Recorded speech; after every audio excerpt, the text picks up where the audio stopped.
I'm going to help, Peter shouted, then shot out on his webs without waiting for an answer. Roddy and Gwen were left standing together. They exchanged a look before Gwen called after him. Hey, don't go too hard this time. Those guys are from Oscorp. They're enemies right now, sure, but we still don't know the full story. This might be a misunderstanding. Oscorp? Roddy raised a brow. So those suspected super soldiers were actually people under Harry's command? Since when did Harry have a squad like that? If he had them back then, why would the major shareholders have needed me? He could have just handled it himself. What Roddy didn't know was that Harry had been locked out of almost everything back then. When those core shareholders joined forces to push him aside, they cut him off from the group's actual operations and internal files. He hadn't just lost control, he'd lost access. There was no way he could have known his father secretly built a special unit like the Toxin Squad. I got it. I'm the Flash, remember? I know what I'm doing, Roddy said casually. Gwen let out a short laugh. Know the severity? You? Last time, those two superpowered criminals they fought basically got turned into meat paste by him. On Luke Cage's side, the pressure dropped the moment Peter swung in to help. Not long after, Gwen and Roddy also joined the fight. As soon as they arrived, each of them took on part of the Toxin Squad, instantly easing the load on the others. Who's that guy? Luke asked, watching Roddy appear and vanish across the battlefield like a glitching shadow. That's the Flash, Peter answered without hesitation. Luke Cage. He might be old school and out of touch with some current trends, but he still knew who the Flash was. A comic book character. Forget it. Doesn't matter who he is, Luke muttered, giving up on the thought and focusing back on the enemies in front of him. With Spider-Woman and the Flash in the mix, the balance shifted. The Toxin Squad side clearly lost its advantage. They were brave, fearless, and thrown full of enhancement, but courage doesn't fix the gap in actual power. When you're outclassed, you're outclassed. Seeing the tide turn, Queens, who'd been lurking at the back, finally gave the order to retreat. While the heroes were busy dealing with his men, he quietly slipped away, using the chaos to vanish from the scene. Don't let them get away, Luke shouted as he saw the enemy starting to pull back. But in the end, only Peter gave chase. Gwen and Roddy didn't move. Luke ran after them as far as he could, but his speed just wasn't enough. His legs weren't slow, but they weren't Spider-Man level either. Peter could catch up. He just couldn't beat that many opponents alone. So Luke had no choice but to turn back, frustrated. Why didn't you two chase? He demanded as soon as he returned. Gwen glanced at him once, unimpressed with his tone. She had no intention of explaining herself. She simply gave Roddy a small nod, then swung away without a word. Luke watched her leave and felt his mood sink. So, I'm just getting ignored now, huh? Uncle Cage, Spider-Woman probably had something urgent to deal with, Peter said quickly, trying to smooth things over. To him, Luke was the first superpowered person he'd ever met. Gwen was the second hero he admired. The last thing he wanted was for them to clash. You kid, Luke shook his head. He'd lived long enough to tell when someone was genuinely busy and when someone was just done with the conversation. Spider-Woman's departure was clearly because she was unhappy. Still, he reflected on it for a moment. They'd come to help for free, and he'd turned around and questioned them. No wonder she left. Even so, Luke couldn't understand one thing. Why didn't she at least chase a little? Not bad, kid. Keep working hard, Roddy said just then, giving Peter an approving pat on the shoulder. Then he turned to Luke. You, on the other hand, yeah, no future. Luke Cage. Anyway, I've got things to do. I'm heading out. Roddy gave them a casual wave. The next second, he vanished on the spot. Peter's eyes lit up. So fast, as expected of the Flash. Luke stared at him wordlessly.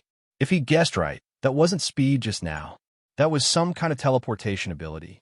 This silly kid actually believed Roddy was the Flash. Luke could only shake his head. The world was dangerous, and this boy clearly still had a lot to learn. On a private jet, Roddy stepped out of the bathroom and returned to his seat. From the crew's point of view, he'd just gone to the toilet for a few minutes. No one suspected a thing. Instead, his rich second-generation friend grabbed him excitedly and started talking about the BBC Live news they'd just watched. I swear I saw the flash in the broadcast just now, the guy said, and he was way faster than in the comics. Roddy, as long as you're happy, man. He'd thrown out that "I'm the Flash" line as a casual joke. Gwen had never taken it seriously, but Peter believed it. This rich idiot believed it. They were clinging to it like it was canon. Is this an IQ problem? No, that didn't fit. Peter was a top student. Roddy's gaze slid from his excited friend to the flight attendant at the front of the cabin, still fixing her uniform. Simple, huh? This is peak simplicity. Boxing in Vegas was fun. The girls were enthusiastic. The atmosphere was wild. But Roddy's mind wasn't really there. He kept circling back to what Gwen told him about Osborn.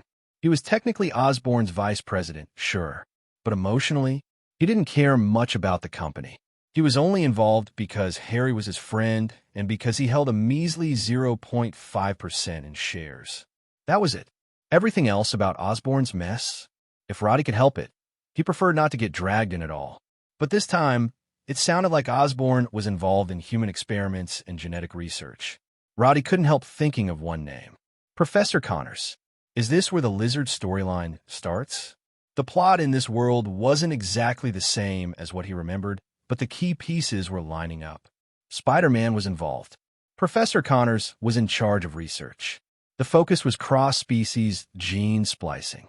All of that matched. The differences were on the edges. Luke Cage was in the equation. Roman Osborn was already dead, and there was now a squad of suspected super soldiers running around.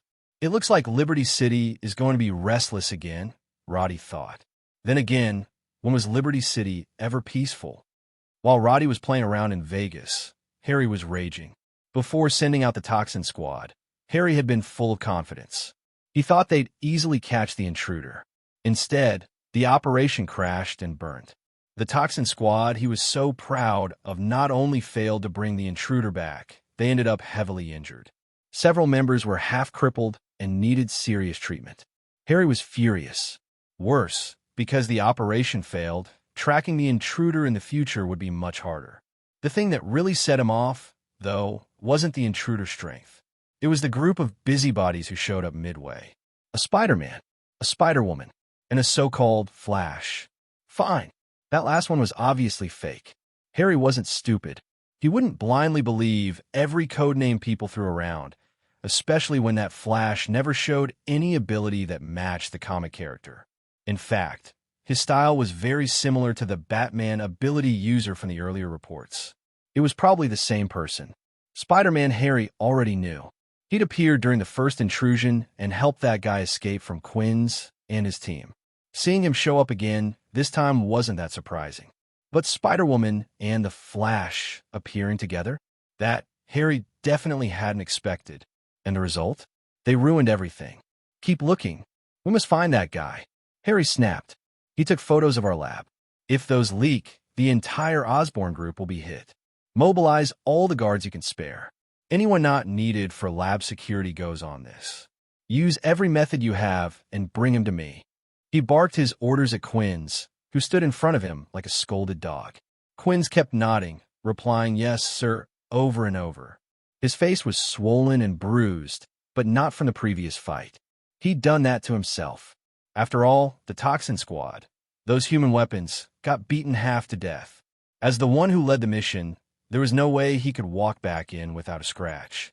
That would look terrible. Sure enough, after making himself look pitiful, his boss didn't tear into him too badly. Harry only told him to keep searching for the intruder. Quinn's silently praised his own genius. A few days passed in a blur. Luke Cage was still nowhere to be found. Papa's bar stayed closed. When Gene Bin, the kingpin, heard something had happened at Papa's, he was furious. That bar being hit was basically someone slapping him in the face. As the underground emperor of Liberty City, face mattered. But when the incident involved a giant like the Osborn group, even Gene Bin had to think carefully. So he didn't strike back at Osborn immediately. Instead, word began to spread on the streets that he was planning to move against them. Rumors flew. The underworld of Liberty City churned restlessly. On this particular day, in the secret lab hidden beneath the hospital, the reinforced door suddenly blew inward. A group of heavily armed attackers stormed in. The lab's security team was instantly overwhelmed. There were too many intruders. Their equipment was better, more advanced, and their weapons were a cut above anything the lab guards had.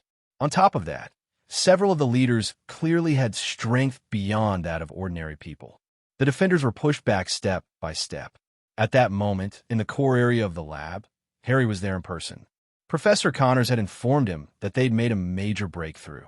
Cross-species gene transplantation had finally become viable. Harry, who had been impatient for progress for a long time, rushed over as soon as he heard the news. He did not expect that shortly after he arrived, the lab would come under attack from a mysterious force. Who are these people? Harry growled, staring at the surveillance feed, his face dark. This wasn't just about the success of the experiment anymore. This was about his own life. They hadn't come early. They hadn't come late. They happened to strike right after Professor Connors achieved a breakthrough and right when Harry came over to see it. That timing was too perfect. Harry couldn't help thinking there might be a mole. If Luke Cage's appearance last time could still be brushed off as coincidence, a freak accident, then this highly trained, well-equipped strike team was clearly here for one thing. Their research. They were here to steal the prize from right under his nose. Harry clenched his fists, anger and killing intent boiling up in his chest.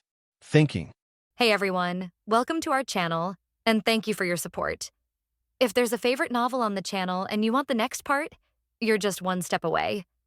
Become a Patreon member and I can make it depending on your tier. Thank you for your attention. Harry invested more than $1 billion in Professor Connors' research on cross-species gene transplantation. Coupled with all the energy spent on research, now a mysterious organization suddenly popped up and wanted to pick his peaches. How could Harry be willing? But right now the guards in the lab really can't stop them.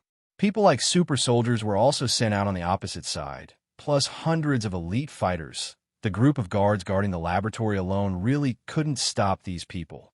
Could it be that the other party really wants to let the other party take away the results of his hard work and investment of a lot of money and energy? Harry will never allow it.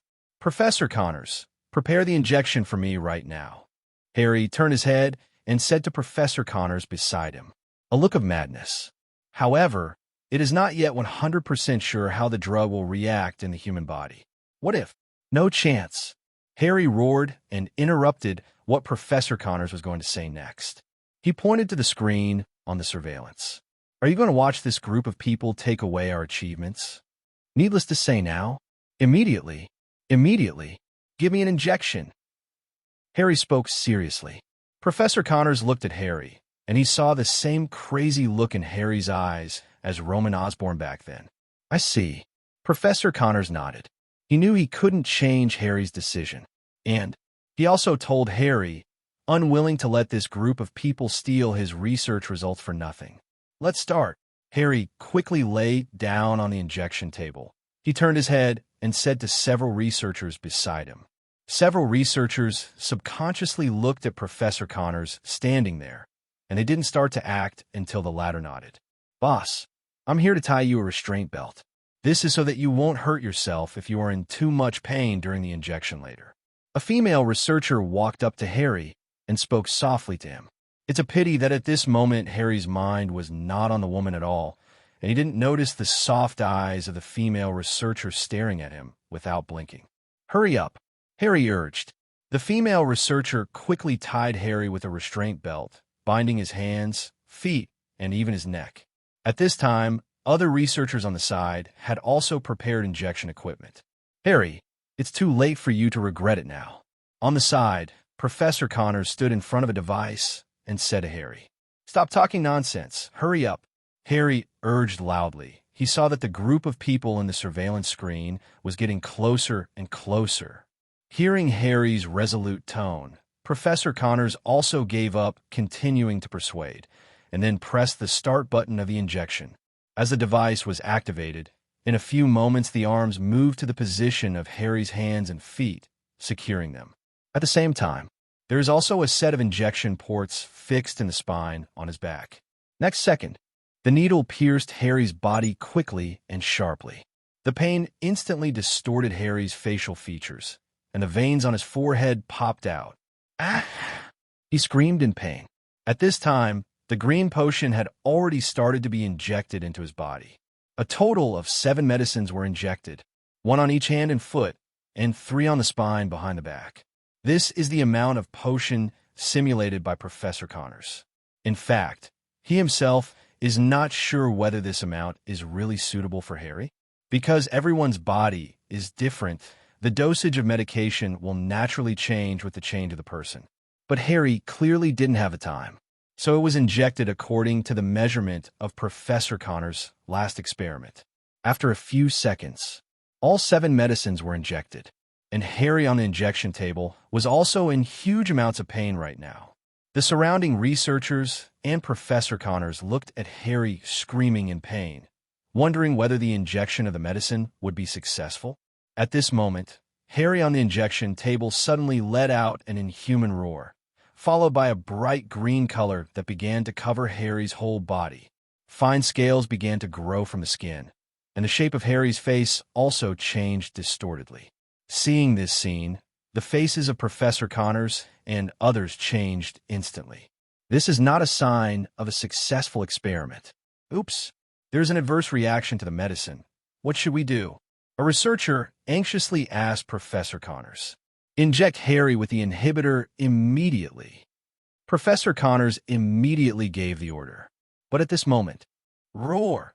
Harry, who had turned into a humanoid lizard on the injection table, roared angrily and broke free from the restraint belt on his body.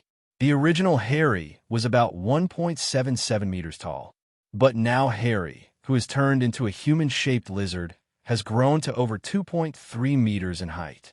Huge amounts of size, strong muscles, and a strong, powerful tail behind the ass. Roar! Harry, who turned into a lizard man, roared at them. A pair of eyes that had turned into vertical pupils stared at the few of them. Goodoo. Several people swallowed their saliva, including the female researcher who was very interesting to Harry just now, and now she also showed expressions of fear. Harry, can you hear me, Harry? Professor Connors was probably the only person on the scene who could calm down and think. He yelled now, trying to wake Harry up as a human. But in the next second, boom, the door of the laboratory was suddenly blasted open. Immediately after, a well-trained army rushed in. It turned out that the guards outside were dead, and this group of intruders also managed to find this place and broke open the door of this laboratory. Fact. What's that? The person who just broke through the gate and came in looked up and saw a huge amount of human-shaped lizard standing in the center and was instantly startled. Roar! Seeing the group of intruders, the lizard man Harry roared angrily. His huge body rushed towards this group of people in strides. Facing the bullets fired by the opponent, he could not stop his charge at all.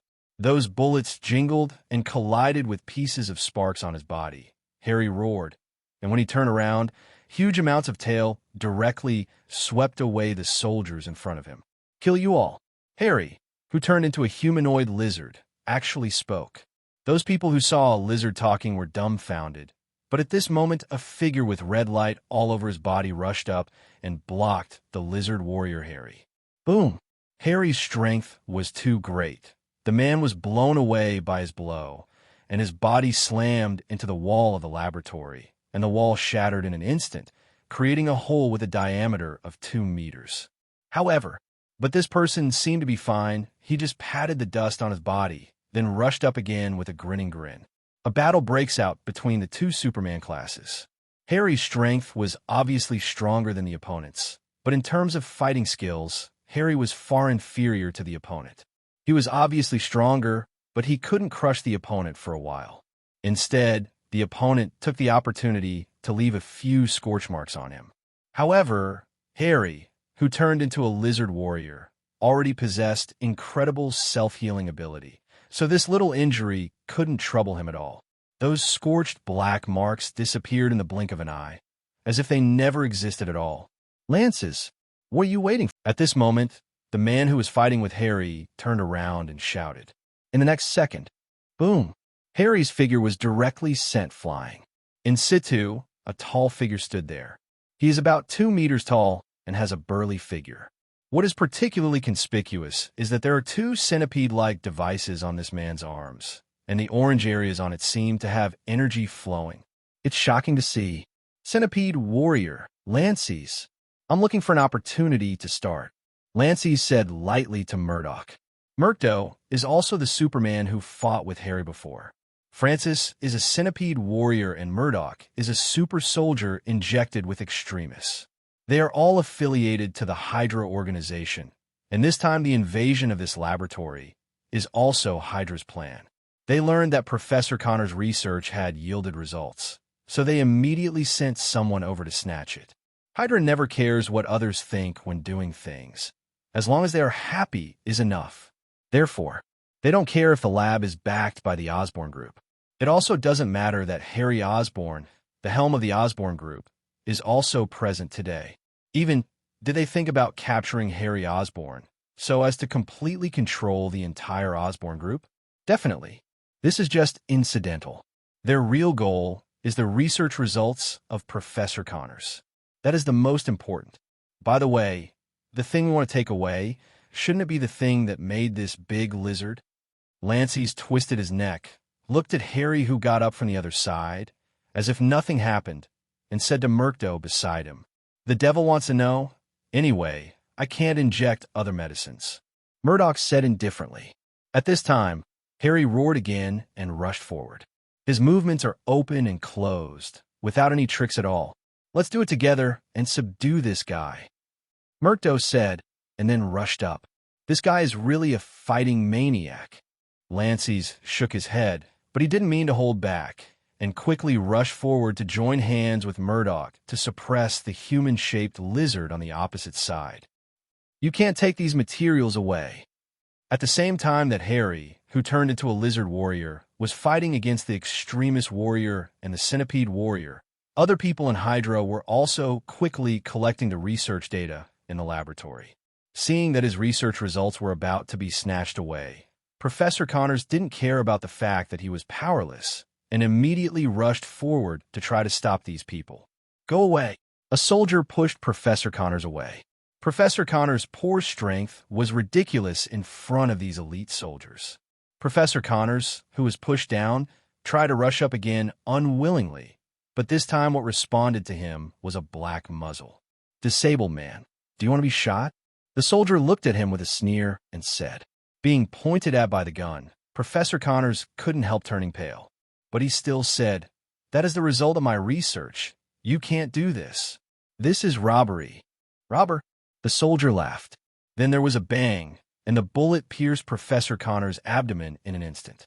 He stepped back in pain, tripped over something, and fell backwards into a huge amount of water tank. Inside the water tank is a green liquid that fills more than half of the tank. These liquids are the raw materials for the synthesis lizard potion. At the moment, Professor Connors was shot in the abdomen and fell into the water tank again. He didn't even have the strength to struggle to get up, so he could only watch himself slowly sinking into the water. And the soldier who shot just looked at him with a sneer and didn't mean to care about his life or death at all. "Sir, the information has been collected." At this time, a soldier reported to the officer. The officer wore a black iron mask, only revealing a pair of eyes, and there was a white X logo on his chest armor. "Bring your stuff. Let's get out of here," Crossbones ordered coldly. So the next moment, these Hydra soldiers began to evacuate the laboratory. As for the lizard warrior Harry, who had already gone outside, the three of them had long since disappeared. All I could hear were bursts of roars from outside, declaring that the battle wasn't completely over in a dilapidated laboratory. Soon the building will be empty. The corpses of several researchers on the ground are still bleeding. The scarlet blood stained the floor of the laboratory, and the light tubes on the ceiling flickered with sparks, flickering on and off. At this time, in a water tank full of green liquid, the water level that was originally high began to drop rapidly. In just a dozen seconds, the green liquid in the water tank had bottomed out.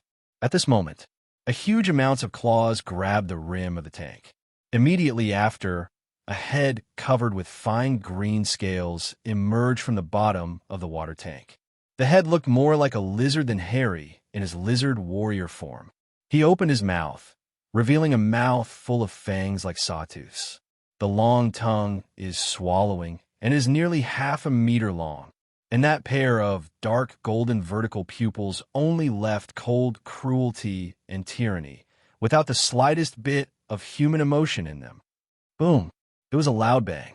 A giant lizard man, nearly 4 meters tall, jumped out of the water tank. A huge hole was smashed into the ceiling in an instant. The giant lizard man roared and jumped to the space on the upper floor. The reinforced concrete partition was as fragile as tofu dregs in front of him. The HYDRA soldiers who had just returned to the ground also felt the ground tremor under their feet. Can't help but look at each other. What happened? These HYDRA soldiers couldn't help but look back to where they came out from behind. In the next second, boom! A huge amounts of green monster rushed out of the ground. All obstacles along the way were smashed by the monster. Whether it was concrete walls or metal machines, they were all run over by this green monster. What is that? Someone yelled in horror. At this time, Crossbones, who was walking in front, also turned around and saw this huge amounts of monster. Another lizard? A frown frowned under the Crossbones mask. Did he feel like he was fighting a lizard today? A human-shaped lizard just appeared in front of it, but was led away by Murdoch and the others. And now a bigger one ran out. Is it over yet? Did this poke the lizard's nest? Block him, cried Crossbones. Then he retreated back. Nonsense. Didn't you see that this monster is even more violent than the Green Titan Hulk? Although he, Crossbones, is sometimes pretentious, but at this moment he still chooses Song Xin. Facing a monster of this level, Song Xin is not ashamed. Fire. A group of Hydra soldiers fired wildly. The bullets slammed into the giant lizardman's body, but apart from splashing pieces of sparks, there was no actual damage at all. And the giant lizard man who rushed into the crowd directly tore 2 Hydra soldiers with one claw. Grab a Hydra soldier with huge amounts of paws and put in your mouth. Ah! The captured Hydra soldier let out a terrified scream that he had never heard in his life. And the next second, the screaming stopped abruptly. This HYDRA soldier was eaten straight up by a giant lizard man, bitten into 2 pieces on the spot. Seeing this scene, even these Hydra soldiers have undergone brutal training, and at this moment, they can't help but fight between the two. A feeling of fear instantly spread among them. Monster, don't come here. Help. Commander, save me. I don't want to die. The HYDRA soldiers were completely defeated. They screamed and fled in all directions. But how could the giant lizard man let them go? Just grab one and take a bite, then rush up and grab another one and take a bite. And as the giant lizard man ate these Hydra soldiers, his size also skyrocketed at a speed visible to the naked eye. In just a short while, the giant lizard man, which was originally about 4 meters high, soared to a height of more than 10 meters. The super giant lizard man, more than 10 meters away, let out a terrifying roar. Waves of sound rolled in, making the Crossbones who were hiding in the corner tremble with fright. Chet, what kind of monster is this? Is this a monster? Crossbones swears that he has never encountered such a terrifying monster in his life. The Green Titan Hulk is like a cute baby in front of him. Now, he hid in this relatively safe corner, not even daring to make a sound, for fear of being discovered by the huge amounts of lizard monster. And then, like those Hydra soldiers, he would become the monster's snack. Boom! With a loud noise, a figure was blasted out and landed on a road. Beep! The horn of the car blared wildly. The driver slammed the steering wheel to avoid the man who suddenly appeared in the middle of the road. However, the car in front dodged, but the one behind was not so lucky. I saw a white car hit heavily on the figure who got up, but the figure slid back more than 10 meters away, and nothing happened. On the contrary, the driver of the white car opened the door and crawled out in a daze with his head bleeding. At this time, a pair of shoes appeared in the sight of the driver of the white car. He looked up and saw a pair of cold eyes staring at him. Next second, boom, the sole of the shoe stepped heavily on the head of the driver of the white car. The high temperature combined with huge amounts of strength crushed this head on the spot. Pooh! Murdoch spat on the ground. As soon as he turned around, he saw a lizard monster more than 10 meters high that came into his mind. He, who had an indifferent expression just now, instantly widened his eyes, showing a terrified expression. What kind of monster is this TM? Murdoch swallowed subconsciously. At this time, another lizard man appeared in his field of vision. But this time, only a lizard man with a normal file size appeared. It was the lizard warrior Harry, who just fought with him and Lances for a long time and couldn't tell the difference. Is this TM an extreme enlarged version? Murdoch couldn't help complaining. Then I was already thinking about whether to run away. Nonsense. If you let him fight with a lizard man of normal file size, he can barely fight. But now you want him to fight a lizard monster more than 10 meters tall? Are you crazy, or is Murdoch himself crazy? Doo-doo. Hurry up, the car in front. Shit. The monsters have come out. So will Ultraman come next? Liberty City can't stay anymore. I must move. Go. Don't block in front. The monster is coming this way. The road is full of people. The middle of the road has been blocked by cars. Some people saw that the car couldn't drive at all, so they just abandoned the car and fled. This is not the time to feel bad about the car. It's more important to escape first. At the same time, helicopters of major TV stations also appeared in the sky. The camera lens is aimed at this giant lizard monster moving between tall buildings. Those reporters are crazy. Big news. Really big news. The local police forces in Liberty City were also dispatched one after another, and almost all the police forces were dispatched to rush here. Stationed in a military base near Liberty City, the chief of the base received an order from above to send armed helicopters and armored troops to the scene to suppress the lizard monster. The base chief who received the order thought that today was April Fool's Day. He didn't realize it was not an April Fool's Day joke until he saw the live broadcast of the BBC News. It's fucking true. On the other side, the superheroes who are resident in Liberty City have also heard the news. Spider-Man, who was patrolling another block, came here immediately, and Gwen, who was dating Roddy, couldn't sit idly by this time, so she quickly found an excuse to leave, then turned around, took out her headgear from the satchel in the bathroom, put it on, took off the outer clothes. The spider battlesuit worn next to the body is revealed. Roddy definitely knew what Gwen was up to. Seeing the huge amounts of lizard monster on the TV news, Roddy was also shocked, to be honest. Is this TM, the Plath version of the lizard man? How could a good lizard man turn into a monster? Roddy couldn't figure out what unknown changes had taken place in Professor Connor's research, which turned a fairly normal lizard man into a head of more than 10 meters. Oh no, now it has turned into a lizard monster of more than 20 meters. This guy keeps getting bigger. At this time, the lizard monster in the screen cut a building with more than 30 floors in half with a flick of its tail. The upper half of the building collapsed with a roar. The scene looked like the end of the world. At this time, a blast of music suddenly appeared. Then from the distant sky flew a flame.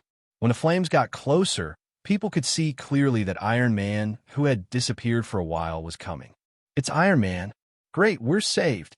I still have to watch Iron Man at the critical moment. Although I don't like Tony Stark, a playboy, I have to say that Iron Man must be reliable at critical moments. That's right. Where did the army go at this time? We usually pay so much tax. It's useless at critical moments. In the restaurant, many people shouted loudly, expressing their support for Iron Man and their dissatisfaction with the army. At this time, the Iron Man who arrived in time in the screen also launched a large piece of small devices. These devices, adsorbent, were placed on the collapsed upper half of the building and then ejected orange flames, unexpectedly slowing down the speed of the collapse of the building. Soon, the first half of the collapsed building was slowly placed on the road. Seeing this scene, everyone in the restaurant cheered excitedly. Roddy also heard more people cheering on the road outside. But Roddy is not as optimistic as these people think. Although Iron Man saved the people in the collapsed building, the lizard monster is still there. Can such a big monster really be dealt with by Iron Man? After all, Tony's equipment is still not as advanced as in the final battle, and his current Mark armor is still a bit too reluctant to deal with monsters of this level. This is going to be a tough battle, Roddy thought.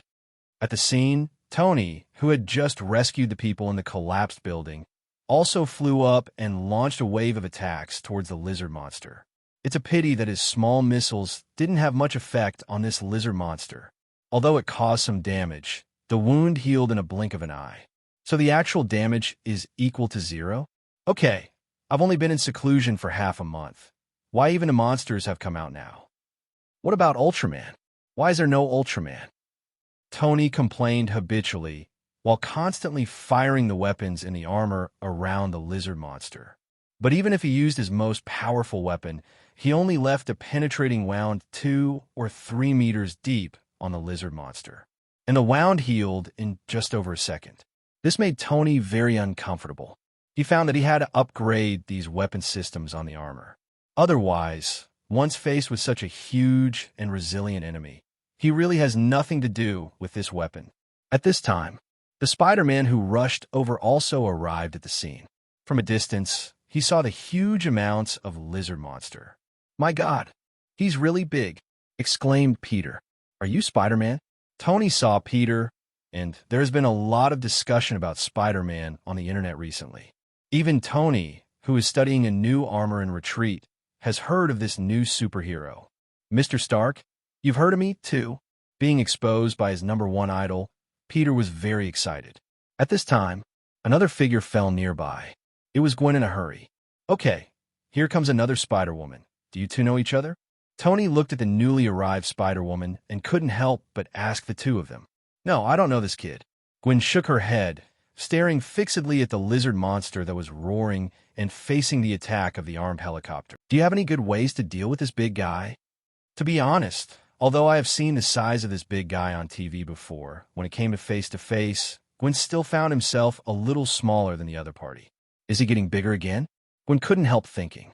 I've tried all the weapons on the armor just now, and at most left a little wound on him, but the recovery ability of this big guy is too amazing it's useless at all. Although he didn't want to admit it, Tony explained the actual situation. Then it seems that it is useless for us to go up. Gwen analyzed ideally. Her strength lies more in flexibility. In terms of attack, she is definitely not as good as Tony Stark's steel armor. After all, how does a fist compare to a cannonball? Therefore, even if she rushed up, it probably wouldn't help. That being the case, Gwen changed course. With a flick of her arm, she immediately swung towards the crowd below. Yes, Gwen decides to save someone. Since killing the enemy is not enough, then try to save as many people as possible. Just in time, as the armed helicopters of the army arrived, all kinds of shells and machine guns fired and bombed the lizard monster. Although the lizard monster was slightly injured, the surrounding high-rise buildings were even more unlucky. Countless pieces of reinforced concrete smashed down towards the ground. Those passers-by who hadn't managed to run far were about to be smashed to death on the spot. Just then, Gwen arrived. She used the cobweb to hold onto the falling debris and flung them aside, saving passers-by. "Get out of here quickly," Gwen yelled at the passers-by after she fell. "It's Spider-Woman. It's Spider-Woman who saved us." The rescued passers-by shouted excitedly. Then some people started to feel guilty, because they have expressed some bad remarks about Spider-Woman on the internet before. Now they are saved by Spider-Woman. This is embarrassing for them. Seeing that Spider-Woman was going to save someone, Tony also turned to look at Spider-Man aside. "Your ability looks similar to hers. Why don't you go save these people too?" Tony said. Hearing this, Peter looked at the lizard monster that was fighting the army over there. Although he wanted to help, but considering that his small arms and legs were really useless, he agreed to Tony's proposal. "Mr. Stark, I'm going." After Peter spoke, he rushed to the disaster scene below on a swing. Tony, who stayed behind, soared into the sky and rushed towards the lizard monster again. He intends to cooperate with the army to see if he can take down this lizard monster. We can see that many superheroes have appeared on the scene, including Spider-Man, who just appeared in Liberty City recently and is affectionately called a good neighbor by people, and Spider-Woman, who disappeared for a while ago, the figure of the hero, is also in it. In addition, Iron Man, who is a member of the Avengers, also appeared at the scene, and he is cooperating with the army to attack the terrifying monster in front of him. On the TV, the host in the news report reported the situation on the scene emotionally. And Dr. Banner, who just came out of the workshop at the moment, also saw this scene on TV. Monster. Seeing the huge amount of lizard monster in the picture, Dr. Banner couldn't help being stunned for a moment. Is this news? Are you sure it's not a movie? After all, monsters are more bullshit than aliens in Dr. Banner's opinion. At least in his opinion, the universe is so big that it is normal for aliens to exist. But monsters are something. Isn't that only in the cartoon? Dr. Banner, there's a message from Mr. Stark that you need to listen to. At this time, the voice of JRVS also sounded in the house. Tony's message? Then play it, JRVS. Dr. Banner nodded and said. Soon, Tony's voice sounded. Bruce, I need your help here. This big guy is too difficult to deal with. I need Hulk. Tony in the message sounded a little anxious. Obviously, the cooperation with the army was not ideal, and the size of this lizard monster was getting bigger all the time. If it drags on, Tony doesn't know how to solve it. You can't use nuclear bombs, right? That's Liberty City. Although they had already experienced it last time, the situation was different that time, and the United States officials were almost overwhelmed by the spit of the public because of the nuclear bomb dropped last time. This time, unless it was a last resort, they obviously wouldn't use that level of weapons. The message here had just finished playing, and when Banner was still thinking about it, Tony's call came. Bruce? I've asked JRVS to prepare the plane for you. Come here quickly. The situation here is terrible. We desperately need Hulk's help now. Tony spoke very fast, with some explosions in between. Tony, what if Hulk loses control? Dr. Banner has concerns of his own. Don't worry. The situation won't get any worse than this. Tony said quickly. Well, if you think so. Dr. Banner glanced at the live broadcast on the TV, just in time to see the scene where huge amounts of lizard monsters turned a building into ruins with one blow, and couldn't help sighing. Maybe Tony was right. Even if the Hulk was out of control, how could it be any worse than it is now? I'll be right there. Hold on a little longer, Dr. Banner said. As soon as possible. This guy is getting more and more difficult. Tony hung up the phone after speaking. Apparently, the situation over there was far worse than reported in the news. Outside the villa, a Star Group small jet is ready. After Dr. Banner got on the plane took off directly under the control of JRVS and rushed towards the location of the battlefield. Dr. Banner, who was sitting on the plane, was watching the live news broadcast with a tablet. In the picture, the lizard monster had a large area of wounds on its body after a round of bombing. Some of these wounds directly ran through his body, looking horrible. But even so, the lizard monster is not dead, and these wounds on his body are recovering at a terrifying speed. In less than half a minute, those scars that looked scary were all gone. It's amazing resilience, but where does his energy come from? Dr. Banner finds this unscientific. But if it is unscientific, what is more unscientific than Green Titan? Can anger be transformed into power? What scientific principle is this? At the same time, when Dr. Banner rushed to the scene, the combat team sent by SHIELD had also arrived at the scene. Together with the army, they besieged the lizard monster. And the lizard monster in front of him has grown from the original 20 meters to the current size of nearly 50 meters. That body shape alone is enough to give people an infinite sense of oppression. Hawkeye Barton, at the moment, who came with the combat team, was amazed again and again. Does anyone know how this monster came out? Barton drew his bow and shot an arrow, and while accurately hitting one eye of the lizard monster, he asked, Barton, can you hear me? At this time, Tony Stark's voice suddenly came from his earphones. This guy hacked into SHIELD's internal network again. I heard, Wani, what can you do? Barton wasn't surprised Tony would do this. The guy had a criminal record after all. And more than once. I've sent JRVS to pick up Bruce, and I'll let Hulk deal with the 12 monsters. Tony, who was flying in the air, bombarded the huge claws of the lizard monster with his palm. As a result, the lizard monster's claws only shifted by less than half a meter and almost missed Tony from midair. Listen, I found out how this monster came from. There's a hospital near here, and There's a laboratory invested by the Osborn group down there, and this monster ran out of there. Obviously, Tony was not only cooperating with the army to besiege the lizard monster, he also found time to let JRVIS investigate the source of the lizard monster. It turned out he found it. The Osborn group? Why shouldn't I be surprised at all?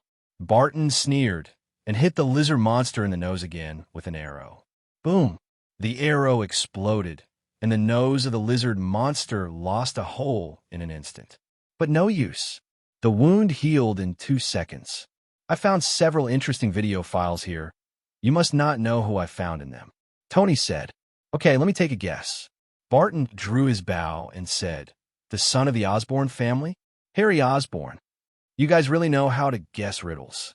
Tony said with a smile, "Yes, I found that kid in the video. He injected himself with a genetic drug and then turned into a lizard monster. Don't tell me. The lizard monster in front of me is Harry Osborn?" Barton's eyes widened in surprise. "No, that's Professor Connors." Tony said, "A scientist? Well, this really can't make people feel flat. Mad scientist. It's all old ways."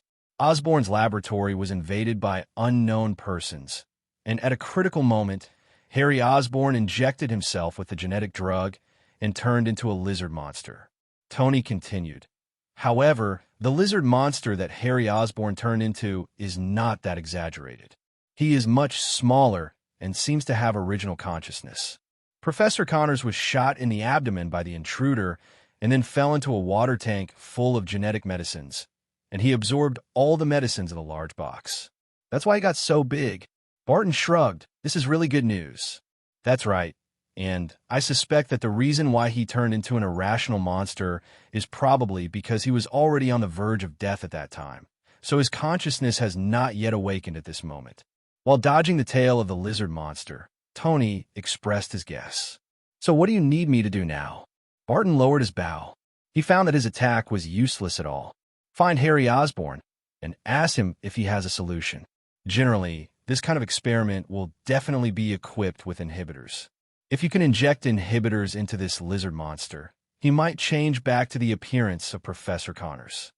Tony said, "Understood. I seem to have seen Harry Osborn." Barton's eyes fixed on an alley hundreds of meters away like a hawk. There, a relatively small lizard monster was dragging and smashing a figure glowing red all over. Barton didn't notice it because all his attention was on the lizard monster before. But when he stopped attacking, he noticed this scene. "What?" Tony was surprised. He didn't expect that he just said to ask Barton to find Harry Osborn, but Barton found him in a blink of an eye. "Yes, I have seen him." Barton said, "Okay, then hurry up. I think this guy has become stronger." Tony didn't bother about why Barton found someone so quickly. He found that the lizard monster was getting bigger again. In just a few words, his height increased by several meters at a speed visible to the naked eye. "It's a bit troublesome. That guy's strength seems a bit difficult to deal with." Barton noticed that the lizard warrior that Harry Osborn turned into was not weak. His opponent, the guy with the red light on his body, if he read correctly, should be an extremis injected with extremis. I didn't expect that extremis was still being worked on after Killian's death, and it seemed to be quite successful. "Let me help you." As soon as Barton finished speaking, a vigorous figure landed beside him. "You're that Spider-Woman." Barton recognizes the girl. They have some information about her inside SHIELD, and his friend Natasha Romanoff is also ordered to investigate her to see if she can be drawn into the Avengers. But then, because of the guy who came out of the sun, Natasha Romanoff temporarily put down her investigation work and turned to find that person. It's a pity that I haven't found anything after searching for so long. "Okay, I got a helper on my side. Harry Osborn's side I can handle." Barton contacted Tony and said, "Okay, I have a helper here too." Tony, who was flying in the air, had already seen the plane flying in the distance. The cabin door opened and a figure jumped off without any protection, and the plane turned around and flew away. The green color of Dr. Banner, who was still falling in midair, spread rapidly, and soon turned into a green Titan Hulk with a height of about 2.3 meters.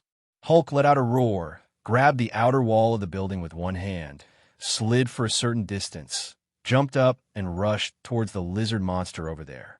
"Come on, Hulk!" Tony yelled, laughing. Next second, boom! Hulk, who had just pounced on it, was instantly slapped away by the claws of the lizard monster. It flew backwards at a faster speed than when it came and crashed into a building. Tony, what a shame. Fortunately, no one heard. But in the next second, Hulk, who had just been smashed into the building, roared angrily and rushed forward again. It is well known that the more angry the Green Titan is, the more powerful it is. The newly transformed Green Titan was actually at his weakest when he came up, but when he came up, he was given a big bidoo, which obviously angered Hulk completely.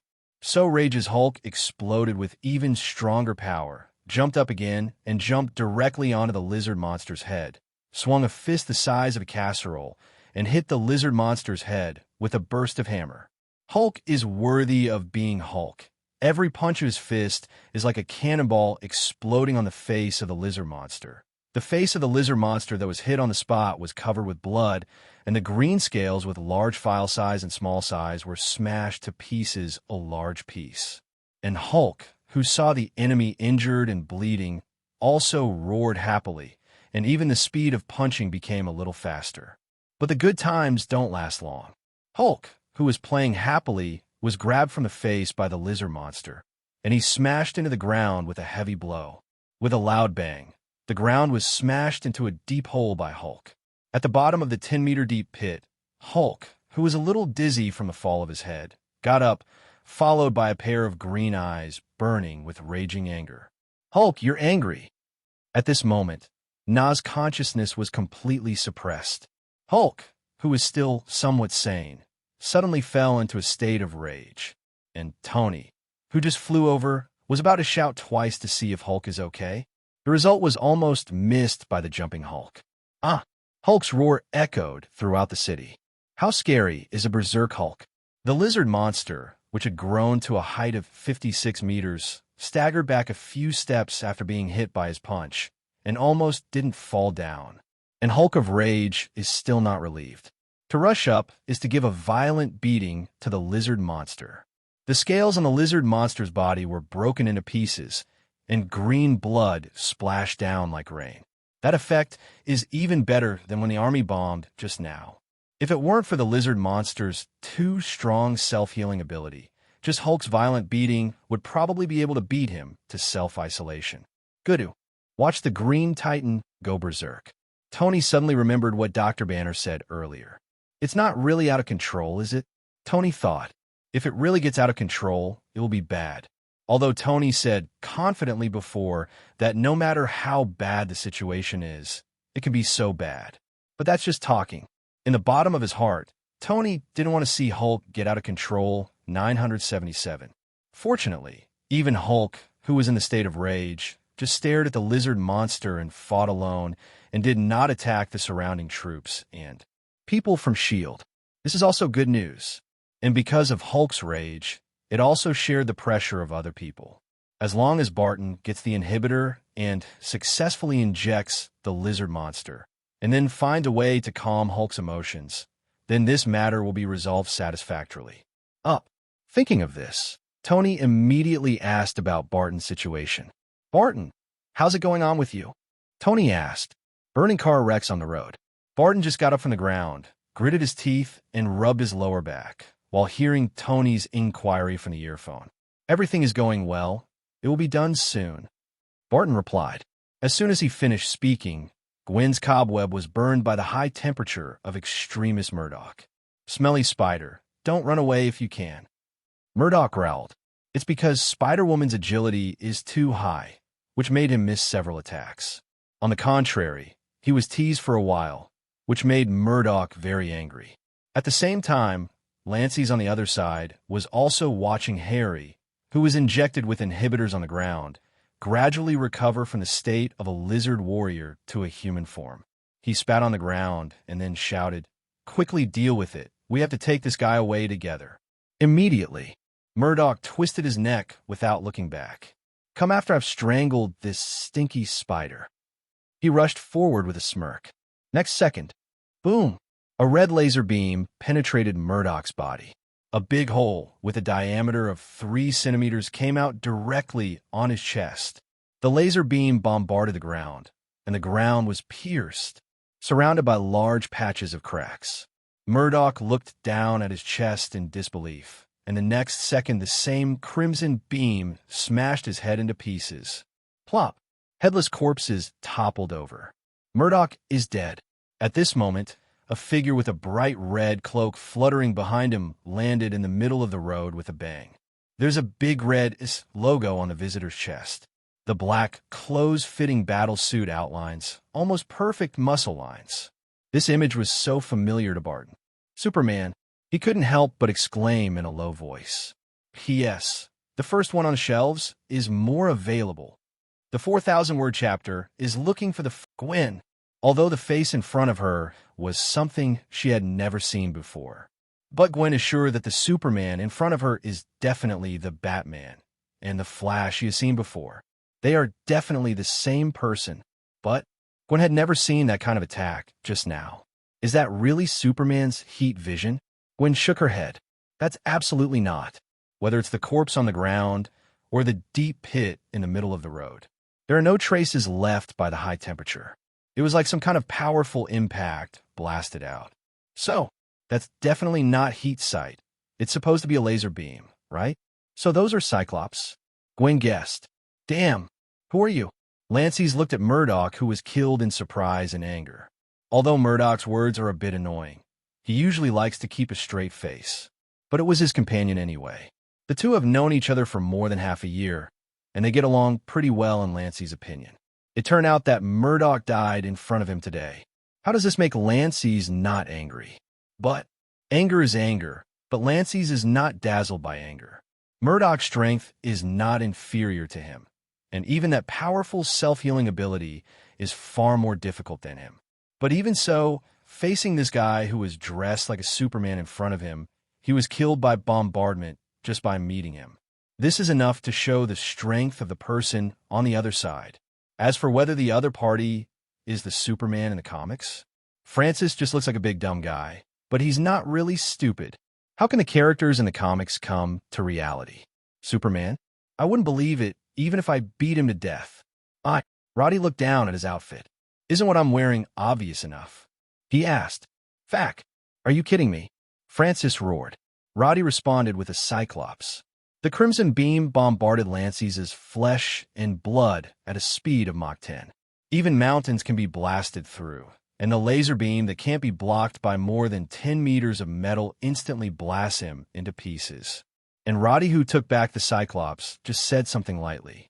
I believe you should believe me. Barton on the side looked dumbfounded. Although the word Superman, he just blurted out subconsciously. But seeing Roddy's behavior at the moment, he can't match the memory Superman no matter what. All right, sure enough, comics will not be reflected in reality. Young man, are you all right? Roddy walked over and pulled Harry up limp on the ground.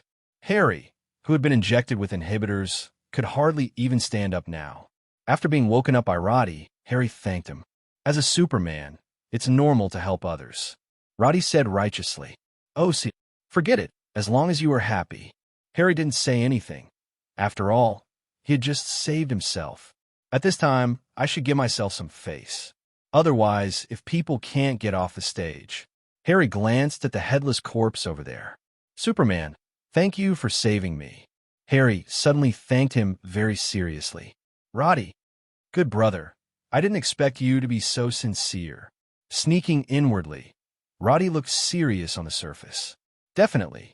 In fact, he is now wearing a technological bionic mask on his face, and some subtle expressions are actually not very easy to make. This mask is similar to the ancient human skin mask of Xian Kingdom. Definitely, it's not made of human skin. It is a product of technology. High-tech props that belong to special departments, such as S.H.I.E.L.D. Roddy got one from a friend just by chance, and he didn't expect it to come in handy today. Otherwise, his entire face is now exposed. How could people who knew him not recognize him? Definitely, if Roddy had acquired Mystique's shape-shifting ability, he wouldn't need it. But not to mention that Mystique's body is actually a smurf, but the potential level of this ability is not low, and it is impossible for Roddy, who has not passed his bad luck recently, to draw it. So, it's better to use this thing for the time being. Anyway, this stuff is pretty useful. Thanks for the help, Superman. Barton Agent came over, first expressed his thanks to Roddy, and then said to Harry, Mr. Osborn, this monster must have been produced by your company? I wonder if you have prepared enough inhibitors in advance? Sorry, I don't know what you're talking about. I was also a victim in this incident, Harry said. Then, without waiting for Barton to say anything, Harry followed up and said, but as for the inhibitor you just mentioned, I know where there is such a thing. If you need it, I can take you there to get it. Things are so big, let alone the United States. I am afraid that even the whole world already knows what happened today. After all, how could such a big lizard monster appear in the city? How could it be hidden?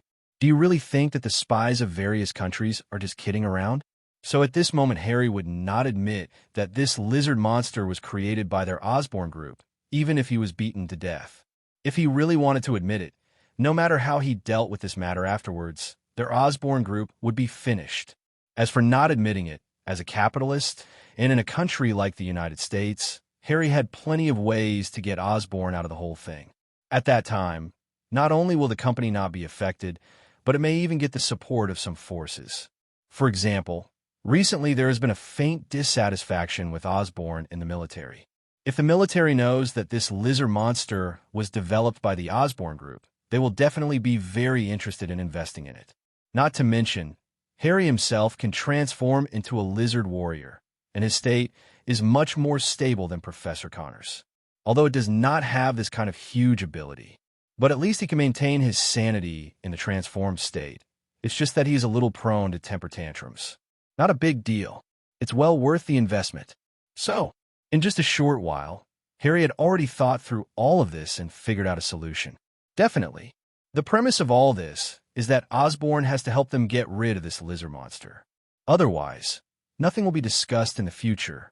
So Harry refused to admit that it had anything to do with Osborn, but said he knew where there was an inhibitor for the lizard potion. Remember, he said he knew where, not that he had it. The difference between the two is huge. Okay, then please lead the way. Barton also knew the faces of these capitalists, and his task was to deal with this lizard monster, and he was not sent to wrestle with these capitalists. So the person responsible for the incident has nothing to do with him. He doesn't need to care about these either. The most important thing now is to get the suppression map. Otherwise, if this lizard monster continues to grow stronger, the entire Liberty City will be ruined. You guys go, I'm going to play with that lizard monster, Roddy said to Barton and Harry. Then he turned around and looked at Gwen, who was beside him, and asked, how about it? Do you want to go together? No, I don't want to go up and beat up the big monster. I'll just watch from a distance. Gwen shook her head. With her small arms and legs, she didn't want to go up and fight this scary lizard monster. Was that a fight? Purely looking for abuse. Gwen didn't want to seek abuse, so she said no. Okay, Roddy nodded, and he didn't mean to take any chances with Gwen. Otherwise, what's he trying to do with Bala running over here? It's not to protect his little girlfriend. Definitely. Roddy admitted that he was also a little curious about the strength of this lizard monster. After all, he had never encountered a big guy with this tonnage, so it was inevitable that he would be a little curious, and it was normal. A teleport disappeared in place, and Roddy instantly appeared in midair in front of the lizard monster. Sure enough, I knew it. Gwen looked at Roddy, who disappeared in an instant, and pouted. What's Superman? Does your Superman teleport? And you teleport because you can't fly, right?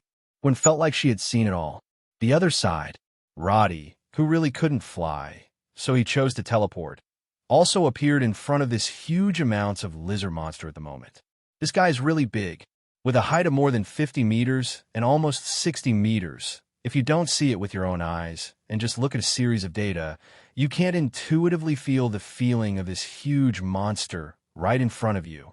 When Roddy appeared, the Green Titan Hulk was still beating up the lizard monster. However, although Hulk's attack is fierce, the recovery ability of the lizard monster is also amazing. And because of its size, the damage that Hulk can do to lizard monsters is actually quite limited.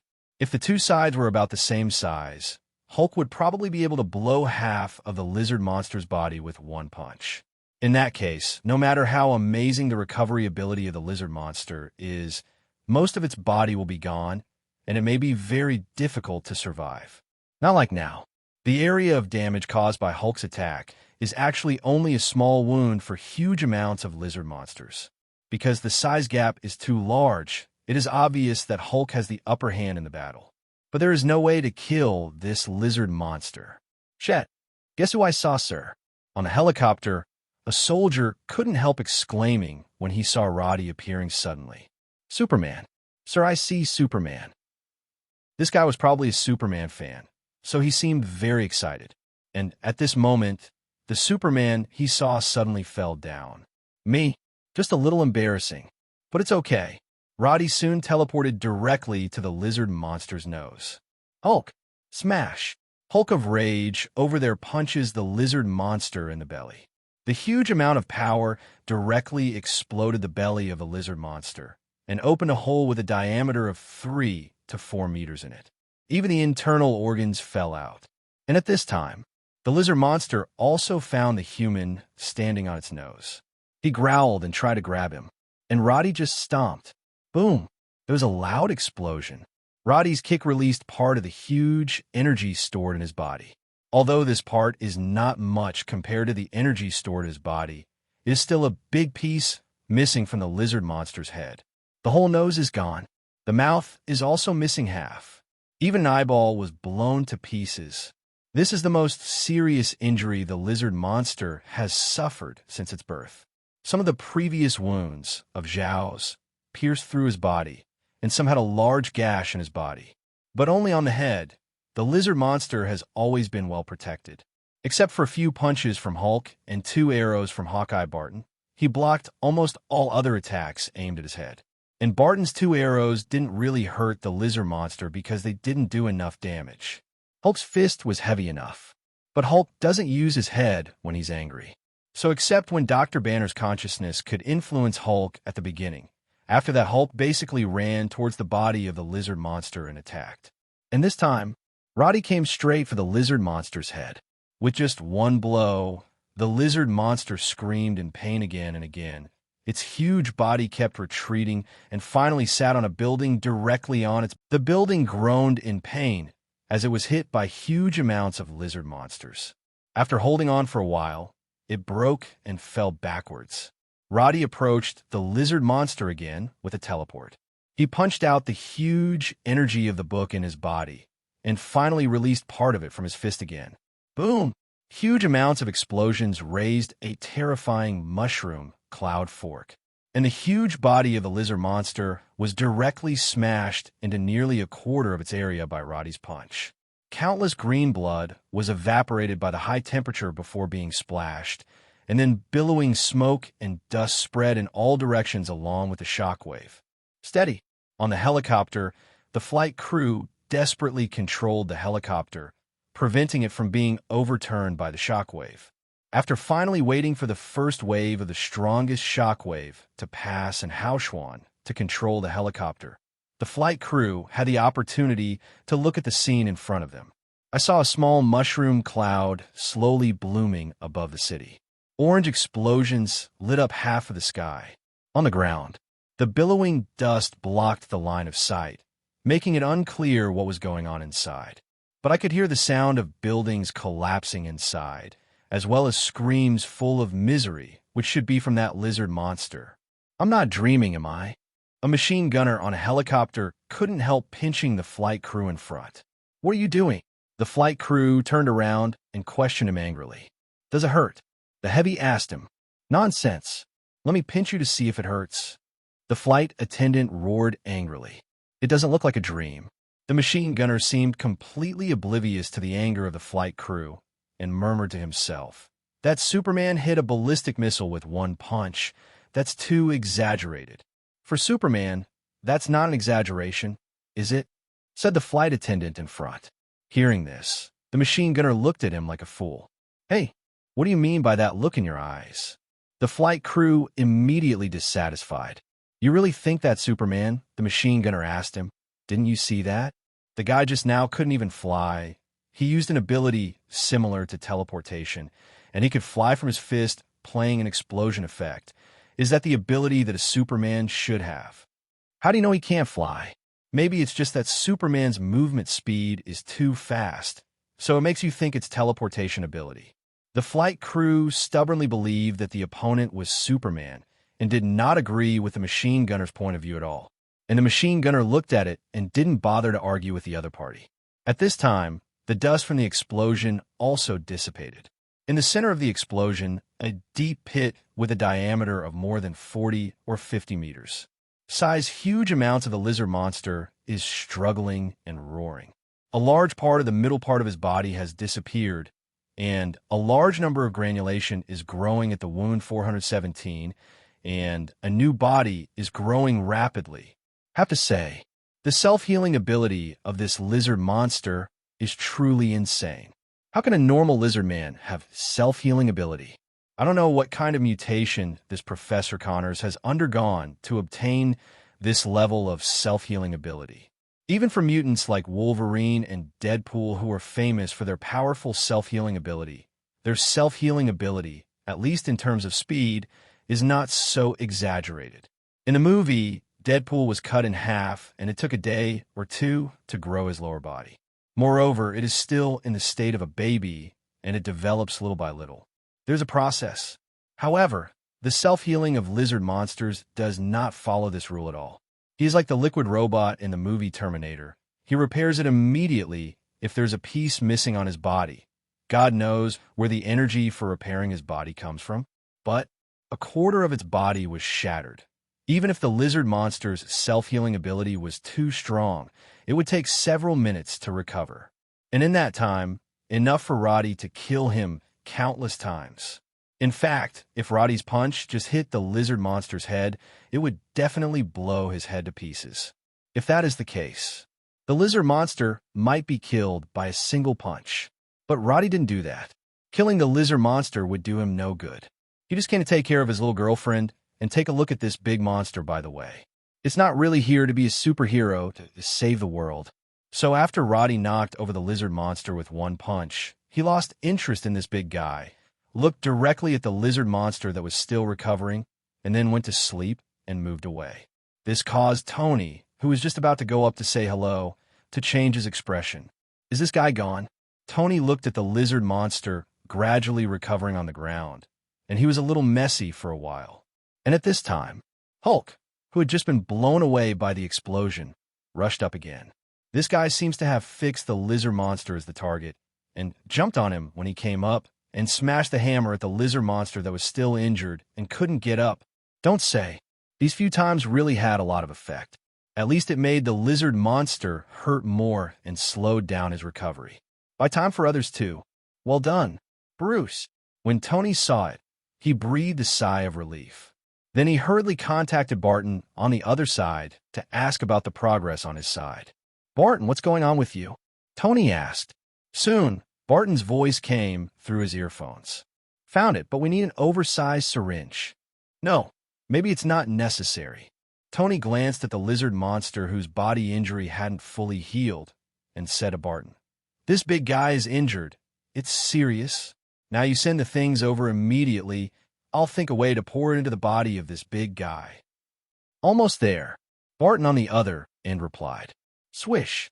Peter, who came on the swing, fell to the side. Mr. Stark, have you found a solution to this monster? Peter asked a little out of breath.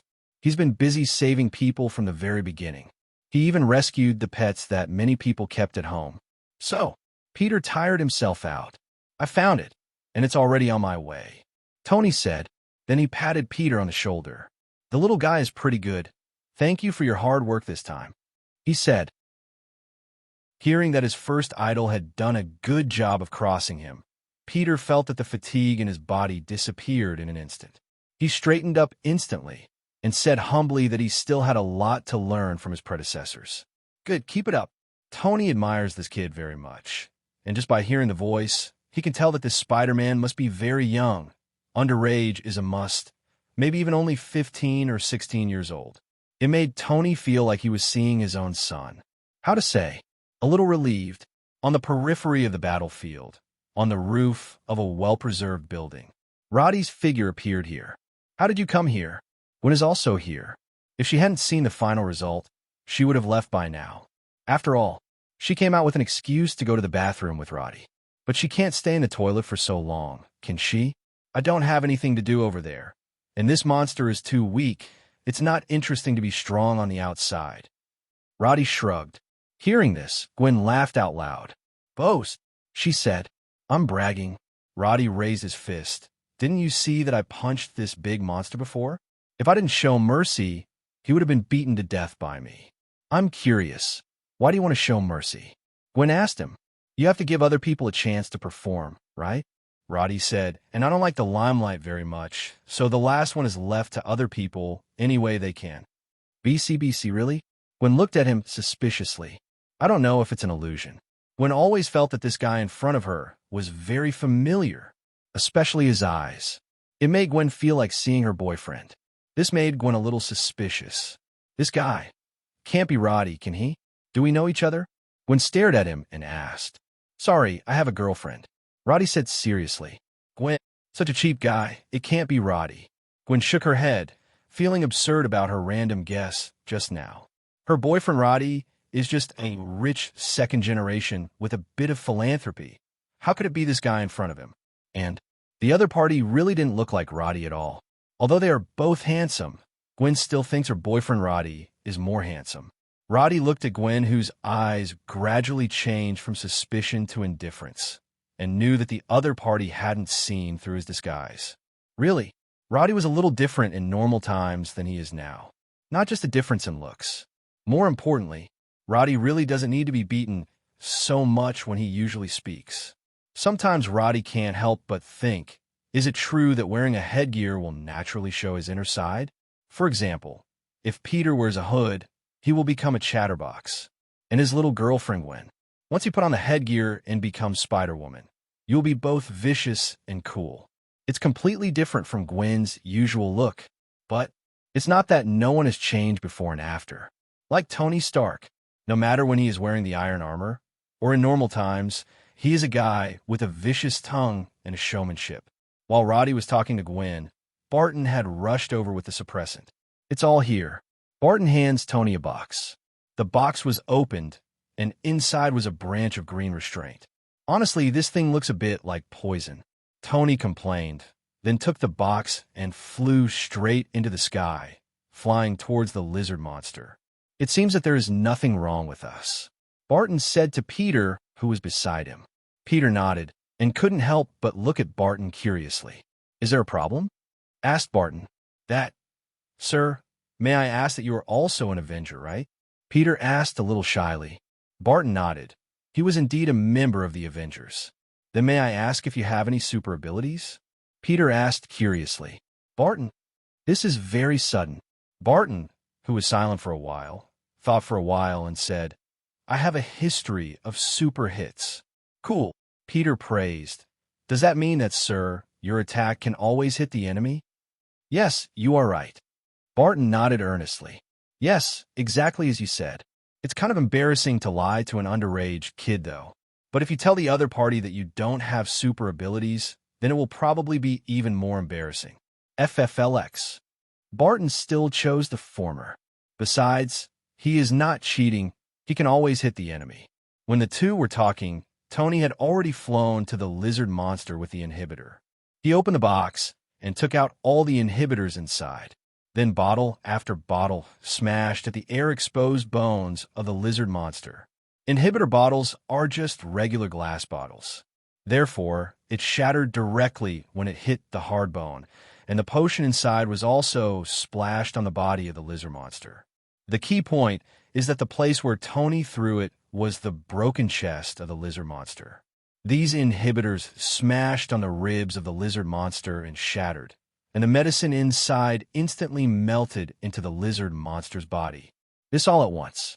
The lizard monster who was playing whack-a-mole with Hulk just now howled in pain. That miserable howl was even worse than Roddy's punch that smashed a quarter of his body before.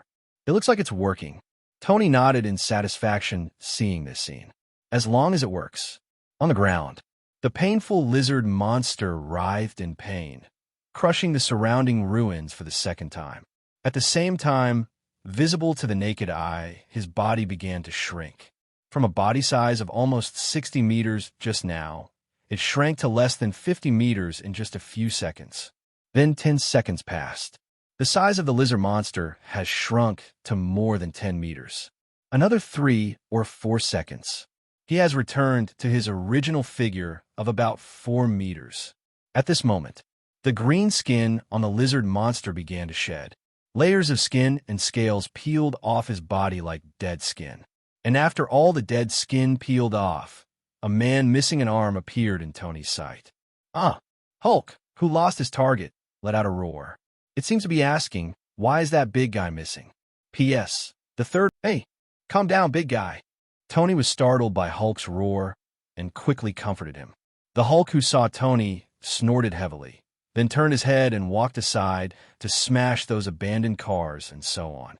It can be seen that Hulk knows Tony. That's why he didn't attack. Otherwise, with Hulk's temper, I'm afraid he would tear Tony's steel armor off on the spot. Seeing that Hulk was still rational, Tony was also secretly relieved, heaved a sigh of relief. He almost couldn't bear to call Veronica just now.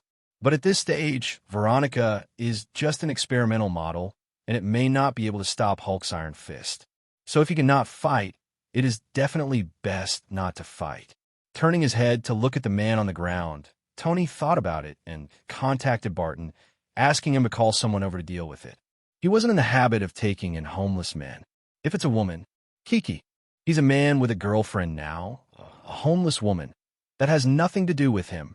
Barton's side quickly responded, and the people from SHILD rushed here. Leave him to us. Barton took one look at being carried onto a stretcher and then onto the Quinjet, said Professor Connors. Remember not to let him have any accidents, Tony reminded. At the same time, Natasha Romanoff on the other side also drove to the streets outside the battlefield.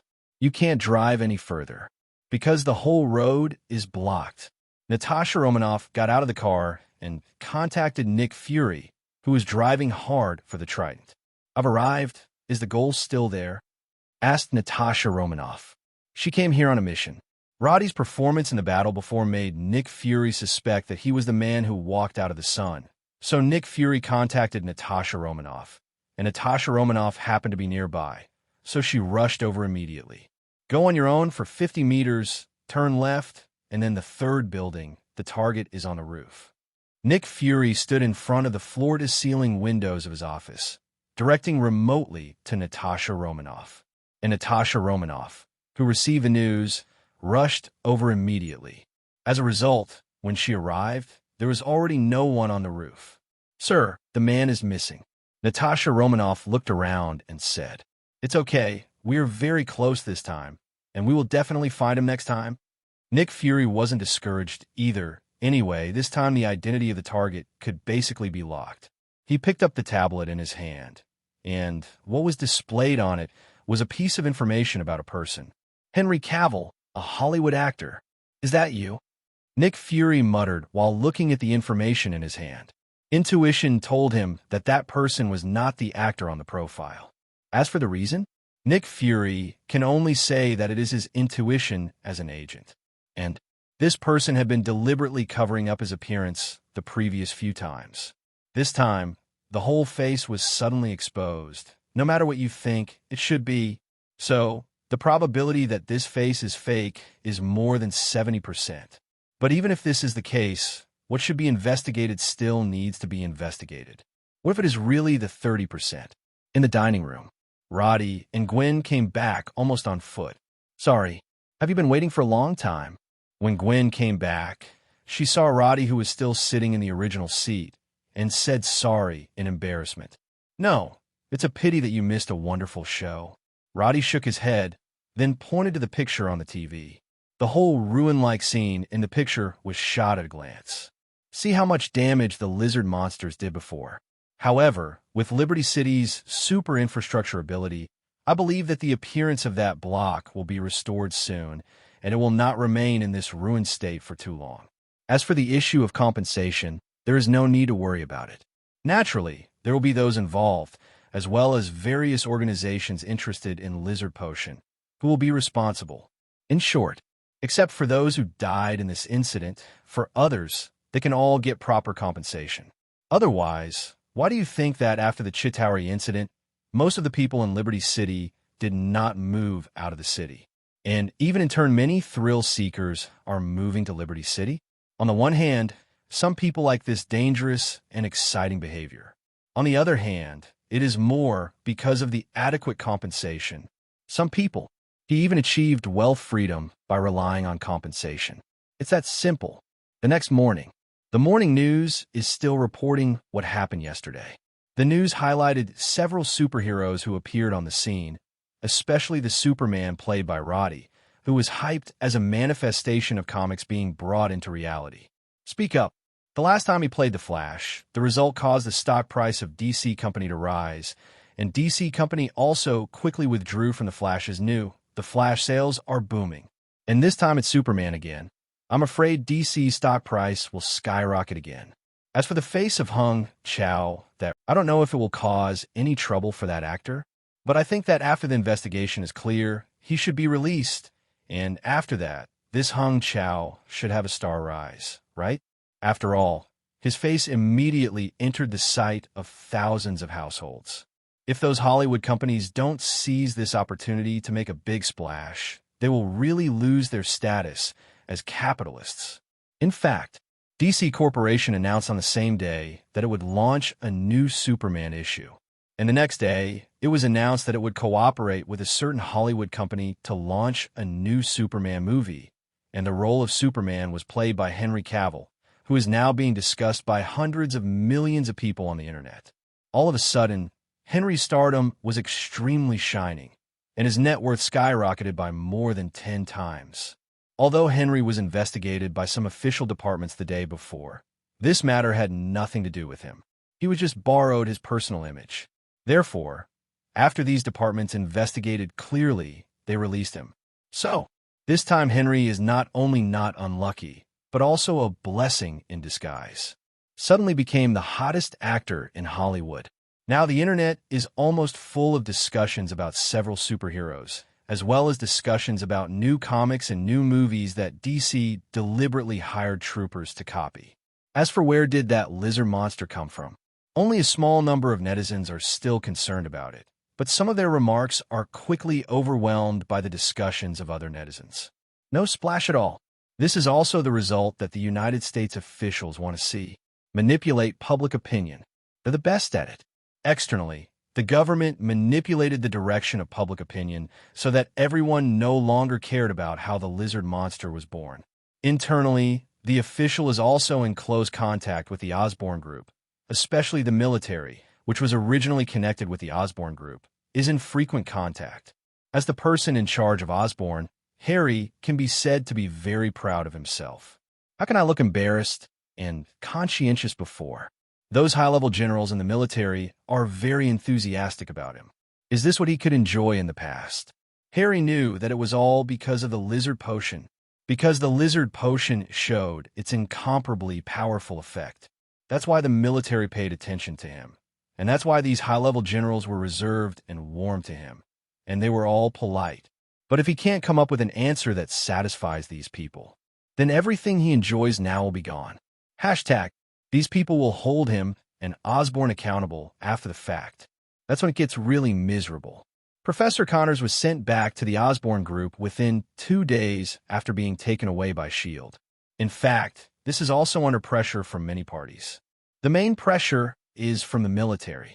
After all, the military needs lizard potion very much now, and Professor Connors is the creator of lizard potion. Without him, although it is not impossible to continue research, but it will definitely waste a lot of time and money. In addition, after being brought back to S.H.I.E.L.D., Professor Connors has returned to normal.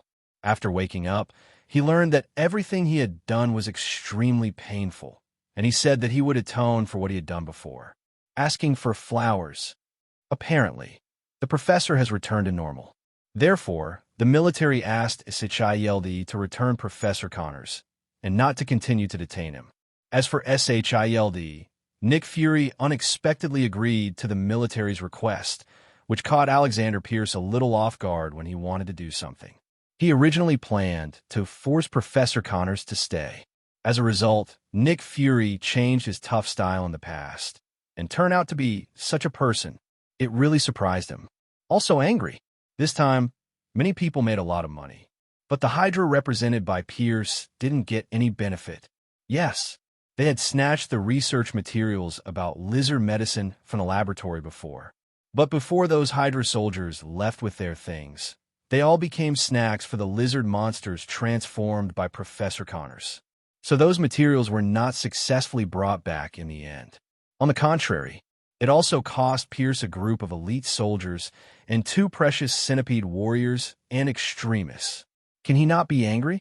As for the only Crossbones who came back alive, his performance was disappointing. Pierce regrets not letting the Crossbones lead the team in the first place. In that case, they might be able to bring back those materials. The performance of Crossbones is really disappointing. Pierce scolded him too. Hope he can make up for it in the future. A laboratory invested by the military is located on the outskirts of Liberty City. The place is sparsely populated, and even if there is any accident, it can be quelled by using powerful missiles. It won't be like in the city, where the hands are tied. Also rely on those superheroes to help. At the moment, Professor Connors in a white coat in the laboratory is directing a group of researchers to make the final arrangement. Expensive and advanced instruments are placed all over the laboratory. Some precious raw materials are shipped in batches. This time, because of the military's investment, Professor Connors' research can be said to be given the green light, almost getting what he wants. Even if it is as rich and powerful as the Osborn Group, there was no way to do it before. After all, some things are really hard to do. Moreover, the Osborn Group is not what Harry says, and it is impossible for him to mobilize unlimited funds from the company to support Professor Connors' research. But now, Harry didn't care about that anymore. Because he successfully injected the lizard potion, he has already solved the family genetic disease on his body. Now that the genetic disease has been resolved, then Harry didn't pay that much attention to the rest. Definitely, money still has to be earned. The lizard potion was Osborn's project, after all. Even if the military invests, it's still Osborn's people who dominate, including Professor Connors, who is also an employee of the Osborn Group. Professor Connors, I will leave this place to you. Harry came to inspect the laboratory, gave some instructions to Professor Connors, and left directly. Harry didn't see. As he turned to leave, a cold green flashed in Professor Connors' eyes behind him. That touch of green was almost just a flash. It was not observed by anyone. Soon, the laboratory began to function. The research work is also proceeding in an orderly manner. And in Professor Connors' own room, a file is being displayed on a computer screen. Godzilla Project. Under the title of the file is a picture of Godzilla from a movie. At this time, a hand came over and closed the file. The screen flickered, reflecting Professor Connors' cold eyes. A lizard is a lizard after all. Lizards will be defeated, but Godzilla will not. I want to create a real Godzilla. Professor Connors' eyes were shining with crazy light, and the expression on his face gradually became crazy. A touch of green spread on his neck little by little. P.S. The 4th update is here. What about the idea of a lizard man if January 25th? Sunday. Today is a beautiful day, sunny and cloudless. Afternoon. Roddy accompanies Gwen in rehearsals for the evening show. In the rehearsal room, the girls were sweating and full of passion, and Roddy sat next to them, quietly admiring their hard-working performance. Tonight, there will be a grand concert in Liberty City. Gwen and their band will also perform on stage on behalf of Midtown Middle School, and it is said that tens of thousands of people will be there. So the girls are all nervous. I don't want any mistakes in the performance tonight. After rehearsing for a while, it was time to rest. Gwen came over and sat down next to Roddy. What do you think of our performance? Gwen asked. Great, Roddy praised. Don't worry. Don't be too nervous. You are all excellent. Especially you, very outstanding. Hearing her boyfriend's compliment, Gwen was very happy. In fact, she wasn't particularly nervous. At least compared to her few good girlfriends, Gwen is already relatively relaxed like this. The most stressful is the lead singer. Gwen is okay here.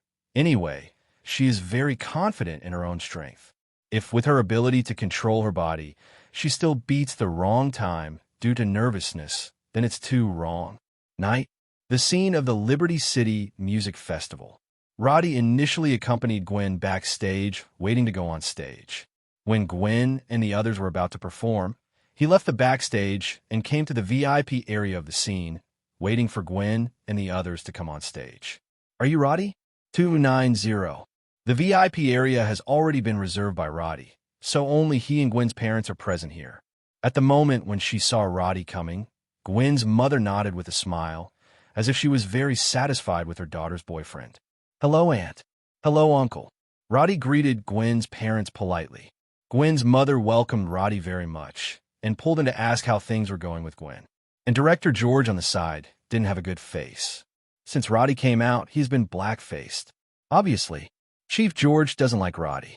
If it wasn't for his daughter really liking this kid, he might have stepped forward to teach this brat a lesson. He is obviously a playboy, but he came to provoke their family's little padded jacket. Simply hateful. Roddy also knew that Director George didn't want to see him, so he didn't go forward to make fun of himself. At this time, the band on the stage finished its performance, and the next band came on stage. And the band that played this time is Gwen's band. Aunt, Gwen, and the others are here. Roddy reminded Gwen's mother, who was pulling him along and asking questions. Sure enough, this immediately attracted Aunt's attention. Roddy breathed a sigh of relief. No matter how strong he is, there always seems to be a natural suppression when facing his girlfriend's parents. But Gwen's mother is still a good person. Be kind to him too. Unlike Chief George, whose face stinks to death. On the stage, Gwen smiled and waved to the three people in the audience. Welcome to the performance brought by Mary Jane's band. After the host finished speaking loudly, he gave the stage to Gwen and the others. Then the music sounded, and Gwen's performance began. Today's music festival is really lively. There are at least a few thousand viewers, maybe even tens of thousands. The whole scene was surrounded by water, and they were all heads at a glance. On the stage, Gwen and the others performed to their heart's content, and the sound of music echoed throughout the scene. The audience burst into cheers, which is also the greatest affirmation to the musicians. A few minutes later, let go. There were even many people in the audience shouting one more song. The tears that made the four little girls happy almost flowed out. And at this moment, suddenly there was a deafening sound from the back of the venue. Bunches of fireworks soared into the sky, shining brilliantly in the sky. My God, there's a fireworks show tonight. The audience shouted in surprise. But the organizers themselves were dumbfounded. Fireworks show? Not to mention that they didn't make arrangements at all. Even if there were arrangements, it's impossible to let them go halfway. Why don't you have to wait until the end? Who prepared the fireworks show? People from the organizer asked the on-site staff. As a result, the staff at the scene didn't know what to ask. At this time, the firework in the sky was still constantly blooming, and countless sparks created beautiful pictures in the sky. At this moment, the entire sky was filled with colors and colors, making the entire sky a canvas. The four of Gwen and the others on the stage also looked up at the firework in the sky. At this time, the host at the scene forgot to ask them to step down. Just at this moment, an incomparably huge amount of firework suddenly bloomed in the sky. It is so huge, it seemed to cover the entire sky. And in the center of the blooming firework, two English letters appeared. G's.S.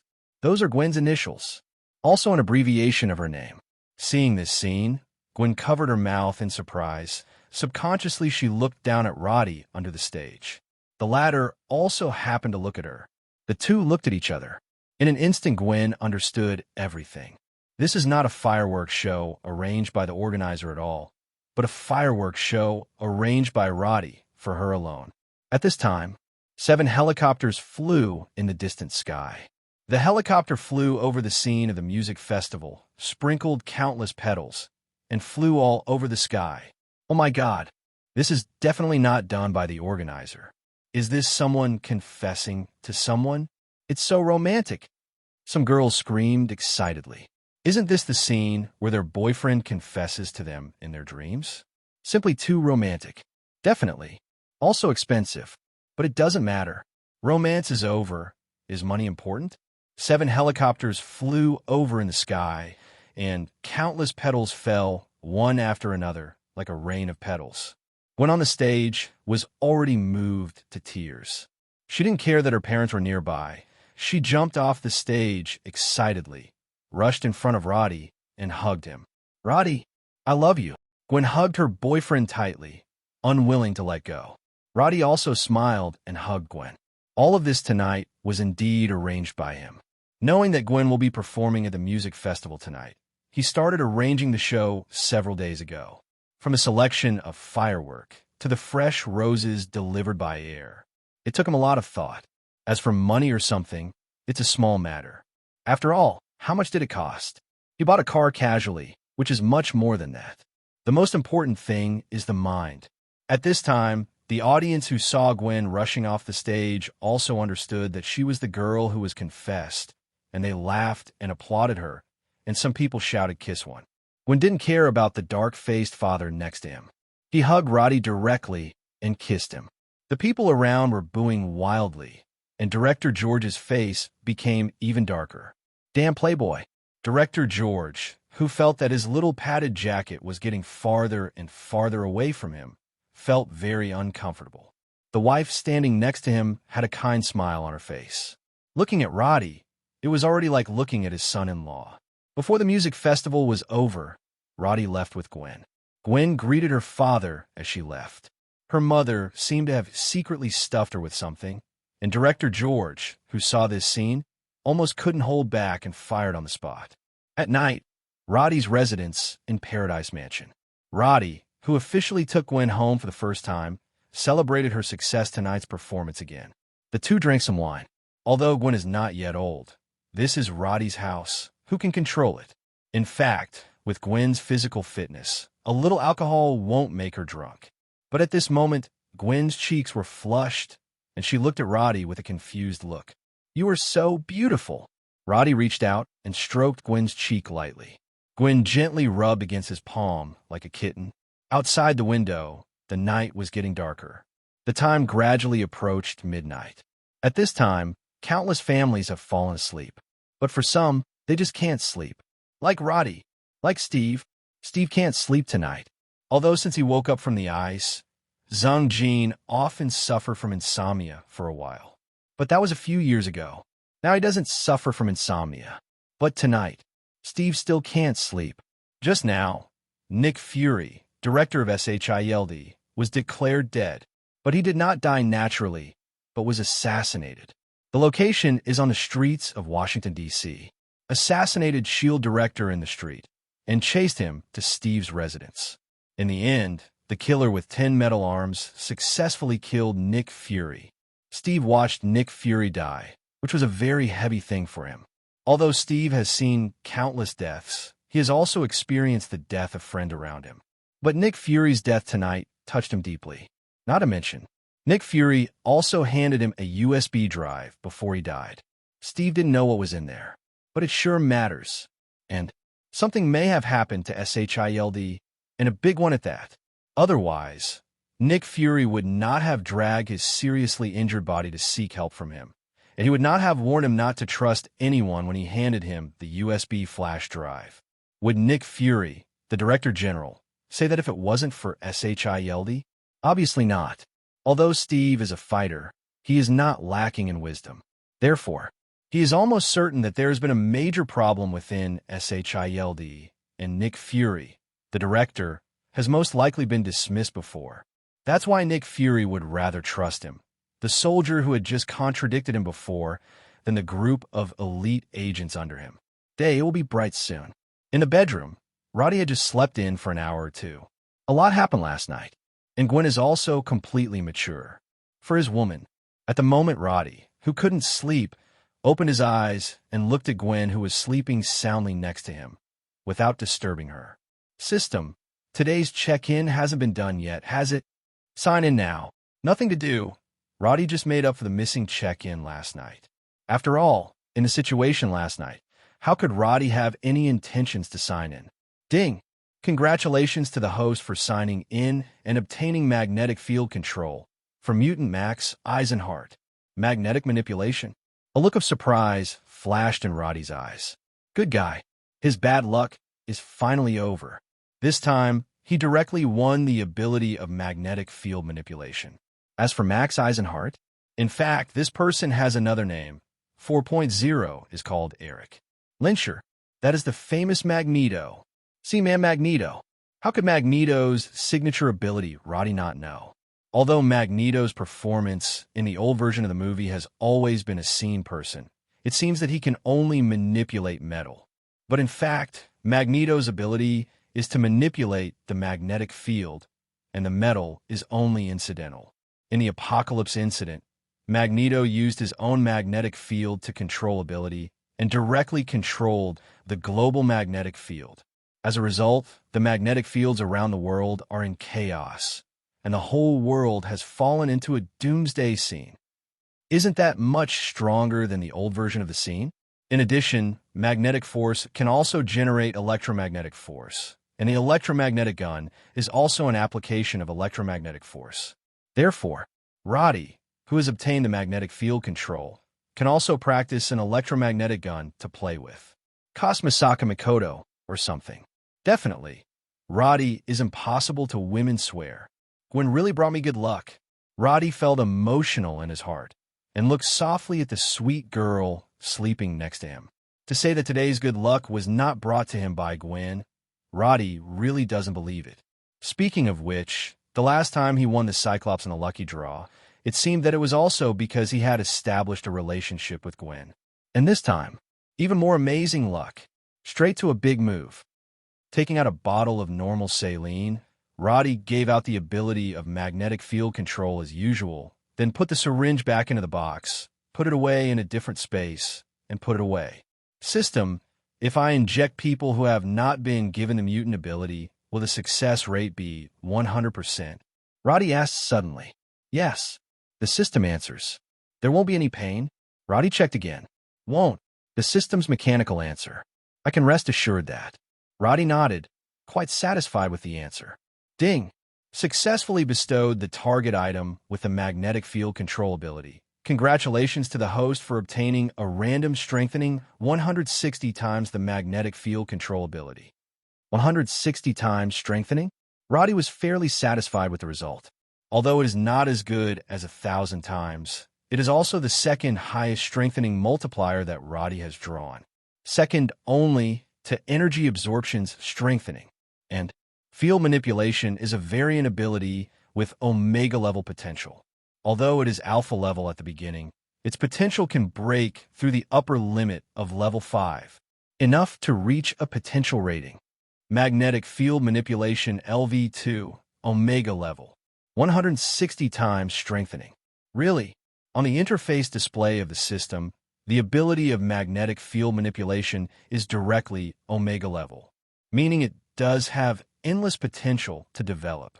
So even if its strengthening multiple is not as good as the energy absorption ability, if it really needs to be improved, it will be stronger than the energy absorption ability.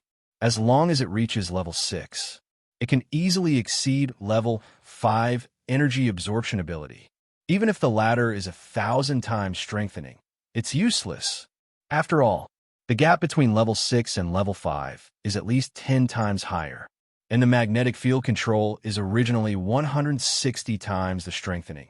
And then counting the gap of at least 10 times between level 6 and level 5, it has achieved a counter superior in one fell swoop. Definitely. Currently, magnetic field manipulation is far less powerful than energy absorption. Energy absorption is already level 3. Field manipulation has only just been developed to level 2. 12 still has some way to go. But with the ability to manipulate magnetic fields, that means Roddy can, as long as he controls the formation of a strong magnetic field around himself, he can offset the gravity from the planet, thus achieving the effect of flying. Definitely, a bad way like this may have a severe impact on the surrounding metal, and the strong magnetic field will instantly blow away the surrounding metal or even tear it to shreds. However, Roddy can practice more, so that the magnetic field only acts on himself, but it will not affect the surrounding effects. It's just that it takes a long time to practice. If you want to save trouble, you should wear some metal accessories directly on your body, such as metal belts, metal insoles, and so on. Such a single use of magnetic field to control these metals to achieve the effect of flight will be much simpler. The disadvantage is the dependence on the metal originally, which is easy to be targeted. Definitely, Roddy is no Magneto. He is still a strong man without magnetic field manipulation. Unlike Magneto, without the ability to control the magnetic field, he is just an ordinary person. So no matter which method Roddy uses, he can achieve the effect of flight. In terms of speed, it may not be particularly fast at the beginning. Still need more practice to improve the speed of flight. But Roddy usually has nothing important to do anyway, so it's not impossible to spend some time practicing. Noon. Gwen woke up from a deep sleep. When she opened her eyes, she saw Roddy looking at her, and her face turned red. "What are you looking at me for?" Gwen said a little embarrassedly. "My girlfriend is so beautiful. Why don't I appreciate it?" Roddy said with a smile. "No." Gwen smiled and pushed him lightly. After the two quarreled for a while, Gwen also got up and went to the bathroom to wash up. Roddy looked at the empty bedroom, thought for a while, and followed. 2 hours later. Dining room. The food delivery service Roddy called had just delivered the meal. Gwen was already hungry, and the chefs in Paradise Mansion are very skilled, so she ate very well. After the meal was over, Roddy called someone to clean up the tableware, and then the two of them sat on the sofa in the living room to rest. At this time, the red devil who had disappeared all night ran out from nowhere. It looked at Gwen, a stranger, curiously, and then ran to his master and started selling shade. "What? Is the dog food finished?" Roddy rubbed the red devil's head. Gwen on the side also looked at the silly dog curiously. "Is this your dog? Is it a husky?" Gwen asked. "Yes, it's called the Red Devil, and it's a silly dog." Roddy introduced it. Gwen also reached out and rubbed the head of the Red Devil curiously.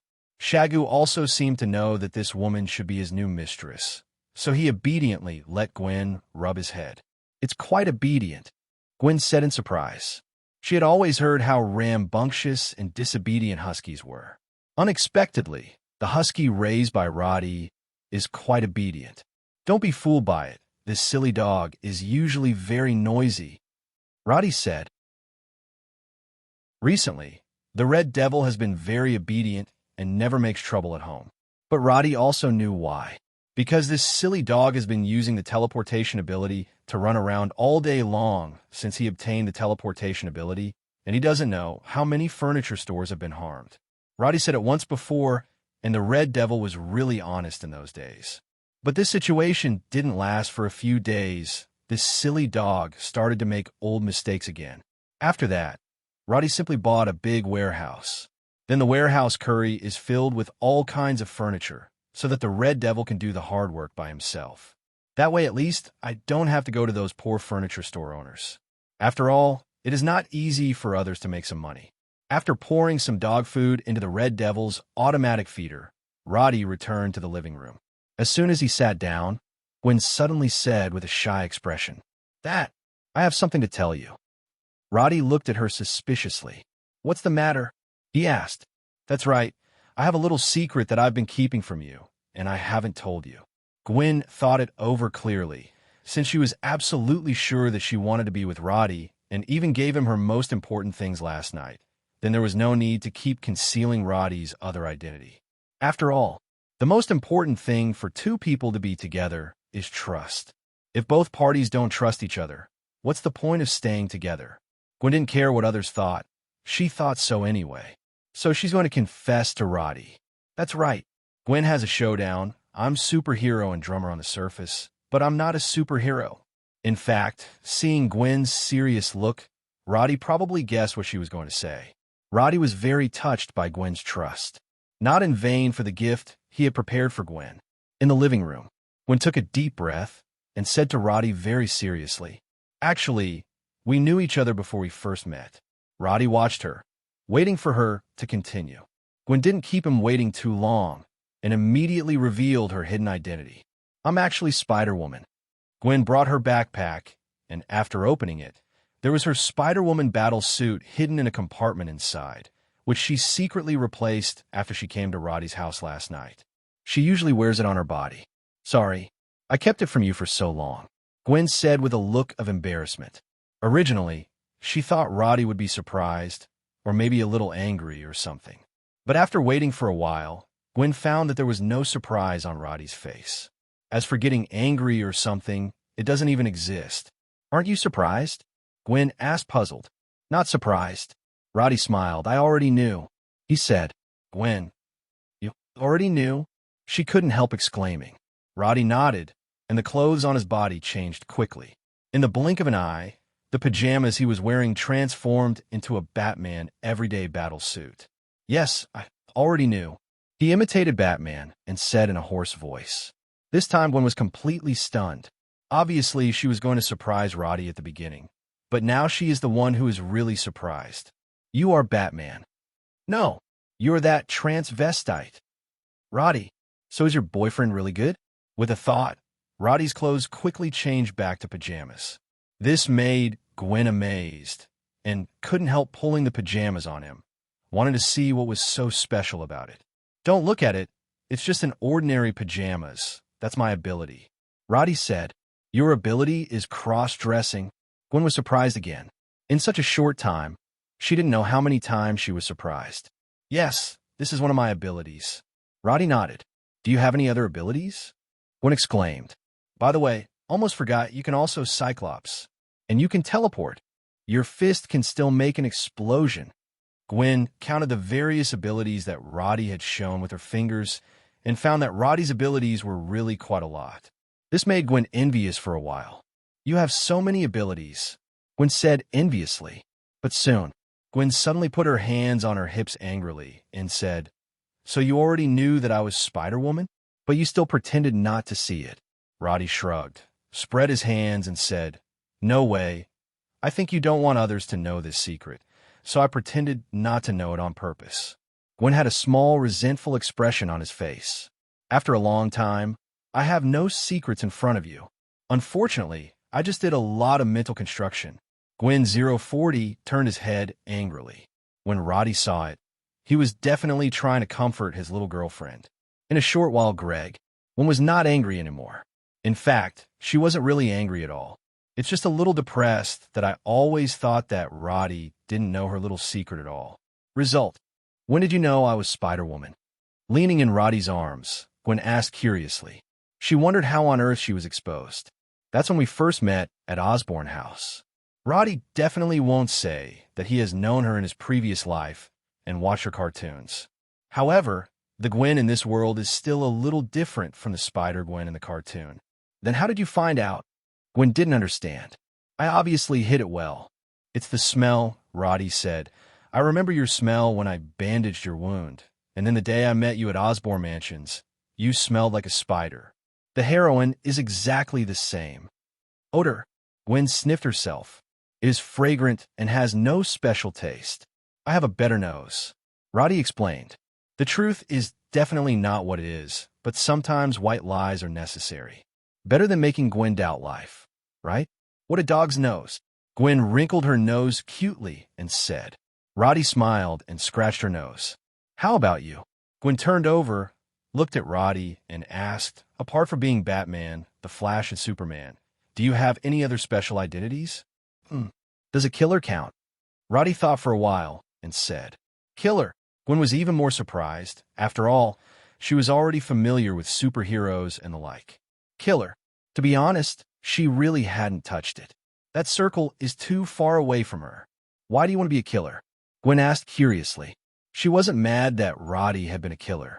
On the one hand, it is to earn some pocket money, and on the other hand, it is mainly to enrich the boring life. Roddy thought for a while and said, Are you short of money? Gwen looked around. In an instant, every piece of decoration in this house was much more than her pocket money in the past few years. That's it. Roddy actually said he was short of money? Gwen said that she couldn't understand the thinking of rich people. P.S. Here, comes the sixth update. Went for lunch, come back in the afternoon. I spent a lot of money, and I was not a shareholder of Osborne at that time. To be honest, the cash I could control every year was not that much at that time. Roddy explained. Not so much as how much? Gwen asked curiously. 80 million. Roddy said. Gwen, I shouldn't have asked. 80 million a year is not enough for you to spend? The world of the rich is indeed beyond the comprehension of ordinary people. Then are you still a killer? After being shocked by the consumption ability of the rich for a while, Gwen asked again. There is none left. Roddy shook his head. Although I'm not officially retired, I'm not originally affiliated with any organization. So I can accept the task as soon as I want. And if I don't want to take it, even if I take a break for a few years, no one will make irresponsible remarks. This is the benefit of free people, unlike those killers who are attached to organizations. How dare you believe that there are performance indicators? If there is another last elimination or something, it will be 2-6. The main thing is that I am not short of money now. Roddy said, the shares in Osborne are enough for me to spend whatever I want, and the annual dividend alone is several hundred million. How many billions are there in dividends? Although Gwen knew that Roddy was rich, but she didn't expect Roddy to be so rich. Her father's annual salary is only more than $90,000, and her mother's income is even lower, only more than $60,000 per year.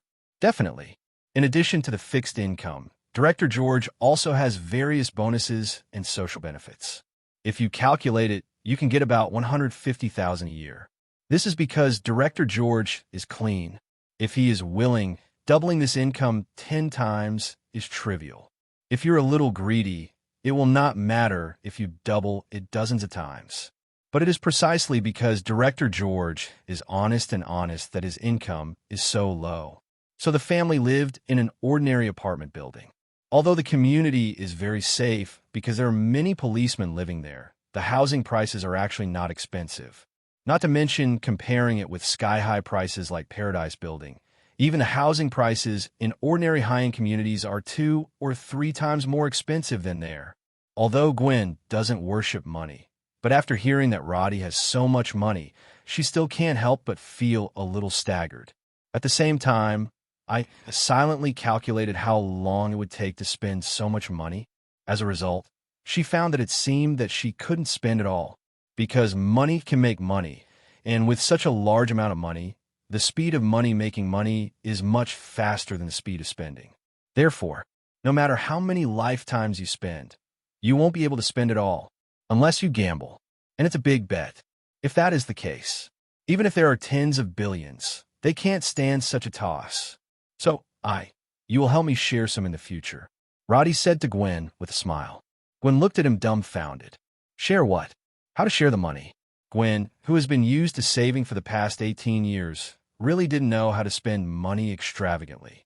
The way she can imagine spending money are limited to buying a car, a house, clothes, and jewelry. But when you have more money, it's just a string of numbers. Roddy said, well, that's what rich people say.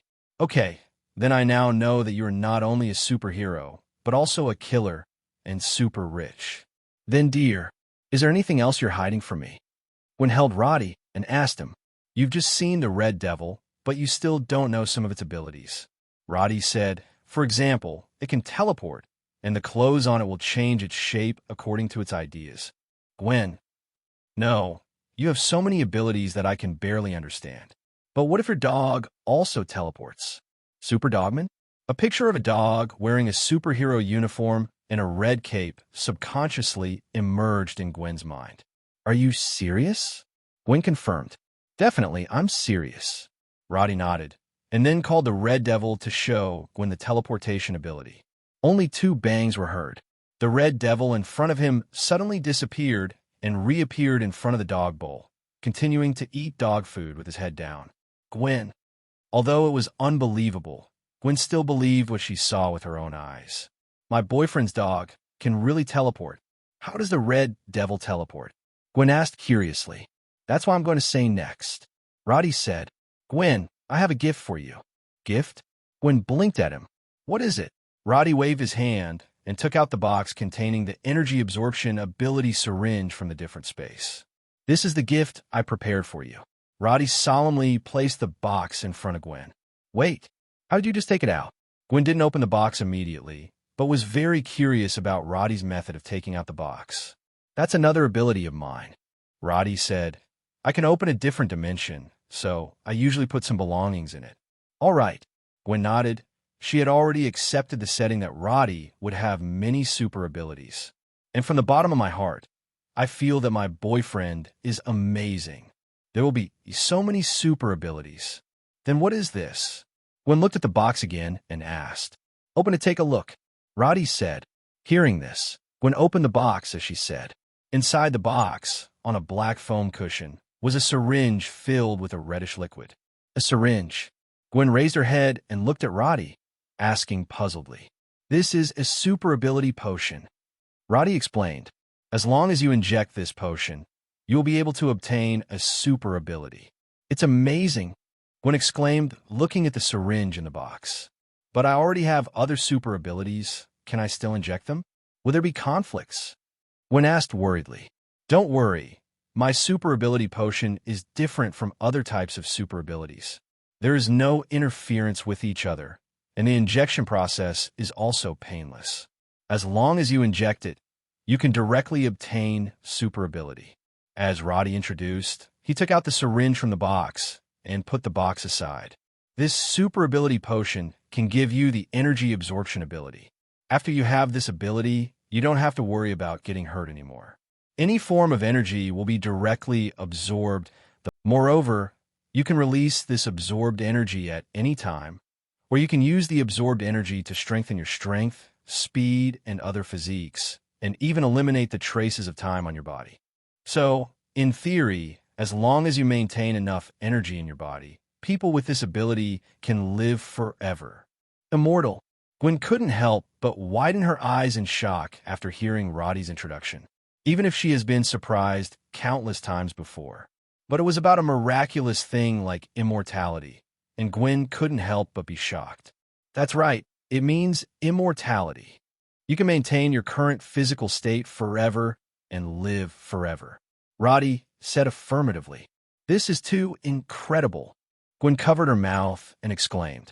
No one can refuse the temptation of immortality.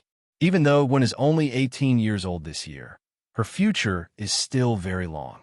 But when she thinks that one day in the future she will grow old, become ugly, and even die, Gwen still feels resistance in her heart. She wants to keep her beautiful appearance forever, if it is possible. She also wants to live longer.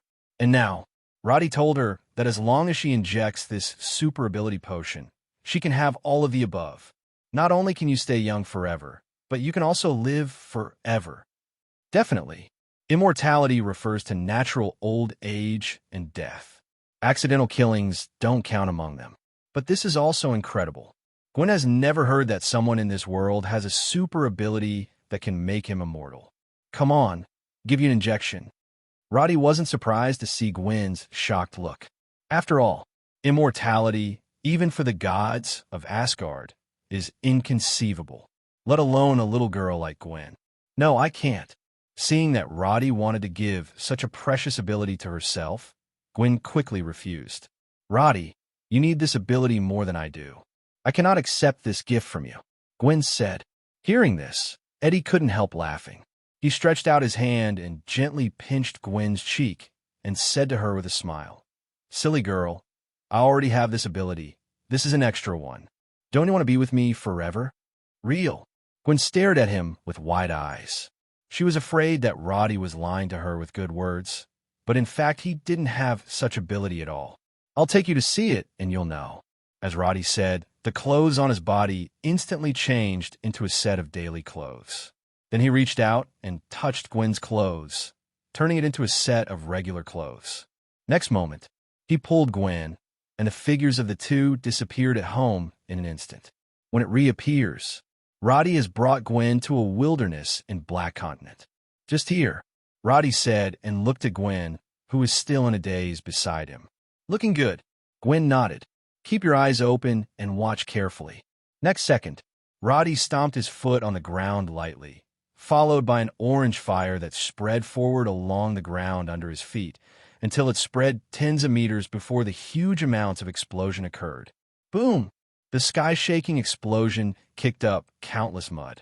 Roddy took Gwen to teleport away from the smoke and dust of the explosion, watching the picture over there from a distance.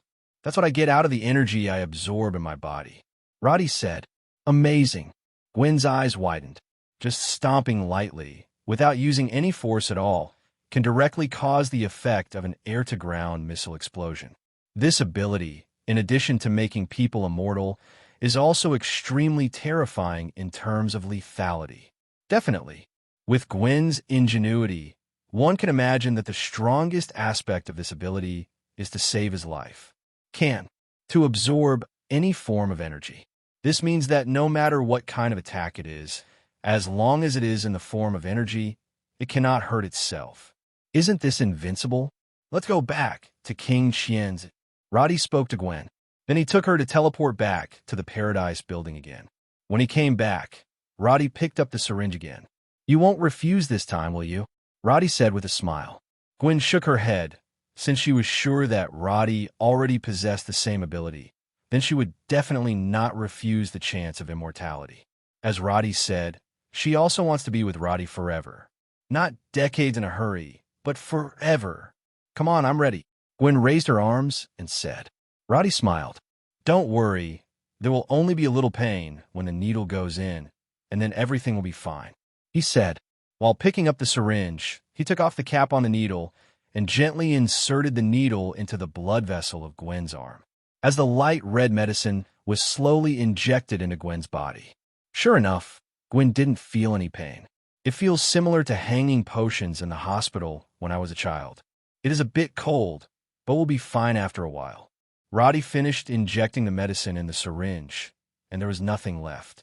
Then the needle is pulled out.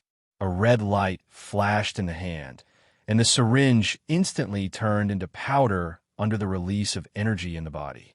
Then Roddy waved his hand, and a corpse destroyer came directly. "How do you feel?" After doing all this, Roddy looked at Gwen and asked. "I feel a little bit. I will try," Gwen said, and then raised his fist and punched himself.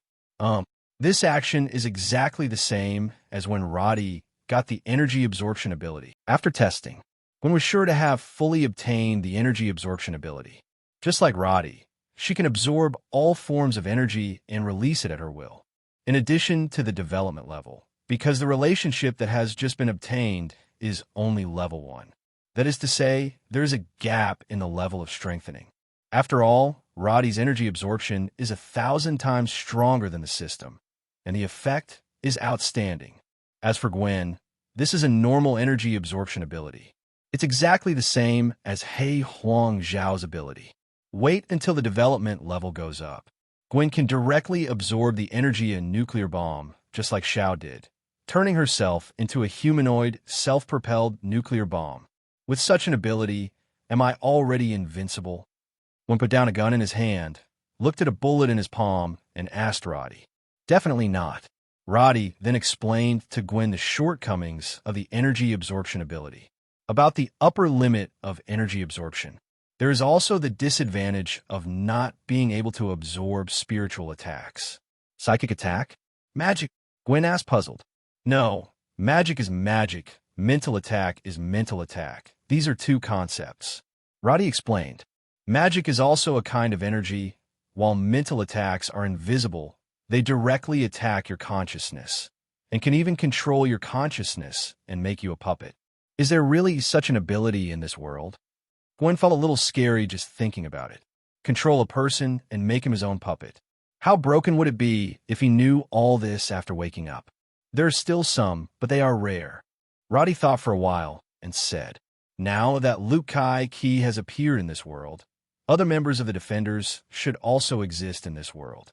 That being the case, then the Purple Man who once controlled Jessica Jones should exist in this world. Although that guy's ability is far from comparable to that of Professor X, he is indeed a Superman who is proficient in mind control. And the ability of energy absorption is probably unable to cope with such an existence as the Purple Man 373. Definitely. Purple Man's mind control is average.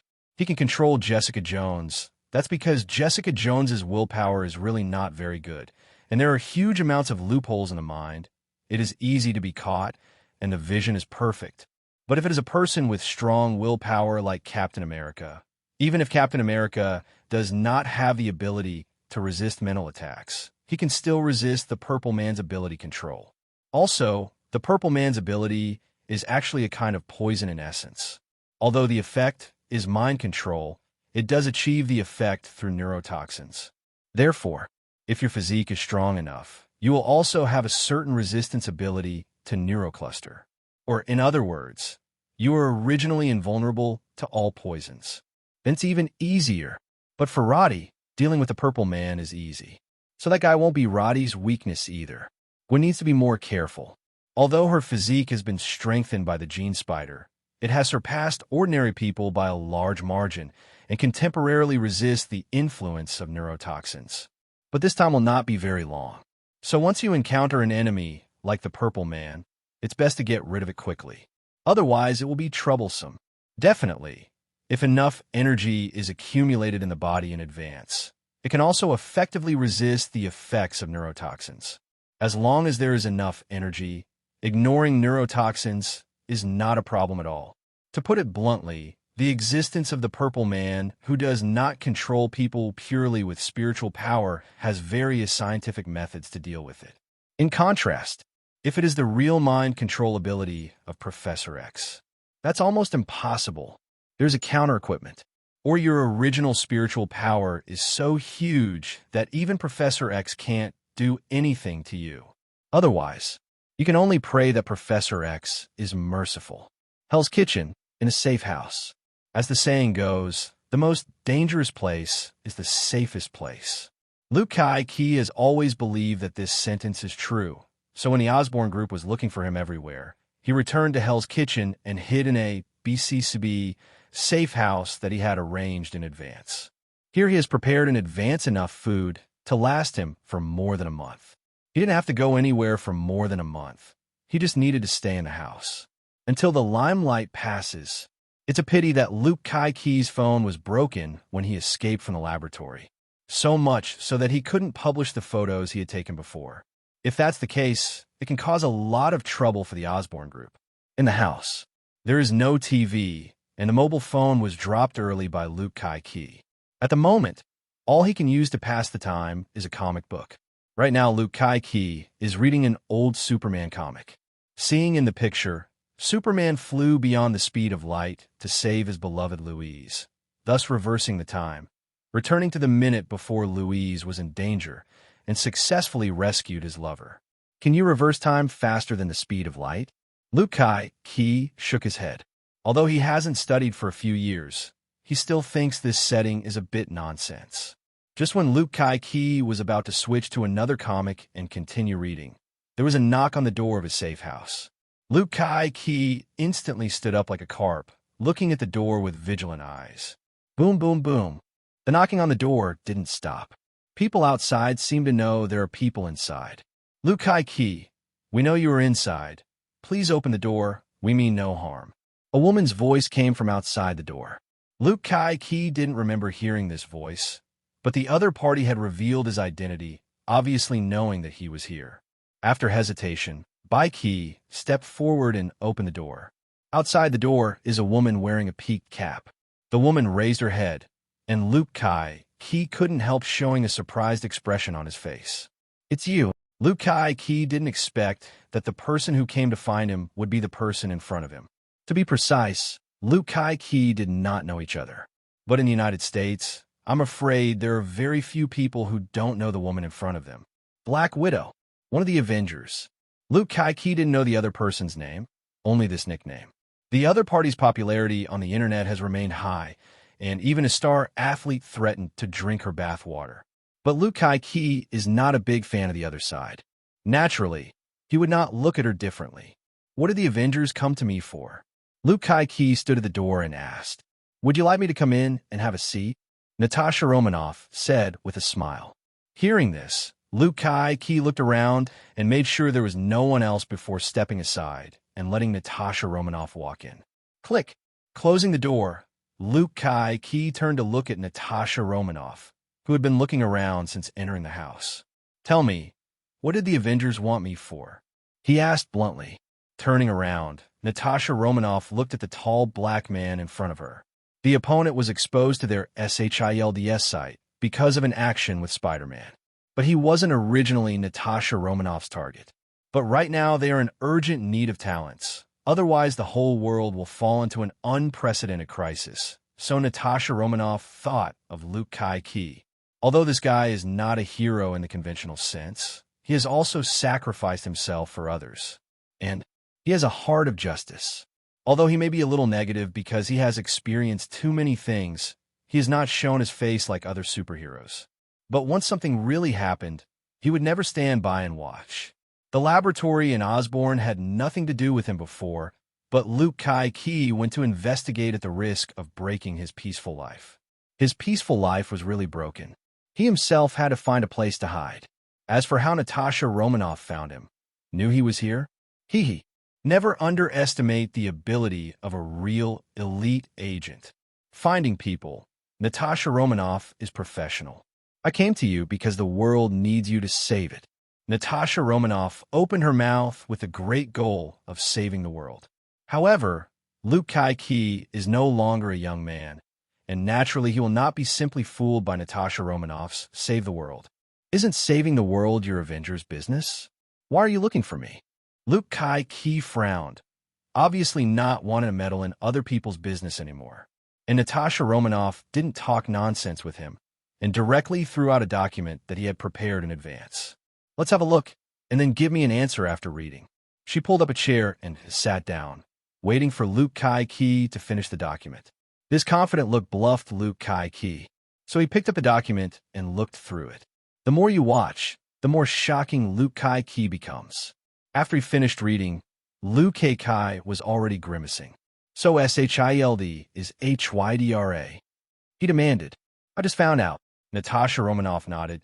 Definitely not entirely. There are still good people inside SHIELD, but most of them are HYDRA. Before coming here, Natasha Romanoff and Steve had already seen Nick Fury in suspended animation. It was also from Nick Fury that they got how bad things are going on inside S.H.I.E.L.D. While at the same time, they must also take responsibility for stopping HYDRA. It's not just about saving the world. Also for redemption. Natasha Romanoff doesn't know how many of the missions she has performed in the past are truly righteous. How many of them were assigned to her by HYDRA. She used to think that after leaving the Red House, she would start a new life. It turned out that the Red House was replaced by HYDRA. This can no longer be said to be changing the soup without changing the medicine. Instead, stepping from one quagmire into another, bigger and more poisonous quagmire.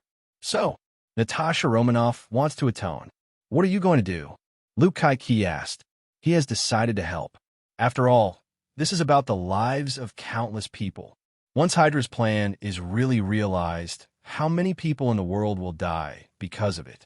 Destroy their plans. Natasha Romanoff stood up and said, chop off all their heads. I join. Luke Kai-Key reached out and handed the file to Natasha Romanoff. Welcome.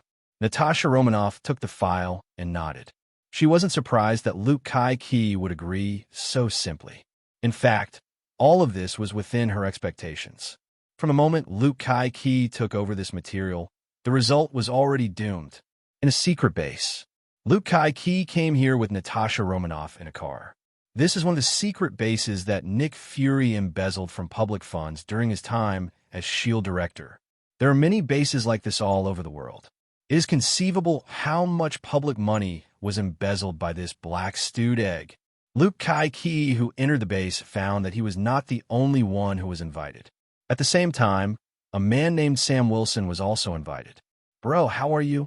Sam is a very enthusiastic black man, and he offered to say hello to Luke Kai-Key. The two parted ways after a hug and introduced themselves to each other. It seems that the atmosphere is quite harmonious. I still have a goal that needs to be invited in the past, and we will act immediately after I come back. Natasha Romanoff said to Steve and the others. When Steve heard her words, his face changed, and he continued. Natasha Romanoff. I thought we had already reached an agreement. And that was a child. He shouldn't be involved in this kind of mission. I know, Captain, Natasha Romanoff said lightly. So my target is not him, but another one. Another? Steve froze for a moment. He thought Natasha Romanoff was talking about Spider-Man. Didn't realize there was another one. What are you guys saying? Luke Kai-Ki, who just arrived, is not very familiar with everyone present, so he can't understand what the two of them are talking about. Ask the captain. I'll go first. Natasha Romanoff shook her head, turned, and walked straight away, leaving the three big men standing in place. You look at me, I look at you. Slightly awkward. In the afternoon ice cream shop, Roddy is dating Gwen, and the two are eating a couple's ice cream, surrounded by pink bubbles.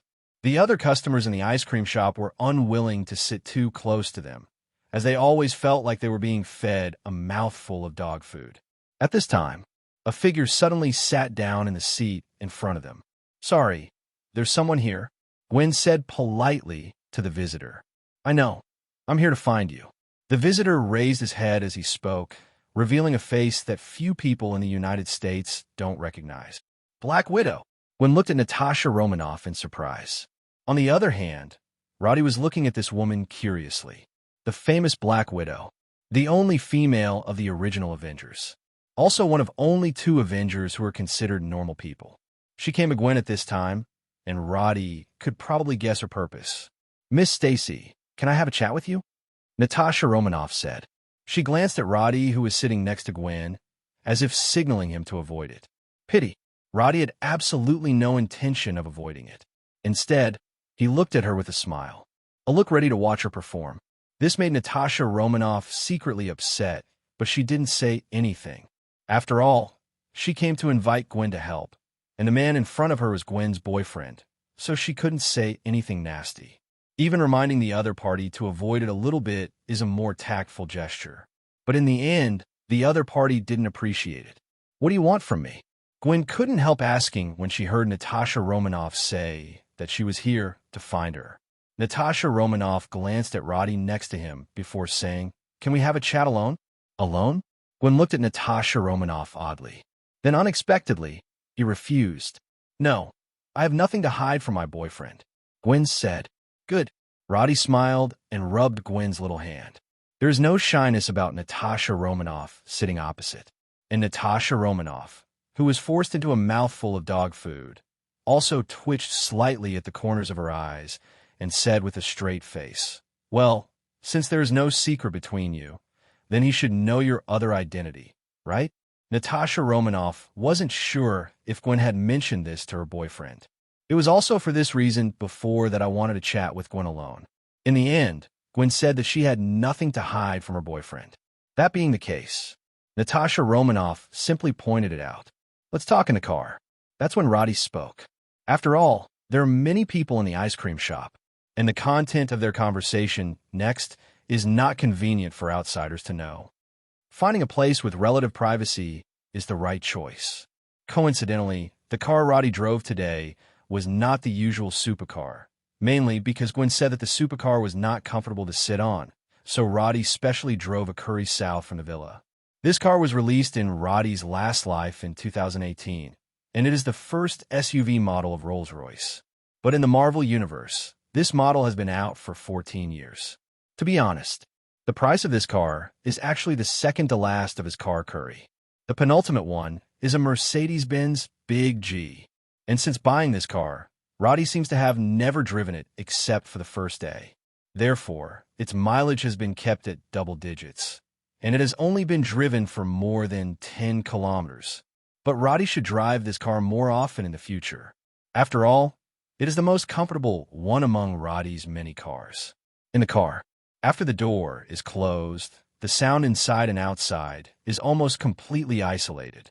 Roddy looked back at Natasha Romanoff, who was sitting in the back seat, and said, Miss Avenger, now you can tell why you came. Natasha Romanoff glanced at him, and then straight to the point, she explained why she came. In fact, it was nothing more than what she said to Luke Kai-Ki before, and then took it over and said it again. Definitely. The most important thing is to show Gwen the document she brought. Let her understand the seriousness of the matter. Gwen, who had read the information, was indeed shocked. She didn't expect that the legendary SHIELD would have been infiltrated into this virtue by Hydra long ago. Not only the former director is HYDRA, even most of the internal agents are also HYDRA. It is really jaw-dropping. What makes Gwen feel that Hydra is a group of lunatics is that they actually want to use an algorithm to eliminate all the targets that threaten Hydra in the world. How many people have to die for this? Isn't this crazy? What is it? Normal people, even big villains, wouldn't make such a maddening plan, would they? But Gwen didn't know that in the future, there would be a purple sweet potato essence who wanted to maintain the balance of the universe. So he decided to kill half of the life in the universe to achieve this goal. In contrast, Hydra's plan seems nothing compared to the eradication of half of life in the universe. That's when Gwen was shocked at how crazy Hydra's plans were. But Roddy was thinking that the plot had already developed to the point of the second part of Captain America. Then SHIELD will disintegrate and die with Hydra that has been integrated into it. But, in fact, that is only the surface situation. In fact, Black Braised Egg has another team in hand. Director of S.H.I.E.L.D. is just one layer of his identity on the surface, and he has another layer of identity as the director of the Heavenly Sword Bureau. Compared with SHIELD's high profile and well-known, the Tianjin Bureau belongs to a mysterious organization that very few people know about. Even those who know the existence of the Heavenly Sword Bureau don't even know where the headquarters of the Heavenly Sword Bureau is. No matter how big their brains are, they will never think that the headquarters of the Heavenly Sword Bureau is not actually on the Blue Star, but in the space outside the Blue Star. And the members of headquarters of Tianjin Bureau are all composed of Skrulls. This is a foreshadowing that Nick Fury planted back then. It eventually evolved into today's Tianjin Bureau. At this point, maybe Nick Fury himself didn't expect to come to this point at the beginning, right? After all, he was just an ordinary agent of SHIELD back then. Who would have thought that in the future, he would have great power in his hands? And even without mentioning the existence of the Heavenly Sword Bureau, the SHIELD team that belongs to Phil Coulson is actually under the control of Nick Fury. At least for now, it's still under his control. It's hard to say what the future will be like. Anyway, with Nick Fury's character, once bitten by a snake for 10 years and afraid of, well, ropes, he will definitely not create an organization as large as SHIELD in the future. Huge size has the advantage of being huge. No matter what you do, there are enough subordinates to assign, and you can even carry out a large number of different tasks at the same time. But the problem is also obvious. There are so many people. How can you be sure that all the people here are loyal to you? It would be a whole different story if there were fewer people. You can carefully examine the degree of loyalty of these people, so as to judge who is more loyal, who is only superficially obedient to you. But it will not work if there are too many people. Too complicated. Too confusing. So, you want me to help you with HYDRA? In the car, Gwen looked at Natasha Romanoff in the back row after reading the information and replied, "Yes, I want you to join us." Natasha Romanoff nodded. She does mean it. Even, she also wants to win over the other party to join the Avengers. But that's for later. Solve the problem of Hydra first, and talk about other things later, including Luke Kai Ki too. Natasha Romanoff has ideas. This time, if they succeed in smashing the secret of HYDRA, then not only Hydra will suffer disaster, but also their gods. Therefore, there may be no more SHIELD in the future. The Avengers will be Natasha Romanoff's only belonging. So she needs to do more considerations for her team, including finding more outstanding members for the Avengers. A superhero team should not only have them. The number is too small to maintain world peace. Not to mention that Thor among them didn't stay in Blue Star for a long time. This is equivalent to their Avengers missing a high-end combat power. That's why Natasha Romanoff wanted to recruit Luke, Kai, Ki, and Gwen. This was also Nick Fury's previous idea, but but he might not be able to control the Avengers' affairs in the future. After getting a positive answer from Natasha Romanoff, Gwen also had some hesitation. She turned to look at Roddy next to her. "Roddy, what do you think?" Roddy looked at her. In fact, Gwen would ask him that, and he knew that Gwen wanted to help in his heart. Gwen is essentially a kind person. She will take the initiative to help those in need. Even after Roddy's previous enlightenment, Gwen has a new understanding of her own justice. But that doesn't change her good heart, and that's one of the things Roddy loves about her. Follow your heart and do what you want. Roddy held Gwen's little hand and said, "Remember what I told you before?" "I see." Gwen nodded vigorously. In fact, she had already made a decision after reading that document. The reason why I asked Roddy was also because I was worried that Roddy would not want to go. But now that Roddy has said that, what else can Gwen have for hesitation? "I promised. When shall we act?" After getting the answer, Gwen also appeared to be very active and asked when Natasha Romanoff would start to act. Quite a look of can't wait. In fact, Gwen, who has just obtained a new ability, has long wanted to find some villains to test the actual combat effect of her new ability. The arrival of Natasha Romanoff can be said to be in the arms of Gwen. "You can prepare first, and then we can set off right away," Natasha Romanoff said. "Then wait a moment, I need to get my battle suit." Gwen nodded, then looked at Roddy in the driver's seat. 10 minutes, Roddy said. Then he starts the car, the V12.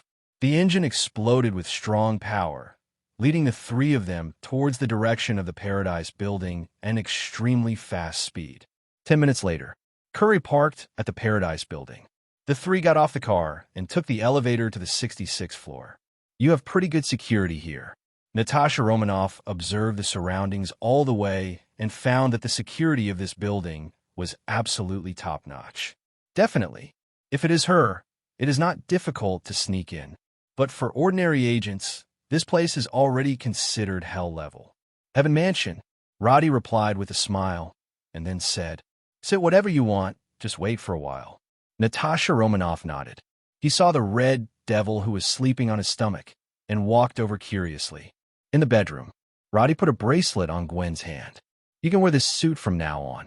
As he said, his fingers slid across the surface of the bracelet, followed by about 3 seconds, the original small bracelet turned into a metallic spider battlesuit. The style of this spider battlesuit is similar to Gwen's original one, except that the surface is made of metal. "I really envy your ability. If I also have this ability, I won't need to buy new clothes in the future." Gwen looked at Roddy enviously and said, "Isn't it fun to buy new clothes?" Roddy laughed. "But that costs money." Gwen said, "Fool, isn't my money your money?"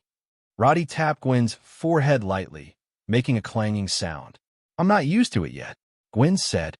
While talking, Gwen also moved his hands and feet, and found that although this battle suit is made of metal, it does not feel jerky at all when moving. On the contrary, it is quite flexible. "Should I change my name to Iron Spider-Woman?" Gwen said with a smile. "If you're happy, you can call me Hammer." Roddy laughed. Gwen couldn't help rolling her eyes. "Hammer or something, that's too ugly. P.S. The 9th update is here. What I owed before was 62,000 words. That is 15.5 chapters. This is the first chapter. I still owe 14.5 chapters. I'm somewhat unable to write here, mainly because I'm really tired. I'll almost take a break and then write another chapter later and upload it after midnight as the first chapter tomorrow. Tomorrow, there should be about 7 chapters of updates, for chapters are guarantees, and 3 chapters are more updates. Finally, thanks to the brothers who subscribe for their support for this book. Although the number of subscriptions is not ideal, I will stick to it. This book will have at least 2 million words before I can finish my book. Okay, go. I will see you when the time comes. Good performance. Roddy patted Gwen on the shoulders, and the two of them came out of the bedroom. In the living room, Natasha Romanoff is playing with the Red Devils. This silly dog also knows how to avoid people. He didn't behave like a normal dog in front of Natasha Romanoff. He didn't show the teleportation ability, and he didn't randomly change the shape of the clothes he was wearing. He was quite obedient. "Natasha Romanoff, let's go." Gwen couldn't wait to try out her new ability, and Natasha Romanoff, who saw the two coming out of the bedroom, also stopped playing with the Red Devil. She turned to look at Gwen's new outfit and couldn't help but praise it. The new battle suit is pretty good. Gwen nodded with a smile and turned to look at Roddy beside her. Natasha Romanoff, who noticed this scene, couldn't help turning her eyes to Roddy. In fact, Natasha Romanoff checked this Roddy when she found out that Gwen was Spider-Woman. But the identity of the other party is very simple. A rich second generation whose parents died and inherited a large amount of inheritance spends his days drinking and drinking, surrounded by a lot of women. She didn't know why Gwen fell in love with such a playboy, but judging from her observation today, the two are quite affectionate. Maybe it's Playboy's sex change. After all, being able to make a superhero girlfriend should be something worth showing off for a rich second generation like him, right? Definitely. It's possible that Natasha Romanoff was thinking too lowly about Roddy, but she has seen too many rich second generations with this kind of virtue, and what Roddy did in the past is not any different from the rich second generations she is familiar with in 240. So it's no wonder that Natasha Romanoff sees Roddy with colored glasses. But there's one thing that's weird. That's how Roddy somehow became a shareholder in the Osborn Group. Although it was said to the outside world that Harry had found a helper. But as far as Natasha Romanoff knows, this Roddy has not been to the company a few times in total. Such a helper. Are you sure it's not here to help? And just do me a favor and give shares worth billions directly? This Mr. Osborn is quite proud. Let's go. Our plane is already waiting outside. Natasha Romanoff nodded at Gwen, then turned and opened the door to the patio outside the house. At this moment, there was a surge of air in the sky. Immediately following the place where there was obviously nothing in front of him, suddenly an entrance to the engine room slowly opened. Natasha Romanoff walked in front, looked back at Gwen who hadn't followed, and said, "Let's go. The others are already waiting for us." Gwen nodded. She was just a little surprised that this plane can be invisible, and this is physical invisibility. Impressive. Then I'm leaving. Gwen gave Roddy a hug, then turned around and followed Natasha Romanoff in front of her. The two quickly boarded the Quinjet, and then the open cabin door was slowly closed.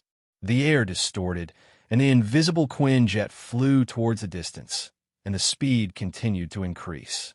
Although Roddy couldn't see the appearance of the Quinjet, his magnetic field could tell him that the Quinjet was far away from Paradise Building. Speaking of which, did the owner of the Paradise Building once advertise that his building would never be invaded? Roddy suddenly thought of the promotional slogans he had seen when he bought the Paradise Building, combined with the experiences I have encountered these days. He couldn't help laughing. Can never be invaded? What a joke. At the speed that SHIELD's most advanced Quinjet can achieve, only a few minutes have passed since departure from Liberty City and arrival in Washington. The entire 380-kilometer journey was crossed in just a few minutes. Have to say, the speed of Quinjet is still very impressive. After all, the speed can reach the level of a hypersonic fighter jet. If it wasn't for the time it took to climb the height at the beginning, it wouldn't even take 2 minutes to go from Liberty City to Washington, D.C. SHIELD, outside Trident headquarters. The invisible Quinjet lands in a clearing. Natasha Romanoff led Gwen off the plane. That's it. When Gwen got off the fighter plane, she was a little surprised at the flight speed of the plane. At this moment, there are also 4 people walking towards him, 3 men and 1 woman. The only woman is Maria Hill, Zhang Jin's deputy director of SHIELD, and Nick Fury's most capable assistant. Your time is almost up. Hill came over to remind Natasha Romanoff. After Natasha Romanoff nodded, she turned around and introduced the few people present to Gwen, and then hurriedly got in a car and left here. Isn't Natasha Romanoff with us? Gwen asked curiously. No, she has other tasks. Hill said, Hello, Spider-Woman, we meet again. Luke Kai-Ki also greeted Gwen at this time. It's you again, you also joined the Avengers? Gwen was a little surprised to see Luke Kai-Ki here, and also wondered why he didn't see that Spider-Man. Just like you, I was brought in to help. Luke Kai-Ki said, Hello, Spider-Woman, Steve said at this moment. You will act with us later, and the Hydra people will definitely counterattack crazily. Your task is to eliminate all enemies that hinder us. I thought you'd say knockdown. Gwen looked at Captain America in front of her and felt very strange. After all, since she was in elementary school, those teachers always liked to show them the promotion. To be honest, Gwen has a stereotype about Captain America, that Captain America is always just, and he always forgives those people. That's why she said that she thought Captain America would say down, rather than solve this relatively more violent vocabulary. We're up against Hydra this time. Trust me, those villains deserve no mercy. Steve said seriously. As the person who once smashed Hydra's world destruction conspiracy, Steve knows the virtues of these guys too well. So, his forgiveness will not apply to Hydra. It seems that you are not as old-fashioned as I thought, Gwen said. Steve smiled wryly. He seems to be used to old antiques. What about you? Do you have any super abilities? At this time, Gwen looked at Sam, who was not talking much, and asked him curiously. No, I'm just an ordinary person. Sam shook his head and said, This guy's an eagle. Luke Kai Key on the side seems to be familiar with Sam. He said with a smile and put his arm around Sam's shoulder. Eagle. Gwen subconsciously looked behind Sam. He has a weird device on his back, so are those eagle wings? Guys, it's time for us to move. At this moment, Hill looked at the time on his watch and said to the four of them, Follow me. Steve nodded, and then called on the others to run quickly towards the Trident headquarters building. Last time, he rushed out from here alone, and he ran in a mess. This time, he brought his teammates with him, and he will never be as embarrassed as he was last time. While running, Gwen looked around curiously. Why didn't I see the other Avengers? She asked as she ran. At this time, Hill on the side pointed to the sky. Gwen looked up, just in time to see a flame flying across the sky. That is Iron Man. Steve also looked up at Tony, who was flying across the sky. In fact, Tony was invited by him himself. He was also taunted by Tony at the time. Worse yet was Fury. He was scolded directly by Tony and laughed at him as a man with only one eye, so he couldn't even tell that all the people under him were Hydra. And Fury was so scolded by Tony that he didn't know how to refute. After all, what happened this time really hurt him. Even he himself almost died. So being scolded by Tony or something, it's actually nothing. After all, this guy has always been poisonous. If you expect to hear something good from him, then the sun will really come out from the west. On the horizon, under a cloud, the bright cloak fluttered behind Roddy, and the bright red on his chest was poured like blood. He stands in the air. The strong magnetic field around him allows him to rely on the gravity of the planet, and he can fly in the air, and his gaze at the moment was looking at the building in the distance. There are also Gwen and others who have already clashed with the Hydra people below the building. The ability of farsightedness allows Roddy to see all details clearly, including Captain America's ass. Is it because of the lifting effect of tight pants? Roddy couldn't help thinking. And at the moment, the group below has entered the Trident building. Then they split into two groups. Hill took Gwen straight to the control room, and Steve went straight to the broadcasting room with Sam and Luke Kai Key. Before fighting, he has to figure out who is his own. Who is Hydra? Roddy can't see what's going on inside the building. After all, he doesn't know how to see through. But he can see what's going on outside the building, especially the river outside the Trident building. The originally calm water surface suddenly boiled after a while. Following the separation of the water surface, 3 helicopter carriers with huge amounts of lift off slowly. Here we go. Roddy folded his hands and watched the shocking scene live. At the same time, Tony, who was wearing a steel armor in the sky, was also heading towards the 3 helicopter carriers, trying to stop them. But at this moment, a group of soldiers riding strange motorcycles suddenly appeared behind him. This motorcycle has no wheels, and the 2 ends are luminous power units. Looks similar to the Quinjet power plant, but much smaller. The soldiers on the flight motorcycle were all wearing full coverage black battle armor. When the button was pressed, blue laser beams were shot from the head of the motorcycle and blasted towards the Iron Man in front. Sir, there are enemies approaching from behind. JRVS reminded Tony at the right time and controlled the armor to evade, successfully dodging the sneak attack from behind. These are also Hydra. Tony turned to look at the group of soldiers on flight bikes. It should be, sir. JRVS replied. Well, it looks like we'll have to deal with these troublesome guys before we can get any closer to that. 3 big guys. After Tony finished speaking, he immediately rushed towards these soldiers. Facing the sky full of blue lasers, Tony's steel armor directly staged various difficult aerial skills. Definitely, 90% of these aerial skills are the credit of JRVS. Tony is primarily responsible for ordering the fire. Aim? Feel sorry. That's the job of JRVS too. Looks like Iron Man is in trouble. Roddy looked to the other side and saw the group of Hydra soldiers riding flight motorcycles. His eyes were a little strange.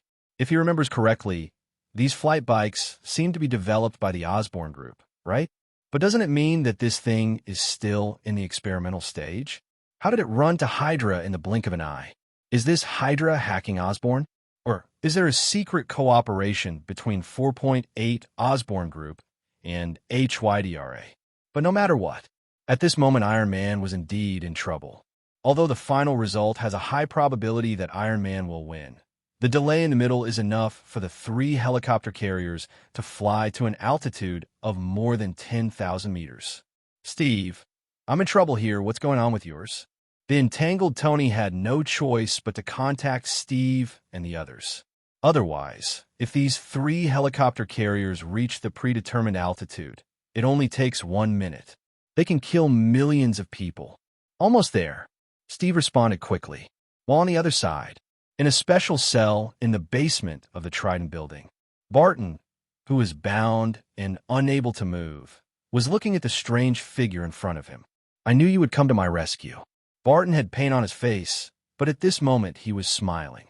Although the person in front of him looked completely unknown, Barton knew that she was his good friend Natasha Romanoff. Barton was unlucky to say that he was still at headquarters when Steve defected. As a result, Steve ran away, messing with Pierce's rage. Following Pierce, he ordered the removal of Fury's henchmen, and the first to bear the brunt was Barton. So outnumbered, he was arrested. But Pierce didn't kill him. Instead, they locked him up as if trying to brainwash him into being a killer like the Winter Soldier. Pity. Pierce couldn't wait for that moment to come. In fact, Pierce has no future, because he can't survive today. Outside the cell, Natasha Romanoff, disguised as another picture, opened the door of the old room, then walked in and unchained Barton. How is it? Can you still walk by yourself? She asked. Barton gritted his teeth and stood up. A man can't say he can't. I'm okay. He moved his hands and feet, although Hydra had tortured him in the morning. But who is Barton? SHIELDS, ace agent. Not to mention how strong his physical fitness is. But in terms of willpower, Barton asked himself that he would never lose to anyone in S.H.I.E.L.D. Just torture, but also want him to submit? How can it be? I brought your weapons. Can you still fight?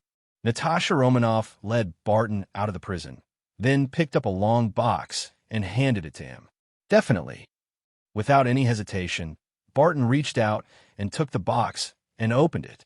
Inside was the bow he was used to and the matching arrows. That's good. I have other tasks. The captain and the others are outside. Now HYDRA should have discovered their invasion, so you have to hurry up. After Natasha Romanoff finished speaking, she turned around and left, showing no signs of dragging her feet. Barton has long been familiar with Natasha Romanoff's style of doing things, and he didn't think there was anything wrong with it.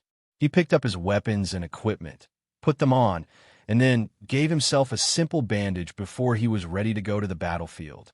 These people are real fighters. Exit from Trident headquarters.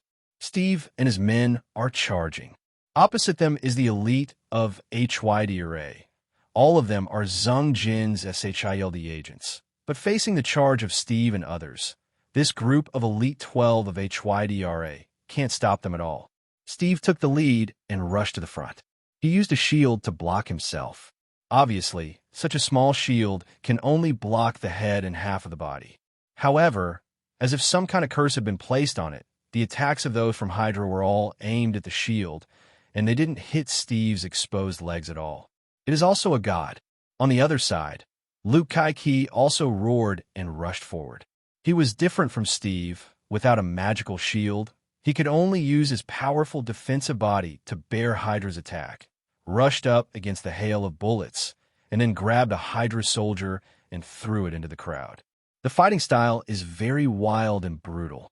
Sam was different from both of them because he needs to hide behind the bunker to shoot, and the indoor environment prevents him from spreading his wings, so he can only be used as an auxiliary of an edge OB. Take out a Hydra agent with a few shots every now and then. Finally able to win a few heads, not a drag. At this time, an arrow flew from a height. The arrow hit the middle of the crowd with a whoosh, and then exploded with a bang. A dozen Hydra agents were blown to pieces. His death was miserable, but Barton, who shot the arrow, had an indifferent expression, showing no mercy at all. Although there are some agents that he has known before, maybe even chatted and drank. But so what? At this moment, they are their masters, and it's for world peace. Barton strikes without any hesitation. Just like when those Hydra greeted him before, there was no hesitation at all. Exactly the same. Pierce on the top floor has also heard the movement downstairs. But at this moment, he is already on the verge of riding a tiger. So Pierce called Crossbones and led people to control all the guests of the security council he invited. Everyone, when our plan is successful, you will thank me. Pierce hasn't given up until this moment. He still stubbornly believed that his plan could still succeed. However, none of the members of the security council in front of him gave him a good face. Damn HYDRA.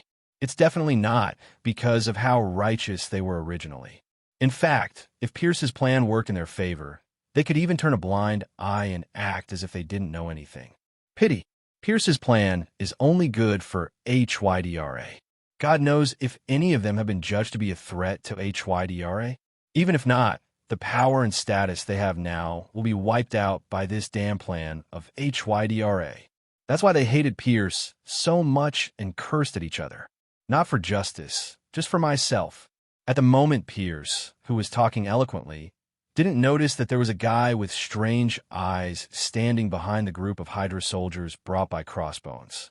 Just when he thought he had taken control of the situation, this weird soldier suddenly turned his gun and shot the heads of these Hydra soldiers.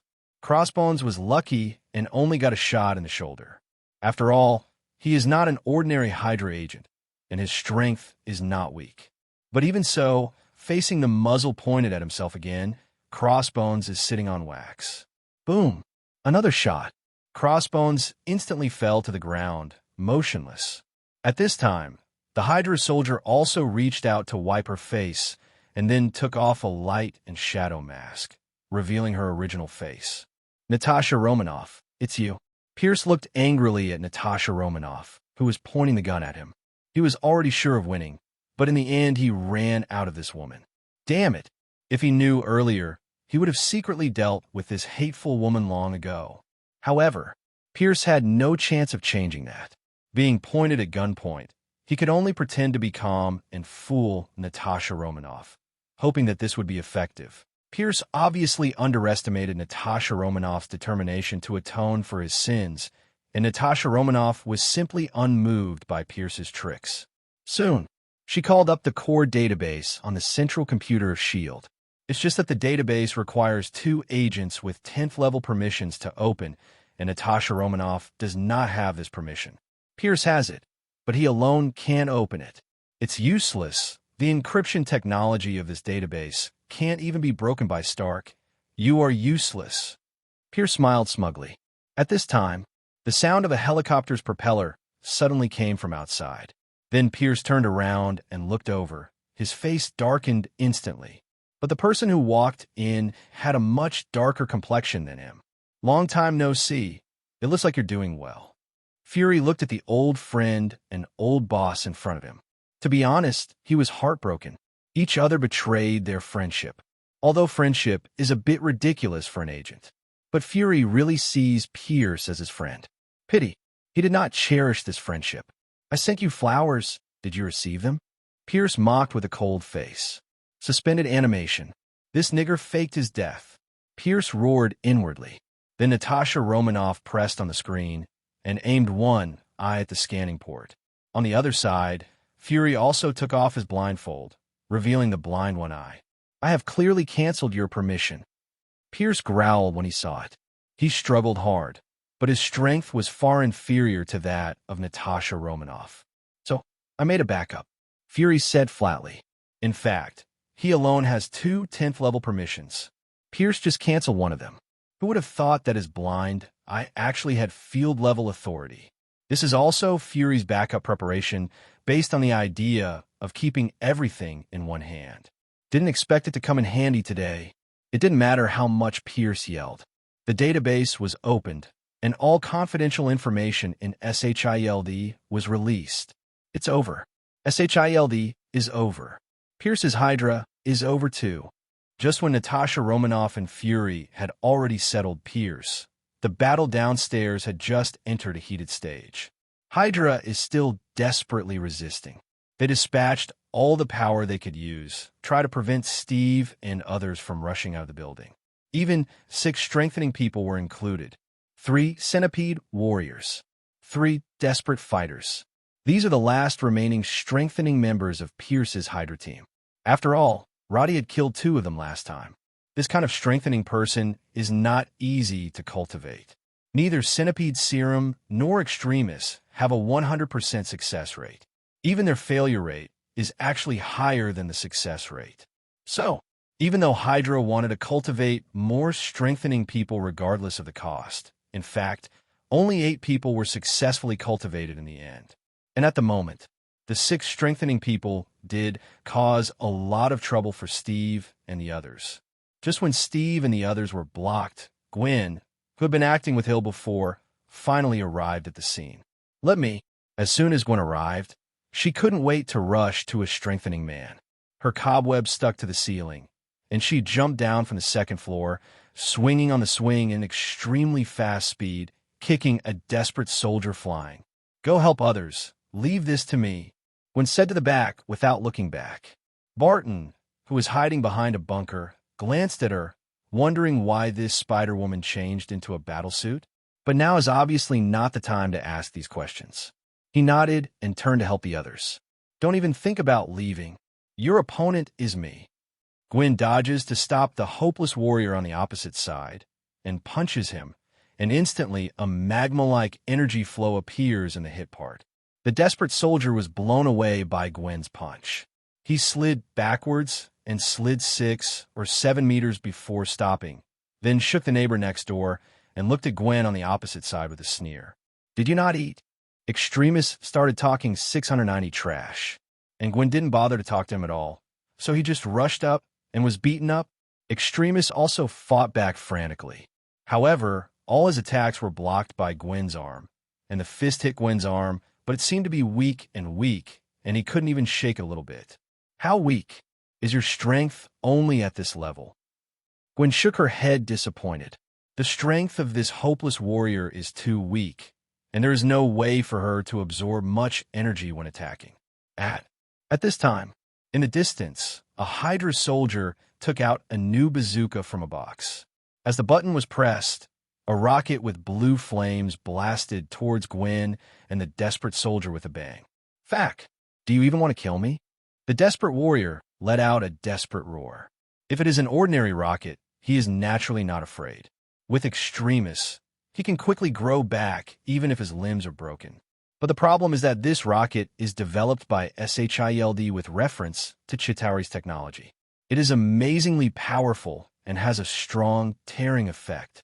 If this shot is hit, it will definitely be blown to pieces by him, turning it into a jigsaw puzzle on the spot, even if he has the recovery ability of Extremis. But it was all blasted into pieces. What a fart it was to recover.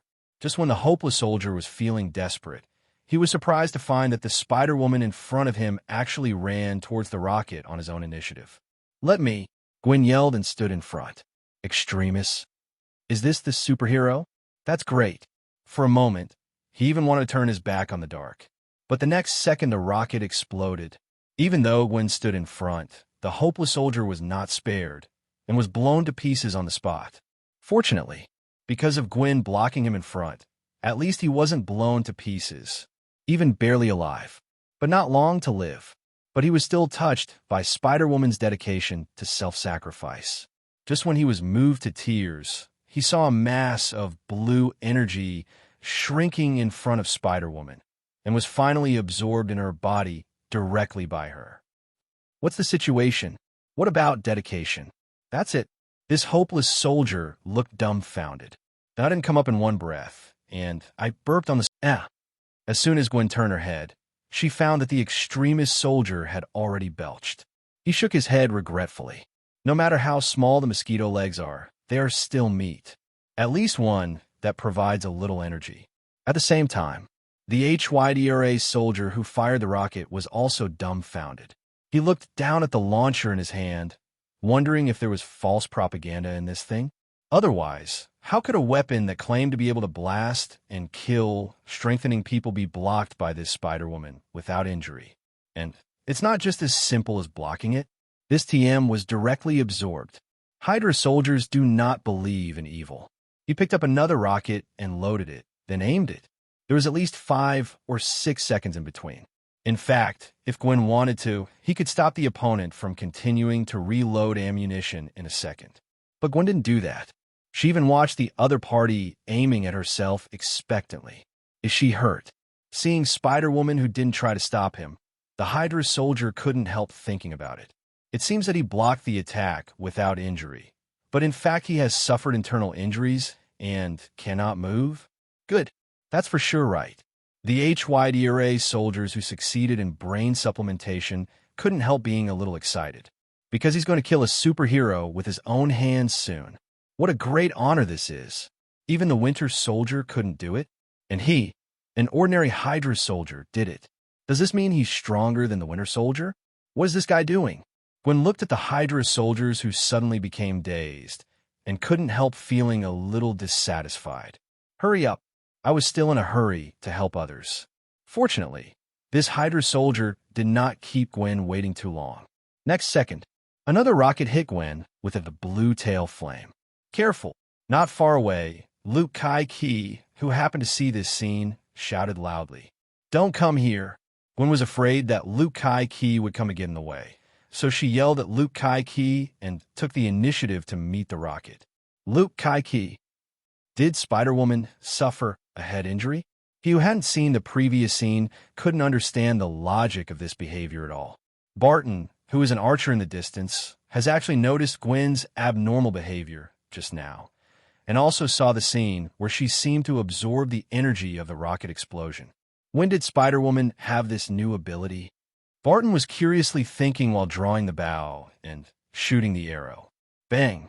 Huge amounts of explosions sounded. The blue flame spreads towards the surroundings like the fire of hell, forming a huge amounts of ball. And Gwen, who was in the center of the sphere, most intuitively withstood the power of the explosion. However, not only did she not feel any discomfort and pain at this moment, but she showed a smile on the contrary. Definitely, she had a hood on her face, and no one saw it. Next second, the blue fireball begins to shrink. It was as if 2 invisible hands were squeezing it. The visible fireball kept shrinking, and soon shrunk to the size of a volleyball, which was pinched by Gwen with 2 hands. Boo! Finally, the fireball disappeared completely.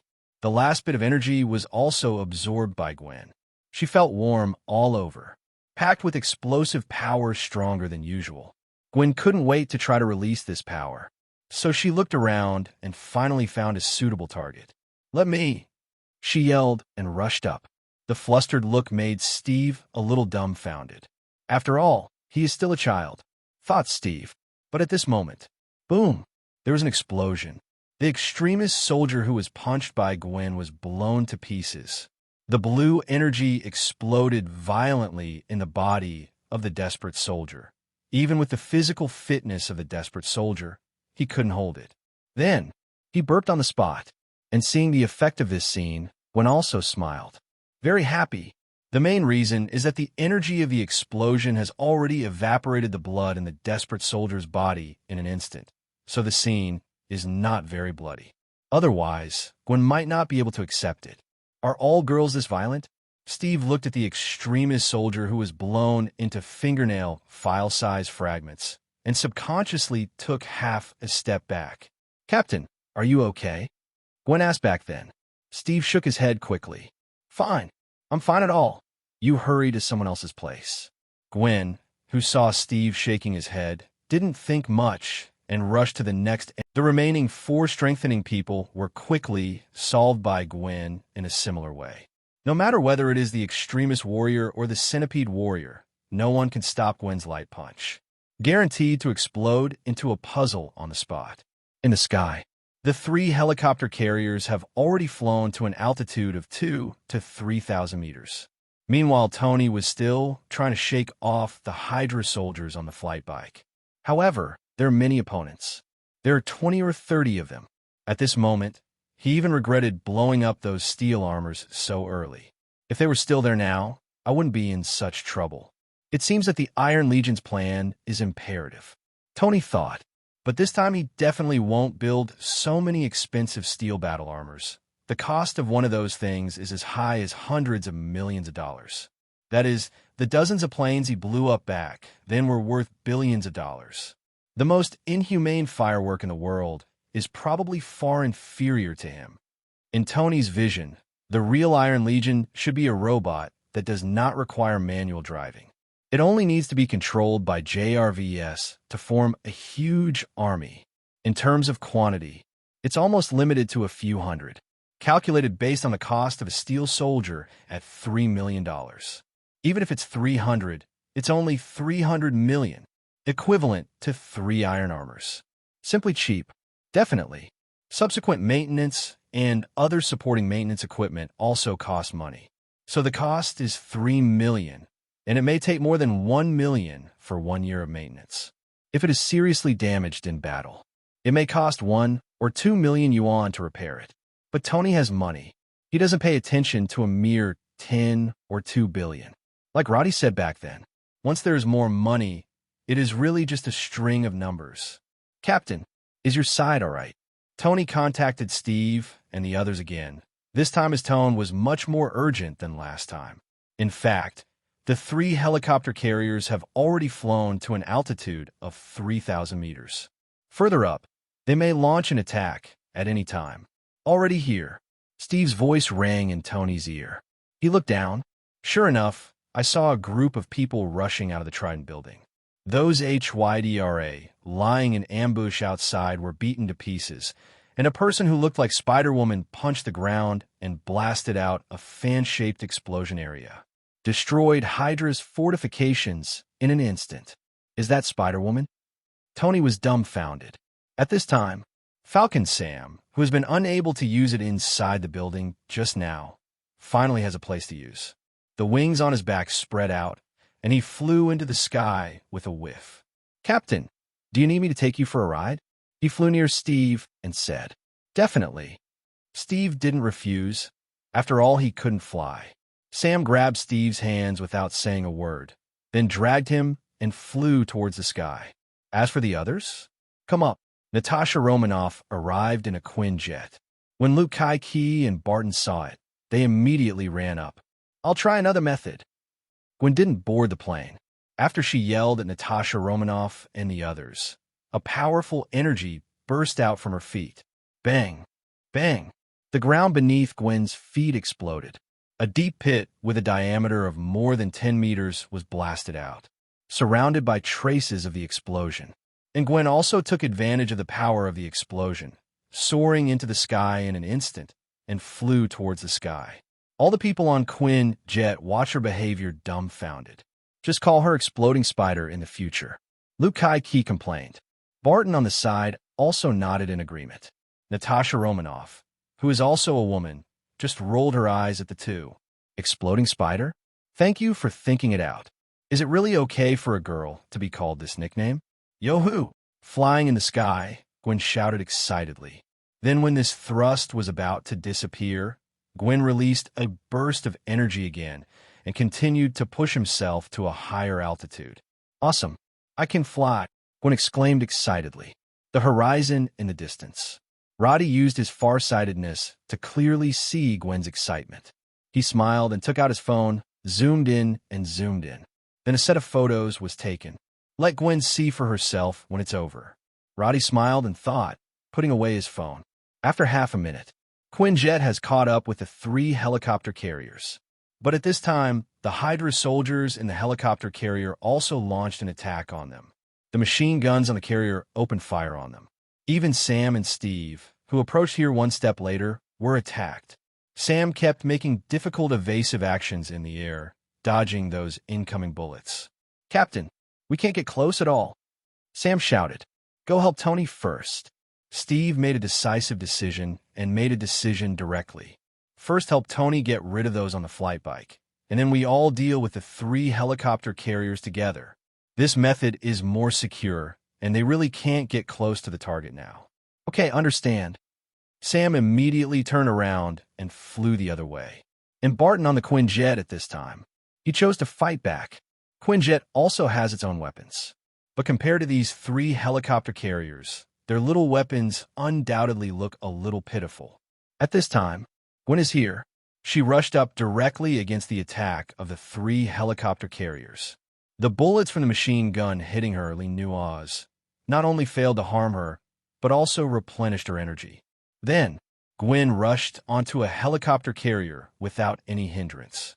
A direct punch blows up an area at the bottom of the helicopter carrier and then rushes in. Spider-Woman successfully broke in. Barton, who noticed the scene, said, "Very well.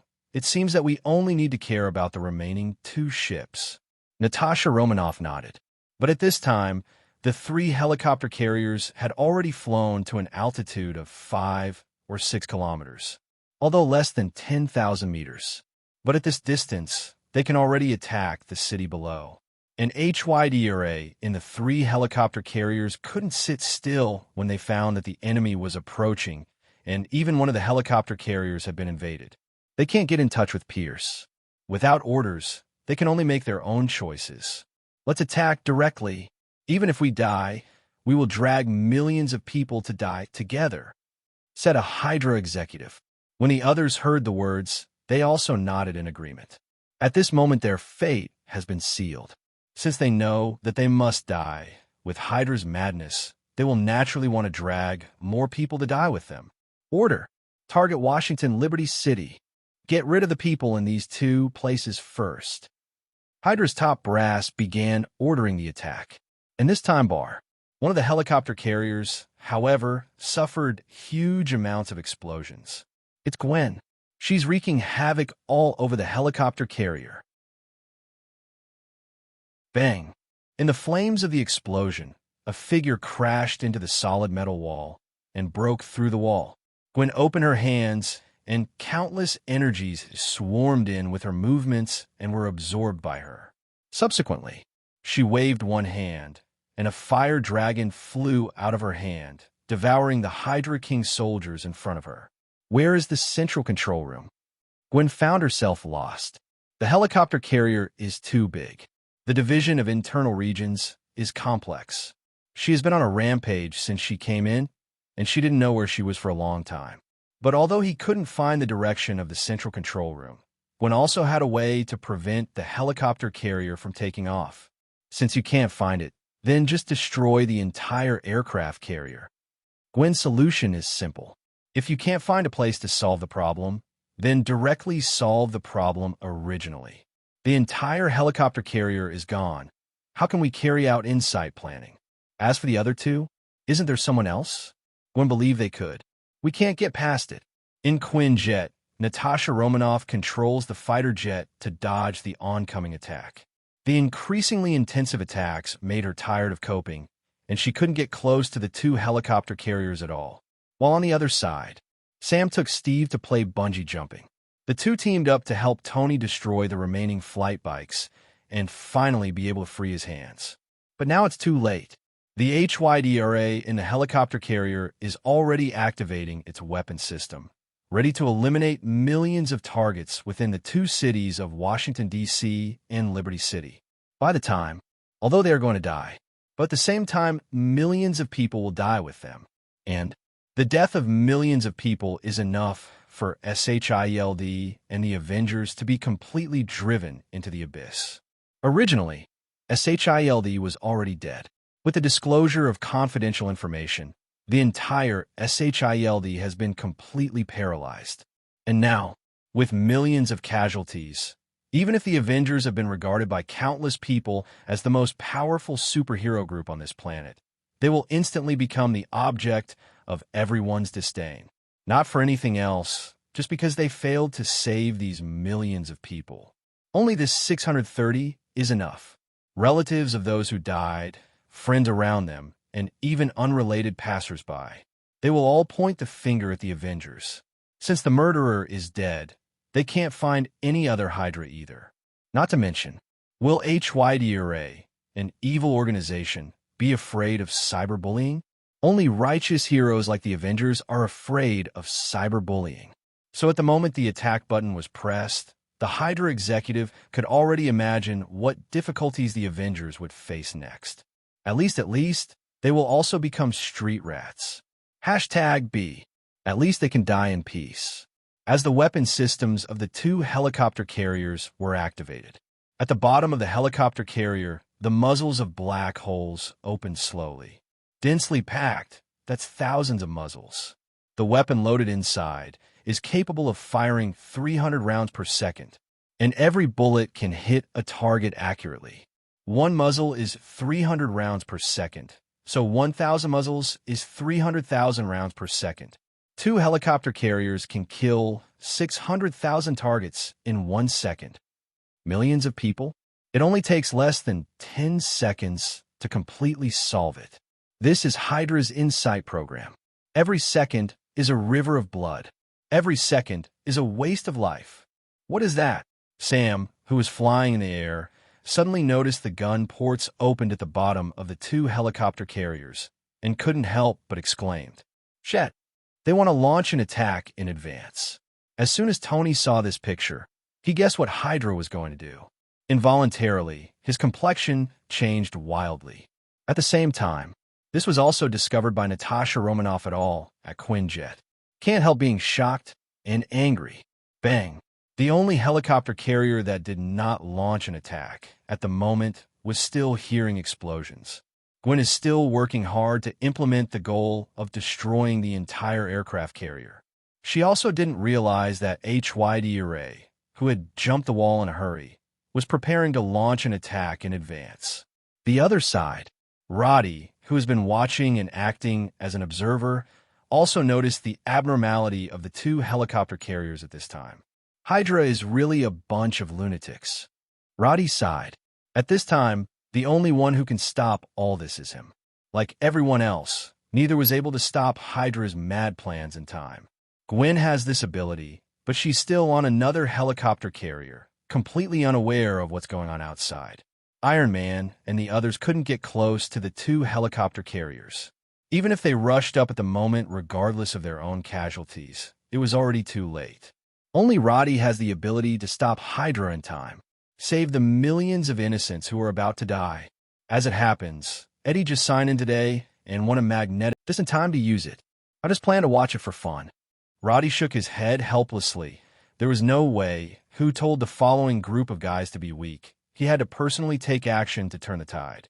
While speaking, Roddy has activated the magnetic field control ability.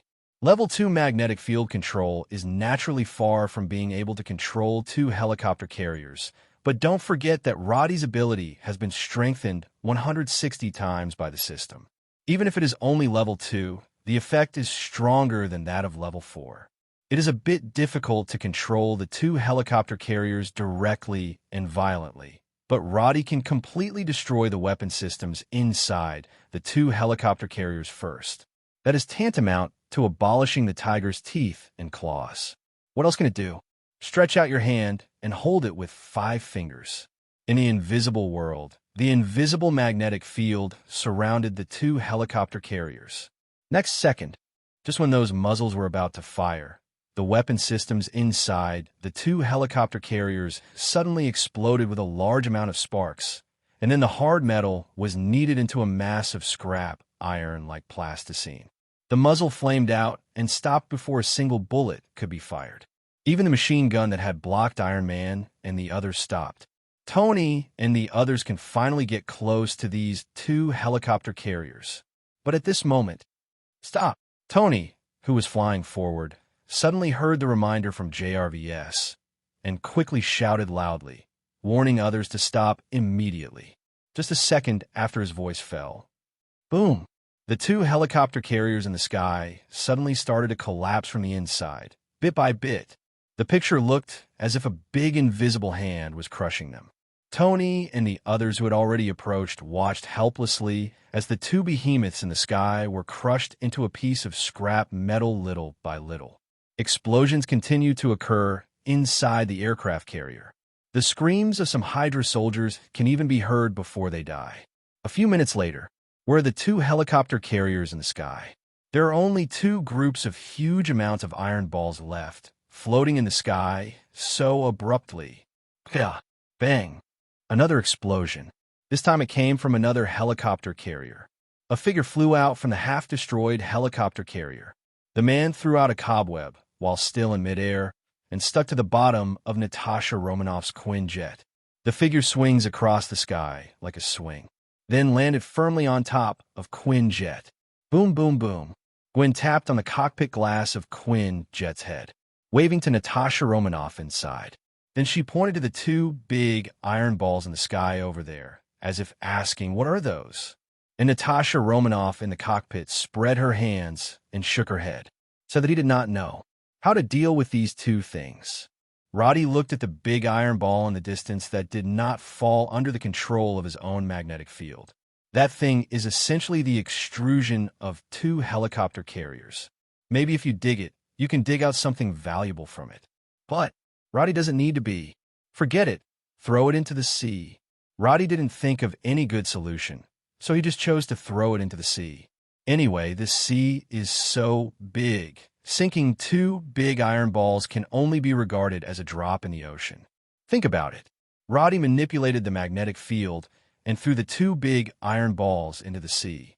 Definitely, you can't drop it directly from such a height. Don't look at these two big iron balls from a distance. They don't seem very big, but in fact, the diameter of each of these things exceeds hundreds of meters. The weight of one is as high as more than 200,000 tons. If you really throw these two things into the sea from an altitude of 5 or 6 kilometers, that must not cause a tsunami. So, Roddy first transported them to a position about 10 meters above the sea, and then let them fall freely. Row is so. There was still a stormy sea, but it won't trigger a tsunami. See here, Roddy, who felt that the task was completed, also clapped his hands, then turned around and disappeared in place in an instant. The other side, just when Roddy was dealing with these two big iron balls, Tony and the others also dealt with another dilapidated helicopter carrier that was smashed by Gwen. The interior of this thing is almost the same as the Syrian battlefield. In other words, the flight system is still operating normally. Otherwise, it will fall directly from the sky. In the end, Tony let JRVS take over the helicopter carrier, hacked the internal network inside the carrier, and then drove it away. So far, Hydra's Insight program is completely bankrupt. And at the same time, the entire SHIELD went bankrupt. Subsequent developments, Roddy didn't care anymore. He went back after dealing with the two big iron balls. After a while, Gwen was also sent back by Natasha Romanoff, still in that Quinn jet, and the security system of Paradise building still found no abnormality. Thank you this time. I will treat you to dinner next time. Before leaving, Natasha Romanoff also expressed her gratitude to Gwen. After all, Gwen solved the 3 straight tops today. As for the other two, to be honest, up to now, Natasha Romanoff and the others have not sorted out a clue. Only know, it was a mysterious person who helped them. And according to Tony, the two helicopter carriers were surrounded by extremely strong magnetic fields. Obviously, that mysterious person either has the ability to manipulate magnetic fields or have weapons that can manipulate magnetic fields. But which one? This person is very powerful. At the same time, he is also very dangerous. Little handsome guy. See you next time. Natasha Romanoff said hello to Roddy, who came out and then drove the Quinn jet out of Paradise building. Have fun. Roddy gently took Gwen's little hand and asked her, "Well, energy absorption's ability is so easy to use." Gwen is still immersed in the battle just now. The hearty feeling, as if no matter what kind of enemies appear, she can't stop her feeling. She really likes it. Nice. You love it. Roddy looked at her fondly and said, "By the way, a mysterious person helped us solve the other 2 helicopter carriers just now. Is that person you?" When Gwen heard that a mysterious person had solved the other 2 helicopter carriers, she subconsciously thought of her boyfriend Roddy. Roddy has a lot of abilities and has all kinds of things. Now it seems that it is not impossible to have another ability that can manipulate the magnetic field. That's exactly what I did. Roddy did not deny that in front of Gwen, there was nothing to hide except his identity as a time traveler and the existence of the system. I knew it. Gwen smiled and hugged him. Roddy, you are amazing. Such a big helicopter carrier. You squeeze them into 2 big iron balls. Then definitely, I'm your boyfriend. If I'm not good, who is good? Roddy said with a smirk on his face. Triton headquarters. In Nick Fury's office. Ow! How many people are left? Standing in front of the floor-to-ceiling windows, Fury seemed to be thinking about it for the last time. After today's incident spreads, SHIELD will definitely be disbanded. There is no need for an agent organization whose secrets are fully disclosed. Same. After knowing everything about SHIELD, the countries of the world will not allow such an organization that has been thoroughly infiltrated by Hydra to continue to exist. Therefore, this time is probably the last time he stood in this position to look at the scenery. From now on, there will be no more chances. There are about 300 agents left on the headquarters side. Behind him, Barton gently wiped his own bow and sat aside, speaking silently. It's 300, but there are only 300 left. Hearing this number, Fury couldn't help showing bitterness. There were more than 6,000 agents stationed in Triton headquarters all year round. And now, there are only more than 300 left. Fury doesn't know how many agents who still have justice in their hearts died in the battle just now. But even if there are 300 or 400, it means that there are only 600 or 700 SHIELD agents who are not HYD or A, compared with the number of 6,000 agents. It is only 1/10. In the dignified Triton headquarters, 9 out of 10 agents are HYDRA. Have to say, this is really an extremely ironic thing. Even the Triton headquarters are like this. Fury can't imagine the situation in other divisions. God knows how many of SHIELD S10 or 200,000 agents are truly loyal to SHIELD. 3,000 or 5,000? Anyway, there won't be as many as 10,000. Originally, Fury still had some doubts about his decision. But after hearing this number, the last bit of doubt in his heart disappeared. SHIELD, let it go away with today's fight. From now on, he is only the director of Tianjin Bureau, not the director of SHIELD anymore. The office door opens. Natasha Romanoff, who just came back, walks in from the outside, along with Steve and Hill. As for Sam and Luke Kai-Ki, they are gone. After all, the battle is over, and it's time for them to take a good rest. However, their performance today has been recorded by those present, and there will be a seat for them among the Avengers in the future. Definitely. Before leaving, Hill also gave the 2 an appearance fee. Not much. That's $500,000. For SHIELD, which was once a big business, this is not even a drop in the bucket. But now, the landlord's family has no surplus food.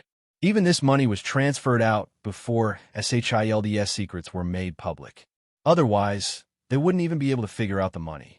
But for SHIELD, 500,000 may be a small amount of money. But for Sam and Luke Kai-Ki, who have never saved more than 50,000, it is already a huge sum of money. So both of them are quite satisfied. Definitely. What Sam wants more is the opportunity to fight side by side with the captain. He is a soldier and a fighter. He needs a battlefield. Otherwise, he can only go to the veterans' nursing home to continue giving lectures. Lovely wants battlefield. Send people back. Seeing Natasha Romanoff coming back, Fury also turned around and said. Natasha Romanoff nodded and looked at Barton, who was sitting aside, with a look of inquiry in his eyes. We only have 300 agents left. Barton said. Natasha Romanoff suddenly realized No wonder she found Fury had a strange expression as soon as she came in. He seemed very angry, but also a little lonely. Let's all sit down and talk. We're leaving here soon, and we won't be coming back in the future. Fury sat down first and asked everyone to sit down as well. He will not be the director of SHIELD in the future, so these people in front of him will naturally no longer be his subordinates. Definitely. The friendship between Zheng and Jean is still there. I believe that if he needs help in the future, they will not refuse him. Everyone sat down. What do you guys think about that Spider-Woman? Asked Fury. The strength is very strong, but he is still a child. Steve spoke first. She seems to have a new skill. I haven't seen her use it last time. Barton said. He had seen Spider-Woman in the battle against the lizard monster before, and at that time the opponent was still the strength that Yuan Zhe showed today. If she had such strength back then, she wouldn't need that Superman to make a move. She is a kind little girl, but she has some little secrets of her own, Natasha Romanoff concluded. As for Hill, he made no comments at all. The nature of her original work is different from that of Natasha Romanoff and the others, and Hill also knew that Fury didn't mean to ask her to answer the question just now. So she just listened and didn't speak. What the hell are you trying to say, Fury? At this time, Steve couldn't help asking. He was originally the kind of person who likes to go straight to the point. He really can't adapt to guys like Fury who like to talk around the corner. Maybe that's why, when he worked in SHIELD before, his relationship with Fury got worse and worse. The two of them are not the kind of characters that can get along well. Fury glanced at Steve and then said, The ability she used on Angel today. Barton, don't you think it looks familiar? Heard. Barton thought for a moment and nodded. It's really a bit like the Superman's ability back then. He said, Superman? The one who was last seen in Liberty City? Steve asked. Barton explained to him, and then Steve understood why Barton said that the abilities of the two people are very similar. I suspect that this Superman is the mysterious man who appeared in the sun before. This man is very powerful. He is also very dangerous. Fury said, before I asked Natasha Romanoff to investigate this man and find out his whereabouts, but he has always been no leads. Until today. As he said that, Fury also looked at Natasha Romanoff. Have you found anything? He asked. Natasha Romanoff nodded and said with a serious expression, I suspect a person. Who? Everyone in the office looked over. Roddy, a rich second-generation playboy. Natasha Romanoff said a name. Have you checked? Fury asked again. Natasha Romanoff nodded. I checked. There is no problem, but he is the most suspect. Give your opinion. Natasha Romanoff nodded and continued. This person is Spider-Woman's boyfriend. The two officially confirmed their relationship last night. There was a music festival in Liberty City last night, and Spider-Woman also had a show. This Roddy confessed to her at the music festival. Yes, and then the two went back to Roddy's place that night. While Spider-Woman has never shown any ability similar to what she has today, and she is very excited today, obviously getting this new ability for the first time. So I suspect that Roddy has something to do with her getting this new ability. It's very possible that Roddy gave her this ability. Natasha Romanoff finished quickly. But these are just her own guesses. There is no real evidence. At this time, Barton on the side suddenly asked, a little puzzled, You mean after what happened to that Roddy last night, Spider-Woman got a new ability? Or did she inherit from Roddy? Or a copy? I didn't say that. Barton, when did you become so indecisive? What I mean is that Roddy gave Spider-Woman such ability in some other way. How come your mouth is full of color? Others in the office also looked at Barton with strange expressions on their faces. It's not a day or two for these people to know Barton, but they hadn't discovered that this guy had such a brain circuit before. Is it because there is no constraint on the position? So let yourself go. Is there something wrong with what I said? Barton looked at them with a puzzled expression. No, but you still hold off on your opinions just yet. Natasha Romanoff shook her head and said, Barton? Not to mention Barton's strange idea, although what Natasha Romanoff said just now has no evidence. But this Roddy is indeed suspicious. Ask for flowers. Worth watching. I'm not your boss anymore. I shouldn't have said these words. Fury said, but I still want to remind you to pay attention to this guy named Roddy in the future. He may be dangerous. Come again. Steve shook his head. Is it necessarily dangerous to have an ability? Steve disagrees with Fury. But right now, he doesn't want to argue with Fury anymore, since SHIELD has fallen anyway. I'm afraid they will seldom see each other again in the future. At this time, let's make a good impression on each other. The chain reaction of SHIELD's downfall is bigger than anyone imagined. The whole world is watching this event, not only because of the resurgence of HYD array, but also because of the various dark secrets revealed and the secrets disclosed by S.H.I.E.L.D. In the following period of time, the international community was in turmoil. Some countries issued declarations one after another, declaring that they need an official explanation from the United States, although SHIELD is backed by the Security Council. But in fact, you can tell by looking at it. Where is the headquarters of SHIELD? Country. Who are the top executives of SHIELD? People of the United States. So it is not difficult to understand which organization SHIELD belongs to without looking at it. It is said that it is controlled by the Security Council, but in fact, SHIELD is serving the United States more. Blink of an eye.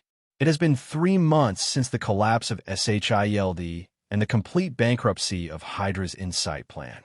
Over the past 3 months, there has been a campaign to eradicate Hydra around the world and bear the brunt of the main force. It is Avengers. Even Thor came from Asgard during this time. Definitely Thor came not only because the Avengers needed him, but also because he wanted to visit his girlfriend. Compared with Thor and Jane Foster, those so-called long-distance relationships on Blue Star are really childish. From Blue Star to Asgard, how far is the distance between the two? Let's put it this way. If it weren't for Bifrost, the two of them would never see each other in this lifetime. After all, Jane Foster is just an ordinary human being, and her lifespan is only so long. And there are no spaceships capable of space jumps on the Blue Star. As for Asgard, to be honest, the development of this civilization is really strange.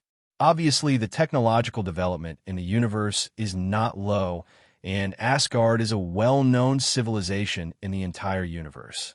But Asgard doesn't have its own spaceship. It seems that without Bifrost, they would not be able to run out of their 1-acre 3-point land. It's really weird. Not to mention Hydra's misfortune over the past 3 months and how the Avengers have rallied together. The past 3 months have been full of little surprises for Roddy. On the one hand, the relationship between him and Gwen developed very smoothly. Gwen would come to Roddy's house to stay for a few days from time to time, and occasionally Roddy would go to Gwen's house for a sit-down. Gwen's mother has always been happy with him. It's just that director George never smiled at him. But the attitude is also much better than at the beginning, which can be regarded as an improvement.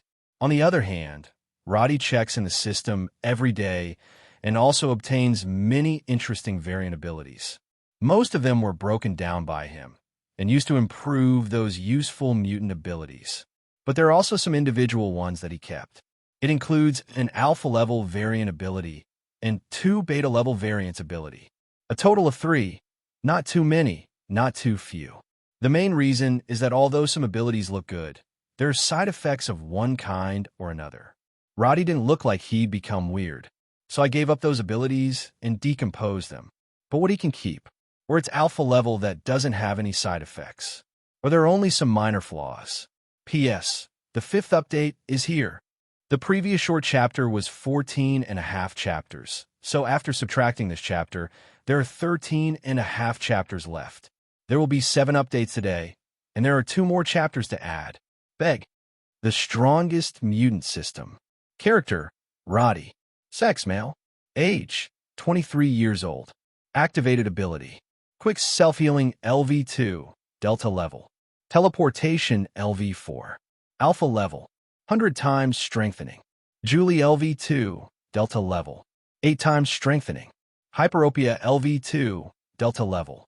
5 times strengthening. Cross-dressing LV2, Delta level. 50 times strengthening. Microspace LV2, Delta level. 120 times strengthening. Energy absorption LV4. Alpha level. 1,000 times strengthening. Cyclopes LV4. Beta level. 80 times strengthening. Magnetic field manipulation LV4. Omega level. 160 times strengthening. Fast movement LV3. Alpha level. 300 times strengthening. Mechanical strengthening LV3. Beta level. 70 times strengthening. Mechanical activation LV3. Beta level. 700 times strengthening. Ability not activated. None. After 3 months of accumulation, Roddy's strength has undergone an earth-shaking change compared to 3 months ago. Among them, the development level has reached level 4 ability, and Roddy already has 4. The Cyclops with beta level potential has also reached level 4, and level 4 is the limit of Cyclops. There is no way to rise. Besides, including the ability of Omega level potential, such as magnetic field manipulation, it has also been upgraded to a level 4 development level, as well as the teleportation ability that Roddy first obtained and the same alpha level energy absorption ability. All are level 4 development grades. If level 5 was not too difficult to upgrade, Roddy would have ordered them to the height of 053 at level 5. But it's coming soon. Give him another 2 or 3 months, and Roddy will definitely be able to upgrade one or both of them to a level 5 development level. In addition, Roddy's newly acquired 3 abilities, among which the fast movement comes from the Mutant Snapshot. Not the big brother snapshot of Wanda in the Avengers, but the snapshot in X-Men. Alpha level potential can be developed up to level 9.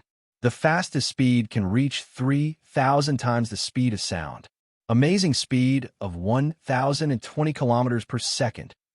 And Roddy was lucky enough to randomly get a strengthening level of 300 times, which means that if Roddy develops this ability to the limit, his speed can reach 306,000 kilometers per second. The speed of light is only 300,000 kilometers per second. This means that after Roddy develops the ability of fast movement to the extreme, the speed will exceed the speed of light. Although there are not many, let's talk about whether there is any surpassing. Definitely. Right now, Roddy's fast movement has only been developed to level 3. The speed is not very fast, about 1,020 meters per second. That's 3 times the speed of sound. But after 300 times strengthening, Eddie's speed can reach 900 times the speed of sound. 3,000 times is the ultimate effect of developing to level 5. Normally, just reaching level 5 is more than 300 times the speed of sound. Therefore, Roddy's fast movement ability has reached a cool effect in terms of actual effect. Although the other 2 variants of ability are both beta level, they have some minor flaws. But they are so small that they can be ignored. The most important is, these 2 variants of ability can cooperate with each other. It's amazing. Mechanical strengthening ability can strengthen the functional effect of mechanical. Any mechanism will do. As big as a spaceship, as small as a small pistol. All can be strengthening. That is, the strengthening effect will be different. The simpler the mechanical structure, the better the strengthening effect. Vice versa, Roddy has tested that level 3 mechanical strengthening ability. If it is strengthening a small pistol, can make this small pistol play the effect of Gatling. The premise is that there are enough bullets. But don't worry about the structure of the gun body. This ability will strengthen the mechanical structure at the same time, making it strong enough to support the powerful function after strengthening. For example, if you strengthen a car, you can directly make a classic car run faster than F1, and it will not fall apart. However, the strengthening multiple of the mechanical strengthening ability is not high, only 70 times. Coupled with the limitation of ability originally, there are not many occasions where Roddy can be used. The most is to use it to strengthen your own car, whether it is to increase the power of the car or to increase the defensibility. All in all, very useful. Ordinary car window glass can be strengthened dozens of times stronger than bulletproof glass, not to mention the attacks of weapons such as pistols and rifles. Even the machine guns on the plane can block it. But if combined with another ability, mechanical activation, that's completely different. It is interesting to mechanically activate this ability. Its effect is literally meaning that it can activate mechanical items, as big as a spaceship, as small as an old cell phone. They can all be activated and become anthropomorphic mechanical creatures. This got Roddy thinking about shape-shifting King Kong. However, unlike shape-shifting King Kong, these animated mechanical objects do not change in nature. For example, no matter how activated the old mobile phone is, its casing is still plastic. If you drop it, you will lose a piece. And it doesn't have any intelligence yet. It can only perform some simple tasks according to some instructions. Roddy tried to activate a smartphone. Then he tested the intelligence of the activated little robot and found that it was not as intelligent as the original smartphone assistant. Even some of the original functions are gone. Very tasteless. But combined with the mechanical strengthening ability, which is also somewhat tasteless, these two abilities produce a magical chemical effect in an instant. Roddy tried to activate the machine first and then strengthen the activated machine. In this way, even a small robot activated by an ordinary smartphone has the combat effectiveness comparable to that of a steel soldier, but it does not have the weapon system of a steel soldier. After all, it is a smartphone. Does your smartphone have a weapon system? But melee ability is very strong. The body structure is also very strong, and ordinary bullet attacks can't leave marks on it at all. The key is, it's so easy to activate a simple mechanism like this. Originally, a level 3 mechanical activation ability can activate hundreds of targets at once, and the coverage can reach an area with a radius of 100 meters centered on itself. And after strengthening 700 times, this range directly increased to a radius of 70 kilometers. The number of targets that can be activated at one time has also reached 70,000. In modern society, if you find any small county, there are more than 70,000 pieces of machinery and equipment. Regardless of the file size, a small county can have at least several million pieces of machinery and equipment. Even tens of millions are normal. If only larger mechanical equipment, such as cars, were activated, the number would be more than 70,000. Roddy, who has obtained these two abilities, can summon 10 mechanized warrior troops, ranging from emperor fans to the size of the North in any city. And the fighting power of these mechanical warriors is absolutely powerful. If he ran near a military base, he would directly activate those tanks, fighter jets, and so on. That's even more amazing. Roddy tested. The combat power of an ordinary car after being activated and strengthened is already comparable to the anti-Hulk armor in his memory.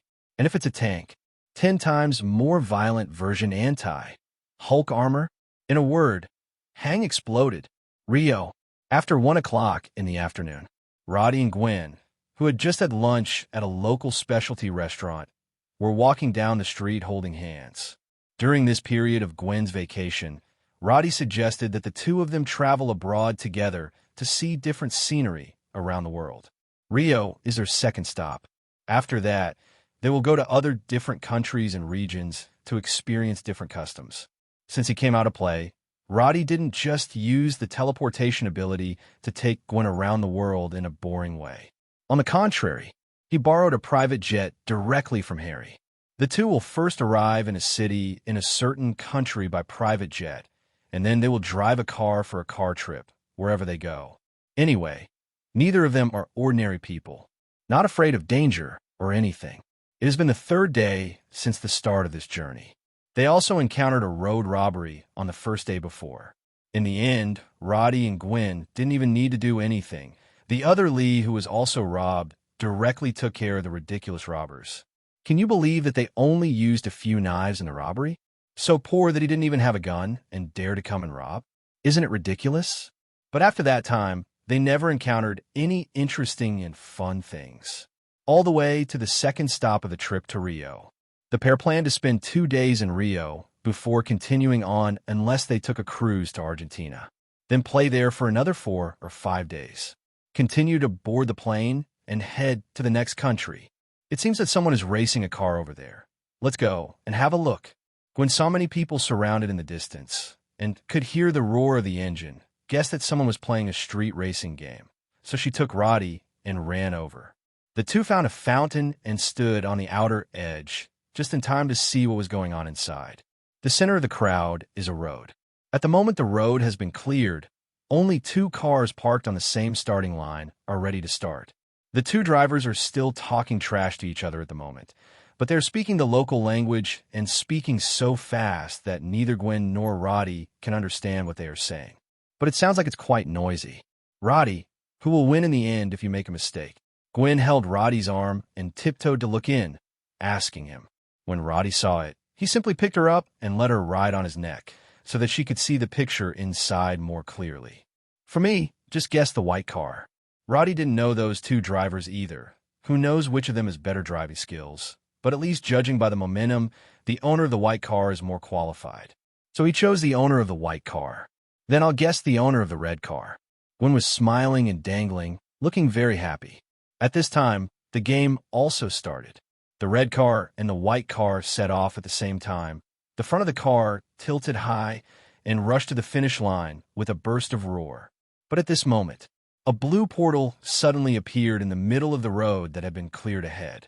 The people around let out bursts of exclamation. Then a figure ran from the portal. "Come out." The figure stumbled, his arm was still injured, and he fell to the ground after running a few steps. "Be careful," someone shouted anxiously. But the woman failed to get up several times after falling on the ground. Although the people around were anxious, no one dared to go up to help. The way women appear on stage is really too weird. Those who come out of the portal, can they be ordinary people? If it weren't for the inner curiosity that drove these people to stay, they might have already run away by now. "Roddy, is that the Inhumans you mentioned?" Gwen looked at the fallen woman and asked curiously. "Probably. Low 5.6D is not sure either. After all, Inhumans are not the only ones with special abilities in this world. Maybe it was an accidental product of some experiment." But at this moment, another figure ran out of the open blue portal. This time it was a man, tall and thin. But he hadn't run 2 steps before he was pierced by a bony spear behind him. He fell to the ground in an instant. As a man rushed to the street, the blue portal behind him twisted and disappeared within a second or two. Before the portal disappeared, AI seemed to hear roars from there. It can be heard that there are quite a few people at the other end of the portal. At this time, the red car and white car in a race also rushed towards this side quickly. The woman in the middle of the road managed to get up, but when she turned her head and saw the man whose body was pierced by bones, her face suddenly changed. "Gordon!" the woman yelled. But the man who rushed to the street was already dead. There was no way to respond to the woman's cries. At this time, 2 cars sped by on both sides of the woman, and one of them, a white car, was faster and rushed ahead. But at this moment, another purple portal opened in front of the white car. The driver of the white car had no time to react and hit the upper floor directly. Boom! The front of the white car was flattened in an instant, and the rear of the car was raised high. In front of the car, a big man with a height of more than 2 meters blocked the white car with his body. Boom! The white car that was flattened by the front was thrown away by Hansen. The target has disappeared. Hansen glanced around, but did not find the target. Gordon's body was still there, but Hansen didn't take a second look at it.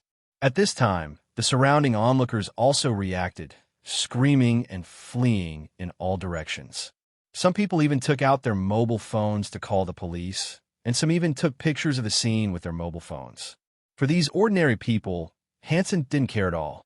As an Inhuman, Hansen is a staunch racist.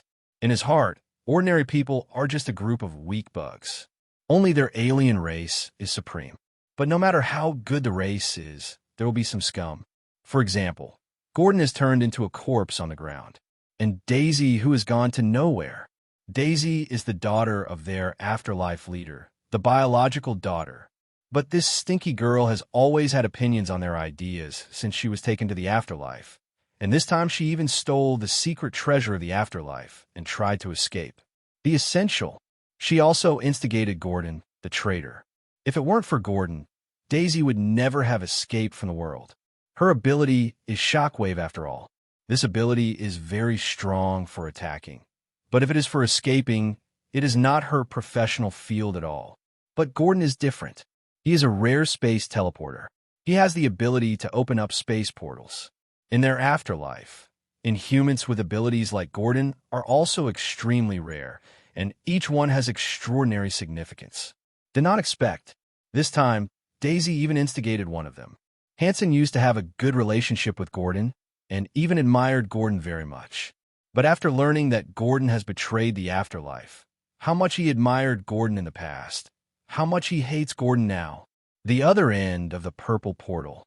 One by one, Inhumans 12 came to the streets of Rio from the portal. At this time, a woman with a gloomy face and a cold expression came out of the portal. The Inhumans around her were very respectful to her. She is the leader of the afterlife, and also the spiritual leader of the aliens present. Jia-ing, a different race. Send me everyone. Even if you search the entire city, you must find that traitor. Jia-ing is the absolute supremacy of a race. She was captured by Hydra in her early years to study the secret of her immortality. During this period, she suffered countless inhuman tortures. This also laid the foundation for her future madness. Now, Jia-ing is the leader of the afterlife, and he leads hundreds of Inhumans. Under her leadership, this force will become her main force to overthrow the rule of ordinary humans in the future. But her plan was destroyed by her own daughter before it even started. Daisy, her biological daughter who was left outside. She was found 2 years ago and then brought back to the afterlife and helped her awakening the blood of the inhuman race and gained the powerful ability to control the shockwave. Jia-ing originally thought that her daughter would be of one mind with her and become her most trustworthy right-hand man. But who would have thought that this girl has lived in the outside world for too long, and she doesn't have one heart with people like them at all. Since she came to the next life, she is not really integrated into the big family of the next life, and even repeatedly opposed some of Jia-ing's decisions. Seeing that Daisy is her daughter, Jia-ing tolerated her again and again, thinking that she could slowly change her thinking. But it turned out that Jia-ing was wrong. She failed to change her daughter's mind, but instead let her change the mind of some aliens living in the afterlife. Gordon is one of them. There are also several Inhumans as well. These people are traitors. What Jia-ing hates the most is that others betray her. Even if Daisy is her own daughter, if she dares to betray her, she will never show mercy. On the roof of a building, Roddy and Gwen were observing the movements of the group of Inhumans in the distance. They saw that these Inhumans started to disperse after they came from the portal, as if they were looking for someone. And that portal didn't close. Instead, more and more Inhumans came from the other side, and the number exceeded 100 in a short while. There are so many people in the Inhuman race. Gwen was a little surprised to see so many Inhumans pouring into the city. Roddy had explained to her about the Inhumans before, so Gwen knew that almost every Inhuman has a magical ability. Although these abilities will not necessarily apply to combat, but there are rarely useless abilities. Even if it is not suitable for fighting, it can also be of great help in life. For example, the ability of some Inhumans can help plants grow quickly and shorten the maturity cycle. In this case, this is the human race that can be responsible for the work of planting. With his ability, food that would have taken a year to ripen may now ripen in less than a month. Some Inhumans also have the ability to clean, which can be used for cleaning or renovating some old objects. In short, no matter how stretched the ability looks, there's always something that can come in handy. And now, these Inhumans coming from the portal, without exception, are all Inhumans with combat abilities. There are even hundreds of Inhumans with combat ability, so one can imagine how many Inhumans are living on the other side of the portal. At least 200 or 300, right? Roddy, you said so many of them came here to find someone. How much hatred did that woman have against them just now? Gwen turned to Roddy and said, not necessarily. It's also possible that she took something very important to them. Roddy said he had almost guessed where these Inhumans came from. There are so many places where Inhumans congregate. Roddy can only think of 2. One is the afterlife. The other is the Inhumans on the back of the moon. But the Inhumans living on the back of the moon almost never care about what happens on the blue star. and they will almost return to the blue star. And the leader of this alien race is the powerful Black Bolt King. Its subordinates are also capable and talented. If someone could steal something right under his nose, then this inhuman was really capable. So, Roddy was more inclined that these people were inhumans from the afterlife, especially since he had just seen a woman giving orders to other inhumans. The leader of the inhuman race in the afterlife, he just knew a woman named Jiang. If nothing else, it should be the one just now. At this time, Gwen tugged suddenly and hard on Roddy's arm. After Roddy looked over, she pointed to an alley not far away. I seem to have seen that woman just now. And she went into that alley. Shall we go and see? Gwen looked curious. Then go and have a look. Roddy nodded. Since this group of aliens came from the afterlife, the woman just now is likely to be Jia Ying's daughter, Daisy, whose alias is Sky and nicknamed Thunderbolt Girl. In an alley, Daisy, who had finally escaped, was picking the lock. She put her hand on the door of a car, and a shockwave in her palm was transmitted to the inside of the door, locking the car. Immediately, she opened the door and sat in the driver's seat, bent down, and skillfully pulled out a handful of wires from under the center console. Just when she was about to ignite and start the car, the rear door suddenly opened and closed. Following Daisy and turning her head, she saw two strange men and women sitting in the back of the car looking at her. Is this car yours? Daisy thought that the other party was the owner of the car, so she hurriedly said embarrassedly, Sorry, I'm in a hurry. Can you borrow me to drive for a while? I promise. Hearing her words, Roddy and Gwen looked at each other, then nodded with a smile and stretched out their hands to signal her to continue. Daisy thought the two agreed, so he quickly ignited and started the car. Aren't you getting out of the car? Daisy, who started the car, looked back at the two people who were still sitting behind. We're afraid you'll run away, Roddy said. Daisy was stunned for a moment, and then felt that what Roddy said was quite reasonable. After all, if you lend your car to someone who looks like a car thief, you would be worried that the person will run away and never come back, right? But Daisy ignored a problem. That is, it is impossible for a normal person to lend a car to a person who looks like a car thief. She didn't think about it, so she thought Roddy was right. But now a group of very dangerous people are looking for me. If you follow me, you'll be in danger. I don't want to hurt you, Daisy said.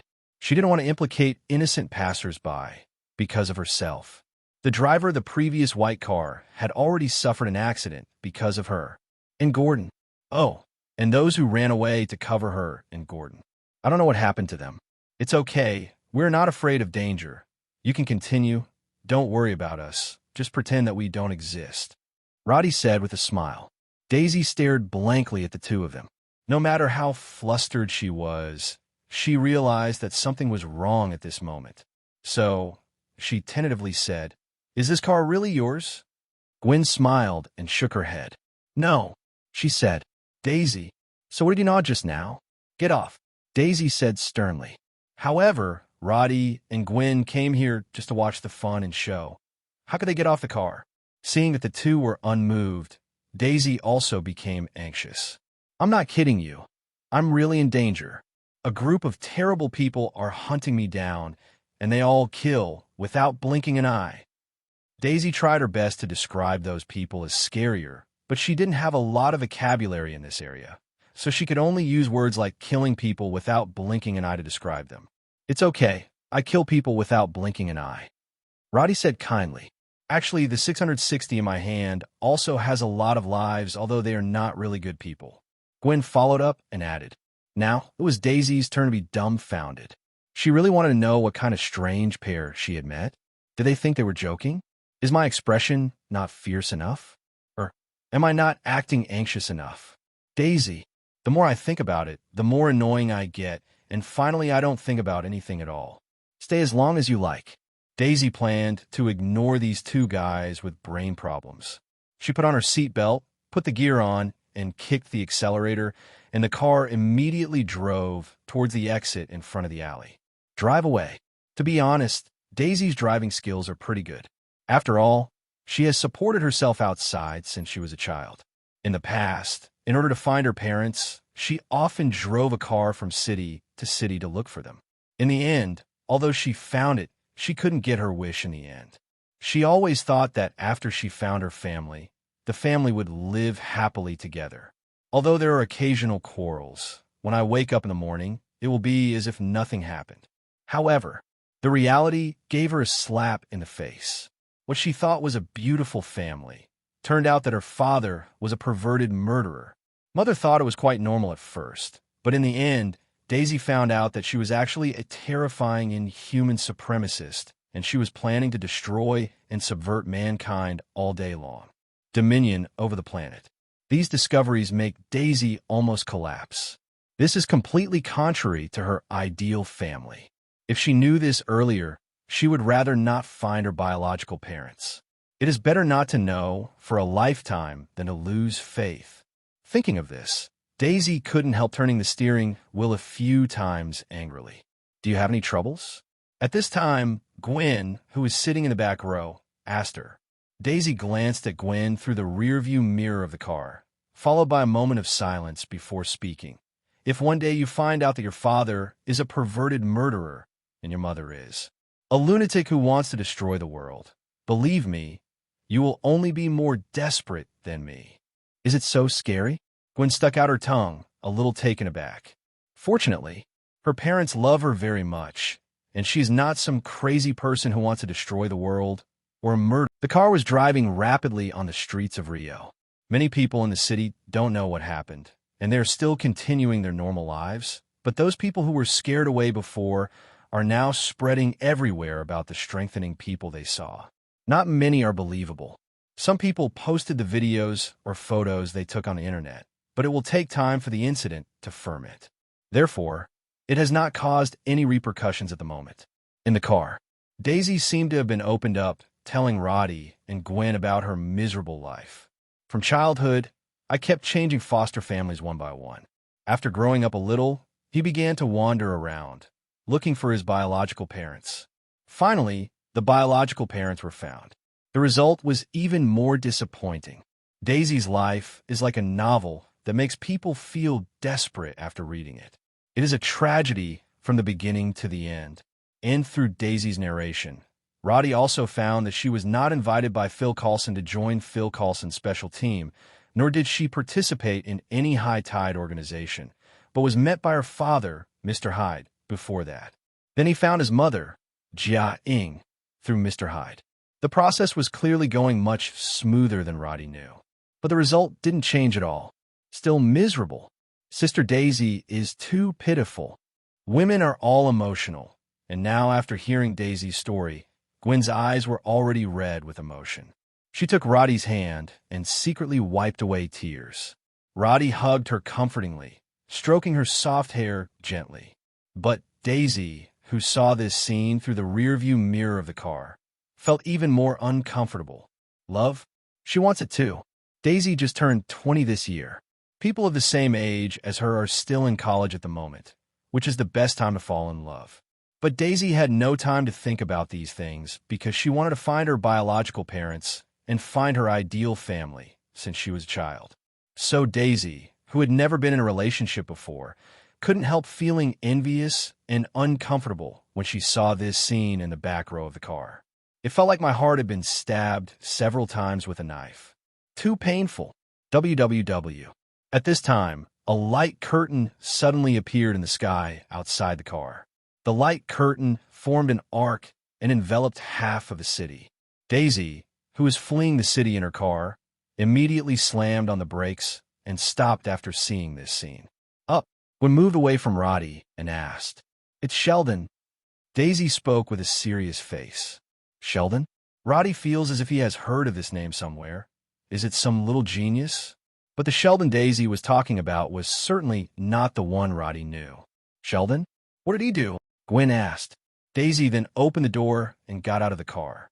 Gwen and Roddy also got out of the car afterward. The two followed Daisy's gaze to the sky and saw a colorful light curtain playing a certain cartoon covering the entire sky and descending in a circular arc, as if connected to somewhere in the city. It's hanging over here. That's a cartoon. Gwen blinked in surprise and found that what was playing on the light curtain was a cartoon. That's Sheldon's ability. Daisy frowned and said with a gloomy expression. At the earliest, he could only form an indestructible screen in front of his eyes to play cartoons. This was originally a useless ability, but with Sheldon's continuous development, this ability gradually becomes stronger. Just like it is now, Sheldon has formed the screen into a pot lid covering the city. The screen is indestructible, so people trapped inside can't leave here at all. Indestructible. Roddy doesn't quite believe that there are really indestructible things in this world. As strong as vibranium, can it be destroyed? So the screen made by Sheldon should also be destructible. But the energy required is too high. Then what are you going to do now?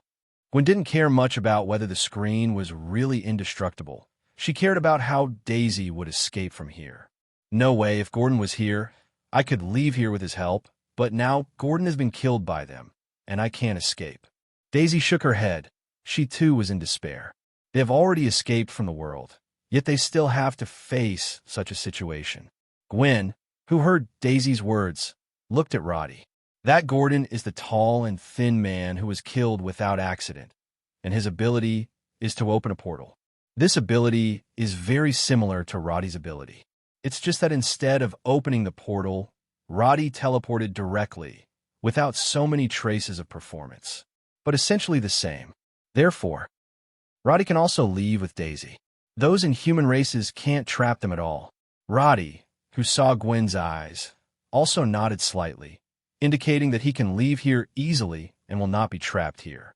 Seeing this, Gwen also secretly breathed a sigh of relief. When Daisy just heard what she said, she really thought they were going to be trapped here. Now it seems that this is not a catch and earn at all. The most is to close the door and let the dogs go, but the door can be opened. Here she is. At this time, an Inhuman spotted Daisy standing on the road. Immediately yelled to attract other Inhuman companions to come over. Oops, let's run. As soon as Daisy saw the Inhuman, she realized that something was wrong. She quickly yelled at Roddy and Gwen, then turned and started to run away. When the Inhuman saw that Daisy was about to run, he immediately chased after her. The ability of this Inhuman race is very interesting.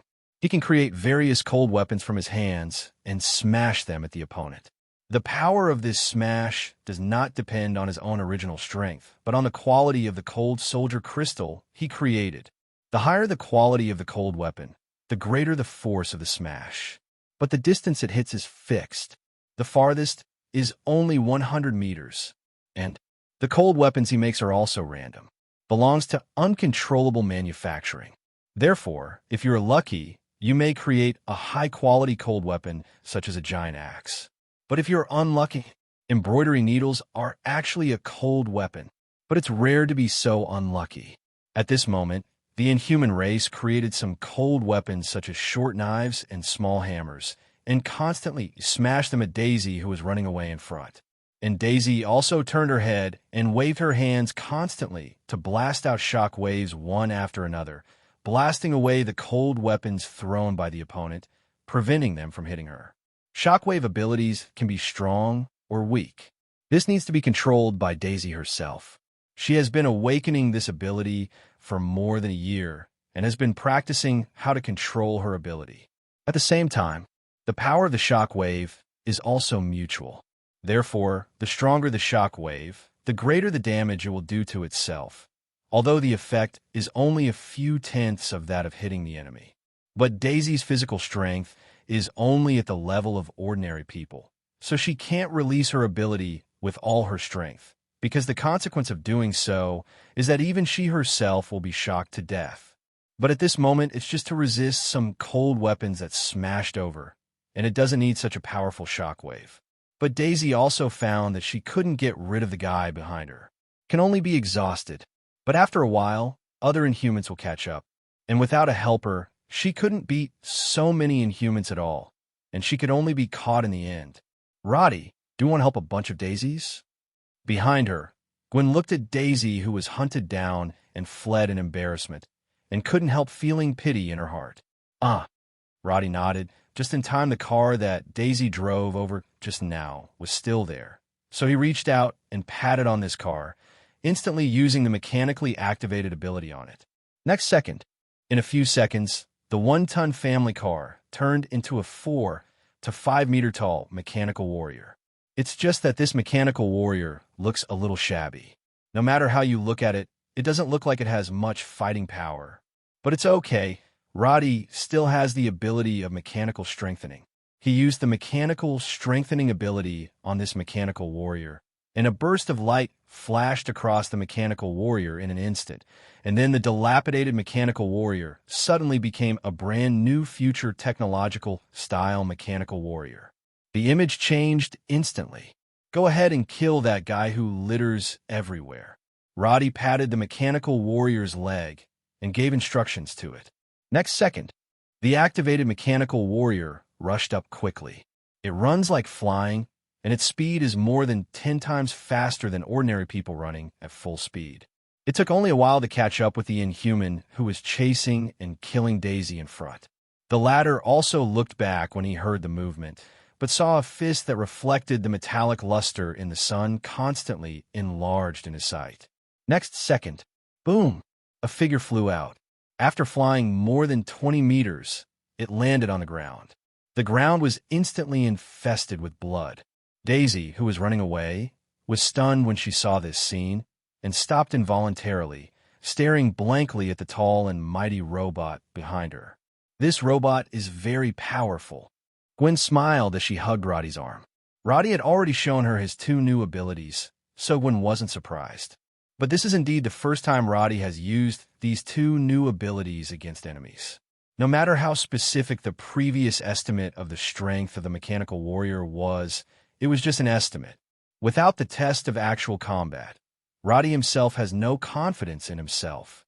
It's just that he has too many abilities, and the 2 mechanical abilities can at most enrich his means and get himself a group of obedient thugs along the way. Even if it doesn't work, Roddy doesn't really care. But judging from the current situation, this mechanical warrior is indeed pretty good. A mechanical warrior activated from just a broken car already has such combat effectiveness. If you find some better cars, or even tanks and planes, that must be even more amazing. This is what you did. Daisy is no fool either. It is impossible for a fool to wander for so many years but protect himself well. So she quickly guessed that this robot is the masterpiece of Roddy and Gwen. And these 2 people are not ordinary people as she thought. You are also aliens? Daisy asked. Roddy shook his head. No, they are mutants. Roddy said, Mutant? What is that? Daisy has never, Nuheo Zhao, heard of this term. Express do not understand. It doesn't matter. Anyway, all you need to know is that we are not ordinary people. Roddy said. Hearing this, Daisy also felt that this was indeed the case. Anyway, whether it is mutant or inhumans, all of them are existences with extraordinary abilities in the eyes of ordinary people. Definitely, unlike Jia Ing and the Inhumans who regard ordinary people as ants, Daisy has no sense of racial superiority, nor does she think who should have a level and who should be the first level. Isn't everyone equal? Daisy couldn't understand what her mother was thinking. Just as Jia Ing can't understand her thoughts, it's a reason. At this moment, the shout before the dead Inhuman just now has attracted many Inhumans to come here. When these Inhumans arrived, they first saw the tall mechanical warrior. After all, it is hard not to attract the attention of others for a mechanical warrior with a height of 4 or 5 meters. After a brief surprise, the Inhumans found Daisy and the corpse of one of their companions. Traitor! These Inhumans looked at Daisy with hostility. Although Daisy is the daughter of their leader, even their leader himself said that after finding someone, he will not care about life or death. Even other people's mothers don't care. How could they care about a group of outsiders? Moreover, in their eyes, Daisy is a traitor who has betrayed their beliefs. This kind of person should be executed. More and more Inhumans gathered around. They surrounded both ends of the street with water, and the owners of the houses on both sides of the road hid at home one after another after seeing this situation, and they didn't even dare to stick their heads out to watch the excitement. As for the local police, right now, I am busy dealing with a light curtain that suddenly appeared and covered half of the city.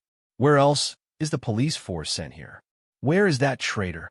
Just then, a loud voice suddenly came from behind the crowd, followed by a burly figure came from behind the crowd. Hansen, she's over there. Someone gave Hansen the direction, and the burly Hansen also walked to this side step by step. Daisy, who saw the other party, couldn't help swallowing. Hansen, among the many Inhumans in the afterlife, his strength can be ranked in the top 3. Although Hansen's ability seems to be very ordinary, it's just physical strengthening.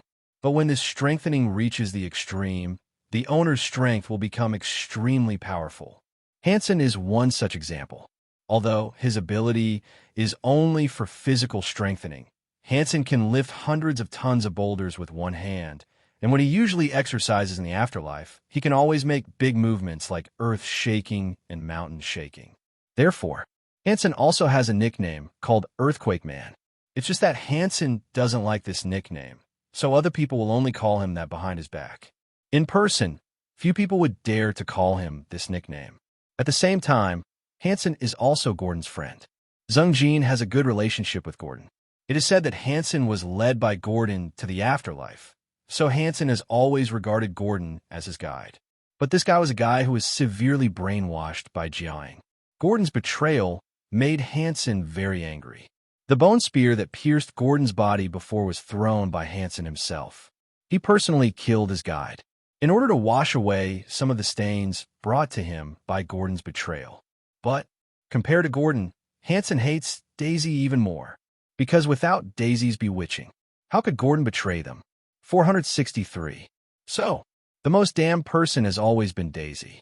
Hansen also said that he would kill this woman with his own hands, no matter what kind of identity she has. At the moment, seeing Hansen arriving, the surrounding Inhumans gave way to him one after another and let him walk into the encirclement. As soon as Hansen arrived, he stared at Daisy, who was surrounded by many Inhumans. The boss stared at a pair of bull's eyes, which were full of bloodshot eyes full of monstrous hatred. Daisy didn't even know that the other party hated herself so much. She smiled bitterly and said, "Hansen, have you forgotten what Gordon said? Don't mention the name Gordon in front of me." Hansen roared angrily. "You are not qualified to mention this name. You made Gordon a shameful traitor. You made Gordon bear the stain he shouldn't have. And you have failed all of us." Hansen's words were full of hatred. Following his words, the Inhumans around shouted, "Traitor," one after another, making Daisy's face paler and paler. "Gordon was killed by me. His death has washed away the stains caused by betrayal. Now it's your turn." Hansen clenched his fists and walked towards Daisy in front of him step by step. He knew that Daisy's shockwave was very aggressive, but he knew better that Daisy couldn't use this power with all her strength. In fact, Hansen has always envied Daisy. If he has an ability like Daisy, then with his physical fitness, he can completely destroy a city with one blow. Pity. The person who has this ability is Daisy, a mortal woman. What qualifications does she have to possess such divine power? Hansen approached step by step, and every step he took seemed to be stepping on Daisy's heart. It made it hard for her to breathe. "Stop," Daisy yelled, but Hansen turned a deaf ear. As a last resort, Daisy could only attack with a wave of her hand, blasting the largest shockwave without hurting herself, and blasting Hansen in front of her. Pity. This BCG level of attack only made Hansen's body pause slightly. Then there is no more. Hansen continued to walk forward. He seemed to have seen the scene of Daisy's head bursting open under his fist. At this time, a burly figure stood in front of him. "Robot!" Hansen looked at the robot in front of him in surprise. "Hansen, be careful. This robot looks very unusual." Someone reminded Hansen. Hansen, who heard the reminder, extraordinary strength? He rushed forward with a grinning grin and hit the metal body of the mechanical warrior in front of him with a straight fist without the slightest trace of bells and whistles. Boom! It was a loud bang. An arm of the tall mechanical warrior was blown off in an instant. Shards of metal scattered in all directions. The surrounding inhuman races fled away one after another. Boom! There was another muffled sound. The mechanical warrior's other arm clenched a fist and slammed Hansen's face. The punched Hansen tilted his head, but in the next second, Hansen turned his head abruptly. He held the mechanical warrior's fist, showed a ferocious smile on the corner of his mouth, and then punched. Boom! Bang! The berserk attacks rained down on the mechanical warrior. The metal body that couldn't even be pierced by a sniper rifle looked like it was made of plastic under Hansen's fist. Every time a punch falls, a large piece of metal fragments will be splashed, and the mechanical warrior is also fearless of death, or has no concept of death at all. No matter how damaged his body was, it was still constantly attacking Hansen in front of him. It didn't stop until his body was completely dismantled into a pile of pieces. And Hansen also laughed happily. This kind of punching to the flesh, the feeling that every punch can smash everything, is exactly his favorite way of fighting. "You're a good robot," he said to Daisy. Hansen thought that this mechanical warrior was controlled by Daisy, although he didn't understand where Daisy got the robot. But it doesn't matter. Now, the only robot that can protect Daisy was also dismantled by him. So what's next for Daisy? "Sorry, looks like you broke something in me." Just when Hansen was about to kill Daisy with all his might, a man's voice suddenly appeared, and then a figure stood in front of him. "Who are you?" Hansen didn't know the person in front of him. He and that woman seemed to be together with this betrayal. At this time, the Inhumans who arrived earlier shouted. Apparently, he had seen Daisy talking to Roddy and the others. Together, Hansen looked at Roddy in front of him with cold eyes. "So, you are here to meet this traitor?" Roddy knew the other party had misunderstood, but he didn't mean to explain.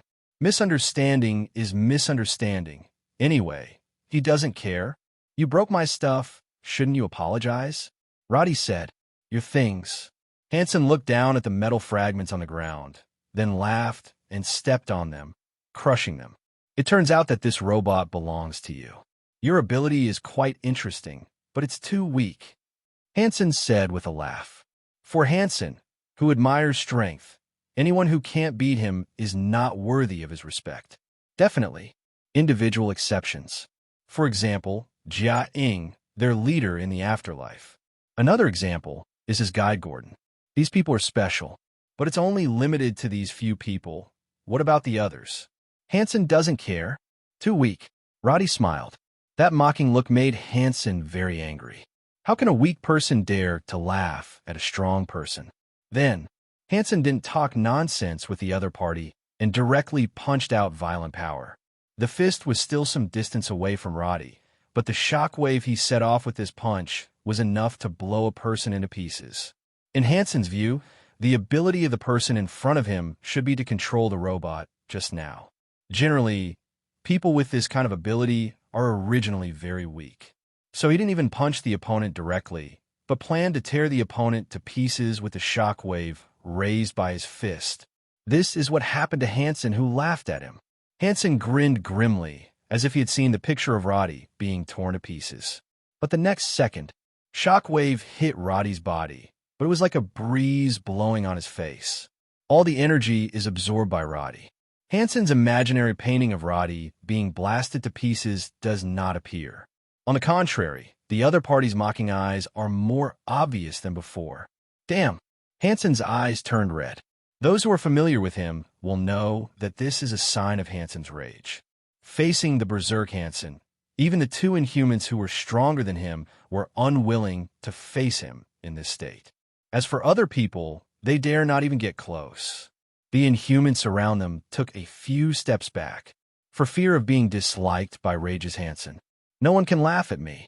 Hansen rushed forward with a roar and punched Roddy heavily. However, the fist with terrifying power hit Roddy's body and couldn't even make him take a step back. Instead, Roddy was even laughing. "Continue," he said. These two words deeply stimulated Hansen. He punches wildly. The punch hit Roddy harder than the punch. However, no matter how hard he tried, his fists were like cotton, unable to do any damage at all. Hansen was tired. He started panting, but that wasn't what hurt him the most. What really made him suffer was that his fist couldn't even hurt a single hair of the opponent. This is too shocking. This is impossible. Hansen began to doubt life. Even Daisy looked at the scene in front of her in disbelief at this moment. Is your boyfriend a monster? She whispered to Gwen beside her. Gwen smiled. He is the most powerful in the world. This big guy is not qualified to hurt him. Gwen's eyes were full of love. Daisy couldn't help it after seeing it. It was very uncomfortable to be fed a mouthful of dog food. And at this time, Roddy, who had absorbed the energy of Hansen's hundreds of punches, also stretched out a hand. You hit me so many times, I'll just give you one back. If you can catch it without dying, we'll be settled. Roddy spoke very arrogantly, and Hansen couldn't get up when he returned to Wenchuan. His proudest strength is worth nothing in front of Roddy. So even if Roddy is 100 times more arrogant now, Hansen will not be angry anymore. The strong conquer the strong, and the weak must endure the strong. This is Hansen's life rule. Roddy was weak in his eyes before, so Roddy laughed at him, and he would be extremely angry. Available now, Hansen understood that the real weak person was actually himself. So no matter how much Roddy taunted him, he takes it for granted definitely. Come on, let me see your mighty power. Hansen roared. Every muscle in his body was in pain. Next second, Roddy punched lightly. Then when the fist hit Hansen, all the energy of the hundreds of punches he had absorbed before burst out from the fist. This moment, it was as if Hansen had been hit by hundreds of punches he had integrated. His indestructible and powerful body was torn to pieces in an instant. Flesh and blood collapse. The bones wailed at first, and then fell apart. Bang! The sky-shaking roar then sounded. The entire street was cleared of a large area by this punch. Everything along the way was smashed. The dozen or so Inhumans standing in the front were the first to bear the brunt, and under this terrifying shockwave, they instantly turned into a rain of blood. Wait until everything is calm. Hansen in front of him has long since disappeared. The same disappears. There is also the ground within 200 or 300 meters in front of Roddy. A long gully stretches out, and everything along. The soundless silence lasted for a few minutes. It wasn't until the first person started to yell in horror and backed away that the other Inhumans came back to their senses as if awakened from a dream. Then they also looked at Roddy in horror while stepping back. It's as strong as a monster. Daisy stared at the destroyed area in front of her with wide eyes and couldn't help but say dumbfounded. On the other hand, Gwen showed a proud expression. After all, that's her boyfriend. At this time, the huge amounts of movement also attracted those aliens from other parts of the city. Hundreds of Inhumans began to gather here. As the leader, Jiang also came here surrounded by many subordinates. What happened? Looking at the completely destroyed area, Jia-ing called an Inhuman who was here before and asked. Then this alien race was described to Jia-ing with a face full of horror.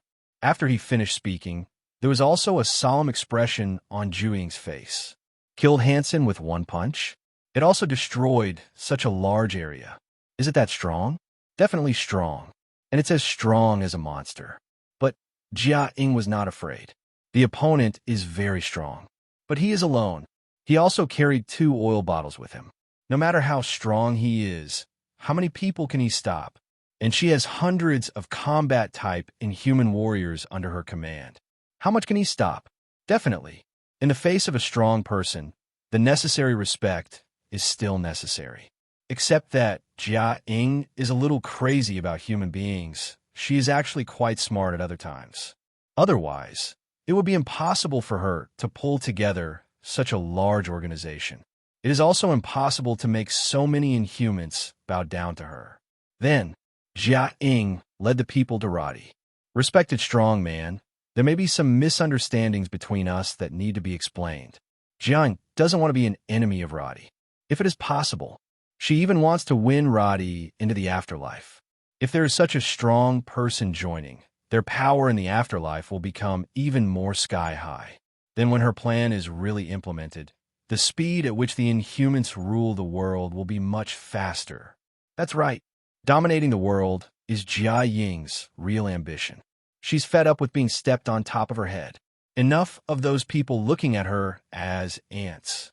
So she wants to stand on top of all human beings and do whatever she wants.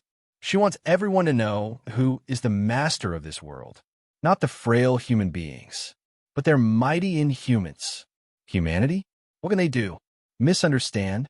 Roddy looked at the woman in front of him. He knew in his heart that the crazy idea of the other party could not be realized. The so-called dominance was just the limitation of the structure. How did Jiaying know that the composition of this planet is so complicated? Her so-called ambition. It is doomed to be impossible to achieve. As for the misunderstanding in Jiaying's mouth, Roddy can probably understand her thoughts, but he just thinks that he is strong enough and wants to win him over. Pity. Jiaying's wishful thinking will come to nothing after all. Roddy will not join any faction. It is even more impossible to join a force ruled by a madwoman. That's right. It's just a misunderstanding. Jiaying said, "Maybe my ineffective daughter has promised you something, but I can guarantee that what I give you will be 10 times better than what she promised you." "Oh, you think so?" Roddy said lightly. "If that's the case, then there is no misunderstanding between us, because your daughter didn't make any promises to me. Then why are you helping her?" Jiang frowned and asked, "How many people in this world will do things that are not beneficial? What's more, it is still a powerful existence. Will it really be against an equally powerful force just because of a little bit of mercy?" "Why?" Roddy chuckled. "Probably because I'm happy." Jiang, what kind of bullshit reason is this? Just because you're happy? So you're going to provoke a powerful force for this and make it your enemy? What kind of brains are you? Jiang couldn't understand Roddy's statement at all. "I even feel that the other party is playing tricks on me. But in fact, it is definitely not the ridiculous reason just because he is happy," as he said. However, Jiang got one thing wrong. She thought her afterlife should also be a powerful force in Roddy's eyes. So she thinks it's impossible for Roddy to make an enemy of the afterlife for such a ridiculous reason. However, in Roddy's eyes, the afterlife is just a ridiculous organization. Their so-called beliefs and ambitions are so ridiculous and ignorant in Roddy's eyes. So, Roddy can ignore the afterlife just because of the same ridiculous reason of "I'm happy." Because from the bottom of his heart, he didn't pay attention to Jiaying and the others. If it is the group of Inhumans headed by Black Bolt on the moon, then Roddy admits that it is definitely a powerful force. Even with Roddy's current strength, he doesn't dare to say that he can 100% single-handedly challenge the opponent. Afterlife? Do not make jokes. As we all know, the Inhumans who stayed in Blue Star were all selected by others. The real elites are all on the moon. Such a group of people picked out the rest of the garbage. How can they have any qualifications to make Roddy pay attention to them? Definitely. Weakness is also relative. For Roddy, the overall strength of the afterlife is very weak. But for others, the strength in the afterlife might already be terrifyingly strong. Jiang didn't know all this, so she thought Roddy was playing tricks on her. Then, Jiang said angrily, "Are you kidding me? Do you know the consequences of doing this?" Roddy looked at the confident woman in front of him, although he didn't want to hit him, but Roddy still said, "Sorry, if my words make you feel uncomfortable, I can take it back, but my attitude will not change." Roddy's attitude really made Jiaying angry. She wanted to win over this man. But in the end, the other party humiliated her time and time again, embarrassed her in front of her subordinates.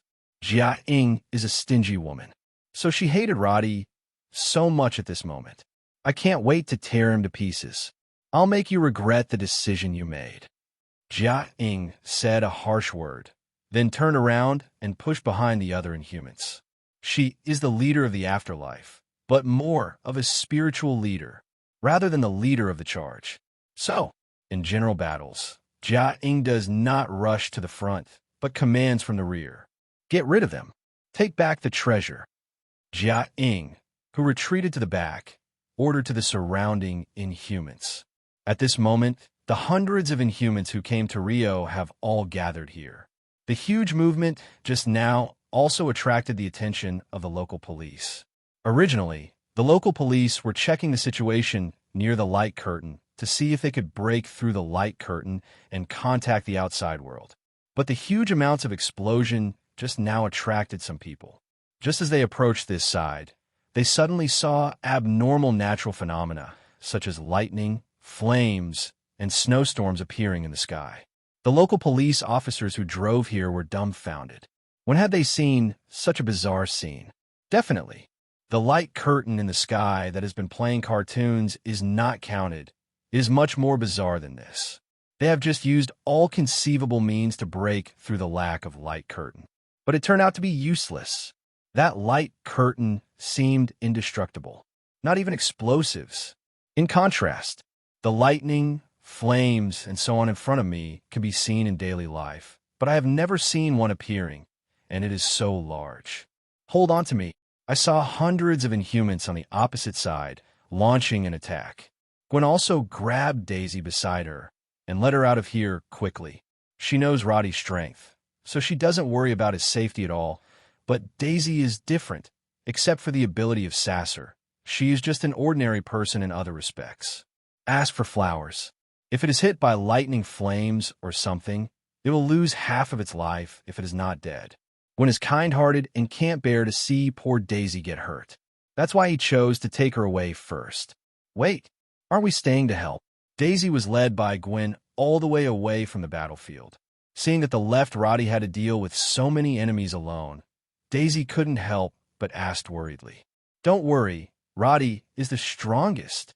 Gwen is full of confidence in her boyfriend, let alone hundreds of Inhumans. Even if a nuclear bomb flies over, she doesn't worry that Roddy will get hurt.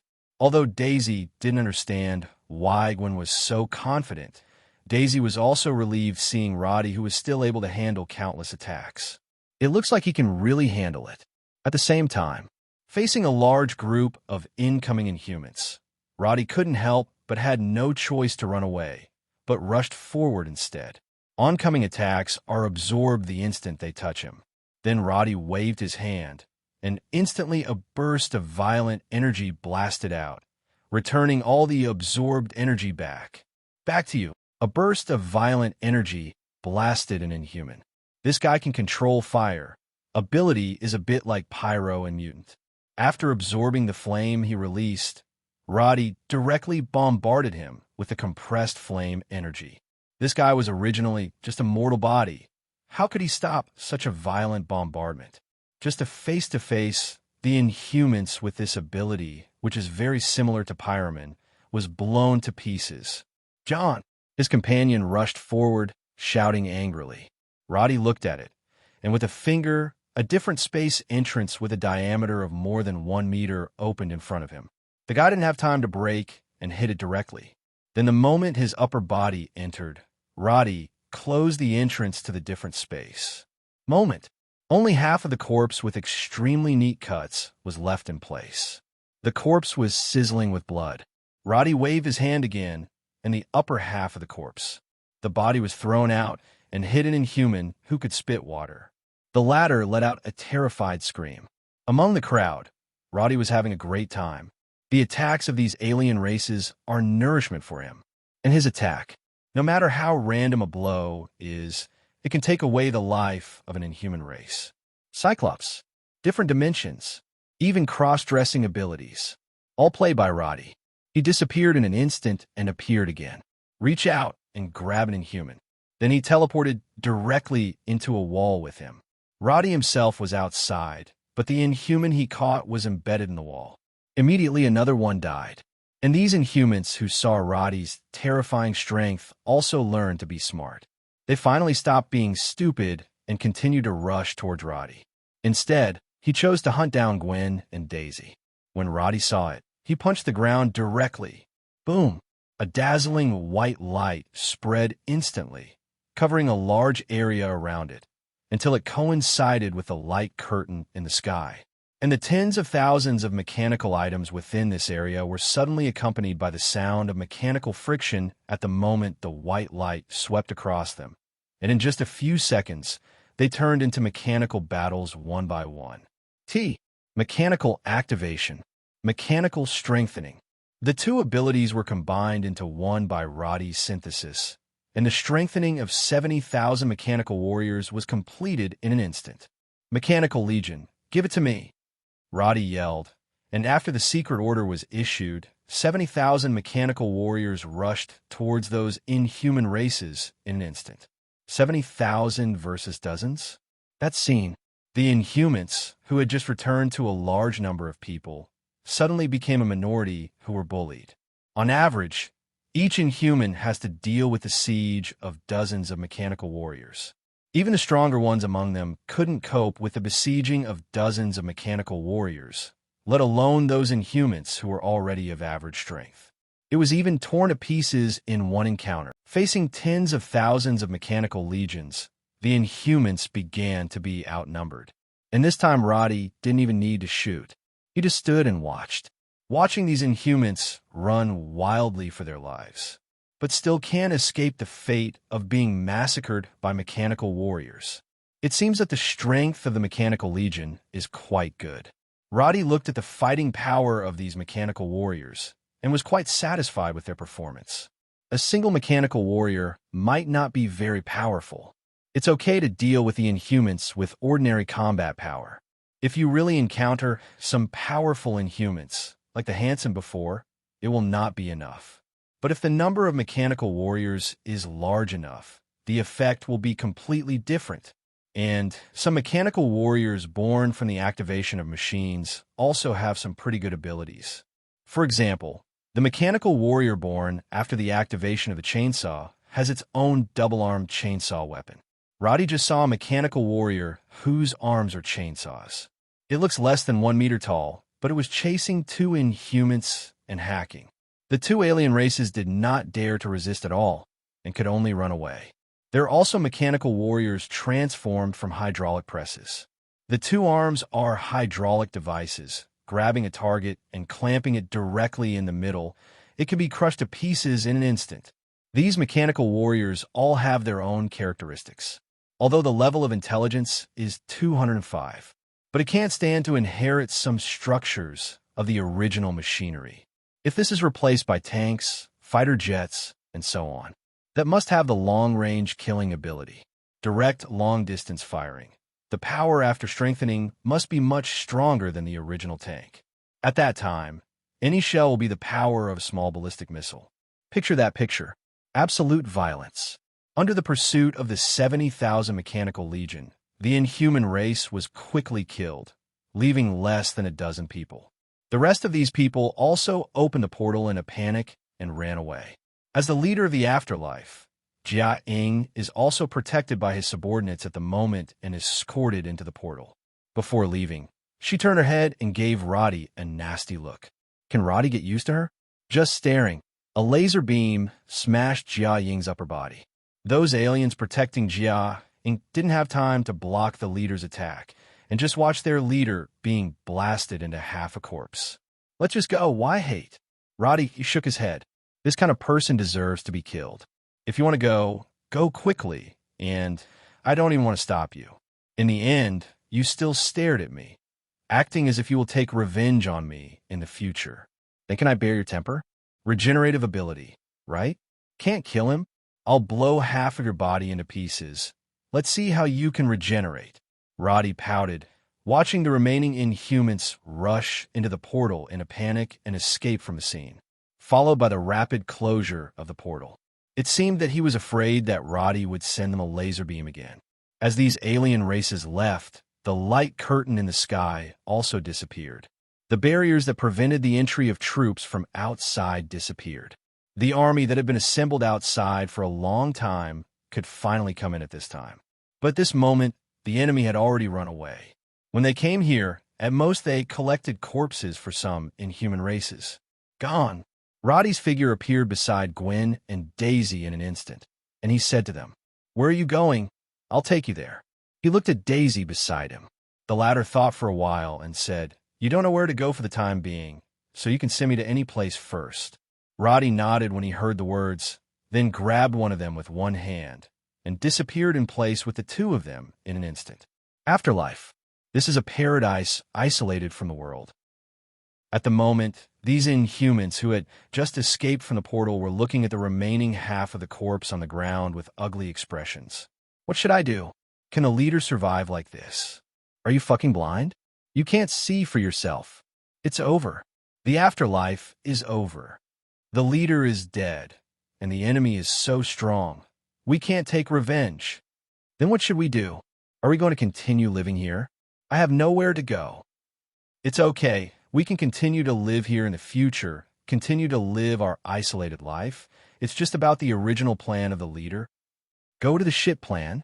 I didn't agree with that plan. Now that we have lost so many people, we can't fight against humans.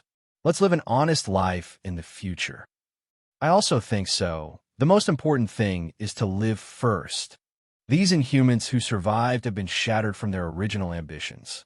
Zhang Jin and the others are also so proud, thinking that they're the future of this world, and ordinary humans are only worthy of being enslaved by them. But what they experienced today shattered all their pride. They're like wounded beasts now, just looking for a safe place to lick their wounds. As for what plan? What ambition? To hell with everything. Anyway, the boss is dead. It is impossible to continue the plan. That being the case, why do they still go out to fight and kill?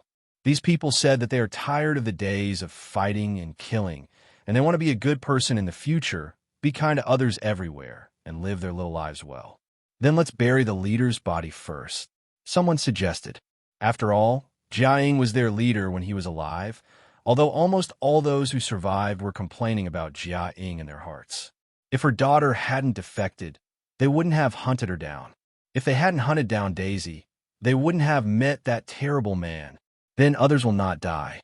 After all, it's all Jiaying's fault. Her daughter wouldn't have betrayed her mother if she hadn't engaged in that damn plan. So, in the hearts of these people, there is more or less resentment towards Jiaying. But anyway, Jiaying is dead. For the sake of the other party being good to them in the past, they will bury her body. It's half a corpse. After all, the top half has been turned into pieces and left in Rio. They simply don't have time to collect, nor dare they. Then let's do this.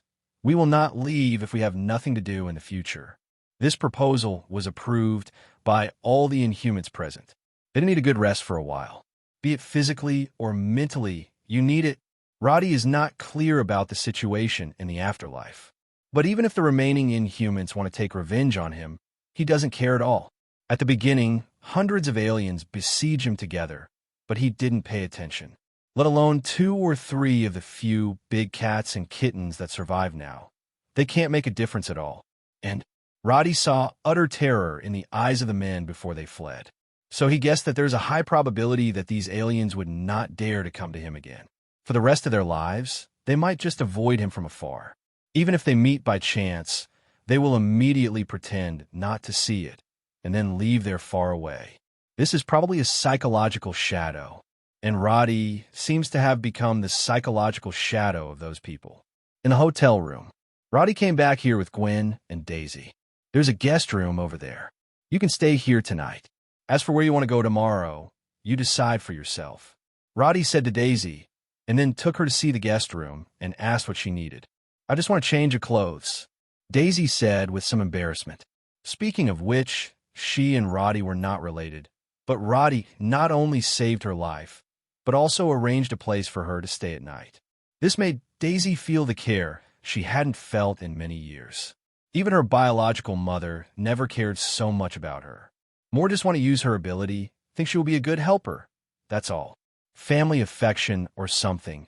Daisy has never seen this in the eyes of that woman. Okay, you have a good rest. Roddy nodded, then turned and went out, closing the door for Daisy. In the living room outside, Gwen ran over when she saw Roddy coming out and asked, "How is it? Is Sister Daisy still in a stable mood?" "Well, it's not bad. At least I didn't cry," Roddy said.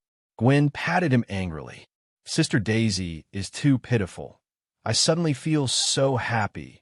Not only have my parents who love me since childhood, but also let me meet you." As Gwen said, she hugged Roddy tightly, as if she was afraid that he would disappear in the next second. "Roddy, where do you think Sister Daisy will go in the future?" Gwen hugged him and asked, "I don't know about that. It depends on where she wants to go, and I can take her there by the way." Roddy said, regarding Daisy, although Roddy had some thoughts in his heart, but now that his girlfriend was by his side, it was impossible for Roddy to do anything blatantly. After all, he had to consider Gwen's feelings. But these are minor issues. Roddy thought he could handle it. Asked the hotel room steward to buy a set of clothes. After Roddy took the bag from the housekeeper, he turned and knocked on the door of the guest room. "Daisy, may I come in?"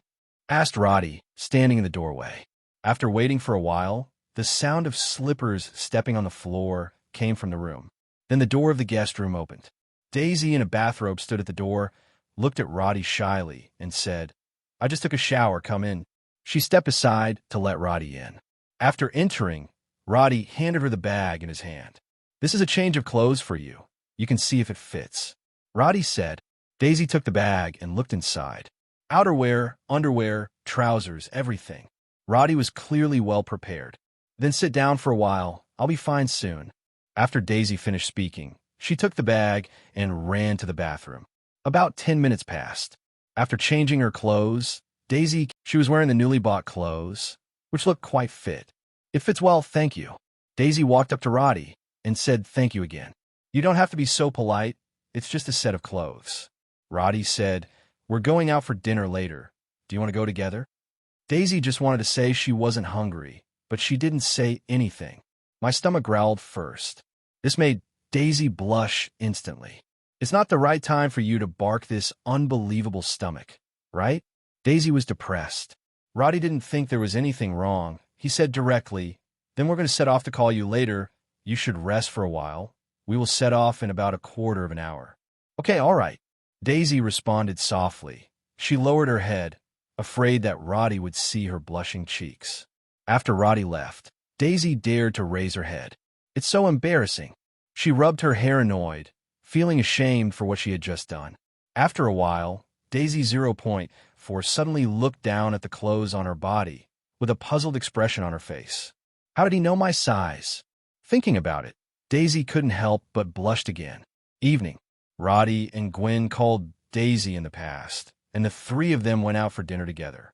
Daytime events don't seem to have much of an impact on the city. Most people are still living normally and have not been affected by the previous turmoil. Even after Roddy and the others came out after eating, they saw a lot of people in a nearby square doing some celebration-like program. There's a big bonfire in the center of the square, and many people are singing and dancing around the bonfire. It doesn't appear at all that the city has only been terribly attacked during the day. These people really have big hearts. Roddy thought. Seeing the performance on the square, the three of Roddy also stopped to appreciate it. Standing in the crowd, Daisy subconsciously glanced at Roddy beside her. She couldn't remember how long it had been since she felt so secure. But now that Roddy was by her side, Daisy felt as if she didn't have to think about anything. Just follow him quietly, eat, drink, play, and be a happy girl. That's enough. Don't have to think about those fights. No need to think about where to go tomorrow. Daisy liked this feeling very much. She even wanted to sink in it. But when she saw Roddy holding his Gwen on the other side, Daisy woke up instantly. After 9 o'clock in the evening, the activities on the square just ended, and Roddy and the three of them also left here and returned to the hotel after the end. Back in the hotel, Daisy said that she had something to talk to them about. So Roddy took a bottle of wine from the wine cabinet, poured a glass for each of the three, and sat down with the three in the living room. "Miss Daisy, what do you want to say?" Gwen sat down beside Roddy, then looked at Daisy and asked. Daisy glanced at the two of them, then picked up the cup and took a sip before she said, "You should also be curious about why I was hunted down by those people, right?" "That's right, Miss Daisy. Why were you hunted down by them?" Gwen asked cooperatively. "Well, Gwen, you don't actually need to call me Miss Daisy. Just call me Daisy." Daisy felt weird, and Gwen was only a year or two younger than her. Daisy always felt that she was being called old when she called her sister directly. "Okay then, I'll call you by your name directly from now on." Gwen nodded. Daisy also smiled kindly at Gwen. Afterwards, Daisy turned serious and said, "The reason why I was hunted down by those people is because I stole one of their things." As she said that, Daisy picked up the bag she had been carrying all along, unzipped the zipper of the bag, and took out a small metal object from inside. "That's it," Daisy put on the coffee table. Both Roddy and Gwen looked at the thing curiously. This metal object looks like a small pyramid's ornament, but it is silvery white, looks like sterling silver, but it is light in the hand. So it's either hollow, or it's not sterling silver, but another metal. What's the use of this thing? Asked Roddy. It allows ordinary people to obtain the blood of inhumans. Daisy said seriously. Hearing this answer, even though Roddy was already mentally prepared that this thing might be a treasure, he was taken aback. What the hell? Can just this little pyramid's 12 turn ordinary people into inhumans? Wouldn't the future per capita exceed ability? Billions of inhumans around the world. Roddy imagined that scene and couldn't help but get a weird look on his face. Is this thing really that powerful? Roddy didn't quite believe it. The inhuman race is also one of the races created by the celestial group. If this can casually turn an ordinary person into an inhuman race, wouldn't it seem that the celestial group has no cards? Is it possible for anyone to place works of Tenjin Group? Roddy couldn't help but think of the mutant in the X-Men world. Speaking of the old version of X-Men, Magneto once created a machine that claimed to be able to turn ordinary people into mutants. But the result? It's a genetic breakdown. It turned out that the machine was not reliable at all. Although it can turn an ordinary person into a mutant, such a result will lead to the alienation of the entire person's genes, constantly moving in an irreversible direction. The end result is a total genetic breakdown. The converted congressman turned into a puddle of water in the end. Then this little gadget in front of you. Are there any disadvantages as well? Roddy thought there must be. Otherwise, Jia Ing and the others might have used this thing on a large scale to turn ordinary people into aliens. That's a good way to grow their team. But they didn't do that. Why? There must be a reason. It's really powerful, Daisy said, but there are also some disadvantages. Really? I knew it. Xindao. Although this thing can transform ordinary people into inhumans, the success rate of transformation is very low. Daisy said, about 100 experimenters, only 1 or 2 succeeded. Moreover, the most important thing is that the inhumans transformed by using it have a short lifespan, and their abilities are not very powerful. Most of them are weak abilities and rarely have abilities suitable for combat. So many problems. Roddy looked at the little silver pyramids on the coffee table and shook his head involuntarily. The success rate is low and the lifespan is short, so it finally succeeded. The transformed inhuman ability is not good enough. What is the use of this? Just pile it up purely by quantity and see if you can get lucky? Roddy felt that this thing was too pretentious. Those with a bad face can only die, but there are ways to improve these disadvantages. At this moment, Daisy suddenly changed the subject and said, before I stole it, people in the next life have already researched a formula, as long as a stable formula is formulated according to that formula. If the agent is used, the success rate of transformation can be greatly improved. It can almost reach the level of 1/3. Compared with 1 or 2%, 1/3 is indeed very high. For many forces, a plan with a success rate of 1/3 is completely feasible. As for sacrifice, how can there be no sacrifice on the road to success? As long as the sacrifice is not their own on the line. Capitalism. Profit is the top priority of all. After I learned about this, I thought of a way to steal it out. Daisy continued. I know they're looking for someone to cooperate with. They have looked for Hydra before, but then something happened to HYDRA, so they changed their target again. Who is it? Roddy asked curiously. But Daisy shook her head and said she didn't know either.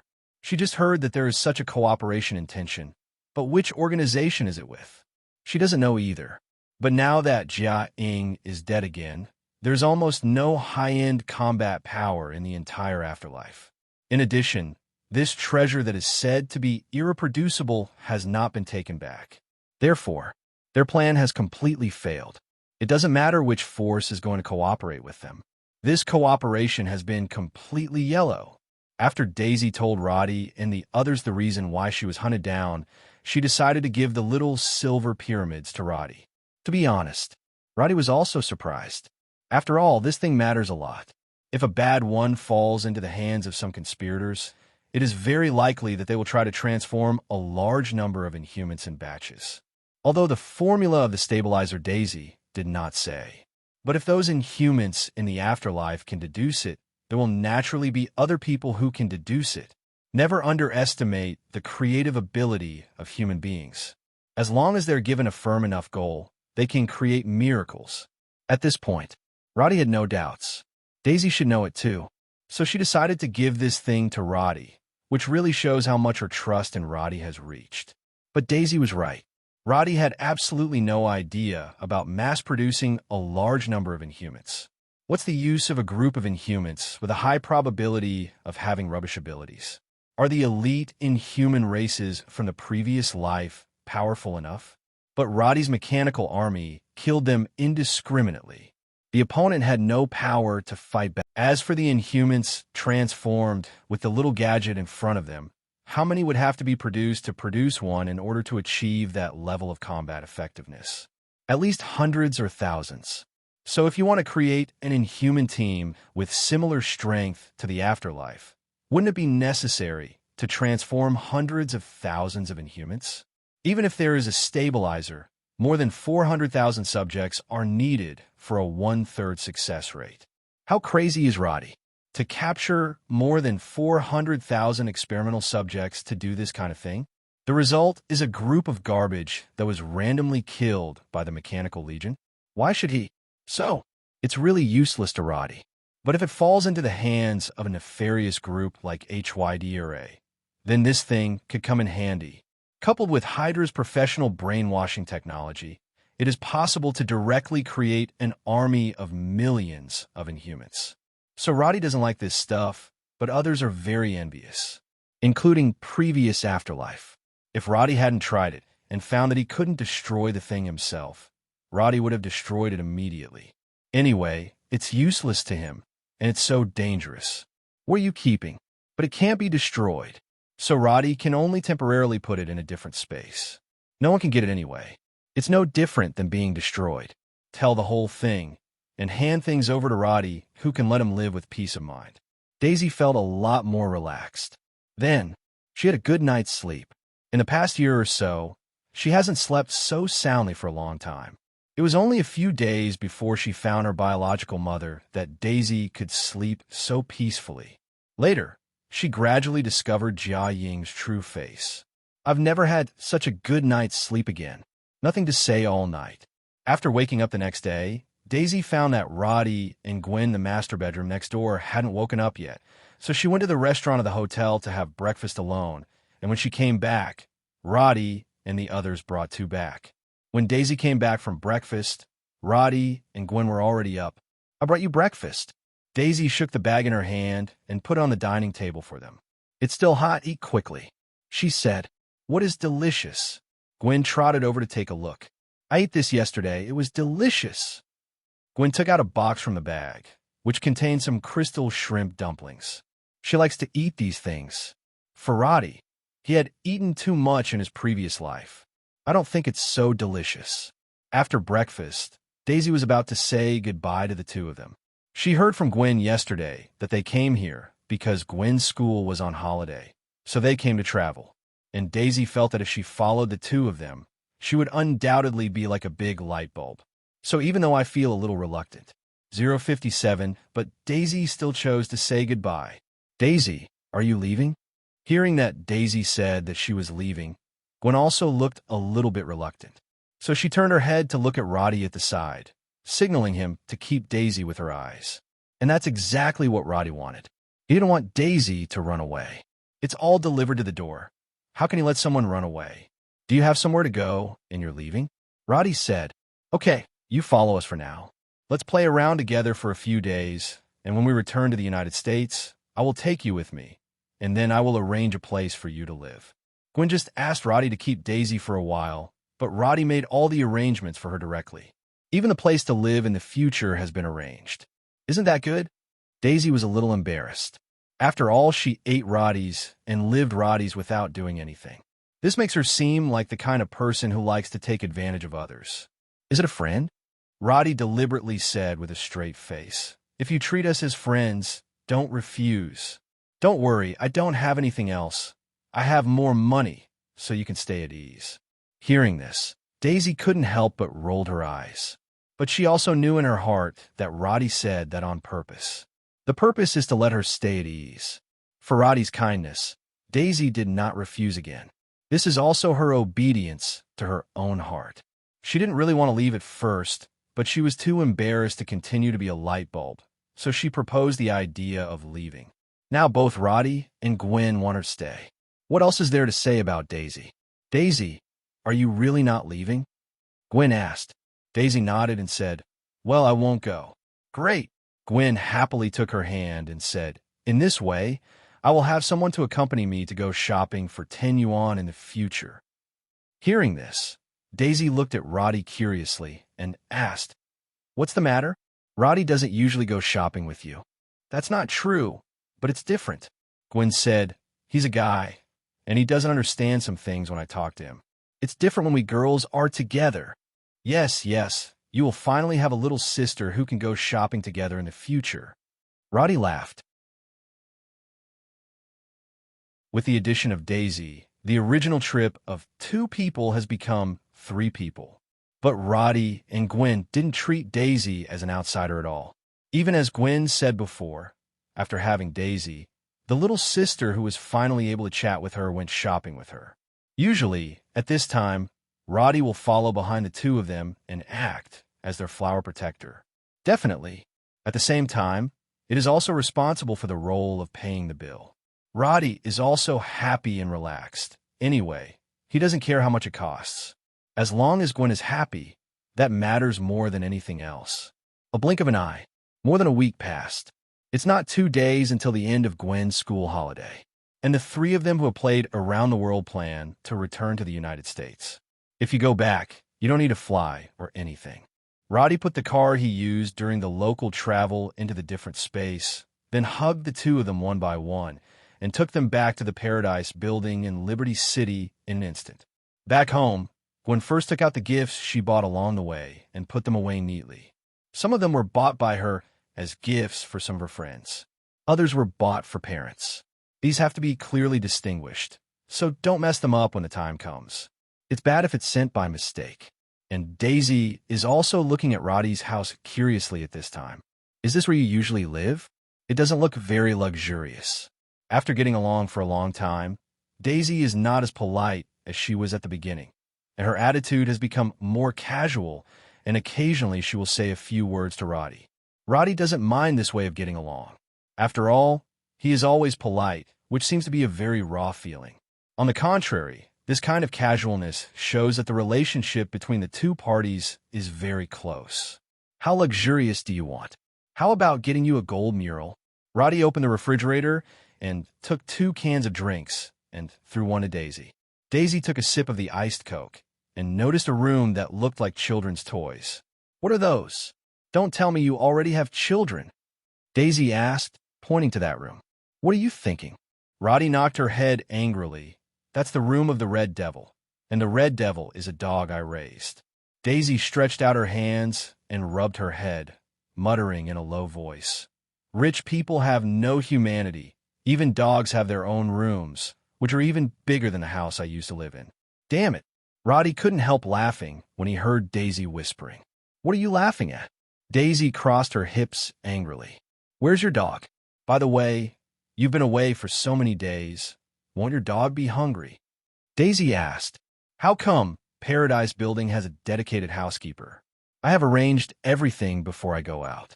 They will come to clean and feed the dog on a regular basis. Roddy said, damn rich. Capitalist. Daisy muttered again. Obviously, Daisy, who is used to living a poor life, has not fully adapted to the life of a rich man, even though she has been with Roddy and the others for so many days. How could she have thought that there was a dedicated housekeeper in this building? Aren't these rich people afraid of having their valuables stolen from their homes? Daisy wondered if people's homes were often burglarized. But Daisy was thinking too much about this.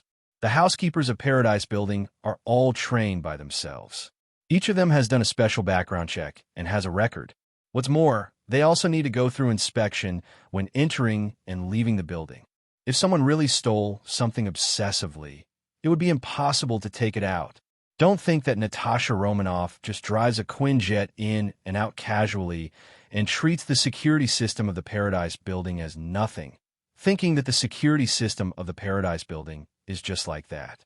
In fact, It's not the security system of the Paradise Building. But Natasha Romanoff is awesome. Quinjet is just awesome. One is the security of the building, and the other is the world-renowned agent organization. This is completely two-dimensional. There is no comparison. In the afternoon, Gwen took Daisy out to buy some daily necessities. Although Roddy felt that he could ask the housekeeper to buy directly, but Gwen said that the one he chose was more suitable for him. But Roddy thinks she just wants to go shopping. So the whole afternoon, they visited some shopping malls in Liberty City and bought a lot of things back. In this afternoon alone, Roddy spent more than $200,000. When Daisy knew this figure, she was surprised by the consumption ability of the rich. $30,000. The sum of money she spent in the past 20 years is far less than this amount. As a result, I spent so much this afternoon. God knows those clothes are obviously made of a pile of fabrics. Why dare to sell them so expensive? Are famous brands great? Daisy is ashamed to spend so much money, even if Roddy had told her more than once that he didn't need to save him money. But after spending so much all at once, Daisy still felt that she should take it easy in the future, even if Roddy said it was okay, but Daisy herself would have some concerns. After all, Gwen is Roddy's girlfriend, and it doesn't matter how much she spends, because they are a couple. But what about Daisy herself? She's just a friend. Although sometimes Daisy felt that Roddy seemed to have thoughts about her, but every time Daisy thought of it, she would shake her head severely. Then advise yourself not to think too much. The three major illusions of life. Do you think he likes you? You thought you still had a lot of time. You think you will never be just an ordinary person in the future. These are all illusions. Daisy warned herself. Don't be self-defeating when the time comes. You don't even have friends. And Gwen treats her so well, but she still thinks that Gwen's boyfriend likes her. God, am I too jerk? Daisy will look down on herself. So, don't make cognitive mistakes. Roddy is just nice. He doesn't really like me. Daisy would say this to herself in the dead of night for several nights. Then she starts having insomnia. Back to the second day in Liberty City. Gwen went back to her home with the gift, and Roddy followed her. But when he came back, Roddy was the only one left. No way. Gwen's parents haven't seen Gwen for a long time, and they miss her very much. So Gwen decided to stay at her own home tonight and come back tomorrow. Before leaving, Roddy also saw Director George's eyes looking at him, which was like a victor's eyes. Roddy was speechless. I wonder if every father is like this. TB. Chief George, how old are you? Why are you still acting like a child? When he got back to Paradise Building, Roddy saw Daisy playing frisbee with the Red Devil as soon as he entered the door. Daisy threw the frisbee out, and then the Red Devil teleported to bite the frisbee and teleported back to Daisy. It's a lot of fun playing alone. Speaking of which, Daisy was taken aback when she first learned that the Red Devil could teleport. Can a dog teleport? Her expression was almost exactly the same as that of Gwen back then. Roddy really wanted to take a photo of Daisy as a souvenir if it weren't for the fact that he couldn't take pictures secretly, so that she can relive her shocked expression in the future. Why did you come back alone? Where's Gwen? Seeing Roddy coming back alone, Daisy still had a surprised expression. She's staying at home tonight and will come back tomorrow, Roddy said, then waved at the Red Devil, let the silly dog run over, and patted the silly dog's head. After a while, Roddy found that Daisy was not moving, so he couldn't help turning his head to look at her. He found that she was still standing there in a daze. I don't know what I'm thinking. Why are you so dazed? Roddy went over and waved in front of her. Only then did Daisy come to her senses, blushed inexplicably, and ran away with an excuse that she was going to the bathroom. This guy, isn't he thinking of something to do with color? Roddy looked at Daisy's back with a strange expression. That night, there were only Roddy and Daisy in the house. Roddy wasn't out fooling around either. Although Gwen is not here tonight, it is not good for him to leave Daisy alone at home. I'm going to swim for a while. Do you want to come together? Roddy stood up suddenly and said, Daisy was stunned for a moment, then saw that Roddy had taken off his shirt. She immediately blushed and shook her head. No, I can't swim. Cannot swim? Roddy smiled, didn't expose Daisy's despicable lie, turned around, opened the door and went out, and jumped into the open-air swimming pool on the terrace. The water is cold at night, but with Roddy's physical fitness, he didn't care about the temperature at all. What's more, he also has the ability of energy absorption. Can absorb cold so that the body does not feel cold. After 2 or 3 laps in the pool, Roddy made it back to shore. At this time, he saw a figure standing in front of him, and when he looked up, he saw Daisy standing there holding a bath towel. I saw that you didn't bring a bath towel, so I brought it to you," Daisy said, blushing. She lowered her head subconsciously, looking at Roddy shyly. At this time, Roddy came over and took the towel from her. "Thank you." Roddy wiped the water off his body as he spoke, then turned around and sat down beside him. "Aren't you sitting down?" Roddy looked at Daisy, who was still standing there, and said. Daisy came over and sat down on the seat next to her in a hurry. After she sat down, she kept her head down without saying a word. Roddy also found it interesting to see her like this, so he took the initiative to sit down beside her. "What are you doing?" Daisy was taken aback by him. "Do not move," Roddy said suddenly. Daisy froze all over, froze in place, not daring to move. At this moment, Roddy reached out and took a tender green leaf from Daisy's hair. "You have a leaf on your head."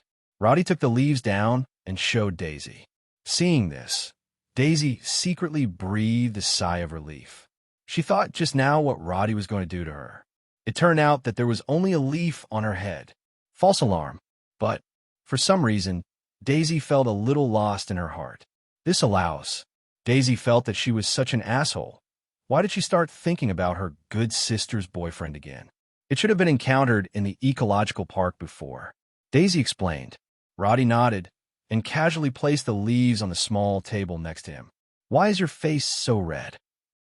Wong's said suddenly. Daisy was nervous and didn't know how to answer. At this moment, she suddenly saw Roddy's face approaching, and then a cold touch came. Daisy's eyes widened. It took her a while to react suddenly, and then pushed Roddy away. I'm sleepy. Go to sleep first." Seeing Daisy running away, Roddy smiled, turned around, and jumped into the pool again. Late at night, Daisy had insomnia again. She kept replaying the previous scene by the pool in her mind. Thinking to myself, why did Roddy just do that? Does he like himself? Questions popped up constantly in my little head. Daisy felt like she was going crazy. While on the other side, in the other room, Roddy, at the moment, was chatting with Gwen. Gwen also asked him how was Daisy. Roddy said that Daisy had already rested. Gwen tells Roddy not to bully Daisy all the time. Roddy promised that he never bullied Daisy. The two chatted like this until it was almost 12 o'clock when Gwen became sleepy. The two then said goodnight to each other and hung up the phone. I wonder if Daisy is asleep? Roddy thought as he put down his phone, but he didn't go directly to find her. After all, too much is too late. He could see that Daisy was not resisting himself. But that's all. If Roddy was going to do something outrageous, she might just walk away. This night, no accident, Daisy suffered from insomnia again, and she didn't fall asleep until it was almost dawn. When she woke up, she found that it was already afternoon. I've been asleep for so long. Daisy got up from the bed, rushed to the bathroom to wash up, then opened the door and ran outside. In the living room at the moment, Roddy is reading a book. As a super rich second generation, Roddy is not only good at clubbing, drag racing, and playing games. Occasionally, he would read books to enrich his knowledge. Just like now. Are you up? Roddy, who heard the door opening, raised his head and saw Daisy standing at the door in a panic. So he greeted her with a smile. What about Gwen? Daisy was a little afraid to face Roddy, mainly because of what happened last night, which made her think about the best way to deal with it all night. In fact, Daisy thought about leaving so that she would not feel guilty, but she couldn't bear it. So she struggled all night, but she couldn't make a final decision. It can only be delayed for the time being. Gwen, she came here this morning now. Roddy glanced at his watch and said, It must be rehearsal. Oh, right. Gwen said, Let's have a meal together at night. It's a good thing you woke up, otherwise I will call you in a while. Let's have dinner tonight. Daisy panicked. After what happened last night, she was afraid to see Gwen now, because as soon as she saw her, Daisy would think in her mind why she wanted to snatch the picture of her boyfriend. Well, can I not go? Daisy said in embarrassment. Not going. Roddy put down his book and stood up, walked up to Daisy and looked at her. What's the reason? He asked. That. I feel sick to my stomach. Daisy covered her stomach and said. Roddy glanced over and shook his head. It's too fake. Change it. Daisy was silent for a while. I'm not hungry. I'm losing weight, she said again. As a result, my stomach growled as soon as I finished speaking. Roddy couldn't help laughing. You were like this last time? Your stomach is more honest than yours, he said with a smile. Seeing Roddy's laughing and joking look, Daisy couldn't help but get angry. 933. It's not all your fault, Daisy muttered angrily. What did you say? Asked Roddy. No, it's nothing, Daisy said hastily.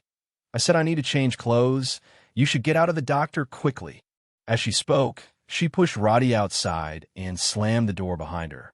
Roddy, who was standing at the door, looked at the closed door and shook his head, then turned around and sat down on the sofa, continuing to read. Evening.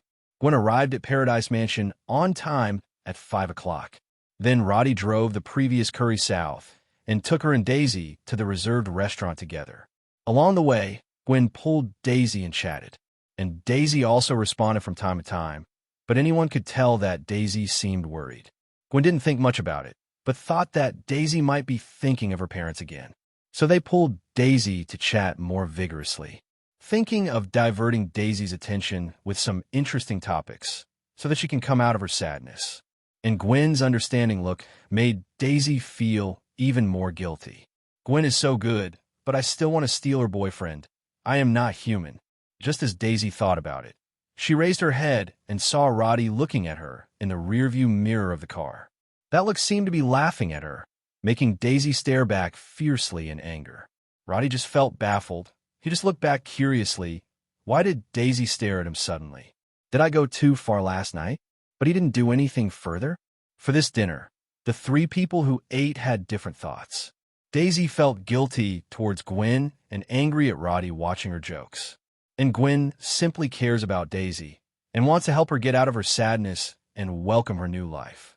As for Roddy, he was stared at 11 times by Daisy and kicked twice under the table. The whole gas bucket is the same. Roddy thought to himself that he could be regarded as a person who had experienced countless ups and downs, but it was the first time he met a woman like Daisy with unpredictable emotions. Obviously, he was still so shy yesterday, as if he could be bullied by others. As a result, I can't get used to him anyway. He stared and kicked him again. What does this woman mean? Roddy was a little confused. On the way home at night, Roddy was still thinking about what he had just eaten. Just then, the cell phone he put aside rang. Roddy hit the answer button on the car. Then Harry's voice came over the car speakers. Roddy, are you free tomorrow? Tomorrow? Roddy glanced at the two girls who were chatting in the back row, thought for a while, and said, I'm free. What's the matter? It's nothing important. It's just the yacht party I told you about last time. Didn't you miss it last time? I didn't mean to make it up for you again. It just so happened that there was a girl group from Bang Ziguo in the past 2 days. I have already invited their managers to perform in the United States, and they will definitely be on board when the time comes. Didn't you like those female stars in Bang Ziguo before? This time, I invited you a whole girl group at once. How about it? Are you enough brothers? You're a really good brother. Roddy looked at the two women in the back row dumbfounded. Gwen is okay. In fact, when she decided to be with Roddy, she had already thought about accepting all the advantages and disadvantages of Roddy. Undoubtedly, Playboy is one of Roddy's shortcomings. She knew this already. When she first met Roddy, she knew that this man was not a quiet person. And in which country in the world is the rich second generation not bothered? Rich people are bothered. Or, men are all fickle. The difference is that some men can only think in their hearts, while others have the ability to practice. In fact, as long as Gwen has her in Roddy's heart and loves her sincerely, that's enough. And Roddy's performance in the past few months is enough to show that he is sincere to himself. So Gwen actually doesn't mind going out to have fun occasionally or acting on occasion. It's okay, you can go if you want, Gwen said generously. At this time, Harry on the other end of the phone also heard Gwen's voice and immediately knew that his call was not at the right time. Ahem. Gwen, you're here too. How are you? Harry greeted Gwen embarrassingly, and then said, Then what? I suddenly remembered that I seem to have a very important meeting tomorrow. How about we next time? Okay, next time, Roddy hung up the phone dumbfounded. Harry's call was really not the right time. If it was at any other time, Roddy would have agreed. But right now, in Gwen's presence, even Gwen herself said that she didn't mind Roddy playing outside, as long as she didn't bring women home. But after all, if Roddy really agrees to such a thing in front of Gwen, it is guaranteed that Gwen will feel uncomfortable. So, with Harry's lame excuse, Roddy refused. After hanging up the phone, a smile flashed in Gwen's eyes. Roddy would refuse Harry's invitation because of his presence, which in Gwen's view was a sign of love for her. If he didn't have himself in his heart, then he wouldn't care about his feelings at all. Now that he is doing this, doesn't it just show that he cares about himself? Gwen felt sweet in her heart and looked sick at Roddy with love in her eyes. But this made Daisy on the side very puzzled. She had just heard the guy on the phone talking about yacht parties and then some girl group from Bang Zig UO, and that Roddy used to like that kind of thing. Doesn't that mean Roddy is a playboy? And it hasn't been fixed until now. But why did Gwen take the initiative to ask him to agree just now? Does Gwen not care at all? And what makes Daisy even more incomprehensible is that, why is Gwen looking at Roddy so softly now? The love in his eyes seems to be overflowing. What's happening here? Brainwashed? Or is it that people in big cities think differently from people like her who have been wandering outside all year round? Is she out of date? One question after another constantly popped up in Daisy's mind. At the same time, she suddenly couldn't help thinking, since Gwen is so generous, would she not mind if she was with Roddy? For a moment, Daisy really wanted to ask Gwen. Luckily, Daisy wasn't really out of her mind. If she had to ask such a foolish question, she could guarantee that Gwen would immediately let her get out of the car. After all, hang out and have a long-term relationship with bringing a girl home. These are two completely different things. Even if Daisy didn't understand Gwen's thoughts, she knew that it was unlikely that Gwen would not mind this situation. What if, at this moment, such a seed was suddenly planted in Daisy's heart? Just don't know when this seed will take root and germinate. In the evening, Gwen didn't come home to stay tonight. Instead, stay with Roddy. After Daisy came back, she said that she was going to rest and ran back to her room early, not wanting to be the light bulb. This night, she suffered from insomnia again. This was the second night in a row that she had insomnia. Then she fell asleep in a daze after dawn again. When I woke up, it was already afternoon again. I can't do this anymore. It's such a waste of time. Daisy is ashamed of her actions. What a shameful act of waste. What's more, it's such a precious waste of time. So she decided to get a good night's sleep tonight and stop thinking about it so that she couldn't fall asleep. Result, Daisy just finished washing and opened the door when she saw Roddy walking out of the bedroom with a suitcase. "Are you going out?" Daisy asked suspiciously. "We're going out." Roddy said, "You should also pack your luggage. Don't need too much. Prepare some swimsuits, and you. Just take what you think you must bring, and everything else is on the yacht." Daisy, "What? Yacht? No. Didn't you reject the child yesterday?" Daisy hurried over and pulled Roddy aside. "Are you crazy?" She lowered her voice and said, "Didn't you just reject it in front of Gwen yesterday? Why'd you go back on it today? I found that you men really only know how to use. Let's think about the problem with the lower body, right?" "No. Did you misunderstand something?" Roddy looked at Daisy, who was inexplicably excited, and he explained, "The yacht I mentioned is my own yacht, not the one Harry invited me to yesterday. 11. And there is no girl group on the yacht. Just me, you, and Gwen, and some service personnel. It's not what you think it is, okay?" After hearing Roddy's explanation, Daisy realized that she had misunderstood. Suddenly, she blushed again. "I'm not doing this for your own good," Daisy argued. Yes, you are the best." Roddy shook his head, then pushed her to her room. "Hurry up and pack your bags. We're leaving right away." Roddy said, "Why don't I go?" said Daisy. "I really can't swim. I'm afraid of water. Do you think I believe it or not?" Roddy rolled his eyes and said, "Okay, stop talking nonsense. Hurry up. I'll wait for you." Seeing that she couldn't beat Roddy, Daisy could only bite the bullet and go back to her room to pack her luggage. After 1 hour, Roddy drove to his private dock. His private dock is in the backyard of his sea view villa. The backyard of the villa leads directly to the sea, where Roddy built a large pier to park his 3 yachts. There are 3 yachts, one of which is a large luxury yacht with a length of 45 meters. It is mainly used when going out to sea for parties at sea, and it is not used in normal times. The other 2 are medium-sized yachts of 15 and 6 meters. Roddy used to like sea fishing for a while, and sometimes he would go fishing alone on a whim. He bought these 2 yachts at that time.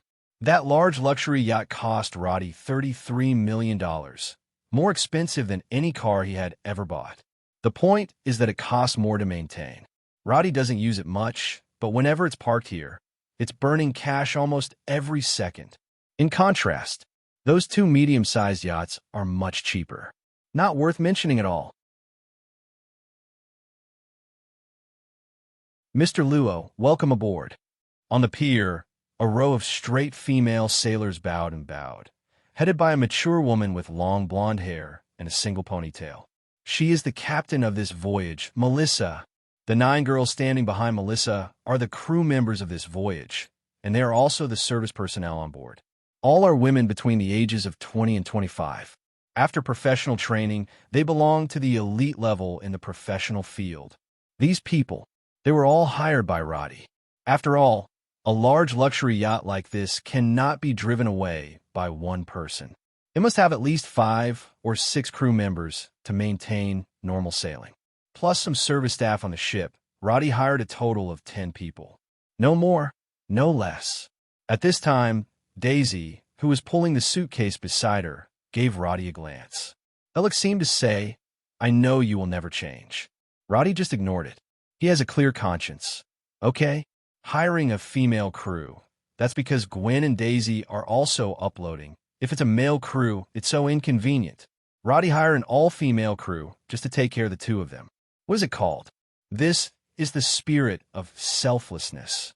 It's okay for Daisy to be ignorant, and Roddy is not as knowledgeable as her. Melissa, I want you again this time. Roddy first greeted the captain, Melissa, and the 2 had met several times. When Roddy held a sea party on the yacht, he also hired Melissa. I remember the first time Melissa was the first officer. However, the second time she became a captain. Now, the work is getting better and better, and even the appearance fee has been increased a lot. Melissa is worth the money, though. She and her team have always had a good reputation in the industry.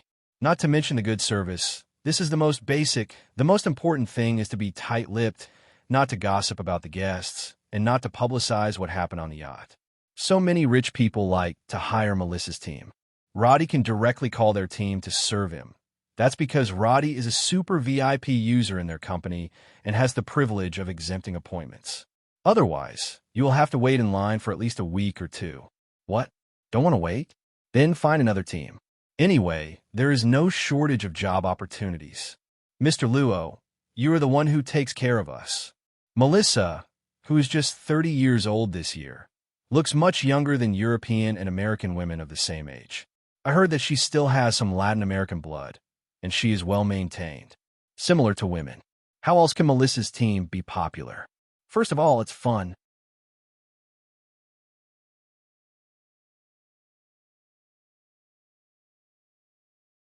Coupled with the fact that ability is not bad, job opportunities will naturally come to the door constantly. Miss Stacy, leave your luggage to me. Miss Johnson, this way please. The young female crew behind them also stepped forward to take the luggage of the 3 of them, and then all of them boarded the yacht behind them. White Pearl. The yacht was named after Roddy watched Pirates of the Caribbean. Originally, I wanted to call it the Black Pearl, but I thought it couldn't be exactly the same, right? So it was changed to White Pearl. It's not up to standard, but it's 2 y'all's business anyway, who cares? On the yacht, Roddy took the 2 girls to visit first. The 45-meter-long yacht has 4 floors. The internal facilities are also very complete, especially the master bedroom on the bottom floor, where you can even see the scenery under the sea. The transparent glass allows people to have an unobstructed view of the underwater scenery, and when they go out to sea a little further, they can even see large marine fish, such as sharks. Besides, the yacht is also equipped with jet skis, a spare lifeboat, and more. There's also a hot spring on the 2nd floor. If you're tired from playing in the water, you can soak in the hot spring, which is also a kind of enjoyment. Other entertainment facilities are also basically available. Just need a helipad or something. However, the 45-meter yacht is still a bit small, and these facilities that take up a lot of space cannot be accommodated. Roddy thought about buying a bigger yacht in the future. At least get one with a level of hundreds of meters. For example, Harry's yacht is 86 meters long, much bigger than Roddy's. But the bigger the yacht, the more troublesome it is to buy it. Like that kind of more than 100 meters, you can't buy it if you have money. You have to be qualified, and you have to make a reservation. And then other manufacturers will provide you with professional customized services according to some of your needs. In short, even if you're eligible to buy, you have to wait at least several months. It's like buying a luxury car. The more expensive, the more you have to wait. This TM seems to be enjoyed as a kind of privilege. God TM wait or enjoy. After more than an hour, you can no longer see the coastline in the distance. When they got here, Melissa and the others' preliminary work was half completed. At this time, Roddy and the others also changed into swimsuits. Roddy is just a pair of beach shorts, showing off his perfect figure. The muscles are as perfect as marble sculptures, the lines, the contours. Daisy, who had just come out of the room after changing clothes, was stunned. Back to God, Roddy waved his hand in front of her eyes on purpose. As a result, Daisy, who came back to her senses, quickly blushed and snorted, then turned and ran to the other side. After a while, Gwen came out too. She looked at Roddy with a smile, walked up to him with brisk steps, and said, "What? Are you bullying Daisy again?" "No, it's not bad if she doesn't bully me." Roddy had the cheek to deny it. Gwen patted him with a smile. "Roddy, I know I can't monopolize you by myself, but promise me, even if you want to find another girlfriend in the future, you should tell me in advance, okay?" Gwen hugged Roddy gently, snuggling against him. "Fool, you think too much." Roddy stroked Gwen's hair tenderly, then lowered his head and kissed her forehead. "Don't think about it. Let's go. Don't make Daisy wait anxiously, thinking, what are we doing?" Roddy said with a smile. Hearing this, Gwen also smiled, and then the two walked out of the cabin holding hands. The yacht departed from the pier around 2:30 p.m. At about 3:45, we arrived at the first destination, a deep-sea fishing spot. Then Roddy on the yacht, and they started fishing. Ready to catch myself some supper. Although all kinds of food have been prepared on the boat, how can you not catch some fresh fish and try something new when you go out to play? Not to say how delicious it is. Mostly enjoy the process. In terms of fishing, Roddy can be regarded as a semi-expert. But I don't know if he was unlucky today. The bait would be eaten every time he put it down, and there was only one hook left when he picked it up. On the other hand, on Gwen and Daisy's side, 6 fish have already arrived in half an hour, enough to feed the 3 of them at night. But the 2 of them were obviously interested, and they had no intention of stopping at all. And because Roddy didn't take the bait for a single fish, Daisy didn't laugh yet.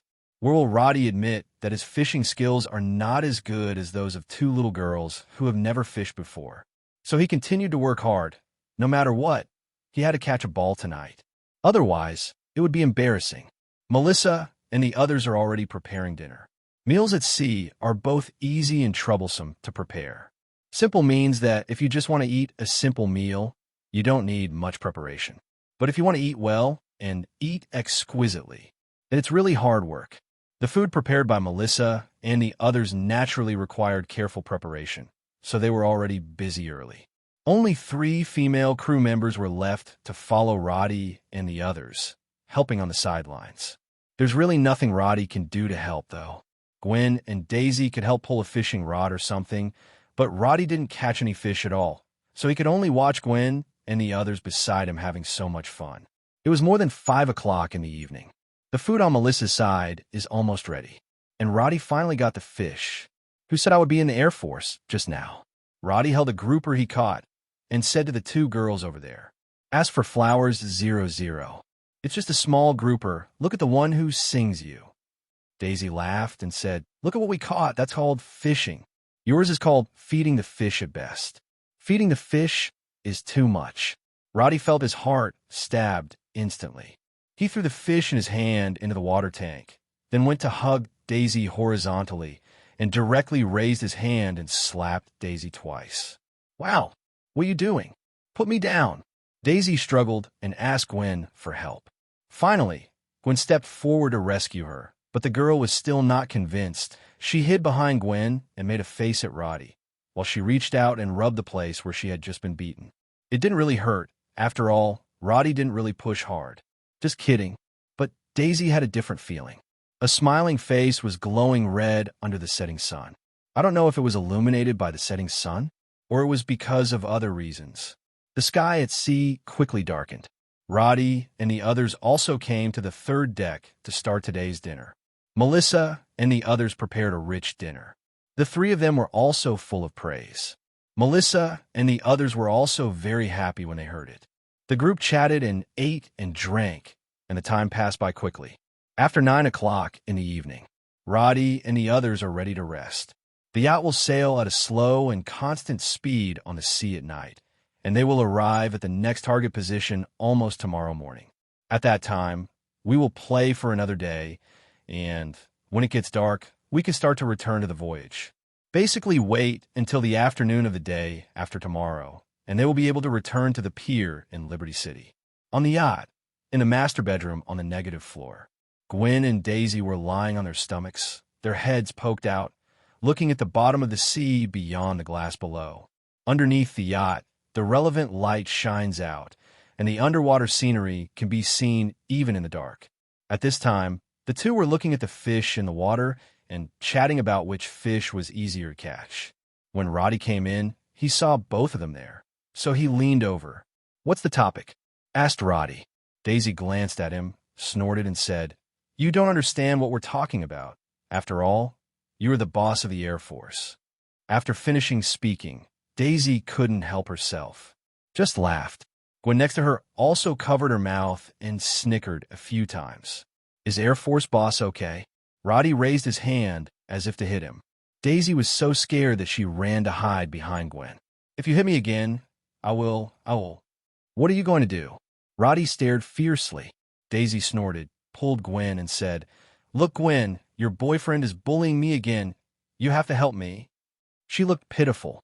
Gwen also took advantage of the opportunity to pat Roddy, telling him not to bully Daisy. "Okay, go back to your own room quickly. We're going to rest." Roddy said to Daisy angrily, "Drive people away." "I won't go. I'm going to sleep here tonight." Daisy stepped back and just lingered. "Okay, then don't go." As he spoke, Roddy sneered at her a few times and pulled Gwen as if to lie down and rest. Daisy blushed when she saw it. He quickly got up and glared at Roddy before he ran out angrily and went back to his room. "You, how grown up? You know how to bully Daisy." Gwen patted Roddy a few times angrily and said, "It's okay. She's solid. She's not afraid." Roddy laughed. Gwen couldn't help but rolled her eyes at him when she heard this, and before she could say anything else, she saw Roddy turn off the underwater lights, then turn around and came over. Nothing to say all night. Roddy and the others woke up early the next morning. Gwen took Daisy to watch the sunrise on the sea. Roddy went to say hello to Melissa and the others, and asked about the route by the way. After confirming that there was nothing wrong, Roddy turned around and came to Gwen and the others, watching the sunrise with them. "You're not sure?" In the sea, Roddy and Gwen put on a set of diving equipment and prepared to go diving in the sea. But Daisy stood on the yacht, expressing that she did not want to go into the water. "I really can't swim," Daisy said with a bitter face. Roddy always thought she was just making excuses, but now it seems she really can't. "Okay, then let's go play first. You can rest alone for a while, or you can go fishing, and I will teach you how to swim when we come back." After Roddy finished speaking, he greeted Gwen, and the two put on their breathing masks and dived into the water. Daisy on the yacht looked enviously at the two people who disappeared into the water. She also wants to dive, but she can't swim. Be afraid. The underwater world is colorful, and compared with the magnificent waves on the sea, it has a more magical beauty. Roddy and Gwen spent about half an hour diving underwater before coming up. The oxygen in the oxygen bottle was almost used up. Otherwise, the two of them would not be willing to come up. "Okay, you go and teach Daisy how to swim. I'll take a break and watch it later. After taking off her diving gear, Gwen pushed Roddy towards Daisy, then smiled and waved at the two of them before turning to read a book. Come on, let's start with getting into the water. Roddy pulled Daisy, who was a bit reluctant, to the stomach on the first floor of the yacht. Are you really going into the water? Daisy looked at the sea water in front of her with some hesitation. Don't worry, I'll watch by your side and nothing will happen to you, Roddy said, and jumped into the water first. Bring it on. Roddy waved and shouted at Daisy. 4, 2, 3. Daisy hesitated for a while before trying to get into the water. As a result, she sank as soon as she fell asleep and constantly waved her arms to shout. At this time, Roddy stepped forward and hugged her and lifted her to the surface of the water. Breathe. Don't patronize fear, Roddy said angrily. Even ordinary people who don't know how to swim will not be like Daisy when they first get into the water. How afraid is this girl of water? I don't want to learn, can I? Daisy looked at Roddy pitifully and said, No, now do as I say. Roddy definitely won't agree. What if you can't get into the water when you go out to sea? Just sunbathing on the deck? Fishing? How boring. Then, Roddy started teaching Daisy how to swim. And Daisy is also patronizing fear and nervousness at the moment, but doesn't care about the physical contact between the two. If it was normal, she would have blushed a long time ago and then turned and ran away. Roddy taught Daisy about an hour in the water. Feeling that she has mastered the basics, let her start to try to swim by herself. Try it yourself. I'll watch from the side. Swim with confidence. Roddy watched from the sidelines, and Daisy was holding a kickboard in her hand, and she refused to let go no matter what Roddy said. I'm going to sink, she said nervously. No, trust me. Roddy could only comfort her and cheer her up constantly. Finally, Daisy worked up the courage to let go of the kickboard. Sure enough, as soon as she let go, she began to sink, but fortunately, Daisy still remembered what Roddy had taught her just now, and began to slap her legs vigorously while paddling her hands, and gradually her body stopped sinking. I will, she shouted happily. Roddy also praised her for learning quickly. Come on, swim a little distance ahead and have a look, Roddy said. Daisy seemed to have overcome her fear. She tried to swim forward as Roddy had taught her earlier. At first she would sink a bit, but gradually Daisy became better and better at swimming, and she would not sink anymore. Seeing that she really learned it, Roddy swam over and said, How is it? Isn't it very simple? Daisy nodded. Is it true that I can learn calculations quickly? She said. Roddy nodded and said, That's right. You have a strong learning ability, and you may not be able to learn it to your level in a few days. I knew it. I'm a genius after all, Daisy said proudly. The two swam for a while, and there were a few times when Daisy was not very proficient in swimming, and Roddy helped a few times. Maybe it's because I have overcome my inner fear. So when she made physical contact with Roddy again, Daisy couldn't help but blushed again. Roddy didn't think much about it. He just wanted Daisy to learn how to swim. Okay, it's almost done. Let's go back. Roddy looked at the time. The two had been in the water for a long time. It's not good to stay in the water all the time. So he greeted Daisy, and the two returned to the yacht. Take a break. Roddy looked at the panting Daisy and said, Well, swimming is quite tiring. Daisy nodded and said, Afternoon. The three played jet skis in the sea for a while, then lay down and sunbathed for a while. When it was past 3 o'clock, Gwen suggested that everyone catch some fish for dinner like yesterday. Daisy applauded in agreement.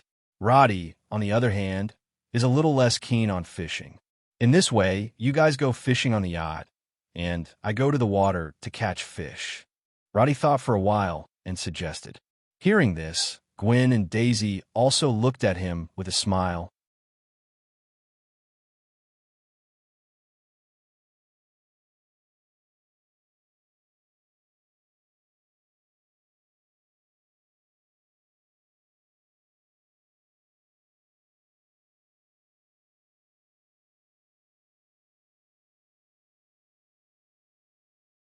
Someone seems to be scared.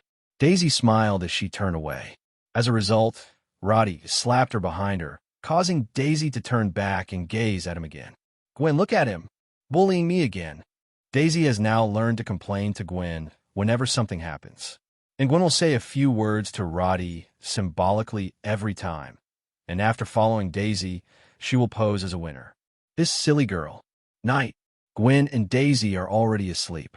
Roddy came out of the room, greeted the two female crew members on duty against the sea breeze, and then came to sit on the deck. The time was just past midnight. Roddy just performed a system check-in and got an ability to breathe underwater. After he gave ability to a bottle of normal saline, he gained 130 times the strengthening. The ability to breathe underwater has no combat power, so it is only a delta-level potential. However, this ability is also very useful in specific occasions. For Roddy, it just made up for one of his weaknesses. So, from now on, he has no fear of drowning. So Roddy, who got the ability, wanted to go into the water to try this ability. It just so happened that he was at sea right now, and the environment was just right. After sitting for a while, the Huichuan sea breeze blew. Roddy went into the water. This time he was wearing nothing, just a pair of swimming trunks, directly down into the icy sea water. The sea water was icy cold at night, but Roddy didn't feel it. As soon as he stepped into the water, he found a completely different feeling from the past. He doesn't need to open his mouth to breathe underwater, because every pore in his body will replace his mouth and nose to help him breathe. Roddy let himself slowly sink to the bottom of the sea. The water pressure didn't matter to him at all. The ability of energy absorption can use hydroponic blooms as nutrients for Roddy. The greater the water pressure, the more energy Roddy absorbs. Not only is this not a bad thing, but a good thing. In the past, it was because Roddy couldn't breathe in the water. Even if the energy in the body was used to replace the breathing system, it was still a kind of consumption, and it was continuous. Making ends meet belongs to yes. And now, Roddy didn't need to expend energy in his body to replace breathing. Because he originally could breathe underwater, no fish gills grew on his body. After all, if that happened, Roddy would never integrate this ability. Any ability that will change the shape, Roddy will not choose to integrate. A mere underwater breathing is not worth breaking his own rules. At the moment, Roddy has sunk to a depth of about 100 meters underwater. It was already night, and the water was already pitch black. At this depth, it is even more so dark that you can't see your fingers. But Roddy was already prepared. He took out a deep-sea flashlight from a different space. After opening, a beam of light dispels the surrounding darkness. The bottom of the sea is still lively at night. Large and small marine life can be seen everywhere. Not far away, there was even a shark hunting. Many people think that sharks like to attack humans, but this is not the case. Sharks generally don't attack humans unless they mistake you for a seal. So, as long as you try to dress brightly so that you don't look like a seal, sharks generally don't attack people. Because humans are not in the diet of sharks. Animals in nature rarely attack prey that they are not familiar with. This is the natural law of survival. After all, unfamiliarity means that there may be danger. The wild is different from the civilized society of human beings. It's here. Even a slight injury could mean death. Therefore, those carnivorous animals will basically not provoke their unfamiliar prey. At the moment, this shark, which was preying on a group of sea fish not far away, didn't care about Roddy here. In its eyes, Roddy was not within the scope of its diet at all, and the group of sea fish in front of him is enough for him to have a full meal. Seabed. Roddy at the moment has gone down to 600 or 700 meters underwater. Here he has seen the bottom of the ocean floor. It was a thick layer of silt, surrounded by some small plankton. Going further to the south, there's a big slope. The slope keeps going down, and the bottom seems to be a bottomless abyss. Roddy slowly fell to the bottom of the sea. The thick mud sank his legs. The regiment stopped until both calves were covered. It's such a strong magnetic field response. Could it be that there's an iron or here? Roddy looked down at the layer of mud below, and with his deceptive perception of the magnetic field, Roddy found that the magnetic field in this area was very strong, far exceeding that of other places around. So he waved a wave of water and swept away a layer of mud on the bottom of the sea. After the silt was swept away, Roddy also saw something beneath the muck. This is Vibranium? Roddy stared in surprise at what was exposed beneath the muck. This is not the iron mine he thought. It's a mine with huge amounts of vibranium. To know, the price of vibranium in the international market has remained high. The price on the surface is $10,000 per gram, and there is still a price, but no market. In the black market, vibranium was sold at a super high price of $50,000 per gram. That's it. There are still people who want to buy, simply in short supply. And right now, Roddy actually discovered a vibranium mine on the seabed. The vibranium mine at the foot, according to Roddy's perception, at least tens of thousands of tons of vibranium can be produced. What does that mean?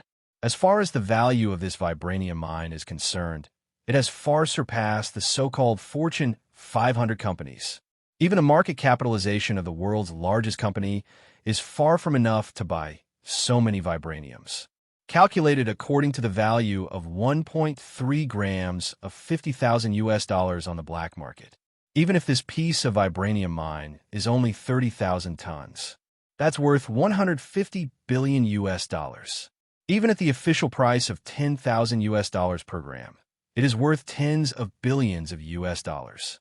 What is the market value of the world's #1 company? Not even a fraction. Definitely. Rare things are more expensive. It is impossible for anyone to afford tens of thousands of tons of vibranium at once, even if it is the power of the whole country to buy. Can't afford it either. What is the total GDP of the United States in 1 year? Only $20 trillion. Roddy, this is a vibranium mine worth at least hundreds of trillions of dollars. Give the United States 10 years, take out all the GDP income, and you can't afford it. However, if the outflow of this thing is large, the price will also depreciate. But no matter how much it depreciates, it cannot be less than $1,000 per gram. Why sell it all at once? Can't you sell a little bit? Just like those capitalists who hold diamond mines, even though they know that there are a lot of diamonds in the ground. Do you see the value of diamonds depreciate? Diamonds in shopping malls are still so expensive. Why? One is the great demand. The other is that someone deliberately reduced the production value, making it seem very rare. But in fact, if they really want to dig hard, the annual output of natural diamonds will at least double hundreds or thousands of times. But in that case, wouldn't the value of natural diamonds be greatly reduced? Seabed. After confirming that what was under the silt was really the vibranium mine, and not what he had misread, Roddy couldn't help but feel astonished. So much vibranium, even if it's just a little bit of it. It is enough to make him the richest man in the world. Definitely. As Roddy said before, money is really just a series of numbers once it reaches a certain amount. And Roddy didn't want to spend his time making money. He is not short of money. What do you need so much money for? Develop a business empire? But the problem is that Roddy doesn't have the same idea. He just likes to eat, drink, have fun, and enjoy life. Make money? Fighting with people? Whoever likes to play can play it. Anyway, he is not willing to play this kind of business game with a group of capitalists. So, even if Roddy owned a large number of vibraniums, he never thought of setting up a company to develop the value of these vibraniums himself so that they could be sold at a higher price. Or create more value for yourself. That means absolutely nothing to him. Secular values are meaningless in the face of powerful individuals. You, the richest man in the world, go to Doomsday and tell people how rich you are and how high your social status is, and then clamor for Doomsday to work for you. Do you think Doomsday will agree? If someone doesn't trample you to death with 1 foot, your life will be considered hard. With Roddy's current strength, he doesn't need to care about these worldly values at all. As long as he likes it, he can even snatch the king of a small country to become dang-dang. So the value of vibranium mine is not how much it can sell for Roddy, but vibranium originally, also a rare treasure for Roddy. When he got the mechanical strengthening and mechanical activation ability before, Roddy thought about whether to get a lot of vibranium-made machines and build an invincible army composed of 10 vibranium mechanical warriors. At the beginning, Roddy thought about going to Wakanda when he was free. He also doesn't grab Wakanda's vibranium. Just pack and take away all kinds of machinery and equipment they produce with vibranium. It's just that Roddy has been busy traveling the world since then, so he doesn't have time to go to Wakan. Present words. No need to go to Wakanda, either. Mining the large vibranium mines directly below is enough for Roddy to create an army of invincible vibranium mech warriors. Tens of thousands of tons of vibranium. If you only manufacture small machines, you can build a mechanical army of more than 1 million, but small mechanical warriors must have large ones. And the number of millions is a little bit more. I don't need to make so many. A few 100,000 is enough. Roddy thought about it and decided to build a diverse army of vibranium mechanical warriors. The most numerous of them are naturally the small vibranium mechanical warriors. It is almost the kind of normal human file size. For details, you can refer to Stark's Iron Soldiers or directly refer to Ultron's body. Definitely not Vision's body. That thing is another way to use vibranium. A bit high-end, and Roddy doesn't need to. Because he has the mechanically activated ability, there is no need to do that at all. It takes a lot of time and effort, but the result is the same. Then there are medium and large mechanical warriors. Specifically, it can be set to a file size between 10 meters and 20 meters. Refer to shape-shifting King Kong, but it can be enlarged a lot. Finally, there are super large mechanical warriors. This amount does not need to be much. A dozen or 20 is enough.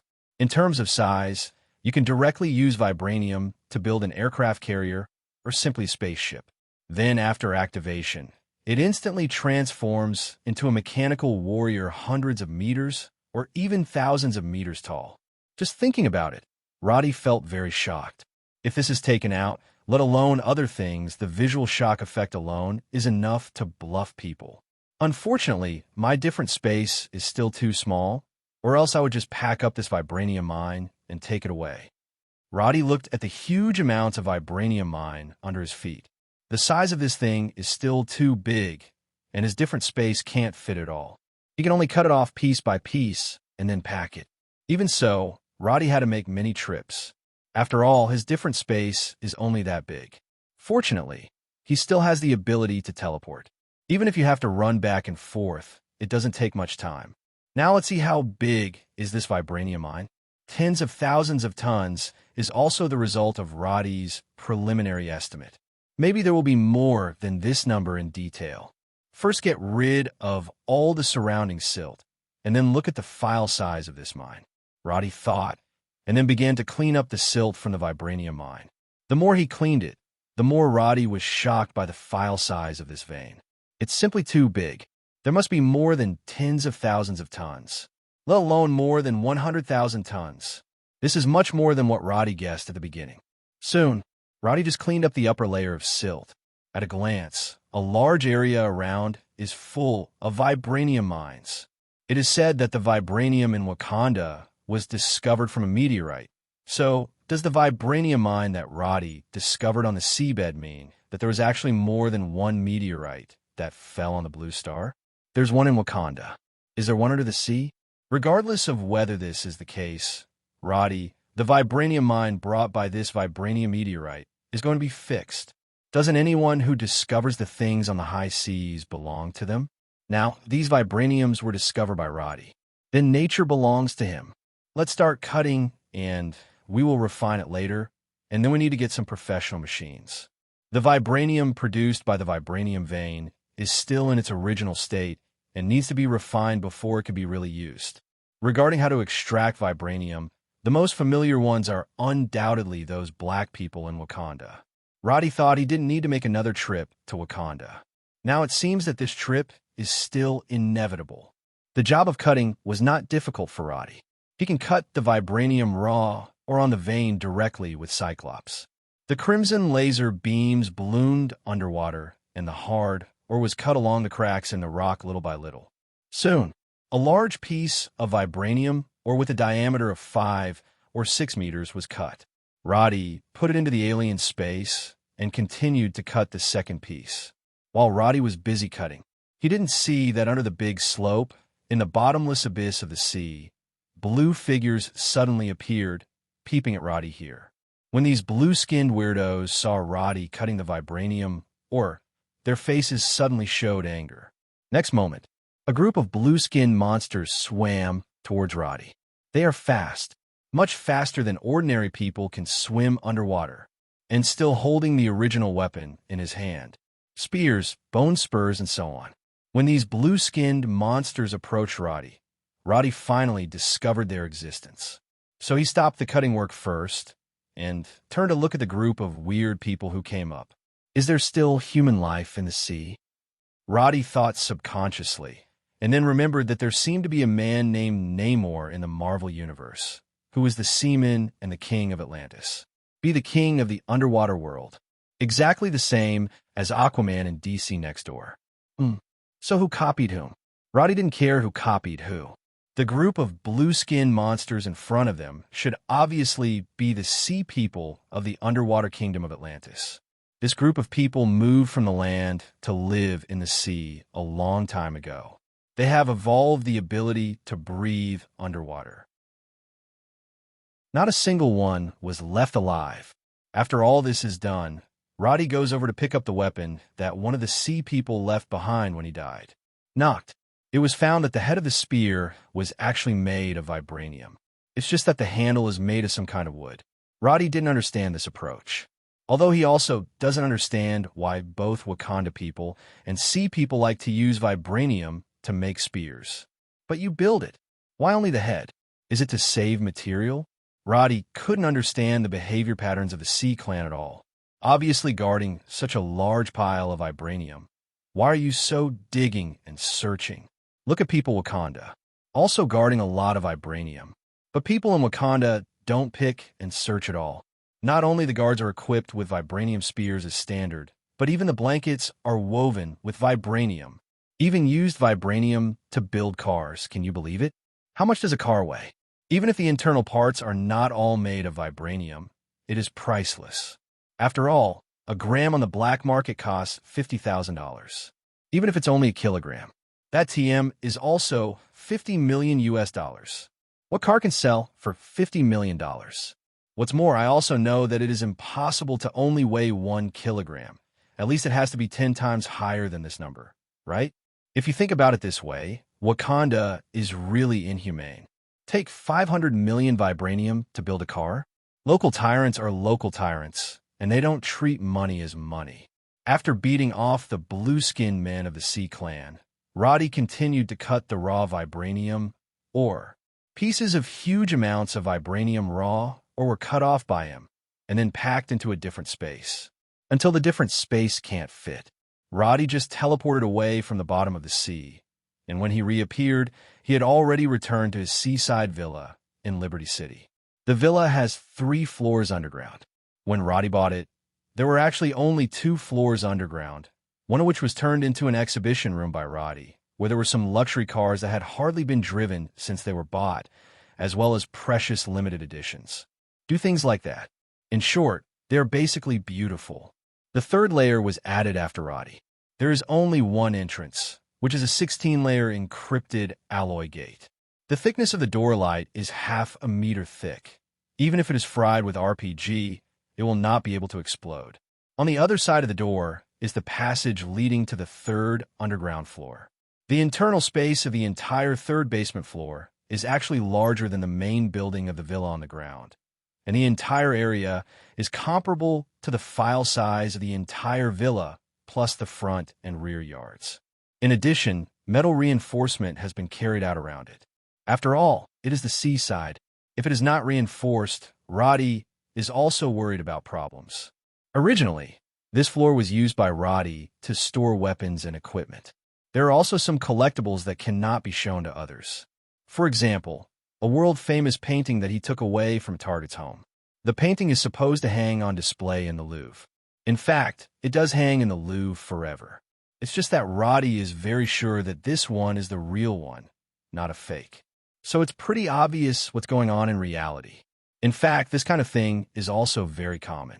Many museums in Europe have used this shady method. Basically, what is put on display is basically a fake. Just do it really. It looks real no matter how you look at it. Except it's not the real thing.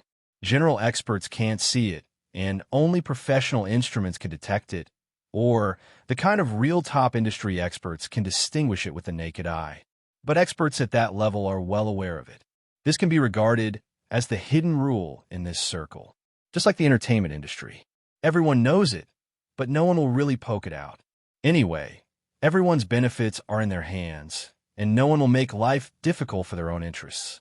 In addition to this painting, Roddy also has some other things in his collection here. It is not easy to take it out for outsiders to see. Otherwise, something will happen. And now, Roddy intends to use the secret room on this floor to store these raw vibranium ores. Anyway, the space on this floor is large enough. The story is 6 meters high. The next piece of raw vibranium that he cuts is no problem at all. Definitely impossible to put them all down. After all, there are too many raw vibranium mines on the seabed. Even if Roddy's secret room is expanded dozens of times, it is impossible to fit it. But for the time being, Roddy will put a part here first. As for the others, then talk about it later. Roddy also thought about building a few larger warehouses that are private enough and put things there.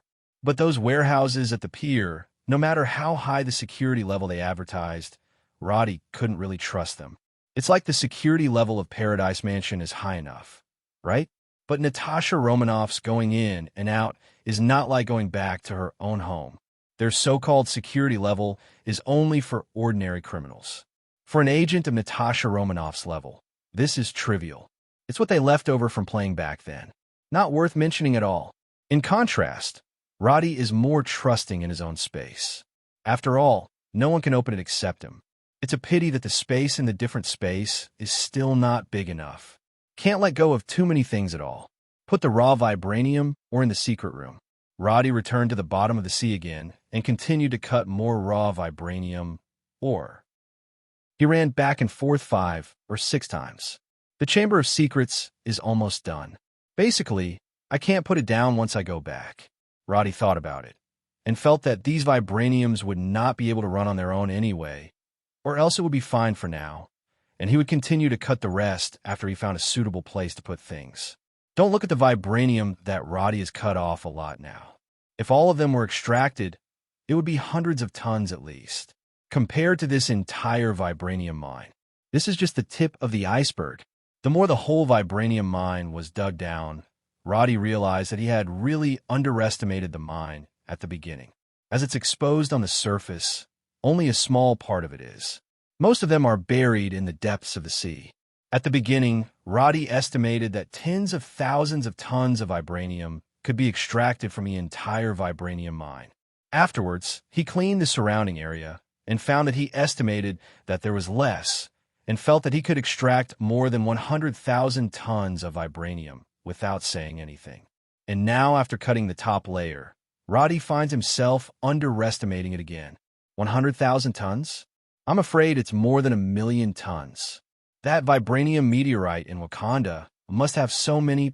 No wonder they have been digging for so many years, and they can still sell it. At this moment, Roddy suddenly understood why the Wakanda people didn't take vibranium seriously, and even used it to build cars and weave it into blankets. All kinds of strange operations are completely incomprehensible to ordinary people. It turns out that vibranium is too much. It's not rare at all. Definitely. Whether it is not rare or not, Wakanda still attaches great importance to the outflow of vibranium. They have always strictly controlled the outflow of vibranium. If not for a thief, the vibranium flowing to the outside world will never be as much as it is now. However, Wakanda, which has mastered so much vibranium, has developed for so many years, and it has only developed a city. And the use of vibranium is quite simple and rude.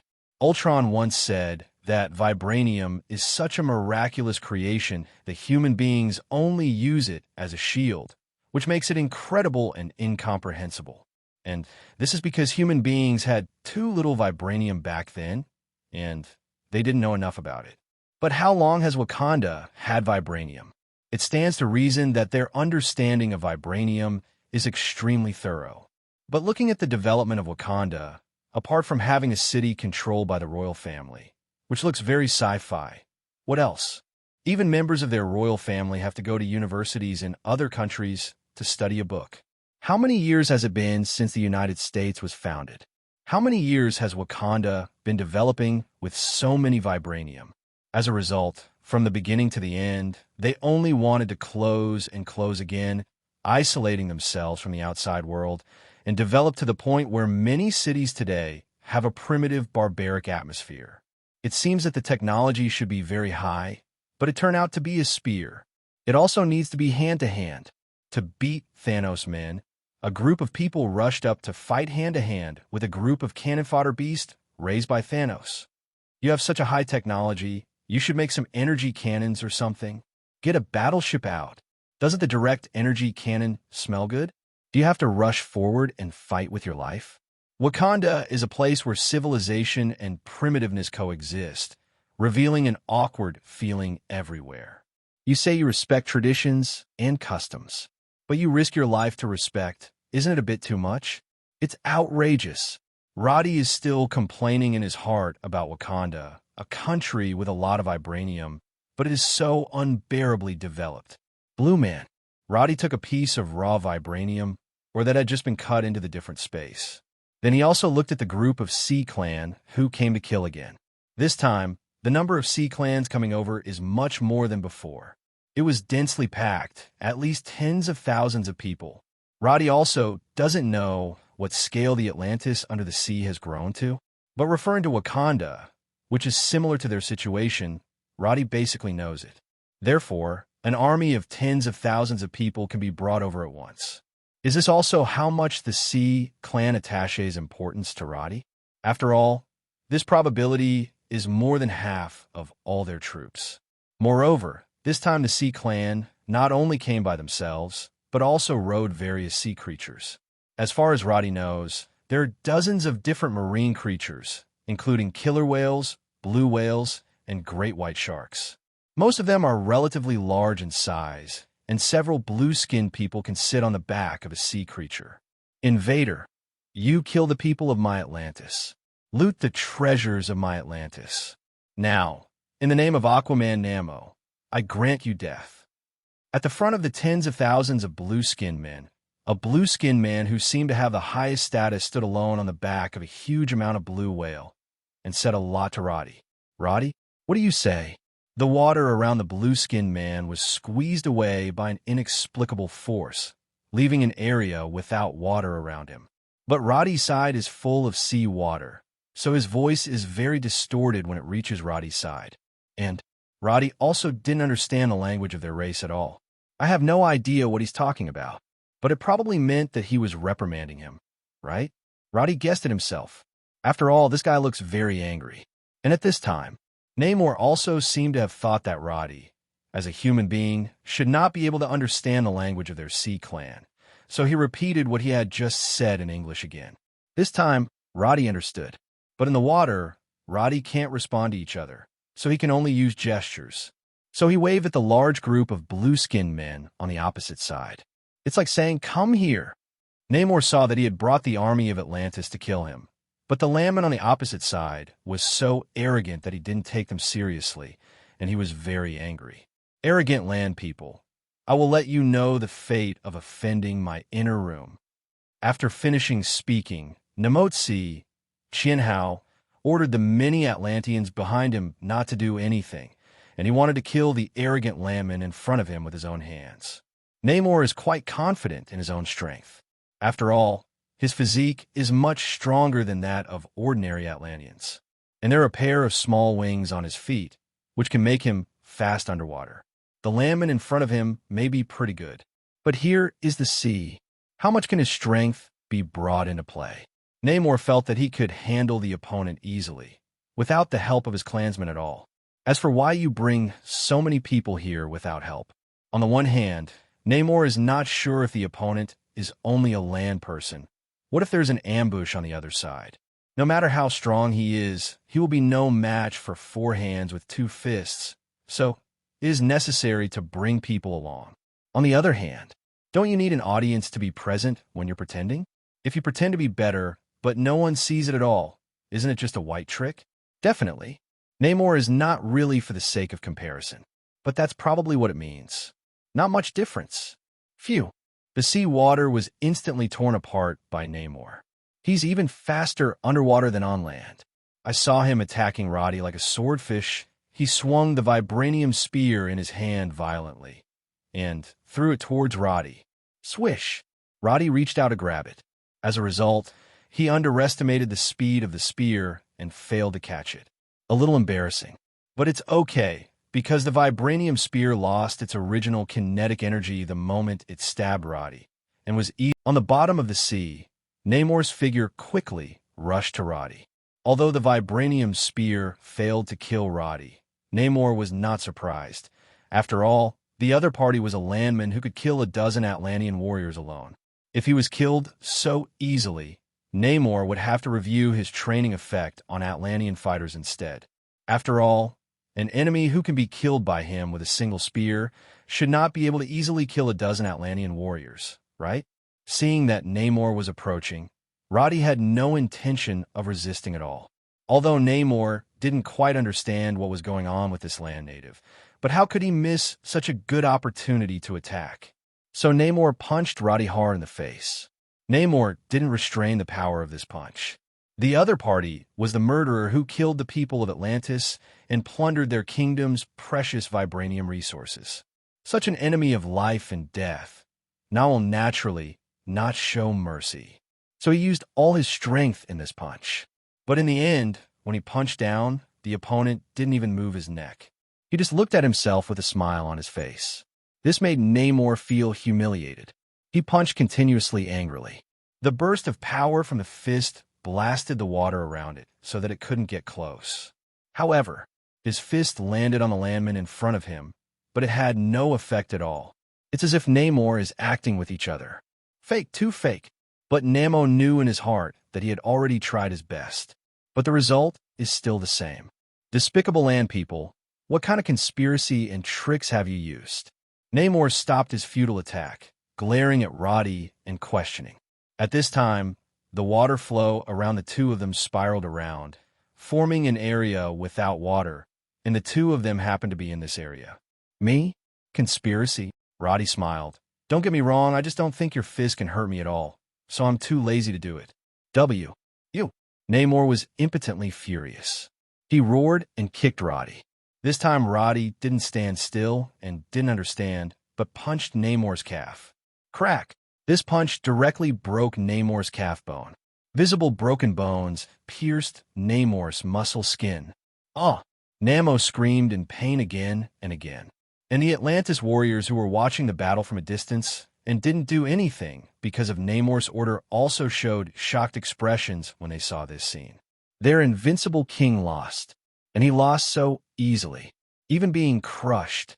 Next second, these Atlantean warriors reacted suddenly and immediately drove the mounts under them and rushed towards the side. They must save Namor and save their king. Since you can't win single-handedly, let's fight in groups. This moment, these Atlantean warriors also ignored Namor's previous orders. After all, seeing Namor has already lost. If they watch the show regardless, they may lose their king in the next second. Asterisk, tens of thousands of Atlantean warriors charged forward. After Roddy broke one of Namor's calf bones with a punch, he suddenly stepped forward, grabbed Namor's neck, and lifted him up. You are weaker than I thought, Roddy said. At this time, the water flow around the two of them began to become unstable. Some water splashes started to splash on both of them. It is clear, because of Namor's injury, the stream of water maintained by him also became unstable. Roddy paid no attention to this. He strangled Namor's neck, taking Namor's vibranium spear in his other hand. Compared with the defective products in the hands of those Atlantean warriors, Namor's vibranium spear looks almost the same as Wakanda's. The whole body is made of vibranium, but it is slightly thinner than Wakanda's. Despicable landmen. Namor was still yelling at Roddy while being strangled. To be honest, it's hard for me to understand the brain circuits of you people. Roddy stabbed the vibranium spear into Namor's chest, BCFF, and the sharp spear penetrated his body instantly. Where am I despicable? And you are a despicable mainlander if you keep your mouth shut. As Roddy spoke, he lifted the wounded Namor high, grabbed the vibranium spear with one hand, and pulled it out again. Ah! Namor screamed, even more miserable. Fortunately, the army of Atlantis also arrived at this time. Roddy looked at it, threw Namor aside casually, and then charged forward with his vibranium spear. On one side is the tens of thousands of troops of Atlantis. On the other side is Roddy with a vibranium spear. 1 against 10,000. Roddy was unafraid, even a little excited. Next second one. Tens of thousands of Atlantean troops overwhelmed him. If you look around, there are enemies all over the place. Roddy wields a vibranium spear that can take the life of an Atlantean warrior with every blow. And he didn't dodge the attack at all. No matter how those spears stabbed or slashed at him, the kinetic energy carried by them was instantly absorbed. Roddy completely ignored their attack damage, and he killed the tens of thousands of troops by himself, killing the enemy on his back. The other side, the discarded Namor, is not dead either. His physique is very strong. Even if he is hit by a missile, he cannot be killed. If it weren't for the sharpness of the vibranium spear, it would have been impossible to pierce him through the body. But even so, most of the wound that ran through the body has healed in a short period of time. The heart that had obviously been pierced had also recovered to its original state. No trace of the original wound could be seen at all. Getting up from the bottom of the sea, Namor saw blood-stained battlefields in the distance, and he watched one Atlantean warrior after another being killed. Anger made Namor forget the strength gap between the two sides. Roaring, he rushed forward again, picked up the spear dropped by a dead Atlantean warrior on the way, and joined the battle. However, even with the addition of Namor, the situation on the side of Atlantis has not improved. Namor, who rushed forward, was blasted away by Roddy's Cyclops. The frenzied laser beam left a terrible wound on his body. However, Namor's fate was tough. Even with such serious injuries, he still didn't stop fighting. It's a pity that his hard work and persistence are not worth mentioning in front of Roddy's absolute strength. A few minutes later, the bodies of hundreds of Atlantean warriors have accumulated on the seabed. As for Roddy, who was charging, he couldn't see any wounds on his body. However, being besieged by such a large group of people, with tens of thousands of people rushing up one after another, Roddy was a little bit overwhelmed. So he simply gave up the fighting. Method of using spears to fight at close quarters and directly manipulated the magnetic field to roll up a large number of spears around him with a wave of his hand. Tens of thousands of spears broke free from the hands of these Atlantean warriors. Under Roddy's control, it directly turned into a long snake composed of spears and killed the group of Atlantean warriors. It took more casualties in one fell swoop than Roddy had done in the previous few minutes. The tens of thousands of Atlantean fighters on the opposite side were frightened and backed away, not daring to approach Roddy anymore. Although they were brave before, knowing that they couldn't kill Roddy, they rushed forward without fear of death, but that was because Roddy's speed of killing alone was limited. Available now, hundreds of Atlantean warriors were killed in just one encounter. The blood has completely dyed the surrounding seawater red. Faced with this situation, no matter how brave they are also afraid. Then, the group of Atlantean warriors retreated one after another, looking at the tens of thousands of vibranium spears surrounding Roddy. Each of them was speechless. My own weapon turned into a murder weapon used by the enemy to kill them. This is what they never expected. And Namor, who was just blown out and got up again to rush over, also saw this scene and instantly lost the motivation to continue fighting. Do you still want to fight? Roddy spoke silently. Namor also understood what he meant and immediately thought of retreating. If the fight continues, they seem to have only one way to die. The strength on the other side is too strong.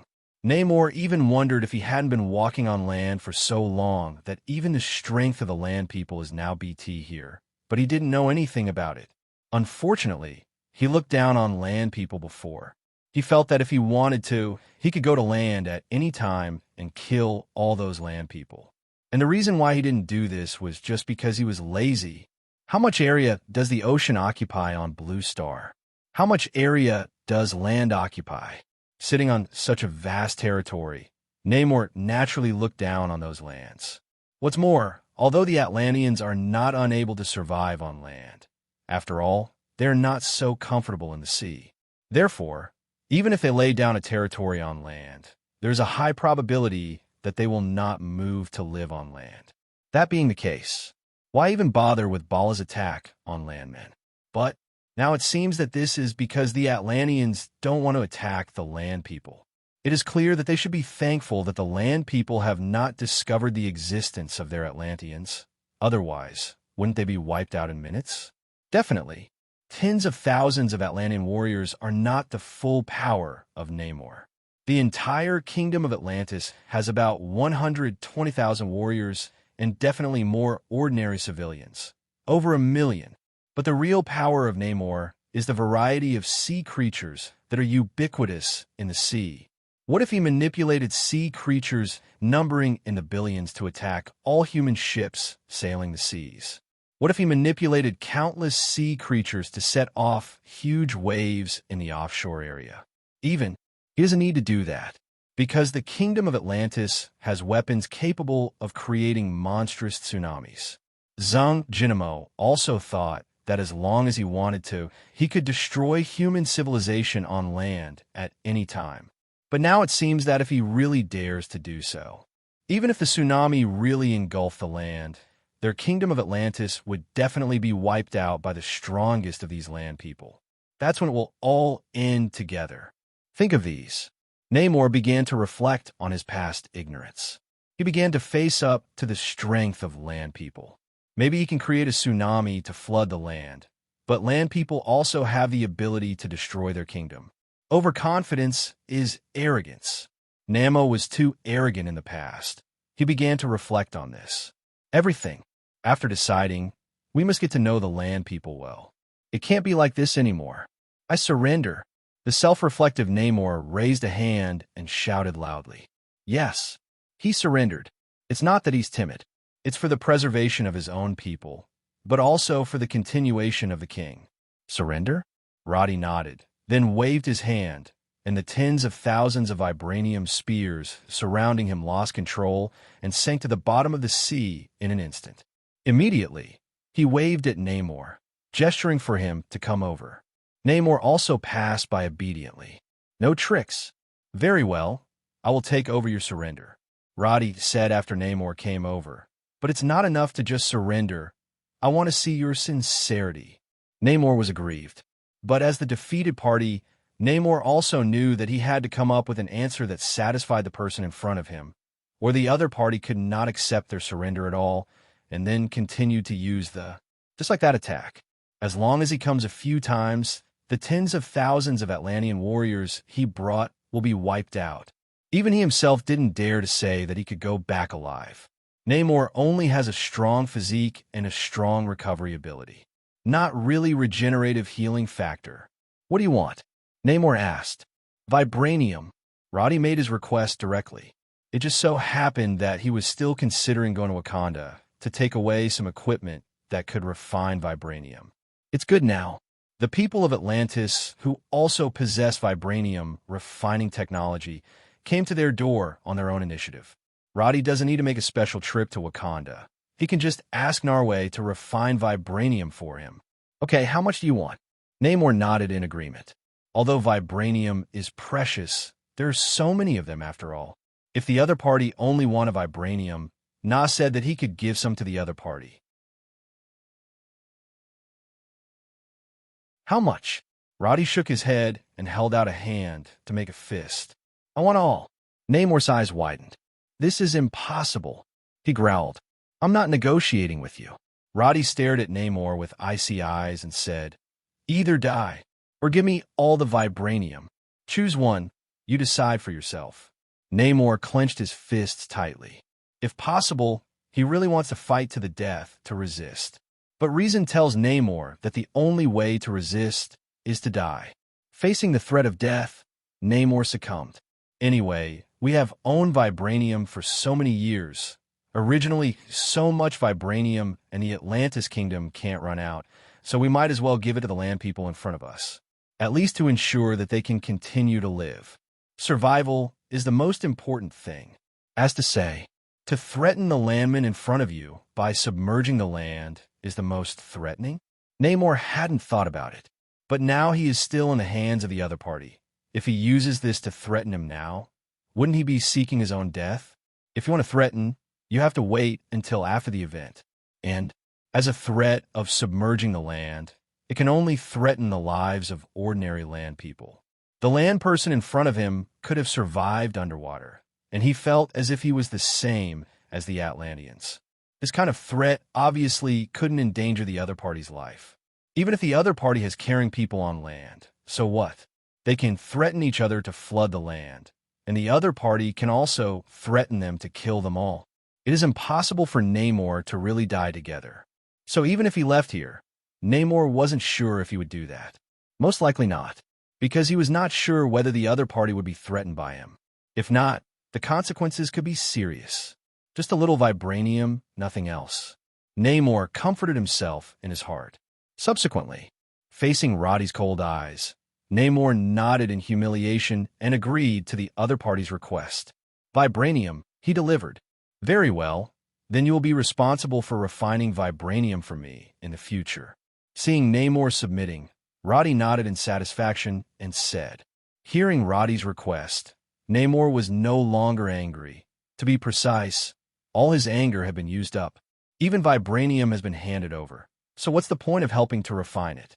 I come to receive it every week. How much vibranium can you extract in a week?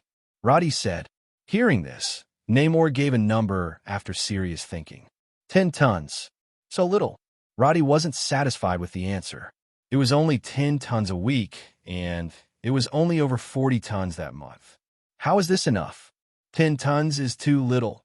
At least 100 tons. Roddy directly increased tenfold on this basis. After hearing the request of 100 tons, Namor's face suddenly collapsed. 100 tons is impossible. That is already far beyond our ability, 20 tons at most. Namor didn't lie. For the refinement of vibranium, their Atlantis indeed had limited abilities.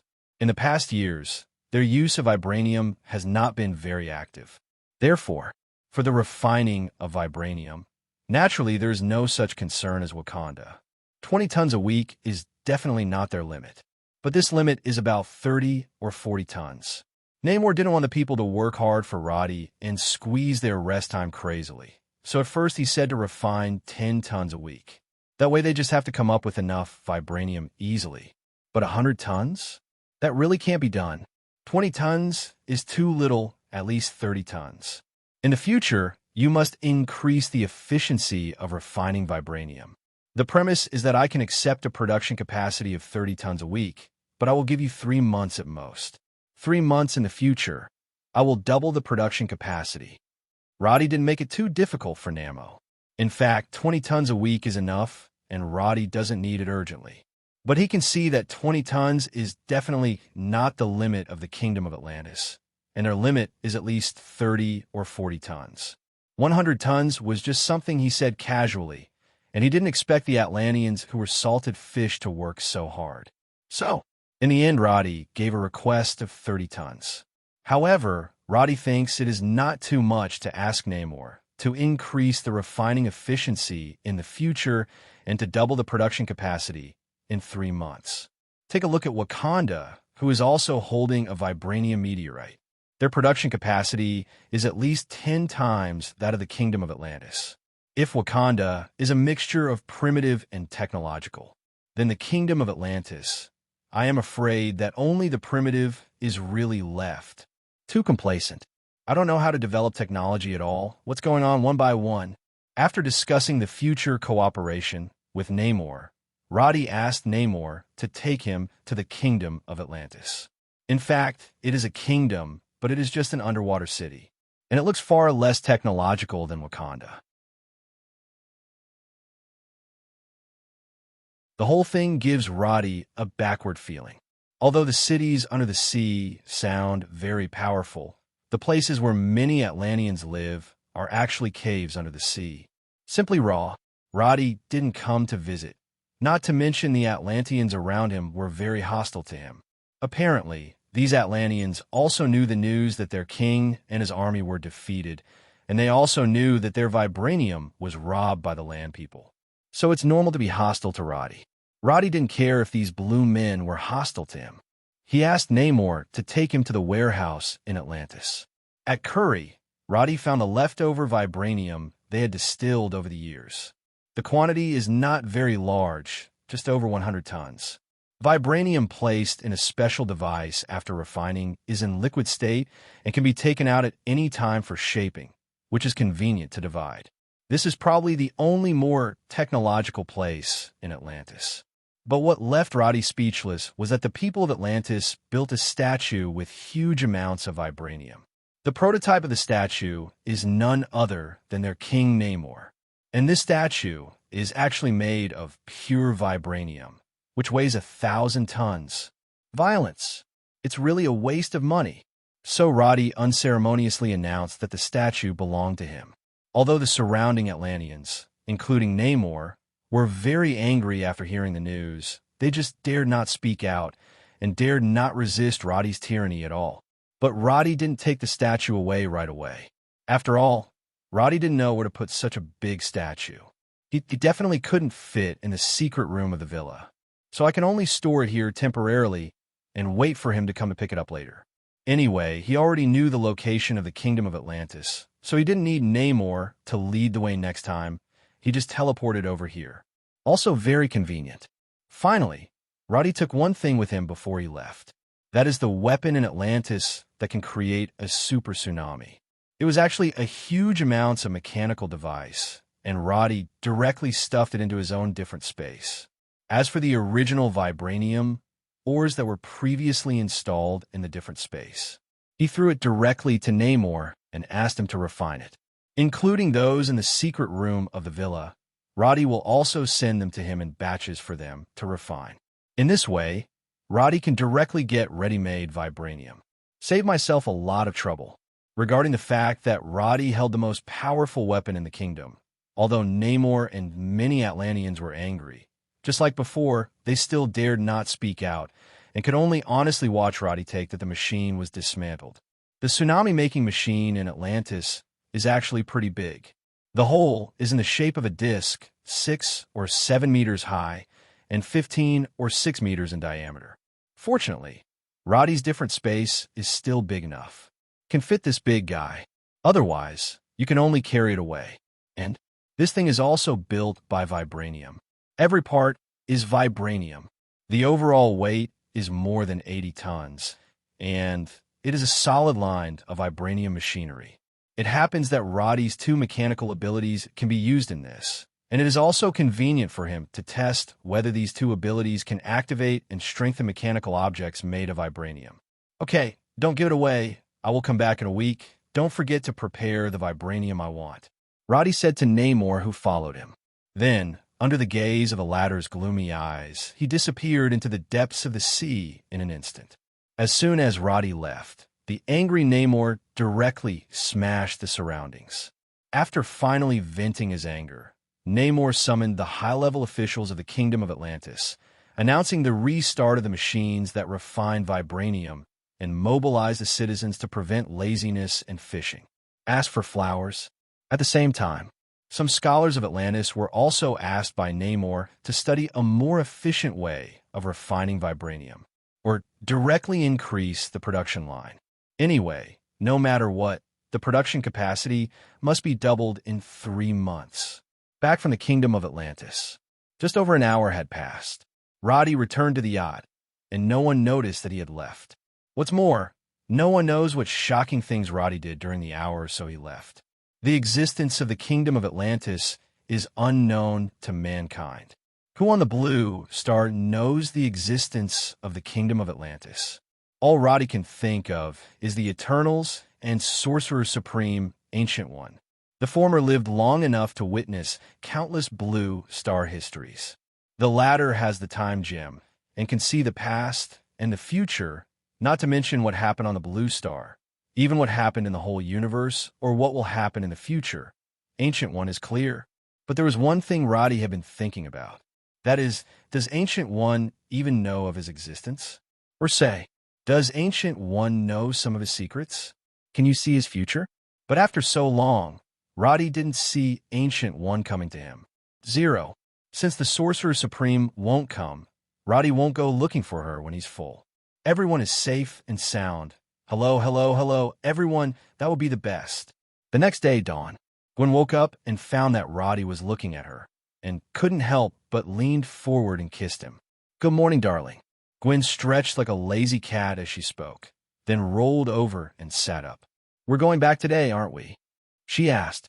Roddy nodded, and while handing the clothes to Gwen, he said, I'll be home in the afternoon. Why home? Gwen shook her head. I've taken too much time off lately, and if my grades hadn't dropped, the professors would have called my parents. As a top student, Gwen's grades have always been among the best in the school. To be precise, the number 1 in the grade has always belonged to Gwen. It's just that after she got together with Roddy, she often asked for leave to play. The last school holiday was only a few days away, and she ended up asking for leave again. Several professors in this school who are optimistic about Gwen have some opinions. A professor even talked to Gwen and asked her if something happened at home. Gwen definitely said no, but she didn't dare to say that she asked for leave because she wanted to hang out with her boyfriend. If you really want to say that, the professor will definitely scold you. Then what are you going to do? Suspend school directly? Roddy joked. Gwen patted him lightly. How could she drop out of school? Even after being with Roddy, Gwen doesn't need to worry about any problems in this life, because whatever she wants, Roddy will give her. But Gwen didn't want to become a little princess who knew nothing. She still wants to finish her studies. She still wanted to accomplish the goals she had originally set. To this, Gwen's parents are also very supportive of their daughter's decision. Having a rich boyfriend doesn't mean you have to lose your independence. It's like she hasn't given up on being a superhero, although she has become very Buddhist. But occasionally she still shows up as Spider-Woman to help those in need. Roddy had nothing against Gwen having a mind of her own. Even he supports Gwen's ideas. A woman who is completely dependent on a man will make a man bored, because she has lost herself and become the man's attachment. Roddy didn't want Gwen to be like that, so he supports some of Gwen's ideas. Definitely.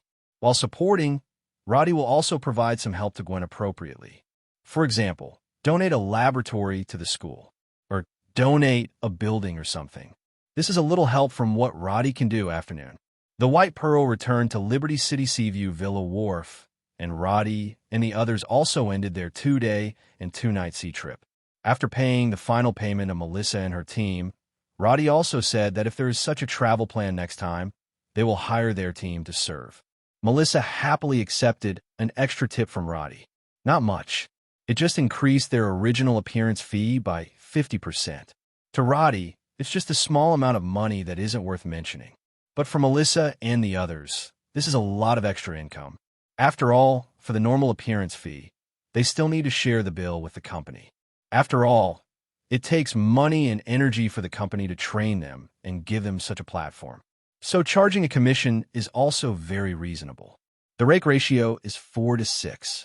The company gets 60%, and Melissa and the others get 40%. But if there is an extra tip, then the money is all their own, and there is no need to report it to the company. That is to say, the tip Roddy gave was actually more than their normal income share. No wonder Melissa and the others were still reluctant to part with Roddy when they left. The little girls were even regretful that nothing happened to such a wealthy guest this time. Otherwise, they would have gotten much more than they have now. This is actually a hidden source of income. As for compliance with the rules, rules are dead, but people are alive. As a human being, you must know how to be flexible. There's a saying that 380 is good. If you are poor, you will change, and if you change, you will succeed. How can you make money if you don't change it? Definitely. If you encounter a stingy customer, then you may lose money and money. But risks are everywhere. Besides, those who can hire crew members to serve in this kind of company are basically not living without money. I'm afraid that the other party is not the one who pays it all, but a guest who comes to eat and drink. So, as a human being, you have to keep your eyes open. Otherwise, the only one who suffers is yourself. Wednesday, May 13th. The weather outside was gloomy this day, and it seemed that it might rain at any time, which was not a good weather for going out. Gwen went back to school today. And after playing wildly outside for a few days, Gwen's father also asked her to study seriously in the future and not to ask for leave all day long and go out to play. Obviously, the matter about Gwen's frequent leave of absence finally reached Director George's ears. If it weren't for Gwen's grades, it wouldn't have declined. I'm afraid Director George has already come to Roddy with a gun to settle accounts. But even so, when Roddy sent Gwen home last time, he was warmly welcomed by Director George. Without Gwen, only Roddy and Daisy are left at home. And since returning from the sea yesterday, Daisy suddenly said that she wanted to go back to her old business. Roddy wondered at first, did she have any jobs before? It turns out that Daisy originally planned to continue being her own hacker, take a part-time job in an instant, and pick up some orders online. This was her previous source of income, but Daisy hadn't done it since she left the afterlife. Now she has left the afterlife again, and she doesn't plan to go back in this life. Therefore, Daisy, who doesn't want to eat and drink for free all day and become a useless person, also plans to pick up her old job again. But I haven't written these codes for almost 2 years, and Daisy feels a little rusty. Especially with the rapid development of the internet in the past 2 years. Many things Daisy can't keep up with this era, so she started to search various information on the internet to make up for the professional knowledge she missed in the past 2 years. Seeing that Daisy and Gwen both had their own affairs to be busy with, Roddy thought about it and decided to start the plan he had made at sea before. Build an army of invincible vibranium mech warriors. Now, he has vibranium, and it can also be continuously provided continuously. Then the rest is to use vibranium to make weapons. Why a weapon? Nonsense. What Roddy wants to build is an army of invincible vibranium mechanical warriors, not an army of housekeeping mechanical nannies. So the prototype of the mechanical machinery definitely has to choose a weapon. For small mechanical warriors, you can choose machine guns and mortars. If you are medium to large, you can choose from more, such as tanks, fighter jets, armed helicopters, etc., are all available. On the water, there are also armed fast to choose from, or an armed jeep is fine. As for the final prototype of the super large mechanical warrior, it is better to directly build a helicopter carrier, which is the kind of insight plan that Hydra conducted before. It can sail and fly at sea. In addition to being unable to run on land, it is directly amphibious and omnipotent. However, be careful that the prototype of the mechanical warrior can be built directly with pure vibranium. But for medium and large, even super large, it is a bit too extravagant to use pure vibranium. Although Roddy has a lot of vibranium raw or on hand. But refining takes time. What's more, a helicopter carrier can weigh hundreds of thousands of tons at every turn. Even if Roddy has 1,000,000 tons of vibranium, it is not enough to build 2 or 3 ships. So, for this helicopter carrier, it is definitely not possible to use pure vibranium. Roddy thinks that it can be wrapped with a layer of vibranium on the outside, and normal alloys can be used on the inside. There is no need to go for pure. In this way, the problem can be solved. Otherwise, if you want to build a pure vibranium helicopter carrier, you don't know how long you have to wait. Roddy didn't want to wait years for that. That's too long. However, the problem now is that Roddy doesn't have the production line to manufacture these weapons. Fortunately, although Roddy himself does not have this kind of production line, he has money. Although Roddy's assets on the surface are only more than $10 billion US. But his hidden assets have far surpassed Tony Stark, the richest man in the world. Black Panther is not necessarily worth as much as him. After all, Wakanda's vibranium has been dug for so many years, and it must have been used up a lot. In addition, the vibranium of Wakanda does not belong to Black Panther alone, but to the entire Wakanda. Black Panther is only the king and has certain control rights. But Roddy is different. The vibranium mine on the seabed is entirely Roddy's. He can do whatever he wants. No need to ask anyone else's opinion at all. Therefore, who is the richest person in this world? That must be Roddy. Roddy, who is so rich, definitely doesn't need to worry about the production line of weapons. He directly chose to acquire a ready-made military factory. Not only the production line of ordinary weapons, but even tanks and fighter jets. He wants them. And looking at the whole of the United States, Is there any company that has such a military factory that needs to be sold? Hammer Group? No, no, no. The Hammer Group is mainly in the business of lightweight weapons. Pistols, rifles, and sniper rifles are their main products. Definitely. Since Stark Industries announced the disbandment of the Weapon Research and Development Department, the Hammer Group has also begun to enter the field of weapons of mass destruction, such as various types of missiles. Another example is armed helicopters. It's just that the Hammer Group hasn't made any achievements so far, and the missiles developed are worse than the other, and there's no way to seize the market. So Roddy's target is definitely not the Hammer Group. His real target is actually Stark Industries. Never mind that it's been 7 years since Stark Industries shut down its arms division. But in fact, Stark Industries still holds several former military factories under the name of Stark Industries. And the production lines of these military factories are the best in the world today. Just what Roddy needed.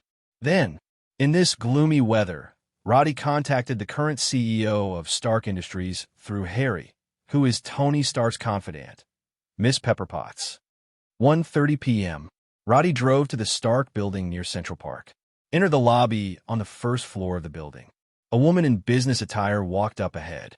Mr. Roddy, Miss Pepper asked me to wait for you here, and welcome to our Stark building.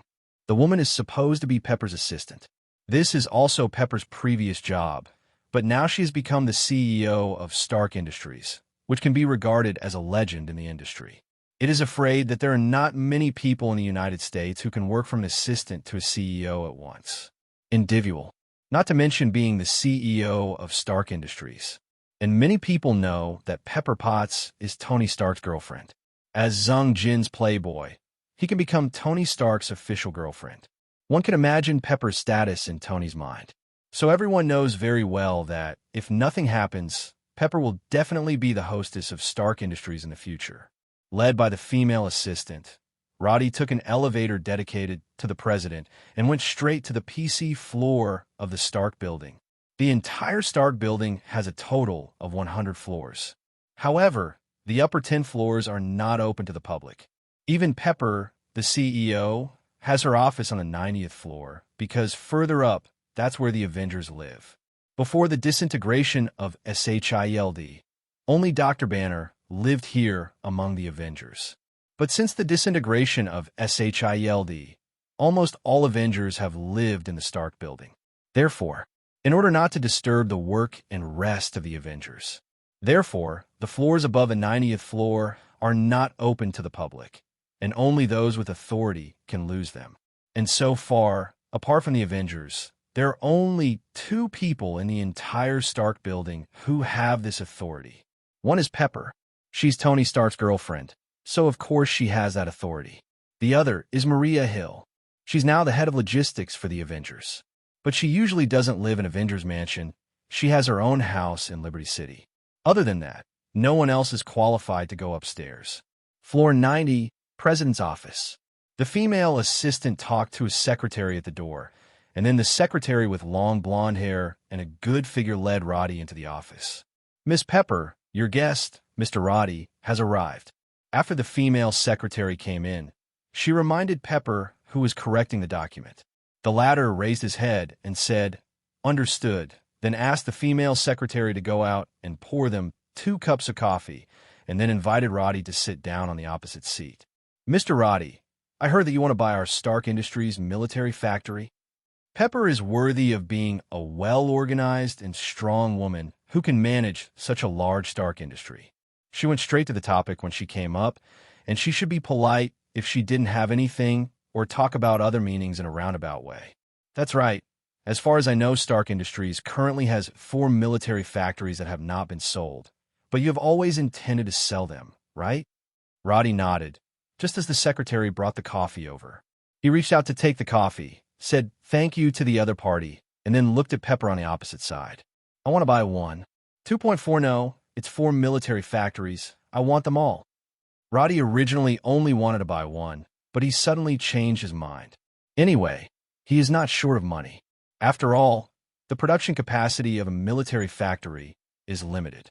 If all 4 military factories can be won, then the production capacity will be absolutely no problem, and it will even exceed a lot. But Roddy didn't care. Actually, we have no intention of selling these military factories. Pepper said, I think the so-called no intention is just that the price is not enough. Roddy said with a smile, but I can pay 10 prices that satisfy you, Stark. Very good, Mr. Roddy. You are very straightforward. Pepper nodded. Well, we do plan to sell these 4 military factories in a package, but they are not cheap. 5 billion. Roddy held out a finger straight out. 5 billion, he said. When he first heard 5 billion, Pepper still wanted to say that Roddy was whimsical. You must know that the price in her heart is 18 billion. Roddy asked 5 billion, not even 1/3 of her psychological price. What else can I say to give her a satisfactory price? Are you afraid that you have misunderstood the word satisfaction? But before Pepper could speak, he heard Roddy's last words and swallowed the words that came to his lips in an instant. P.S. The 7th one is here. At present, there are 5 chapters and 3,000 words left.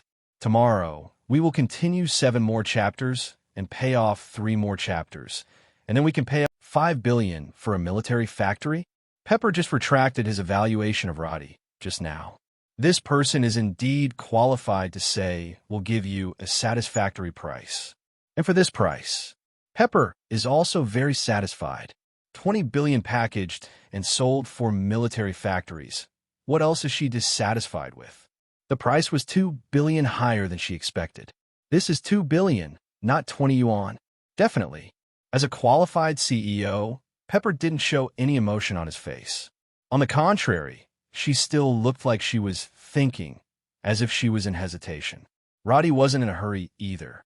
He is rich, but he will not give a price that is significantly higher than the market price. Before he came here, he had already estimated the value of the 4 military factories of Stark Industries, and the total value was about 17 billion.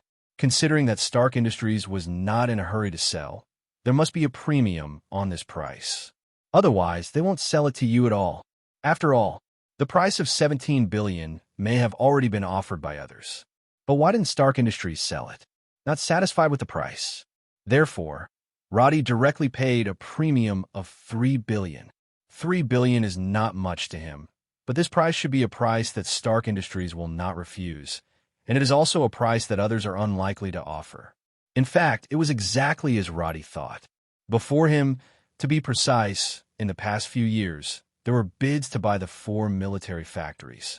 After all, for companies in the military industry, the military factory of Stark Industries is the top and the best. Buy them, and you will undoubtedly make a lot of money in the future. So worth the investment. But the price they gave was not 156 billion below the market price. Or it just happened to be around 17 billion in the market price. Few offered more than 17 billion yuan. There is not even a family that drives to 18 billion. That's why Pepper has been slow to sell. It's not that I don't want to sell, but that I didn't agree to increase the money. But 12 now. Roddy directly bid 20 billion. It's a price Pepper can't refuse and won't. So, after pretending to think for a moment, she nodded and agreed to Roddy's offer. As for why not raise the price again, Pepper was not stupid. She knew that Roddy must have checked the actual market value of the 4 military factories, and the reason why he charged a price higher than the market price represented his determination to buy. But if he continues to increase the price greedily, it will only make Roddy feel that she is too greedy. Maybe you won't buy it when you get angry. It's also possible. In fact, Pepper has long wanted to sell the 4 military factories. After all, their company has already withdrawn from the circle of the military industry. Although those military factories have been rented out for a short period of time in recent years. But Pepper still wanted to sell them, deep down. It's just that no suitable buyer has been found. This time, when he met Roddy, a buyer who paid a lot of money, Pepper felt that it was okay, and he almost sold it to the other party. So, happy cooperation? Pepper stood up and held out his hand. But Roddy shook his head, then took a piece of metal from his pocket and placed it on the desk. I'm not busy for now, although I can bid 20 billion, but I want to use this thing instead of the 20 billion to buy the 4 military factories of Stark Industries. Roddy said he doesn't have 20 billion cash, but he has vibranium. On the black market, A gram of vibranium can fetch $50,000. 20 billion US dollars, but only 400 kilograms. Definitely. If they are sold in large quantities, people will definitely not buy them at the price of 50,000 US dollars on the black market. But 30,000 to 40,000 is the minimum. As for the official market price, feel sorry. Do you have such a market? You open a market price? Don't have a semicolon, understand? What's this? After Pepper heard Roddy's words, he also picked up the metal cube on the table. Although she has seen Captain America's shield, it is impossible for her to recognize the vibranium in her hand at a glance, so she has doubts. Vibranium, the black market price is $50,000 per gram. Roddy said, "This is vibranium?" Pepper looked at the light metal cube in his hand in surprise. Didn't expect this gadget to be so big before. 1 gram costs $50,000. The one in her hand weighs about 10 grams, but it is already worth more than $500,000. Are you going to pay with vibranium? Pepper understood what Roddy meant and asked. Yes, you can ask Tony Stark about this. I believe he will be willing to reach this deal with me. Roddy said, even if Pepper thinks they Stark Industries don't need vibranium, but what about Tony? He definitely needs it. After all, what better material to craft steel armor than vibranium? Even if it is updated in the future. But vibranium can also be reused. It's not adamantium. The melting point of that thing is too high, so it is not easy to reuse it. But the melting point of vibranium is only 20,000 degrees Celsius. It can be reshaped repeatedly. Therefore, buying it once doesn't mean you can only build one iron armor. Not to mention the shock of more than 400 kilograms, it is definitely more than just a steel battle armor. Even if Tony wants to build a bigger one, when it is eliminated in the future, you can still melt vibranium and then continue to make new steel armor. Therefore, spending $20 billion to buy Roddy's vibranium is definitely a very cost-effective deal. Hello everyone. Mr. Roddy, please wait a moment. Pepper also felt that he should go to Tony and ask. Not to mention that she has to confirm whether Roddy will trade her for vibranium afterwards, and whether she wants to spend $20 billion to buy a batch of vibranium. This question also requires Tony's consent. Even if Pepper lost $2 or $3 billion, Tony wouldn't say anything about her. But Pepper himself is definitely unwilling to do this kind of prodigal behavior by himself. So Pepper would ask Tony for his opinion on any matters involving large sums of money transactions. He agreed. The transaction will continue. It's okay, you're easy. Roddy gestured with his hand out. Then he picked up the coffee on the table and drank it. Seeing this, Pepper left the office with a vibranium cube worth $500,000. It just so happened that the Avengers were not out on the field today. She went up and found Tony directly. Right now, Tony should be busy designing the new iron armor in the studio. Right? Stark Building, 98 floors. In Tony's studio. When Pepper came in, he saw that Tony was designing a new steel armor. Pepper, why are you here? Seeing Pepper coming, Tony also asked. Normally, Pepper would not go upstairs when he had nothing to do, and almost every time he came, he had to ask him for instructions, even though Tony had said countless times that she didn't need to ask him for instructions, and she could just make her own decision. But Pepper still went his own way. Look at this thing. Instead of answering Tony's question, Pepper handed him the vibranium cube in his hand. Vibranium? Tony took it and recognized it as vibranium at a glance. After all, he has studied the Captain's shield countless times. Even by researching the shield, several new alloy citizens were created. Someone came to talk to me about a cooperation just now, which is about the 4 military factories. The other party offered $20 billion to buy the 4 military factories. This price has exceeded my psychological expectations, so I agreed. Pepper said. Tony also nodded when he heard that selling those 4 useless military factories for $20 billion was indeed a very good deal. However, the other party later said that he would use vibranium to replace the 2 tens of billions. So let me ask you if you want to agree. Pepper spoke out about Roddy's conditions. Buy with vibranium? Tony said with a surprised expression on his face. Yes. Why not? You must agree to this. Well, it seems that Mr. Roddy has hit the spot. Seeing Tony like this, Pepper knew that this cooperation was over. Obviously, Tony needs vibranium badly. Not a speck, but a lot of vibranium. Roddy? Is it the guy you said was going to buy the military factory? It's not the first time Tony has heard this name.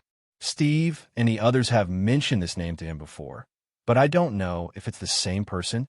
That's right, it's Mr. Roddy. He's waiting for a reply in my office downstairs. Since you've decided to cooperate, I'll go down and let him know. Pepper nodded. Hearing this, Tony also said, "Tell him, the sooner the vibranium is delivered, the better. Let me know when the transaction will be made, and I will personally inspect the goods when the time comes." "New." Pepper nodded, then turned and left the studio. In the president's office on the 90th floor. Although Roddy didn't know how Pepper and Tony were talking upstairs, he was confident enough that Tony would agree to this deal, because no one but him can sell Tony such a large batch of vibranium.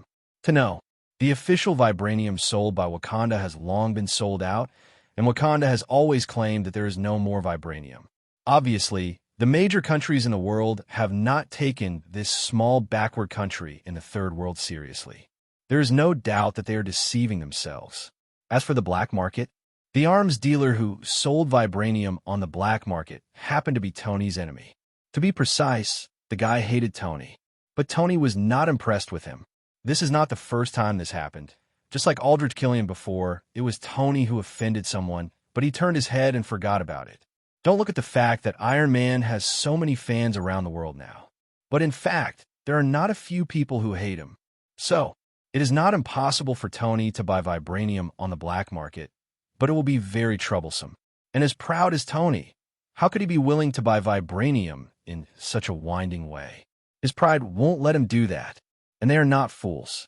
Will not fail to investigate the identity of buyer 573. So, if vibranium can be obtained in large quantities from Roddy, it will definitely be good news for Tony. And Roddy's is even cheaper here. Without keeping Roddy waiting, Pepper came back soon. "Mr. D, Mr. Stark has agreed to your deal."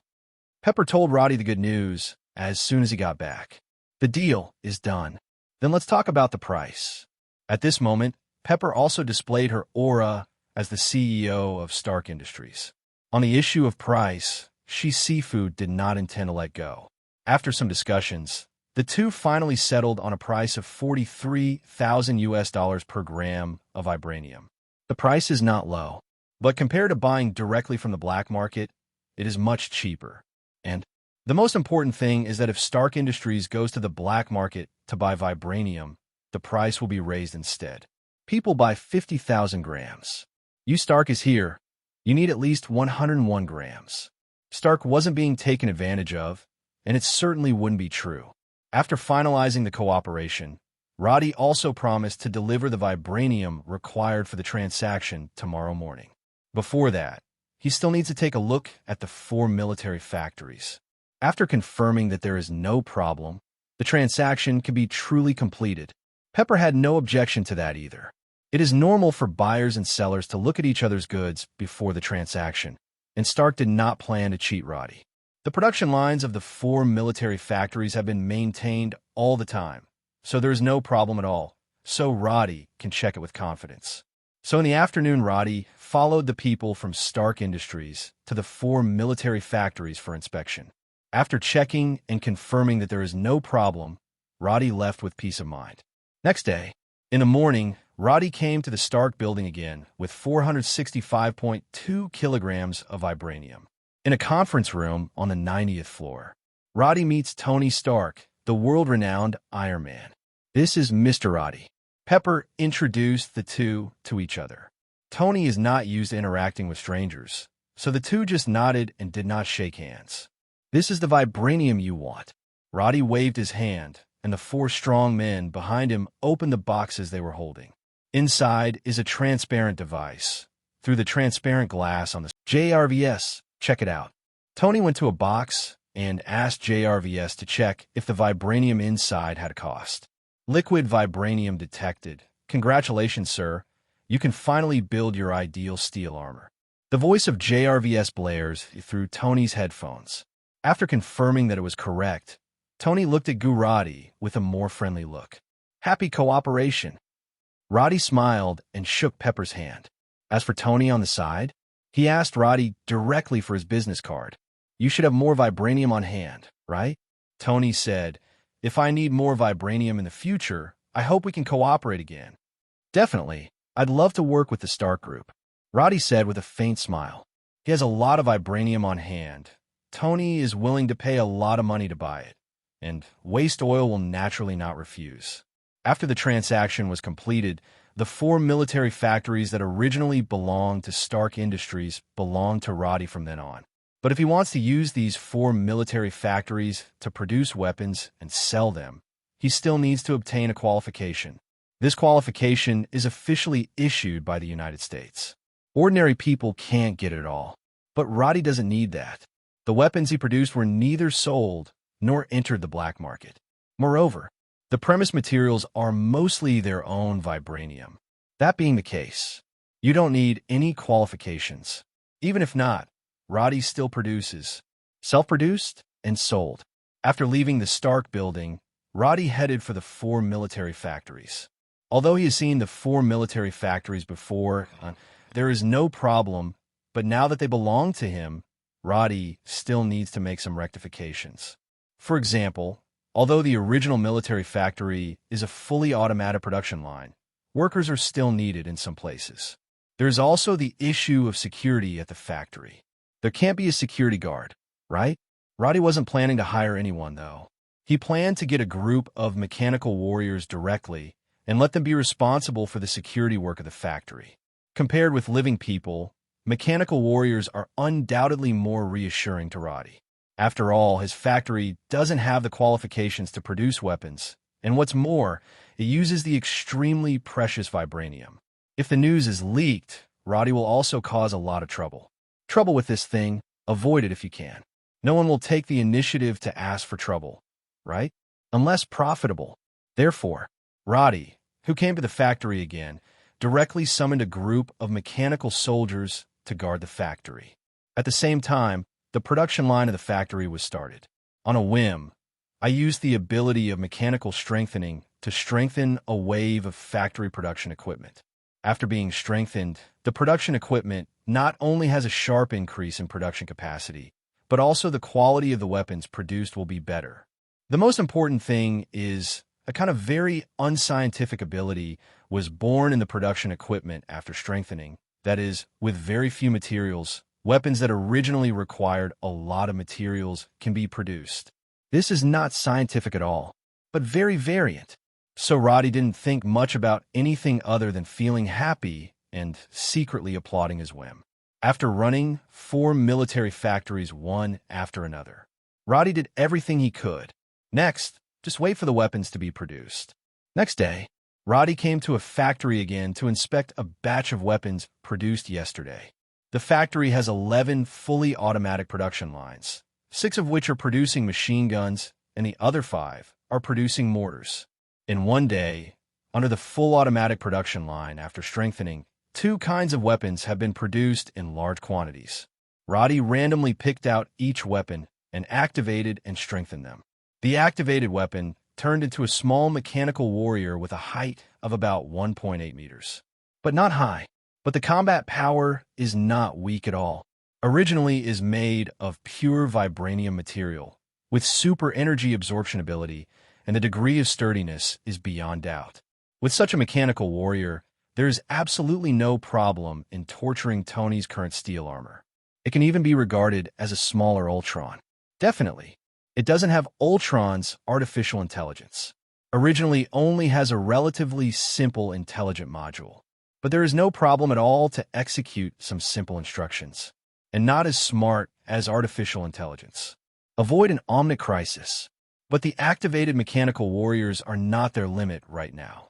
Roddy once again used the ability of mechanical strengthening to carry out a wave of full-arm wrists on the activated mechanical warriors.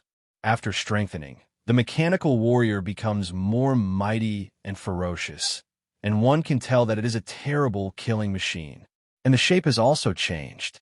From the original height of 1.8 meters, it has grown to around 2.2 meters. Already lost to Ultron.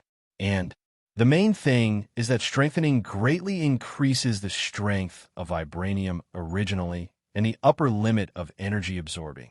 Even the melting point of vibranium has been greatly increased. Vibranium, which would melt at 20,000 degrees Celsius, will not show any signs of melting even if it is thrown into the corona of the sun. This is very powerful. After all, the melting point of vibranium is also one of its weaknesses.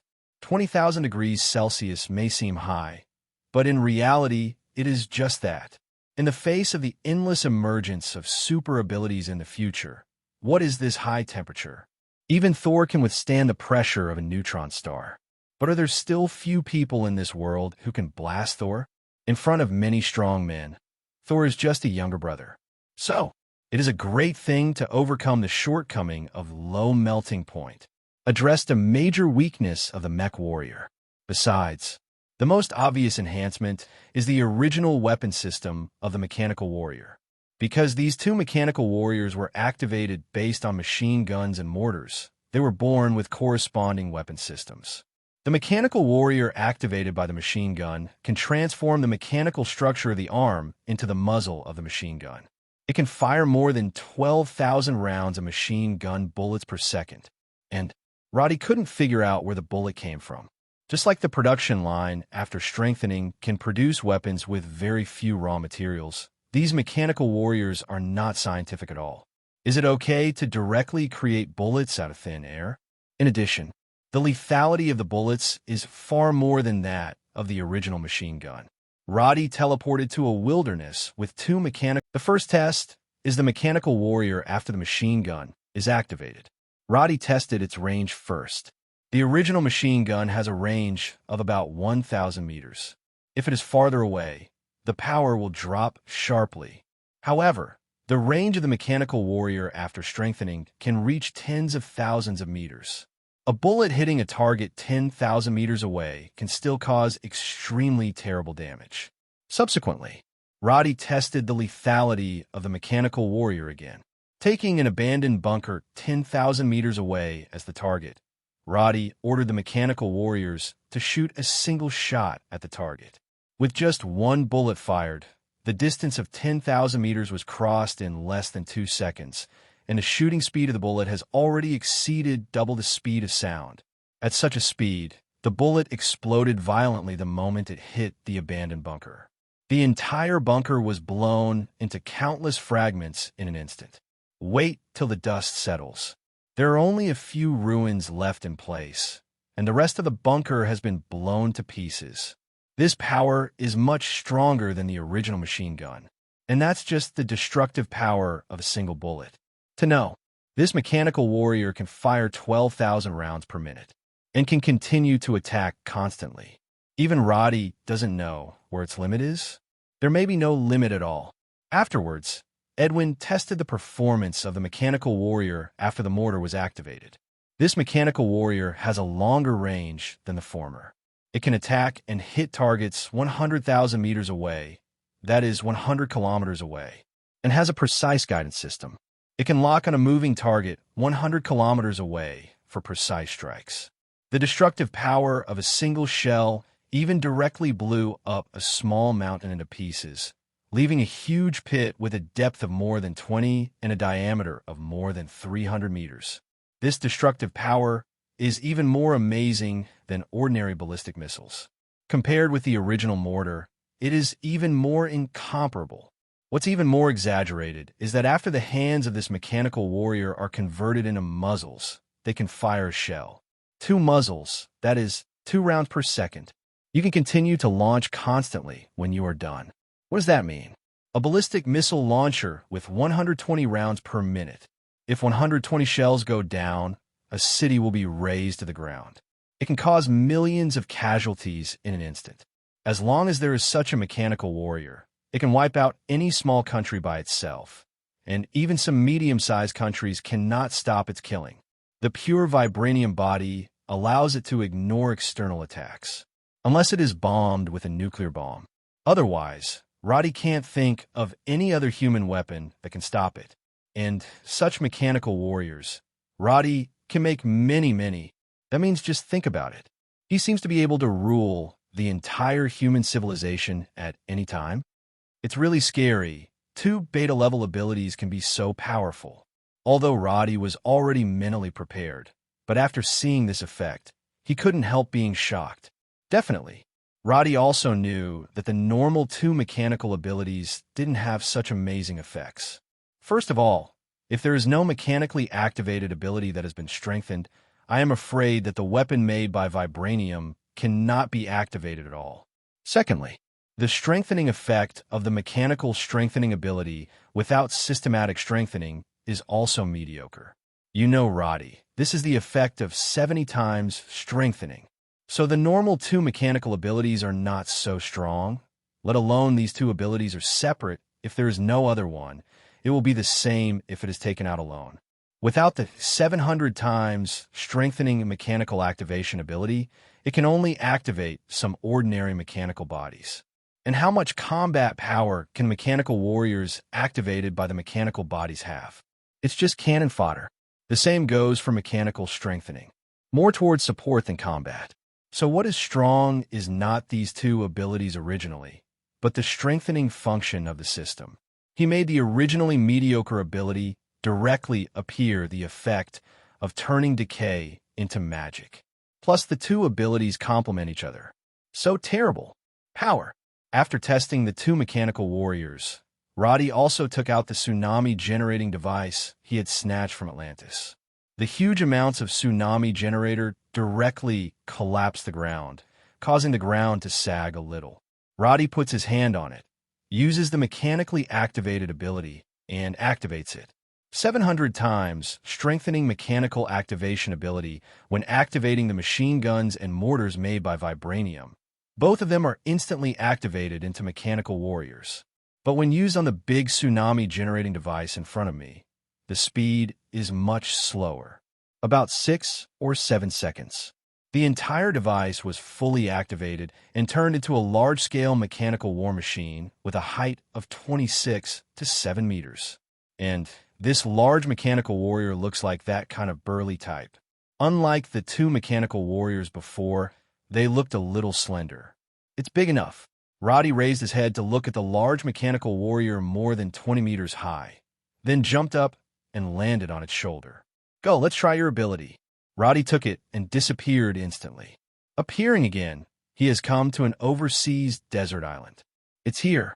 Roddy just happened to be able to test the ability of this mechanical warrior. Because it is a mechanical warrior activated based on a tsunami-generating device, it also has the ability to create a large tsunami. When Roddy gave the command, the mechanical warrior stepped into the sea water, and its arms transformed into some kind of disc-shaped device within 2 seconds.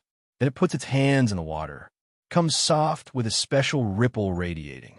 The surrounding sea, which was originally calm, suddenly began to become choppy. In less than half a minute, the sea in the distance had already turned into a stormy sea, with waves of more than 10 meters or even 20 meters high everywhere. The whole sea seemed to be erupting with terrible rage. The wrath of the sea god. A word came to Roddy's mind. Okay. Roddy stopped the mechanical warrior. Immediately, it took its hands out of the sea water, and its arms returned to the shape of human palms again. I'll call you the Poseidon from now on.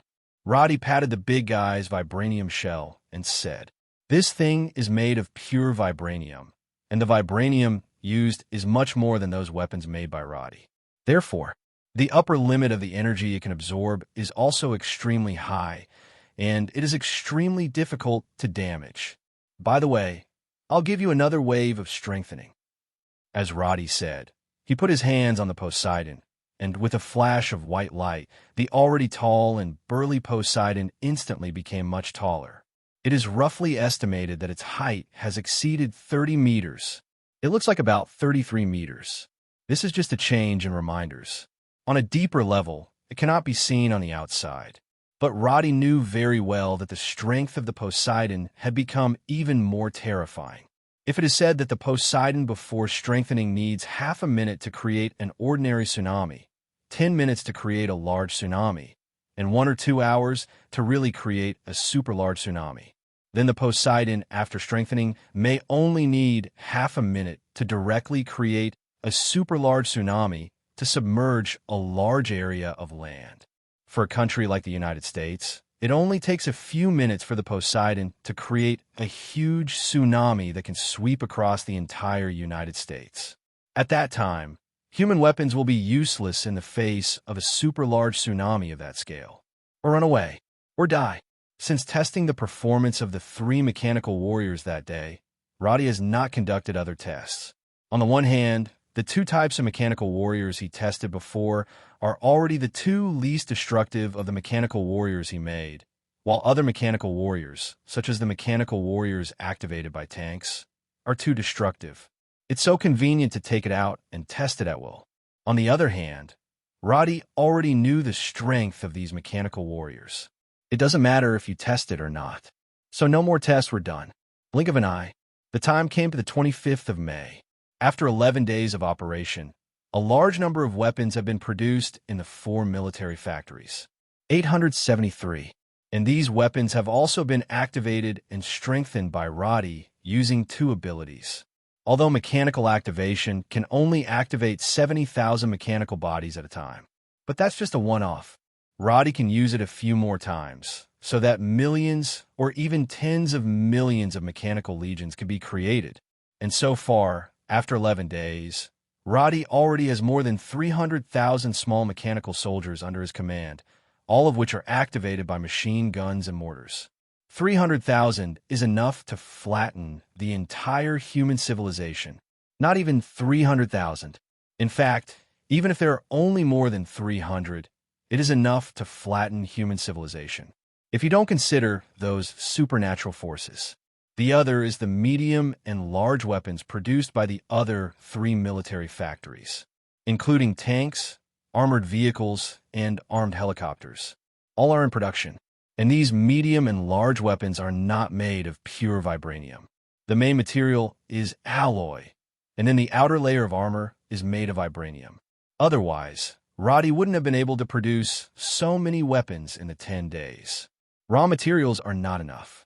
Definitely, this is also thanks to the production line after strengthening, which can greatly reduce the consumption of raw materials. Otherwise, it would not be possible to produce more than 300,000 machine guns and mortars in such a short period of time. However, weapons like tanks are much less in number. Currently produced. That's 300 tanks, 500 armored vehicles, 300 armed helicopters, 80 fighter jets.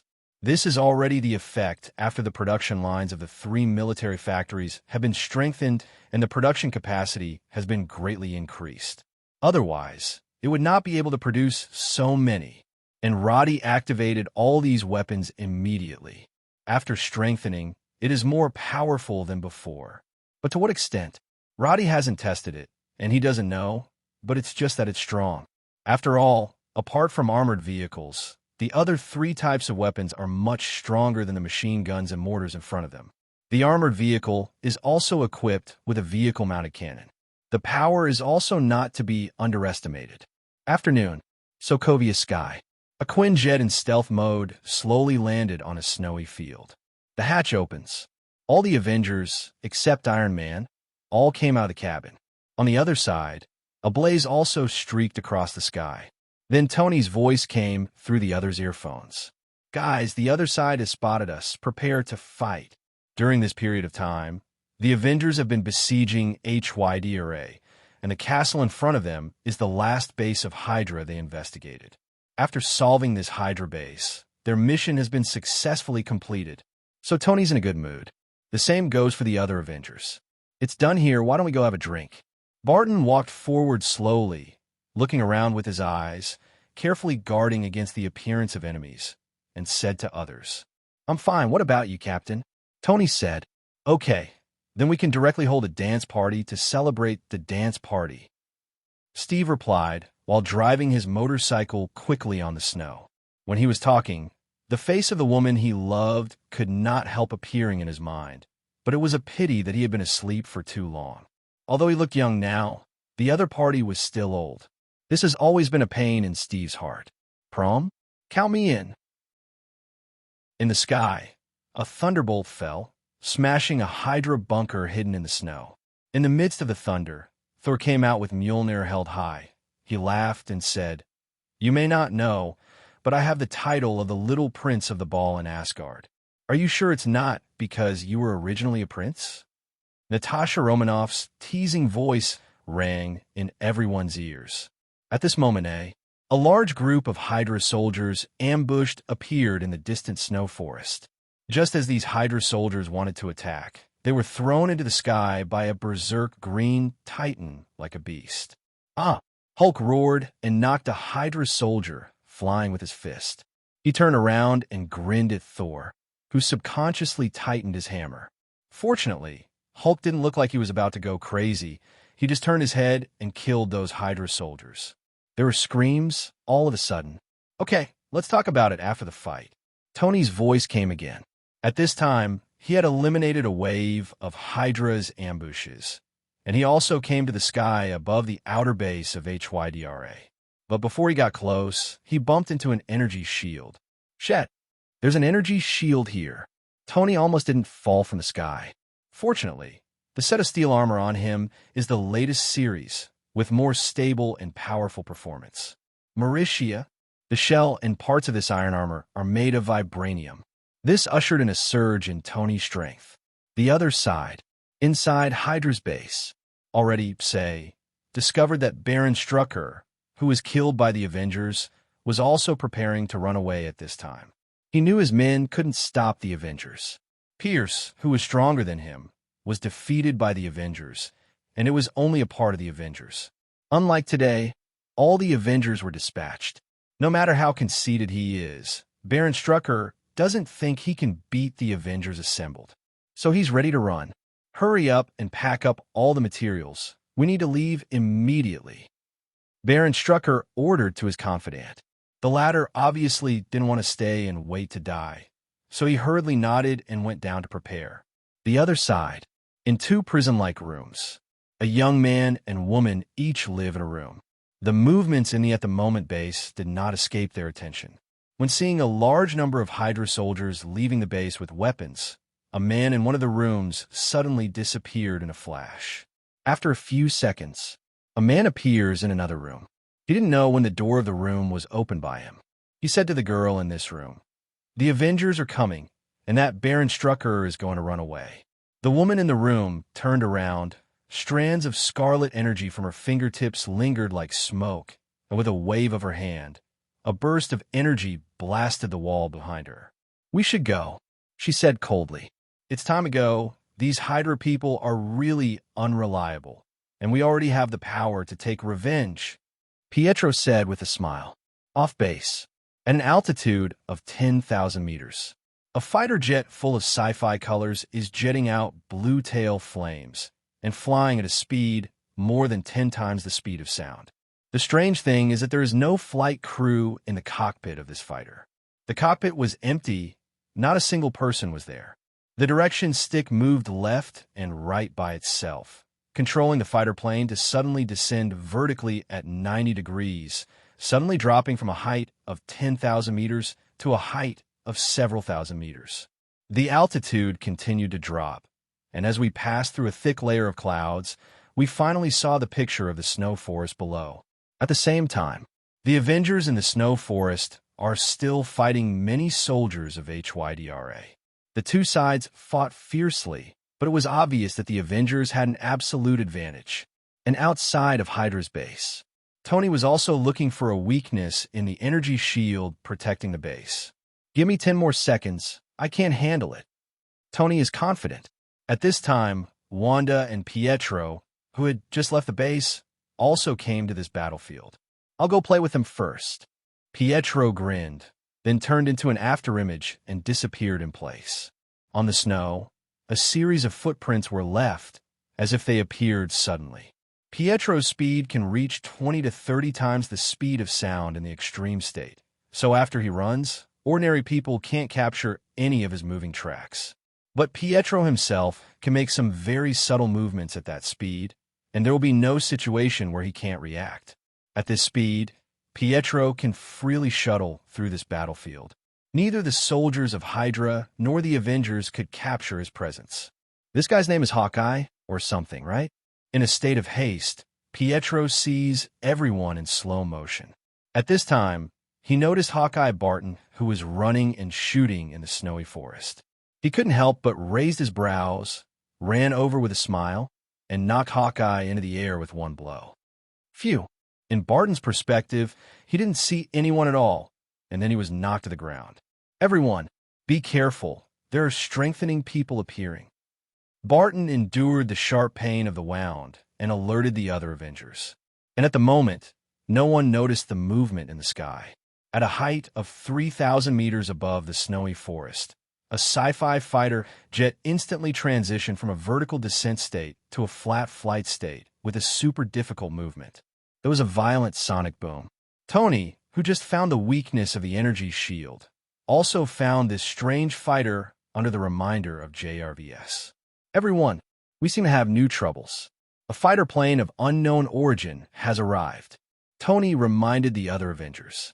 Then he took the initiative to fly towards the fighter jet. My God, it's so fast. Tony was surprised to find that he couldn't catch up with the opponent. You must know that his Mark armor can now fly at the speed of Mach 8. But even so, it still couldn't catch up with this unknown fighter. Tony, how's the situation? Captain America's voice came through the earphones. Just as Tony was about to answer, he saw the fighter jet in front suddenly launch a missile. Jet, it's firing. Wait, it's targeting Hydra's base. As soon as Tony cursed, he discovered that the missile was heading for the Hydra base. However, that base is protected by an energy shield, and even an air-to-ground missile cannot blow up that energy shield, so this missile is probably useless. Can only be lonely. Tony, what did you just say? Because Tony spoke so fast that others didn't quite hear what he said, but they just sounded excited. It's a missile, but it's okay. The target is not us. Tony also calmed down now, said calmly. But just as he finished speaking, the missile bombarded the energy shield of the Hydra base. Tony thought that the explosion of the missile would at most make the energy shield shake a few times, which might consume a lot of energy to maintain the stability of the shield. But the next second, Tony knew he was wrong, and it was dead wrong. Accompanied by a dazzling white light, the entire snowy forest was illuminated in white. People in this area felt as if they were blind in an instant, and the tingling sensation from their eyes made them scream. From a distance, it seems that a sun suddenly appeared on the earth and expanded extremely, covering an area with a diameter of more than 1 or 2 kilometers in the blink of an eye. Next second, the sun suddenly shrank inward. From a file size of 1 or 2 kilometers in diameter, is instantly reduced to a file size of rice grains. And following that, everything within this area was instantly reduced to dust. After 2 seconds, the sky-shattering explosion sounded as if it was long overdue. The rolling shockwave was like an ocean wave. One wave after another crushed the surrounding trees to pieces. The ground was squeezed, and the whole sank to a height of at least 2 meters. Subsequently, a huge amount of mushroom cloud is rising, appeared over Sokovia. Fortunately, this base of Hydra is still not a short distance from the city. Otherwise, under this terrifying explosion, the whole city might be annihilated in ashes. Rao is so. The shockwave of the explosion still spread to cities more than 10 kilometers away. The glass of the building was shattered. Cracks like spider webs appeared on the outer wall. Some buildings that were not very strong in the first place collapsed directly amidst the roar. For a while, people were scared and screamed and fled in all directions. Some people still had bloodstains on their ears, screaming in pain and running like headless flies. Snow forest. The snow has disappeared. The woods are gone too. Even a mountain not far away was razed to the ground. And the Avengers were also buried under the thick sawdust and soil one by one at the moment. After a while, a green hand suddenly stretched out from under the ruins, followed by the gray-faced, green-eyed man crawling out from underneath. He spit out some sawdust and dirt from his mouth and looked around with a dazed look. Obviously, as strong as Hulk, he was bombarded by this wave of explosions. And not to mention the other Avengers. Although Tony was the closest to the explosion, the vibranium armor on his body protected him very well. In addition, he was actually more than 1 kilometer away from the center of the explosion. Therefore, he was not injured much while hiding in the battle armor, and he was a little dizzy. After a while, he crawled out from under the ruins of October. "How are you all?" As soon as Tony came out from under the ruins, he quickly asked about the situation of the others. "I'm okay." Steve's voice sounded at the right time. At the moment of the explosion, he subconsciously used a shield to block in front of him, so as to save his life. But the others didn't respond at this time. Tony quickly asked JRVS to lock the position of the other Avengers communicators, then fly over one by one and rescue everyone else from under the ruins. Soon, both Natasha Romanoff and Barton were saved. But Thor didn't know where he went. "This guy, Thor should be fine, right?" Tony muttered. "After all, it is Thor of Asgard. After all, he is a god anyway. Shouldn't it be killed by the explosion?" As for Natasha Romanoff and Barton, Natasha Romanoff had some scrapes on her body. The most serious wound was on her forehead, which was also the culprit that caused her to lose consciousness. Things were even worse for Barton. He had been attacked by Pietro before and was already injured. As a result, it was blown away by shockwave during the explosion and then buried by various sawdust and soil. Although Tony rescued him in time. But Barton was still badly injured. If you can't get the information in time, I'm afraid your life will be in jeopardy. Rumble. At this time, there was a loud roar from the distant sky, followed by a thunderbolt. It was Thor who flew back. He also looked embarrassed. Dirt was still on the face. What just happened? Thor's face was blank. He didn't know what happened just now. He just hit those Hydra soldiers well, but the next second his eyes turned into a scorching white, and he felt a burning pain on his body. When he came back to his senses, he found that he was lying in a mountain stream beside a small stream, surrounded by some rocks. Moreover, his body was still dirty, and there were even traces of abrasion. He is the Prince of Asgard, son of God King Odin. His strength cannot be said to be so powerful, but his physical strength is absolutely astonishing. But it is so. He still had the bruises on his body. One can imagine how terrifying the explosion just now was. To know, Thor's location is slightly further away from the center of the explosion than Tony's. But he still looks like this. If it were someone else, I'm afraid he would have died long ago. It's normal to even have no bones left. Wanda, are you okay? In the mountain stream in the distance, Pietro found his sister Wanda. It's okay, what happened to the explosion just now? Wanda took a few pieces of sawdust from her hair and looked into the distant mountain valley with lingering fear. If she hadn't used her ability to protect herself in time just now, under that kind of explosion, even if she is not what she used to be now, she would be blown to pieces in an instant, right? Is that a nuclear bomb? Wanda asked with a pale face. Pietro didn't know if it was a nuclear bomb or not. But if not, what kind of missile would be so terrifying? Everything within a radius of 2 or 3 kilometers from the center of the explosion just now was destroyed. If it weren't for the fact that the explosion site was in a mountain depression, the power might have increased. If he and his sister hadn't obtained super abilities, they would have turned into 2 corpses by now. No, there won't even be a dead body left. The biggest possibility is that there are no bones left. Terrible. Who the hell? The United States? Or the Avengers? Or HYDRA? Pietro said with an ugly face. The 2 of them were almost killed by the bomb just now. Isn't his face ugly? It shouldn't be the Avengers. They were there just now. I don't know if they're still alive or not. Wanda shook her head and said she didn't think the Avengers would do something like die with HYDRA. After all, they had the absolute upper hand in the battle just now. It's never heard that the party with the absolute upper hand will use this method to kill them all. That's the United States or HYDRA. Pietro said viciously. I think it should be the United States. It must be that group of bastards. They did it in 12 years. In 2012, Chitauri invaded Blue Star, located in Liberty City, where the United States dropped nuclear bombs. It's just that it didn't explode in Liberty City, but was sent to the other side of the universe by Iron Man. Because there have been such examples, Pietro has enough reasons to suspect that the United States did it. It should be unlikely.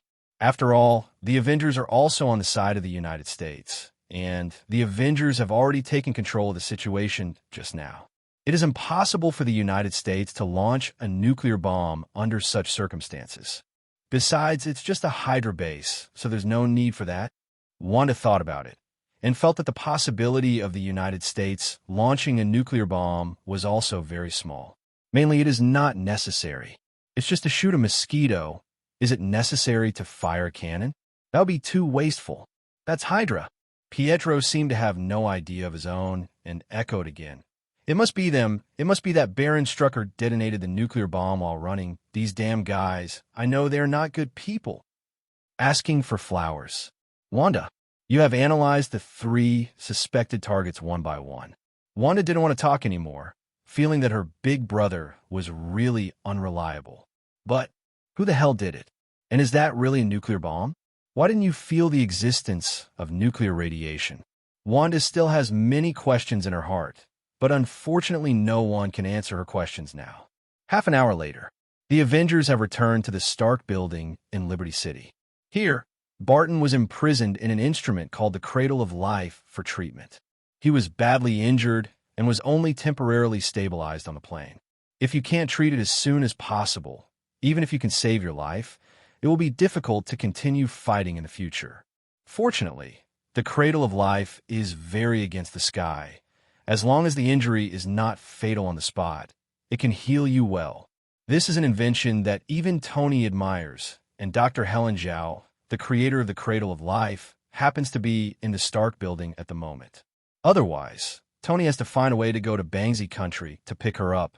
With the exception of Barton's injury, which was particularly severe and required treatment in the Cradle of Life to recover, the injuries of the others were much less severe. Point 0. Thor's just a little scrape, and he'll be fine on the way back. Tony did have a minor concussion, but JRVS checked and found nothing wrong with it and didn't need any treatment. And Natasha Romanoff, who was unconscious before, also woke up halfway. Other than 2 broken ribs, nothing major. So did Steve. All minor injuries. You guys are really big. Hill, who came to greet them, looked down at the tablet in his hand and said to them, "The explosion that just happened on the outskirts of Sokovia released energy equivalent to a 3-megaton nuclear bomb in an instant. Explode. Except for the absence of nuclear radiation, this thing is almost indistinguishable from a nuclear bomb. Then should we be thankful that the other party didn't use a nuclear bomb? Otherwise, we should worry about how to solve the problem of being radiated." Tony said half-jokingly, but no one can laugh at this moment. The operation went smoothly. First, a strengthening person appeared to attack Barton, and then an unidentified fighter appeared and fired a missile equivalent to 3 million tons. Although HYDRA was wiped out, but they were not happy at all. Not only did the number of unresolved issues not decrease, but they increased. This made the few Avengers who were still standing here look preoccupied. Where did that fighter jet go? Has it been tracked down? Tony asked Hill. The latter shook his head and said, "No, the other party directly rose to an altitude of 20,000 meters after leaving the range of Sokovia, and the speed exceeded 20 times the speed of sound. That thing is a monster. I really can't imagine that the current technology can make a fighter jet exceed 20 times the speed of sound. It's incredible." Hill was also shocked when he said it. The data displayed by this fighter jet of unknown origin is enough to make the world's major countries crazy about it. In the past, Hill felt that their SHIELD technology was powerful enough to beat the world. After all, the speed of their most advanced Quinjet far exceeds the advanced fighter jets developed by various countries in the world. But compared to this fighter jet encountered today, Hill suddenly felt that SHIELD's technology seemed to be like that. Not only is flight super fast, and it is also equipped with that kind of powerful and terrifying missiles. What kind of black technology is this? Hill said he couldn't read it at all. In fact, let alone her. Even Tony can't read it. Fortunately, he has always claimed to be the smartest person in the world. Result, today he even saw a technological creation that he couldn't even understand.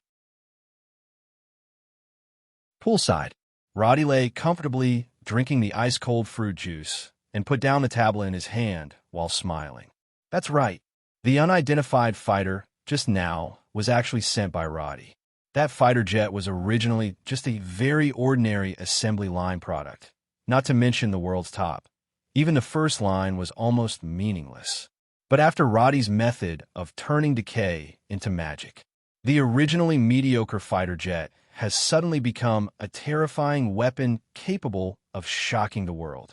The original ordinary missile has suddenly become a weapon of mass destruction comparable to a 3 million-ton equivalent nuclear weapon. As for why it is a fighter jet, not a mechanical warrior, that's because the mechanical warrior can switch between the two forms.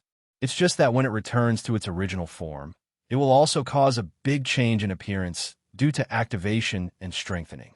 That's why Tony didn't recognize the fighter.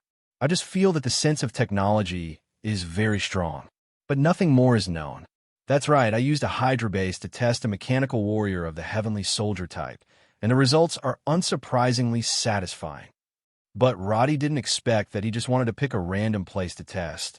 But he happened to find this Hydra base, and it happened to be the time when the Avengers attacked this outer base. I just don't know if there's anything wrong with those Avengers. It shouldn't have been blown up with a piece of it, right? The main reason is that Roddy didn't expect the missiles after strengthening to be so powerful, which is much more powerful than the mortar shells tested before. Before that was a ballistic missile. This time it directly becomes the 587 intercontinental missile. During the period when Roddy was staring at the military factory and constantly offering a set of activation and strengthening packages to the various weapons produced, Daisy also began to resume her old business. Some time ago, she made up for the professional knowledge lost in the past 2 years. Fortunately, she is talented and has a solid foundation. So it didn't take long to make up for the lost professional knowledge. This does not. Daisy, who felt that she had learned enough, started taking orders from the dark web again. Most of the jobs she took were jobs writing code for people. But unlike those serious codes, what Daisy wrote were basically viruses, or to help hack a certain website or something. Anyway, it's some shady business. Daisy didn't care that the dirty work she was doing was shameful. Anyway, she used to do this, and now she is quite familiar with it. So within a few days, Daisy had completed several orders in her hands. Also made a lot of money, although it was actually only a few $1,000s compared to Roddy, a rich man who would spend tens of thousands of dollars for a casual meal. This amount of money was nothing at all. But for Daisy, it's the money she earns from her own labor. The meaning is different. This day, Daisy has completed another order. After sending the virus to the other party quickly gave a satisfactory answer and paid the subsequent final payment. That's right, the first big order of tens of thousands of dollars has been completed, and my name, Sky, has started again. Daisy smiled and took her hands from the keyboard, leaned back on the gaming chair comfortably, and stretched. The name Sky is actually not only Daisy's pseudonym, but also her screen name. Her code name on the dark web is Sky. The name Xingjin is also quite famous on the dark web, and many employers placed orders specifically for her, and during that time, she also helped Daisy earn a lot of commissions. Otherwise, do you think that she travels all over the country all day and spends time and energy investigating her father's situation? Where did the money come from? That's all. She typed out code by code. It's all hard-earned money. But 2 years ago, Daisy rarely received such a large order of tens of thousands of dollars. But the current market on the dark web has obviously changed a lot from before. Large orders of tens of thousands of dollars are not very uncommon. If Daisy hadn't been silent for 2 years, few people have heard of her now, and now she can even receive orders of $50,000 or $60,000. But the bigger the list, the more troublesome it will be to complete. There are pros and cons. All in all, being able to complete this big order is also a very happy thing for Daisy. So she happily opened the door and left the room, intending to share her joy with Roddy. At the moment, Roddy is still lying comfortably on the edge of the pool to rest. Seeing that Daisy came out of his room, he also asked with a smile, "What? The big order is completed?" Daisy said before that she recently received a large order worth tens of thousands of dollars, so she wanted to retreat in code, so she told Roddy not to disturb her. Every time I eat, I order the food delivery service of Paradise Building and run to my room after eating. Roddy saw her working so hard, so he didn't have the nerve to tell her that, in fact, the food and drink she had eaten during this time added up to more than $10,000. We can't hurt people too much, can we? No matter what Roddy said, he was also a considerate man. It was impossible to do such a thing that would hurt the self-confidence of a girl. I'm exhausted. Daisy sat down, rubbing her shoulders. I've been too busy these days, but fortunately, I finally completed this task. I made $13,000 this time. Would you like me to treat you to a meal? Daisy looked at Roddy with a smile. Roddy has been taking care of her daily life for so long, eating, drinking, and playing, all paid by Chwandy. This made Daisy very embarrassed, although both Roddy and Gwen said it was okay. But Daisy still wants to treat her back, so at least there's a back and forth, right? Please eat, okay? Roddy smiled and nodded. If someone invites you to dinner, he definitely will not refuse. What's more, this is the money Daisy earned by working hard on the code for a few days. The meaning is different. Then let's go out and eat. Daisy stood up and said. Roddy was also pulled out. Don't lie down like a lazy pig. Hurry up and change your clothes. We'll start right away. Daisy said hurriedly. By the way, don't forget to call Gwen. Forget it. Let me give it to Gwen. Gwen sent a message. Seeing her positive appearance, Roddy happily cooperated. In the evening, a restaurant that Roddy has never been to, the three of them found an empty seat, sat down, and started ordering food. I have been to this restaurant several times before. The food here is quite delicious. You can try it. Daisy said. Gwen also knew that Daisy made money today, so she planned to treat them to a good meal. So I didn't show courtesy to Daisy and ordered a few dishes that looked pretty good to try. This dish is delicious, Gwen. You have a good eye. Daisy glanced at what Gwen ordered, smiled, and praised. The two girls chatted over there, and Roddy noticed a familiar figure at a table of guests not far away. Luke Kai-Ki. This guy hasn't been seen in a while. He hasn't been seen much since the last SHIELD fight. In contrast, Spider-Man has been showing up all the time, either fighting crime or on the way to fight crime every day. I really don't know if the teachers in his school know. At the moment, there were 3 guests sitting at that table. One was Luke Kai-Ki, and the other was a little boy Roddy had never seen before, who looked about 14 or 15 years old. He looks quite like the Dutch brother, so it should be Spider-Man without accident. And another person. Roddy really didn't know who it was, but he looks gentle, and he also wears a pair of black mirrors. To be honest, wearing sunglasses at night is a bit weird. Is it Daredevil? Roddy thought. Maybe it was because he had been looking there for a long time, but the man wearing sunglasses suddenly looked over here. But if he really is Daredevil, then he shouldn't need a watch. What's wrong? Luke Kai-Ki looked suspiciously at Matt, who suddenly raised his head and asked, There's someone over there who's been watching us. Matt said, Someone is watching us? Luke Kai-Ki looked towards the direction Matt was pointing at, only to find that he was still an acquaintance. He had never seen Roddy, but he had never mentioned it. The boyfriend of Spider-Woman. A rich second generation. Needless to say, Gwen on the other side is Spider-Woman herself. Luke Kai-Ki has seen Gwen's true face in the last battle of S.H.I.E.L.D. After all, most superheroes do not want to reveal their real identities. It's like Matt next to him, and Peter Parker sitting in front of him. That's all. As for the other woman, Luke Kai-Ki doesn't know each other. Haven't seen it at all. Yes, Luke Kai-Ki spoke, but didn't say who it was. Matt nodded when he heard the words and didn't continue to ask any questions. But at this moment, Peter, who was sitting across from him, suddenly said, Then shall we go over and say hello? Luke Kai-Ki gave him a strange look. Then he shook his head and said, No, it's just common knowledge, not familiar. Hearing this, Peter didn't say anything more. Obviously, no matter how dull he was, he could tell that Kokeki didn't want to go over to say hello at all. While chatting, the dishes ordered by the 3 of them came out.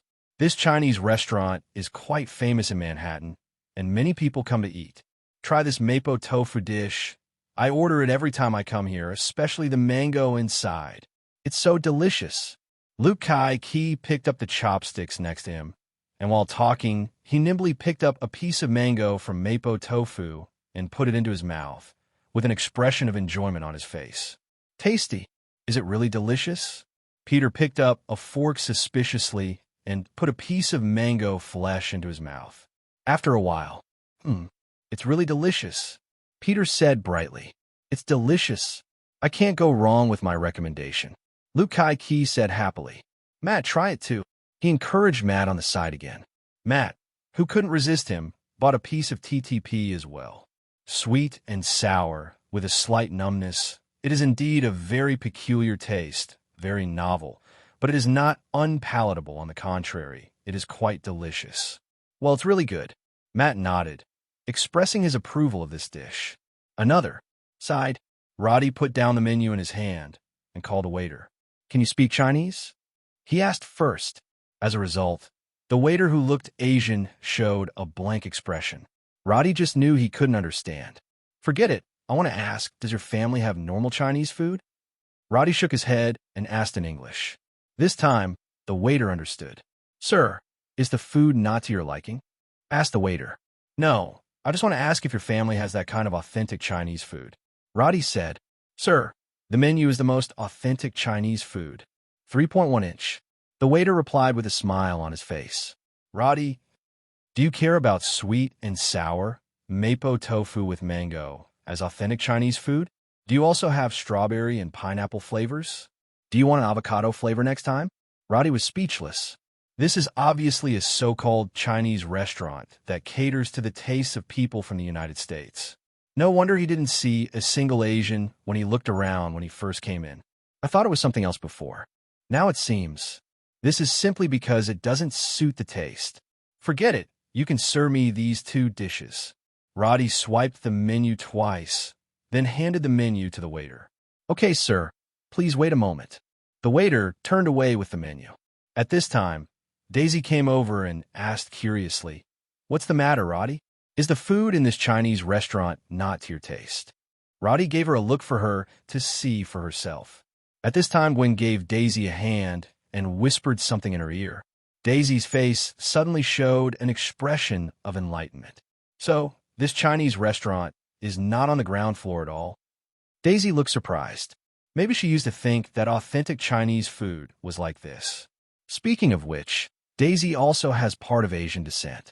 But since she grew up in the United States, she really doesn't know anything about the situation in Xian Kingdom. It is inevitable to have such a big confusion about Chinese food. Sorry, I thought this was very authentic Chinese food. After knowing what the problem was, Daisy said with an apologetic expression, It's okay, just try it out. Roddy wasn't unhappy either. He just thought the dishes in this Chinese restaurant were pretty weird and couldn't help but want to complain. But it is normal for dishes from different countries to undergo some localization when they arrive in other countries. It's like when KFC came to Xiangwa. Isn't it also localized in various ways? In the United States, KFC's menu is not so rich. But speaking of it, KFC is not popular in the United States. In contrast, McDonald's is more popular, and Burger King is also quite popular.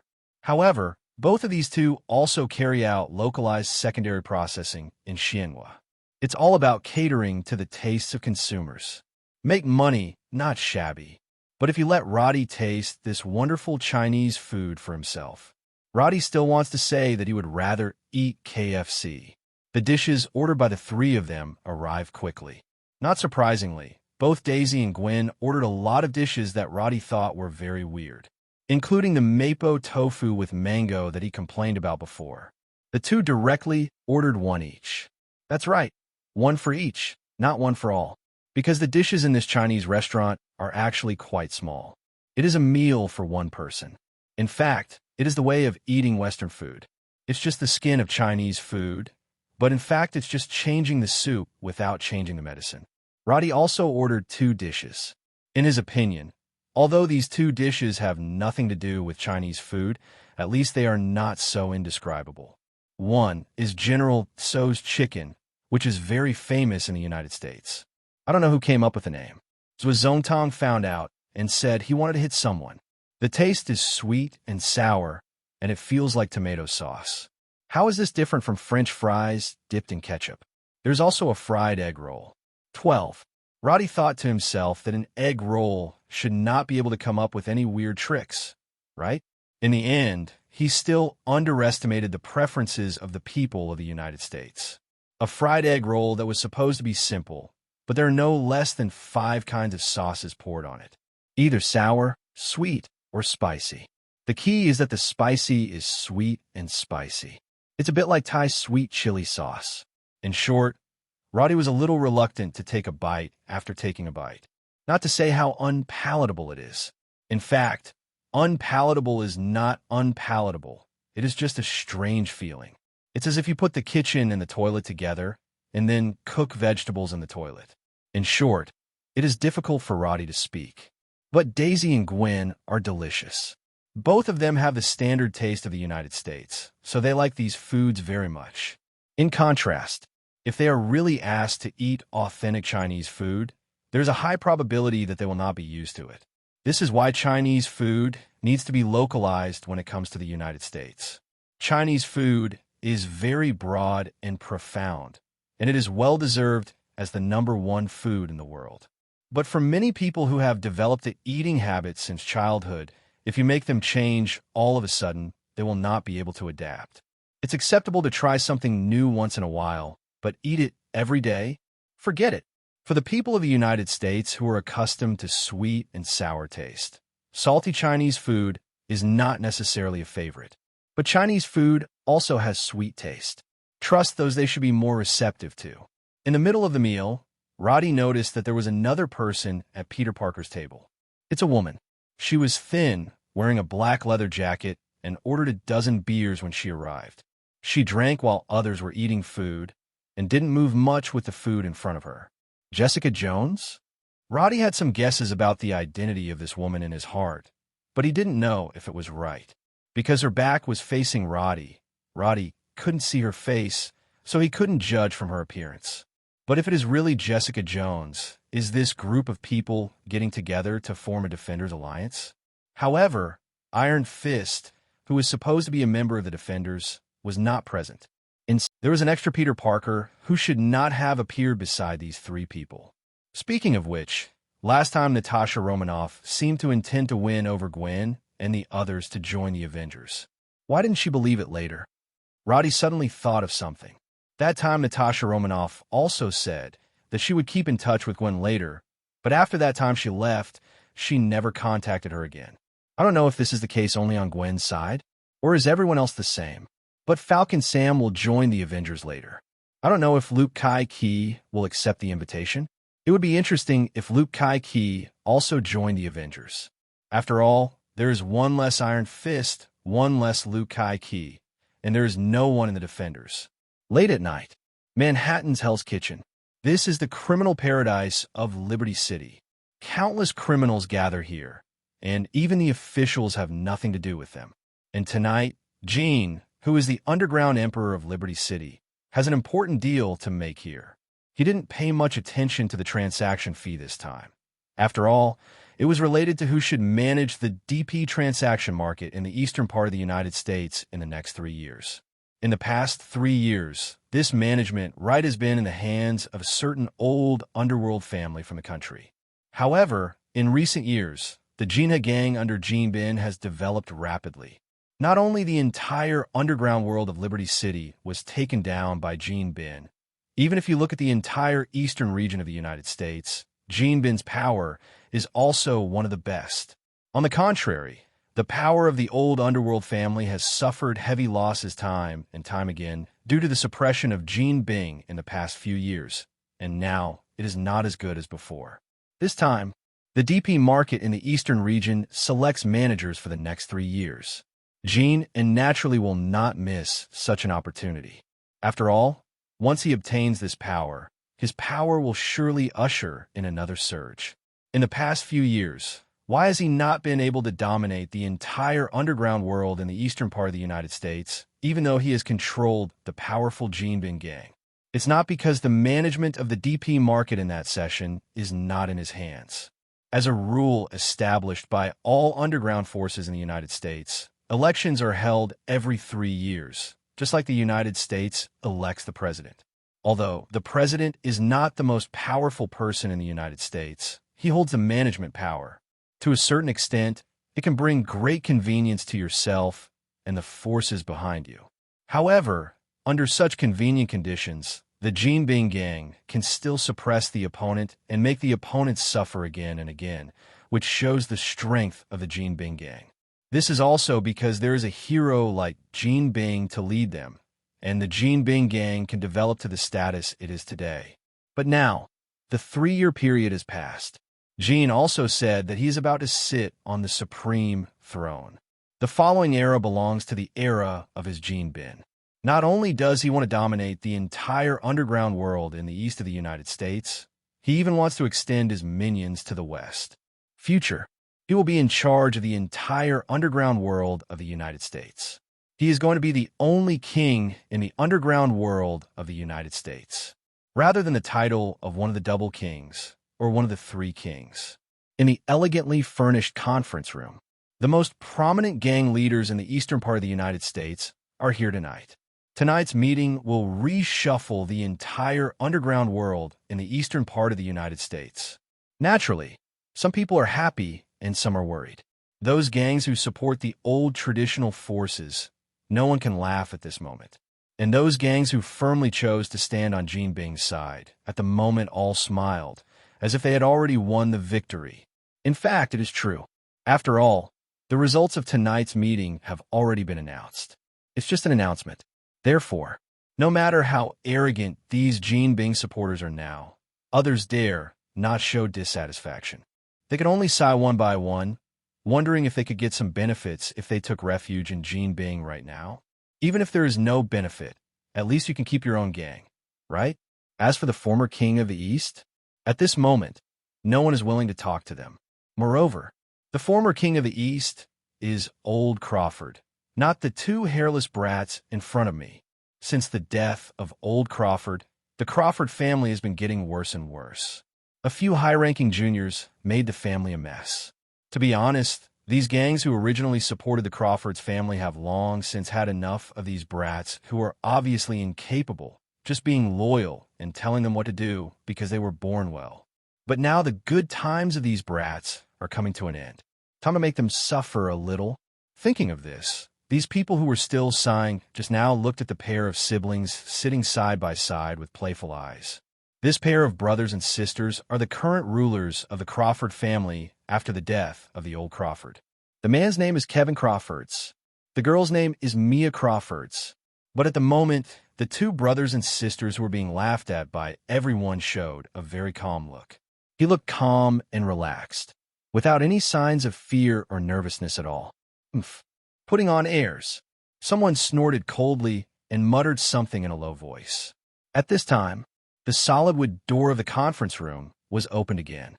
Following the burly Jinbing, wearing a white suit, led someone in from outside the door. When Jinbin entered the arena, those Jinbin's most loyal henchmen also stood up to welcome their boss. Kim seemed to be in a good mood. Along the way, I nodded and said hello to these dog legs, and the proud look made the Crawford brothers and sisters sitting on the other side look disgusted. It was this fat man who ruined their future. But if this fat man wants to step on their Crawford's family, it's a big mistake. The outside world said that their brother and sister were ignorant and incompetent, making the 247 family a mess. But what do those people know? Does that mean they don't have ability? That clearly means that the people below are not cooperating with them. It's not that they are incompetent. It's just that those people are too disobedient. And this time, the 2 brothers and sisters also plan to have a revenge. Don't you think that today's meeting will reshuffle the entire underground world in the eastern part of the United States? Well, let us show you what a real big reshuffle is. The 2 siblings looked at each other. Following Mia Crawford's movements, she secretly took out something. The thumb pressed down on one of the buttons above. The red light flashes rapidly. Seeing this, Mia also nodded slightly to Big Brother. The other side, at the same time that Mia pressed the button, a piercing alarm sounded suddenly in the main control room responsible for the security system of the entire building. In just a dozen seconds, those hosts started to emit green smoke. Oops. Someone is attacking the security system of the building. Our system has been paralyzed. The staff in charge of the computer room looked at the completely blurred screen with a frightened expression on their faces. As the support staff of the Jinbin gang, he knew exactly what kind of terrifying organization the Jinbin gang was. In the past, some people like him who had major accidents at work, almost everyone can continue to see the next day. Men are well aware of the consequences of that. That's why his face changed drastically at this moment, and his heart was gradually filled with fear. The other side, just as the building's security system was completely paralyzed, the power to the entire building was also cut. Subsequently, in the darkness, hundreds of figures rushed towards the building suddenly, and they quickly dealt with the gang guards who lost their direction for a while due to power outages and security system failures. At this time, a black car slowly stopped outside the building. The driver's door opens. A man wearing a black combat uniform and a black iron mask got out of the car, turned around, and opened the rear door. Then, a middle-aged Asian man with elegant appearance got out of the car. The man looks thin and not tall, but his eyes are so sharp that people dare not look directly at him. The most striking thing is the 10 bracelets on the man's arms.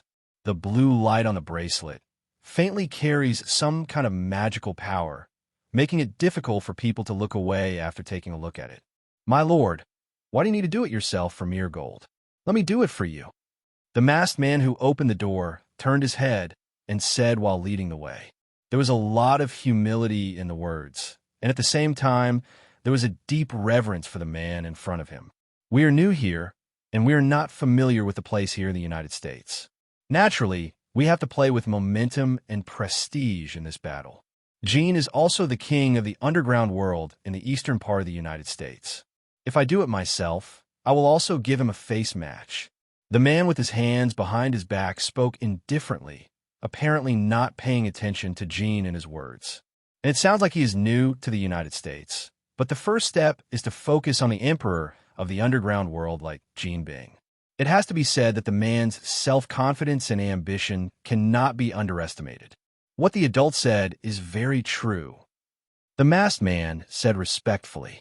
At this time, the killers who had just rushed into the building had already gone up from the first floor of the building. Because the security system of the building was paralyzed, the power was cut off again. Faced with this group of well-trained killers for a while, they were defeated. Many gangsters were beheaded just by meeting each other, without even a chance to beg for mercy. And at the same time, in the conference room on the top floor of the building, because it has an independent power system, it is still brightly lit. But the situation downstairs has already reached the ears of these bigwigs. Knowing that someone actually came to make trouble on such an important day as tonight, and these underworld big shots who usually want wind and rain, I can't help but feel angry at this moment. Who the hell? They don't know the rules. Our entire Eastern Underground forces are meeting here tonight. Who the hell would make such a frenzied move with his brain trapped by the door? Isn't he afraid of being enemies all over the world? Strange. Our meeting here tonight is held in secret.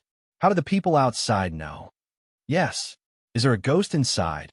Who is it? Stand up for me. The gangsters in the conference room also looked at everyone present with suspicious eyes at this moment. Except for Gene Bin. They have reason to doubt everyone around them. After all, no people, no face, but not heart. But King isn't sure to be the insider. As for the reason? Nonsense. How important is tonight for Kim? Anyone could be this inner ghost, but Gene Bing is the only one who can't be. How could someone smash their own place? And at the moment, Gene Bing's face was also quite ugly. There was no smile on the face that was still smiling at the moment. There was just a frightening rage. Gene Bing just glanced at each other, and these people who were suspicious of each other just now subconsciously shut their mouths and never dared to say another word. I don't care who is the insider in Gene Bing's fate when he offends me. I believe you all should know. Gene Bing finished speaking coldly, then picked up his phone and dialed a number. The person on the other end of the phone answered quickly. "Bullseye, what's going on down here?" No one in the conference room dared to take a breath for fear of interrupting the call. At the moment, Bullseye on the other end of the phone also said, "I don't know the identity but they are all professional killers, but I can handle it. Then I'll leave it to you. I want to see their heads lined up in front of me one by one. Jean Bin ordered. Also, grab the leader. I want to live. Clear. Bullseye didn't talk much. After accepting Jean Bin's order, he started to do it. As Jean Bing's #1 killer, Bullseye has the ability to hit every shot, and anything he throws, even a toothpick, can kill dead man. This kind of ability has made Bullseye a golden player and eliminated many deadly enemies. It can be said that the Jean Bin gang is able to achieve what it is today, and there is also a lot of credit for Bullseye. Therefore, Bullseye's status in the Jean Bin gang is also second only to Willis. Bullseye and Willis are also Jean Bing's right-hand man. It is a good helper for him to realize his hegemony. One of them is capable of literature, and the other is capable of martial arts. Plus Jean Bing, the king. This is what made Jean Bin gang what it is today. But tonight, Jean Bing's majesty was challenged, and the other party would not come at other times, but chose to strike at such an important time as tonight. Jean can hold back his anger and sit here at the moment. It is already his best effort to restrain himself. In an alley not far from the Faith building, Matt, who had just separated from Luke Kai Key and others, had already changed out of his usual suit and put on a dark red Daredevil uniform. Originally, he was just making a routine inspection tonight to see if there was anyone who needed his help because of his meager experience.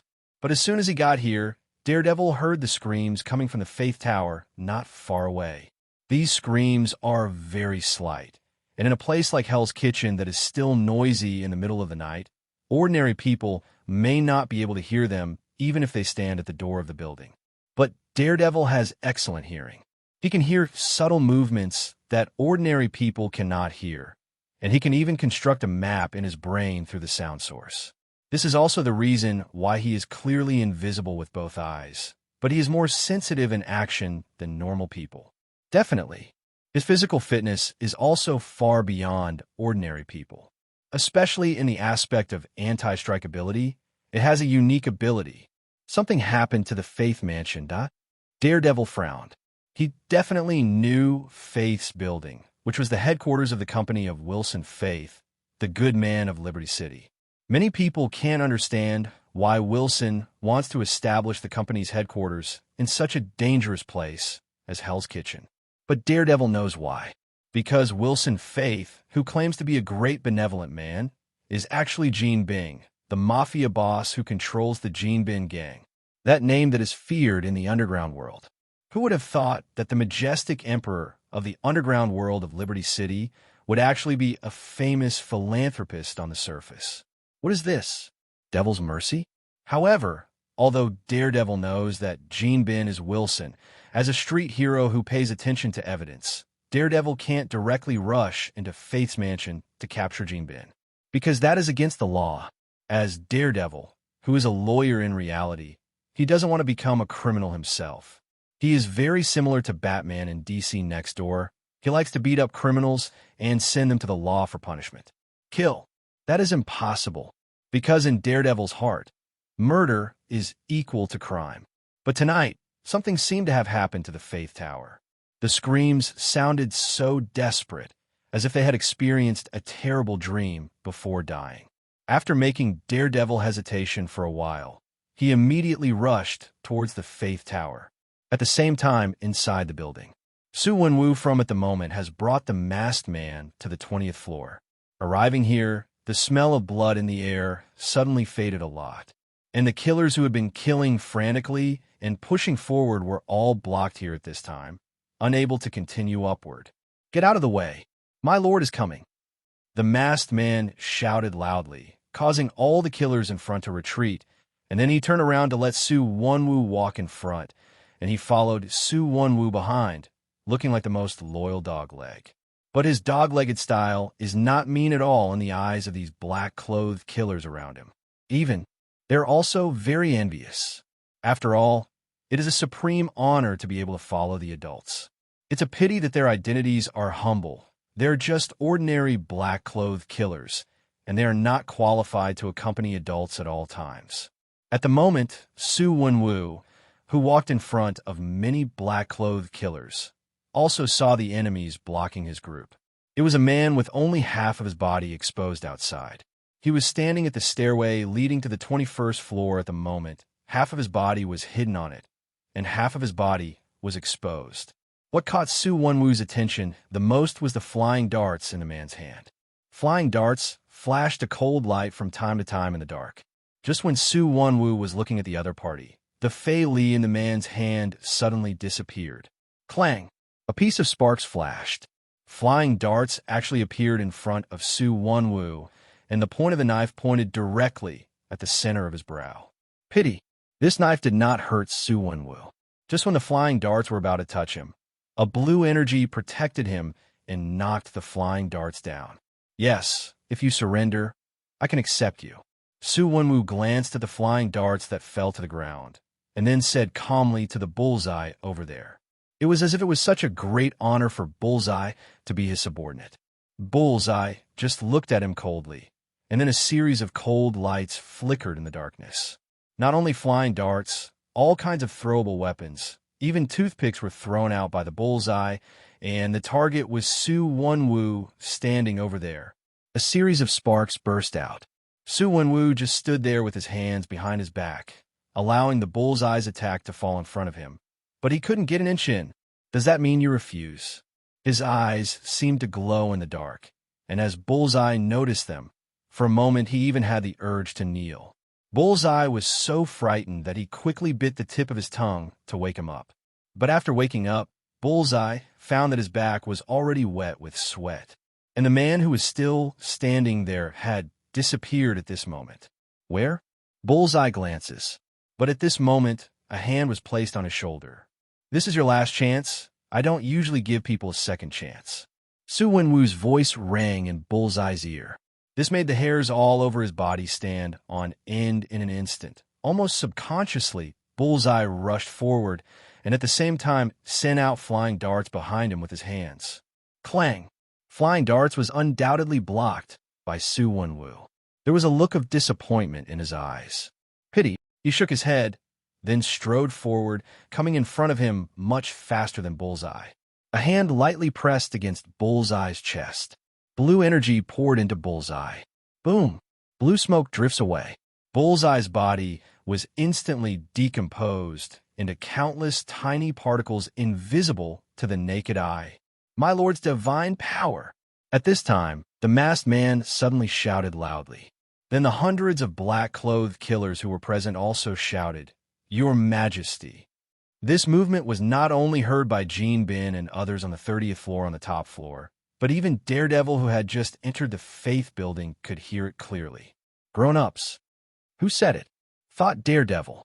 In the conference room on the 30th floor, Jean Guang's face was very ugly. The movement downstairs gave him a bad feeling, and his premonition seemed to come true. Then, without the bullseye blocking them, the killers in black pushed all the way up again and soon reached the 30th place. There are still many gang members gathered outside the meeting room, and they are all subordinates brought by the bosses. At the moment, these people were holding weapons, looking at the stairs with pale faces. While they were nervously waiting for the enemy to rush up, they didn't see 10 black-clothed killers climbing up to them like geckos on the ceiling above their heads. Kill! Next second, hundreds of black-clothed killers fell, and the cold broken blade cut through the fragile throat. Blood splashes. After a few shots, everything was quiet. There were only a group of gangster corpses at the scene, and those black-clothed killers weren't even injured. The strength gap between the enemy and us is so huge. At this time, Su Wonwoo also slowly stepped into the 30th floor, and under the gazes of a group of black-clothed assassins who were extremely reverent, he walked step by step to the door of the meeting room. Behind him, the masked man stepped forward and pushed the door open. The heavy, solid wooden door seemed to be as light as nothing in the hands of the masked man. Obviously, he is no ordinary person, and as the solid wood door was pushed open, all the gang leaders in the meeting room also saw the strength of the intruder. Unexpectedly, the other party looked quite gentle. In contrast, on the contrary, these people seemed to be much more vicious. But it was such a gentle-looking man at the moment he was standing at the door of the meeting room. But few people had the courage to summon up the courage to look at him. Very well, you are all here. Su Wenwu is like a king patrolling his territory. With his hands behind his back, he walks into the conference room step by step. Every step of his footsteps is like stepping on the hearts of all the people present, making people feel so uncomfortable that they want to vomit blood. Finally, Jin Bing was the first to bear it no longer. He couldn't accept someone in his own territory appearing in front of him as a master. This made him feel angry, but also a little faintly afraid. Yes, Jin is also afraid. Everyone is afraid, no matter how strong they are. It's just that they haven't encountered anything that scares them. Once encountered, even God will be afraid and afraid. Who the hell are you? Who allowed you to do this? Jin Bing got up from the chair with a burly body, holding his cane with his strong palms, staring at Su Wenwu in front of him with cold and murderous eyes like a rage's devil bear. Who I am? Su Wenwu looked at Jin Bing indifferently and said, You can call me Mr. Su, or you can call me an adult, and this will be your honor in the future. Others present did not dare to speak at all. Ever since Su Wenwu stepped into this conference room, it was as if an invisible force had tightly gripped their hearts, making them afraid of the man in front of them. So no matter what Su Wenwu said, they dared not refute. Only gold. This bear-like man worked hard. Nonsense! Jin Bing roared, and suddenly a red laser shot out from the top of the cane in his hand, blasting towards Su Wen in front of him. This is Jin Bing's secret weapon. Many powerful opponents were calculated by him with this weapon, and thus died in his hands. But this time, Jail's secret weapon has failed. The laser did not hurt Su Wenwu. It was blocked by a streak of blue energy. Su Wenwu looked at Jin Bing lightly and said with a little appreciation in his eyes, You are very good. I can give you a chance to surrender to me. When did Jin Bing hear such arrogant words? Make him surrender? Dream. So he rushed up angrily, trying to tear Su Wenwu apart. But the next second, 533. Boom! A streak of blue energy blasted out from Su Wenwu's hand, hitting Jin Bing, who rushed up. Jin Bing's huge body instantly flew upside down like a broken doll and hit the huge amounts of conference table. The solid wood table was smashed to pieces by this force on the spot. The ground also made a creaking sound. Jin, who was lying on the ground, struggled to get up. His chest was already scorched black, and the surface layer of skin was already dead. He couldn't even feel the pain coming from there. Only numbness. The person who likes to throw things away before I gave him 2 chances, but he didn't cherish it. I will give you a second chance now. I hope you don't make a wrong choice. Su Wenwu just looked down at Jin Bing indifferently. The kind of eyes that looked like God overlooking the common people made Jin Bing lower his head subconsciously. He tightly clenched his fists, intending to resist, but the scene just now made him completely aware of the strength gap between the two sides. This is not something that can be smoothed out by numbers. It's not like taking some weapons and you can ignore them.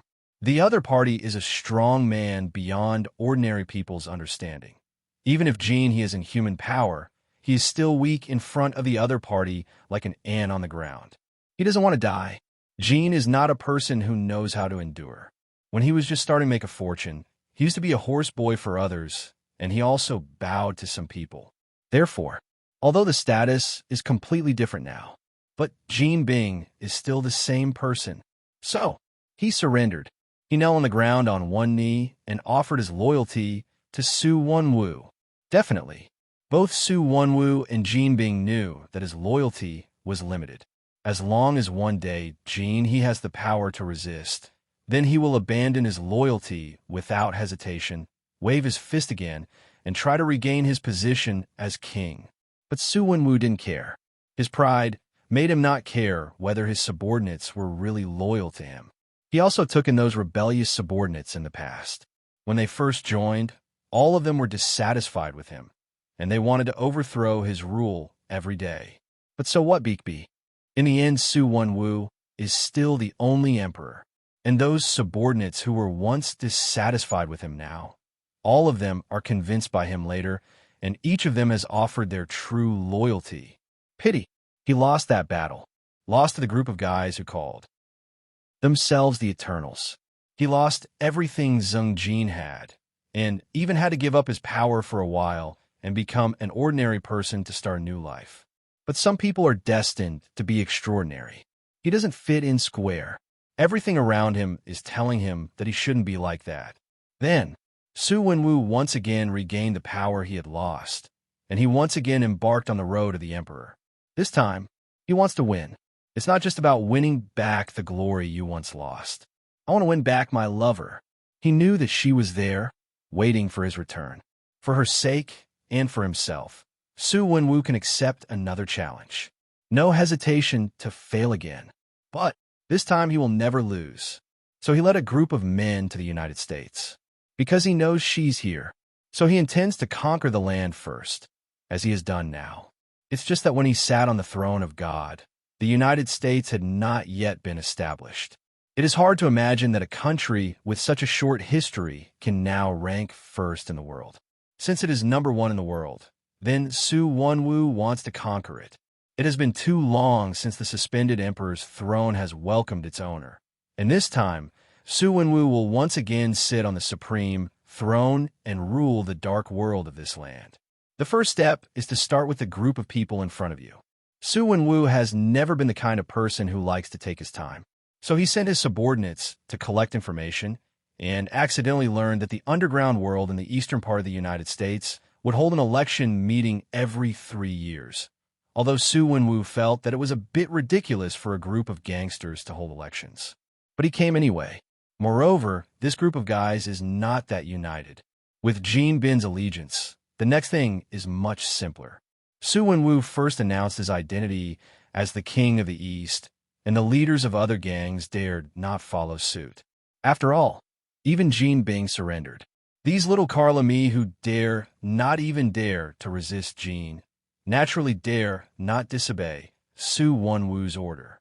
Subsequently, Su Wenwu ordered Jin Bing to continue to be headed by his Jin Bing gang and cooperate with other gangs present to clean up any organizations and forces in the eastern region that dare not submit to him.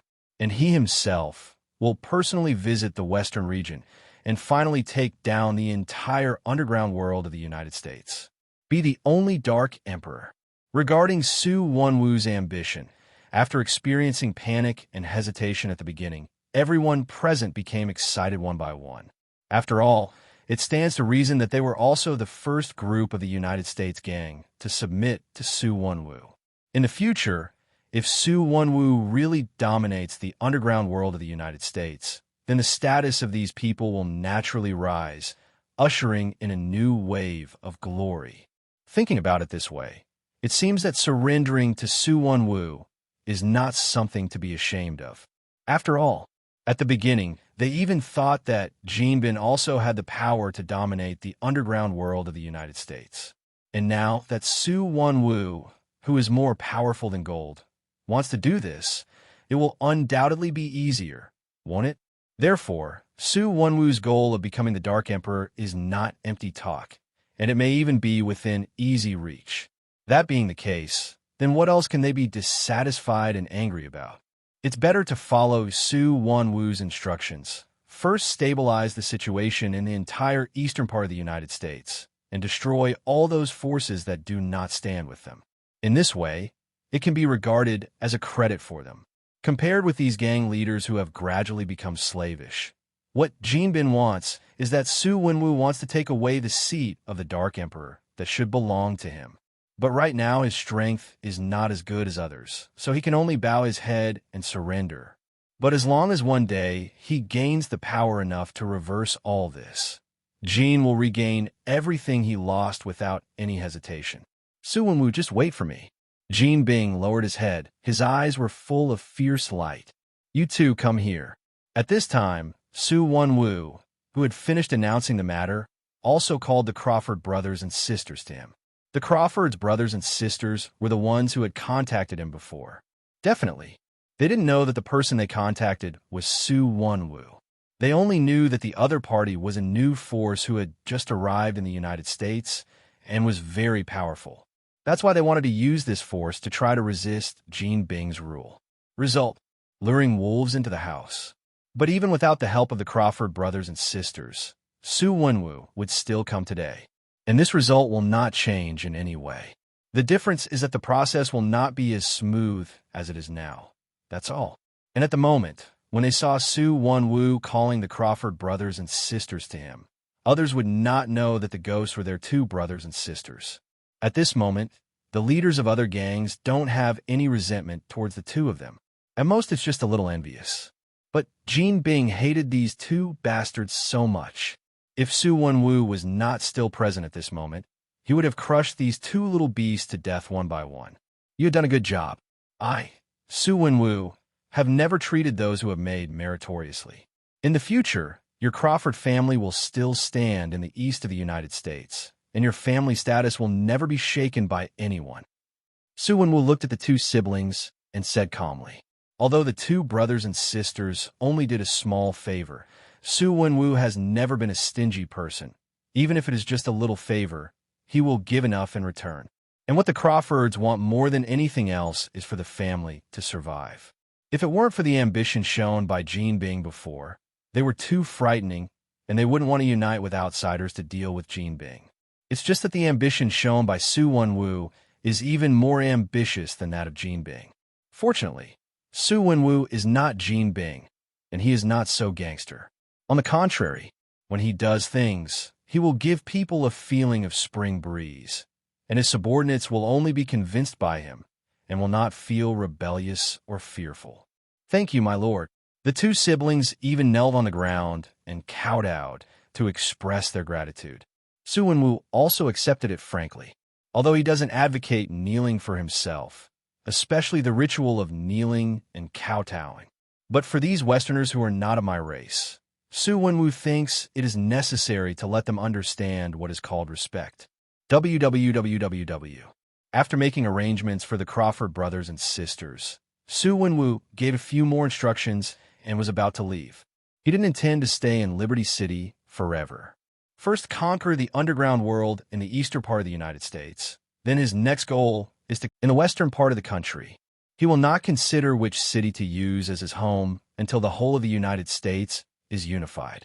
But now is not the time to think about this issue. Jin Bin, you will be responsible for the rest of the matter. Don't let me down. Su Wenwu glanced at Jin Bin lightly. This burly man did not really surrender to himself. Su Wenwu knew this very well.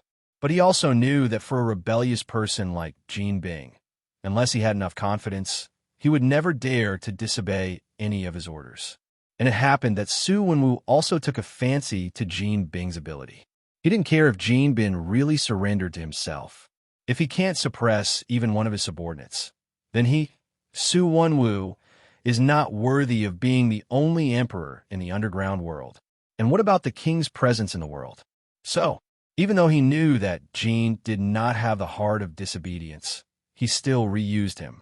I understand, Mr. Su. Jin Bing nodded, addressing Mr. Su, not your lord. To this, Su Wenwu didn't care either. On the contrary, the masked man who followed him was quite dissatisfied with this, and looked at Jin Bing with a hint of unkindness in his eyes. But Jin didn't care about such a small role. The only person he could really care about was Su Wenwu. As for the others, it's not that he is rich and arrogant, but that he has the strength not to take them seriously. But as long as Su Wenwu is around for a day, Jin Bin can only be inferior to others, unless he find a chance to turn around. My lord, someone has broken in. At this time, a black-clothed killer came to report a situation. Oh, Su Wenwu looked at Jin Bing and said, "This is your territory. Who do you think will break in at this time?" Hearing this, Jin Bing thought for a while and said a name. Daredevil. The person who knows you best is often your enemy. There is nothing wrong with this sentence. Jin doesn't know Daredevil very well. Apart from not knowing Daredevil's true identity, he really doesn't know much about this guy's character and temper. If anyone is going to break into Fate's mansion right now, it's Daredevil. Superhero. Su Wenwu smiled lightly. Since it's a superhero, let's invite someone up. Hearing this, several black-clothed killers turned and left. Not long after, they came up with a man in dark red clothes. Men were not escorted here. After all, with Daredevil's strength, a few killers in black can't do anything to him. In fact, he was indeed invited. The killer in black didn't do anything after seeing Daredevil, but told him that the adults wanted to see him. Daredevil wondered who the grown-up was. In addition, maybe Igao was bold, so he followed a few black-clothed killers. "Are you Daredevil?" Su Wenwu looked at the man in front of him, nodded and said, "Yes, I heard that you cause a lot of trouble for Jin He. It seems that your ability is quite good." Daredevil looked at the strange man in front of him, and from the other man, he felt a sense of threat that was even worse than that of Jin Bing. This made Daredevil's muscles tense up uncontrollably, always ready for battle. "Are you the adult they say?" Daredevil said. "What's your relationship with Kim?" Hearing this, Su Wenwu smiled and said, "Jin Bing has surrendered to me, and now I will give you the same chance. Surrender or die." Daredevil froze. He didn't expect the answer to be like this, and the other party wanted to make him surrender as soon as he opened his mouth. This is something Daredevil didn't expect. Arrogant? But since the other party can make people like Jin Bing surrender to him, it seems that they are not arrogant. But Daredevil obviously doesn't intend to surrender to the opponent. Then, he secretly prepared to escape. That's right. Daredevil never thought of fighting the opponent. Not to mention that there are many people on the opposite side, and there are still many masters. The sense of danger that Su Wenwu gave him alone made Daredevil reluctant to do anything. He had a feeling that once he did it, he would definitely die on the spot. Therefore, Daredevil, who claims to be extremely courageous, planned to run away before fighting the enemy. If only those who knew Daredevil knew that. My jaw must have dropped. When did Daredevil become so cowardly? But Daredevil doesn't think he's being cowardly. He's clearly doing what he can. What is counseling? It is called cowardice to dare to fight despite having the strength. And now he is the weak side. What happened to the jump distance? Does it have to be brave if you have to fight hard? You want to run? Daredevil just made some preparations, but Su Wenwu on the opposite side shattered his thought. The retreating footsteps froze, and Daredevil looked at the other party with a solemn expression. "I don't want to surrender, and I don't want to die," he said. Su Wenwu nodded and said, "It's normal, but you only have these two choices today. Either you choose to surrender, or you choose to die here. There is no third way for you to choose." "But I have to choose," Daredevil said in a deep voice. "Heard." Su Wenwu also shook his head with regret. As soon as the gang leaders around him saw his expression, they knew that Daredevil was going to be in trouble. As Daredevil's long-standing opponent, Jin Bin suddenly felt a little sympathetic to Daredevil at this time. Because what Daredevil is encountering now is exactly what he experienced not long ago. It's just that Jin Bing is flexible. So he chose to surrender without any hesitation. But Daredevil is too stubborn and doesn't know what it means to be flexible. So he chooses to resist. "Farewell, Daredevil," Jin Bing thought to himself. He has personally experienced Su Wenwu's strength. As strong as himself, he can't even take a single move in the hands of the opponent. Although Daredevil is difficult to deal with, he is really not Jin Bin's opponent in a real fight. Even Jin Bin couldn't stop Su Wenwu's move, let alone Daredevil. But at this moment, the masked man who had been silently following Su Wenwu suddenly stood up and said, "My lord, let me try this man." The masked man Su felt that he hadn't played any role in this operation, so he wanted to show at the last moment. Otherwise, he would be easily accepted and despised by those newly recruited by the adults, especially that Jin Bin. The fat man ignored his appearance just now, but the masked man saw it. So he desperately wants to show his strength, to prove that you are worthy of being valued by adults. "Do you want to give it a try?" Su Wenwu nodded. "That's fine. I'll leave it to you." After he finished speaking, he turned around and walked to the seat beside him and sat down. Seeing this, the leader of a gang immediately poured a cup of tea courteously and handed it to Su Wenwu with both hands. "My lord, you drink tea." Su Wenwu looked at the man and nodded. "I have a heart." He took the teacup and took a sip. At the same time, the masked man also walked in front of Daredevil at this moment.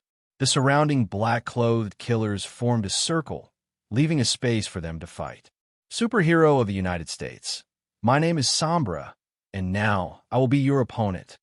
The masked man drew his weapon from his waist while speaking. "That is a piece of software with a bloody blade. Blood-killing sword. This sword has been with him for more than 100 years. Yes, although the man in the mask is tall and straight, and his voice is like a young man, he is actually an old man over 100 years old. And the reason why he wore a mask was also because his face could not resist the erosion of the years, and now he looked old. But his body is still young. Except for his face, the years didn't seem to have left any marks on his body. Not only that, the curse of longevity also gave him extraordinary physical fitness. His strength is not strong.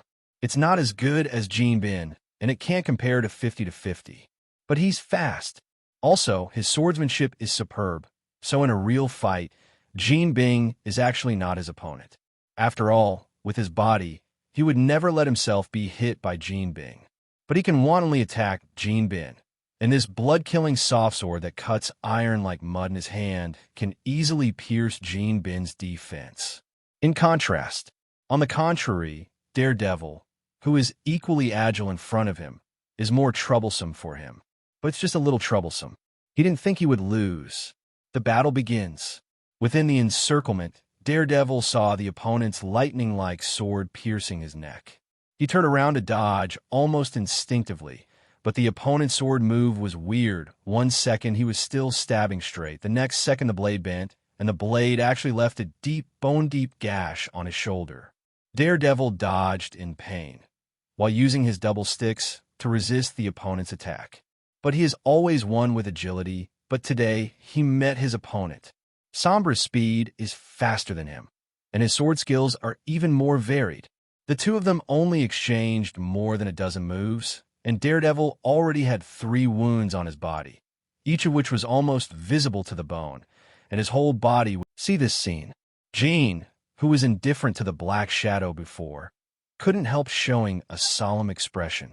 Although Gene Bin pays himself that if he fights Daredevil, he must be the one who wins in the end. But if the opponent is the Black Shadow in front of him, he has no confidence. The speed of the opponent is faster than Daredevil, and the reaction is more sensitive than Daredevil. Coupled with the weird sword technique that even he couldn't understand at all, like a deadly poisonous snake, Gene couldn't help feeling jealous. Turned out to be not only Su Wonwoo, but even this dog-legged guy beside him has such terrifying strength. As for flowers, this made Gene Bin's initial arrogance once again erased a lot. Where did this Su Wonwoo come from? Gene couldn't help thinking. In the past so many years, he had never heard of Su Wonwoo. Even this Black Shadow, he has never heard of it. Although Gene Bing is a member of the United States, he has some understanding of underground forces around the world. Therefore, if the other party is the kind of person who has been famous for a long time, it is impossible for him not to have heard of the other party. But it doesn't matter whether it's this Su Wonwoo or this Black Shadow. He had never heard of any deeds of the other party. Did the two come out of nowhere? This is obviously impossible. Su Wonwoo's temperament cannot be what a newcomer who has just emerged should have. It must be Zheng Jin's high-ranking big shot that cultivated such a temperament. In this regard, Gene Bing himself is ashamed of himself. But no matter what Gene Bing thought, it was impossible for him to think that Su Wonwoo was a person 200 or 300 years ago. And in those days, even the United States didn't even exist. How could Gene Bing have heard of Su Wonwoo's name? Field. Daredevil is doomed. He's just dying right now. But after a few minutes, with the sword piercing the chest of the shadow, Daredevil fell completely. Can't get up again. Okay. At this time, Su Wonwoo also put down his teacup and stood up. He walked up to the fallen Daredevil and looked down at him. "My child, you are very brave. I appreciate you very much." Su Wonwoo looked at the dying Daredevil, stretched out his hand. A blue light emerged from the palm of his hand and finally landed on Daredevil on the ground, healing his supposed fatal injuries little by little. At the same time, Daredevil's eyes were also shrouded in blue light. There seems to be a voice in his mind telling him that his master is called Su Wonwoo, and from now on in the end, you must obey any orders from Su Wonwoo, and you must not betray or disobey. Gradually, Daredevil resisted at the beginning and was completely distorted by this voice later on. When he got up from the ground again, he had already changed from the original Daredevil who would rather die than submit to Su Wonwoo's most loyal lackey. Definitely. He also lost himself. Grown-ups. Daredevil knelt down on one knee and saluted Su Wonwoo respectfully. But seeing this scene, Jean Bing and the others instantly felt horrified. No matter how pretentious Jean is, seeing Su Wonwoo's method of brainwashing people in an instant at this moment, he can't help feeling frightened. In fact, Chu Wonwoo doesn't like to use this method to deal with those he admires. But Daredevil is too stubborn. He also looked like he would rather die than surrender. And Su Wonwoo admired him very much, so he had to use the power of the 10 Commandments to distort Daredevil's heart. So, although he won the allegiance of Daredevil, he used despicable means which did not make Su Wonwoo proud or happy. From now on, you will stay by my side, Su Wonwoo said. Daredevil has absolutely no objections. He stood behind Su Wonwoo very skillfully, like a black shadow beside him. Jean Bin. Su Wonwoo called Jean Bing's name. It was this sound that awakened Jean Bing from his panic. He looked at this hero whose face was not as calm as before and said lightly, "After I leave, you have to worry about things here." How dare Kim say no? He nodded again and again, assuring himself that he must explain the matter in the shortest possible time. See here. Su Wonwoo also nodded in satisfaction. Then he turned around and brought Sombra and Daredevil, surrounded by a group of black-clothed killers, and quickly disappeared from the sight of Jean and the others. As soon as Su Wonwoo left, the people present breathed a sigh of relief. Even Jean Bin is the same. My lord's power is so terrifying, I almost thought I couldn't breathe, someone said, and it was unanimously approved by the people around. At this moment, Jean Bin squinted his eyes and looked at the Crawford brothers and sisters over there. The latter was not afraid of Jean Bing's terrifying eyes and waited for him directly. Jean Bin, what do you want to do? Mia Crawford's demanded. Jean Bin sneered, turned his head and told the others. You remember Mr. Su's order just now? From now on, clean up the entire eastern part of the United States. The gang leaders present also nodded in agreement. Then they turned around and left the conference room one by one. As for the Crawford brothers and sisters who were ignored, although they were angry with everyone's attitude towards them, due to their limited strength, even with Su Wonwoo's blessing, the most they can do is to ensure that these people will not hurt them, that's all. Do you want them to look at the current Crawford family differently? Then forget it. Let's wait and see. The Crawfords' brothers and sisters snorted coldly at Jean Bing, and then left here quickly. After a while, a man with glasses walks in. Bring a lot of people. He is Willis, right-hand man, but it will probably be the only one. After all, Bullseye was dead, and there was not even a body left. Boss. Willis walked up to Jean Bin with a pale face. Most of Jean Bin's subordinates call him the boss, but Willis likes to call Jean Bin the boss. Kim also agrees with this. And there's another person who also called Boss Jean Bing, and that is the dead Bullseye. Willis, I have something I need you to do. 307-inch. Jean also ordered. Boss, he said. Willis nodded. Find out who the Crawford brothers and sisters have asked for help. I can't do anything to them now, so I'll get rid of those who helped them first. Remember, find out which people are there first, and give me the list. Jean and ordered. Okay, Tubin. Willis nodded, turned, and went down. In the conference room, Jean stood alone, staring at the front with cold eyes. Sudden, he punched the wall beside him. He punched a hole in the reinforced concrete wall that was 1 meter square. But Jean Bin's fist did nothing. Su Wonwoo, sooner or later, I, Jean Bin, will give you back all the humiliation you brought me today. He gritted his teeth and growled. Next day, Willis was very efficient in handling affairs, and at around 10 a.m., he handed over a list to Jean Bing. Boss, all the people you love about me are here, Willis said. Jean took the list and glanced at it. There are 20 or 30 names on it. Most of them are hackers. You must know that the security system of the Faith Building was built with a lot of money. Usually 2 or 3 hackers can't do anything about it. But this time the Crawford brothers and sisters found a dozen hackers to act together. More than a dozen different viruses compiled by these hackers attacked the security system of the Faith building together. Even the security system that Gene spent so much money to build could not hold up. He was beaten and paralyzed on the spot. In addition to these hackers, there are also gang forces involved with the Crawford brothers and sisters.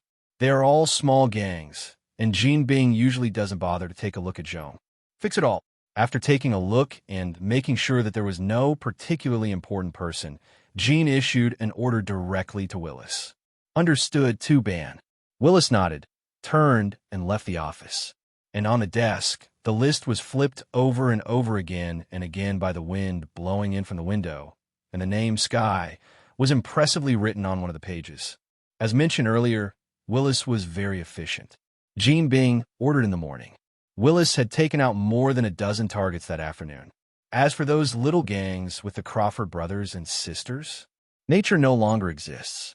A small gang like this, facing such a behemoth as Gene Bing, doesn't even need Gene Bing to take action in person. As long as they speak out, there will naturally be some people who want to curry favor with Gene Bing and destroy them.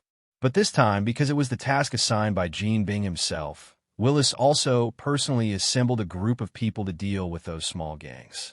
5 gangs, all add up to nearly 1,000 people. All done in one afternoon. Naturally, such a big movement could not be hidden from the police in Liberty City. Even the FBI got involved. But because of Jin's official connections, this matter will only be defined as a gang vendetta in the end. It was in fact a gang vendetta. It's just that the gang that was charged with crimes will not be the Gene Bing gang. Evening. Because Gwen is going home to live today, only Roddy and Daisy are left at home. Daisy hasn't received any orders in the past 2 days, so she's relatively free. Staying at home all day is either watching dramas or exercising. In her words, her ability must have a good body to be able to display it. Otherwise, she would not dare to use her ability with all her strength. Roddy agrees with this, but it's hard to say whether Daisy's level of exercise can actually be effective. Roddy didn't dissuade. Instead, he took the initiative to guide Daisy in some wrong fitness moves. Daisy's cheeks were flushed every time she taught, and she said she needed to go to the bathroom after practicing for a while. I don't know if she drank too much water before training, or because of something else. Mealtime. A friend of Roddy has a new restaurant opening tonight and asked Roddy to join him. Roddy thought for a while and called Daisy, who was also staying at home with nothing to do, and the two went to eat together. Roddy, your friend should also be rich, right? Coming out of the restaurant after dinner, Daisy asked suddenly. Yes, what's the matter? Roddy asked her. It's nothing. I just feel that this restaurant looks very expensive, and this place Duan Yi is absolutely amazing. Daisy has been with Roddy for a while, so she has seen the lifestyle of many real rich people. But it was the first time she saw a restaurant of this level like tonight. It's not that the things are so luxurious, but the decoration of the restaurant is really magnificent. Even Daisy felt that the arrogance was not enough to act in this restaurant. It should be described as resplendent. Can you imagine a restaurant decorated like a palace? And there are golden decorations everywhere. Daisy has seen it. It's all real gold. And it's pure gold, not plated or coated. Especially the important golden statue in the restaurant. It must weigh at least 2 or 3 tons, right? Get a statue out of 2 or 3 tons of gold and put it in the dining room. That's gold worth $120 million US. If you count all the gold decorations in the entire restaurant, Daisy estimated that the value is at least over $500 million. What kind of money is this, TM? It doesn't matter if the aesthetics are bad. The key is to be so rich. For those people who came to eat just now, Daisy really felt that they didn't come to eat at all, but to see what $500 million of gold looks like. It's outrageous. Anyway, Daisy was quite speechless. Actually, Roddy was also quite speechless. He just knew that his friend had built a restaurant, and it was said that he had spent a lot of money. But I didn't expect this buddy to do such a thing. The key is that the guy feels pretty good himself. Isn't he afraid of being thieves? Daisy asked after getting into the car. Who knows? Maybe the security is better. Roddy said, But in fact, he also felt in his heart that this buddy was about to overturn. No matter how good your security is, can you have a gold house from a bank? People's bank vaults are all locked with super alloy vaults, and the doors are 1 meter thick. Even the walls, floors, and ceilings are made of alloy. Even professional robbers cannot take away the contents without opening the vault door, unless this robber can teleport. But for a restaurant like yours, no matter how good the security is, it can't reach this level, right? Then your gold worth $500 million is placed in the store. Isn't it obvious that people will grab it? Roddy estimated that on the first day of today, this place might have already been targeted by some forces on the Dow. Although his friend's family is in the underground world here in Liberty City, he has something to do with it. But the relationship should not be so hard that no one dares to snatch it, right? After all, that is gold worth $500 million US. On the road, Daisy was still complaining about the decoration style of that restaurant. At this moment, Roddy found that there were 2 cars behind them that seemed to have been following them, and they'd already followed a street. Am I being targeted? Or is it Daisy? Roddy thought.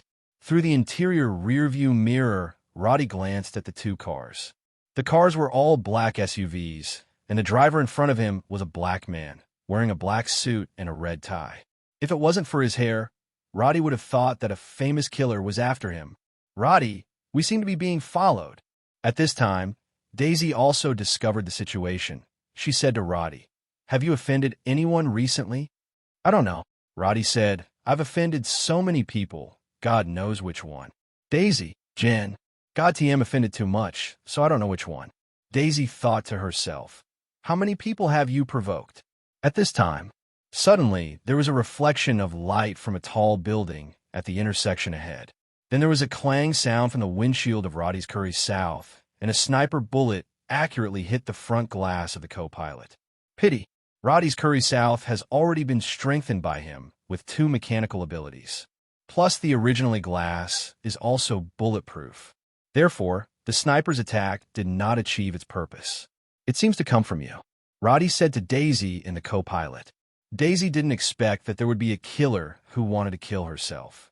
She doesn't remember who she provoked, unless it's the Inhumans from the afterlife. But if it's the Inhumans, why would they use sniper rifles, which are ordinary people's weapons? And Roddy is still with her. Those Inhumans from the afterlife would not dare to appear in front of Roddy unless they were crazy. In other words, these killers cannot be Inhumans from the afterlife.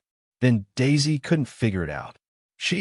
Except for those aliens from the afterlife, I really haven't provoked anyone else. Get out of here and think about it slowly. As Roddy said, he drove the car and turned to another road.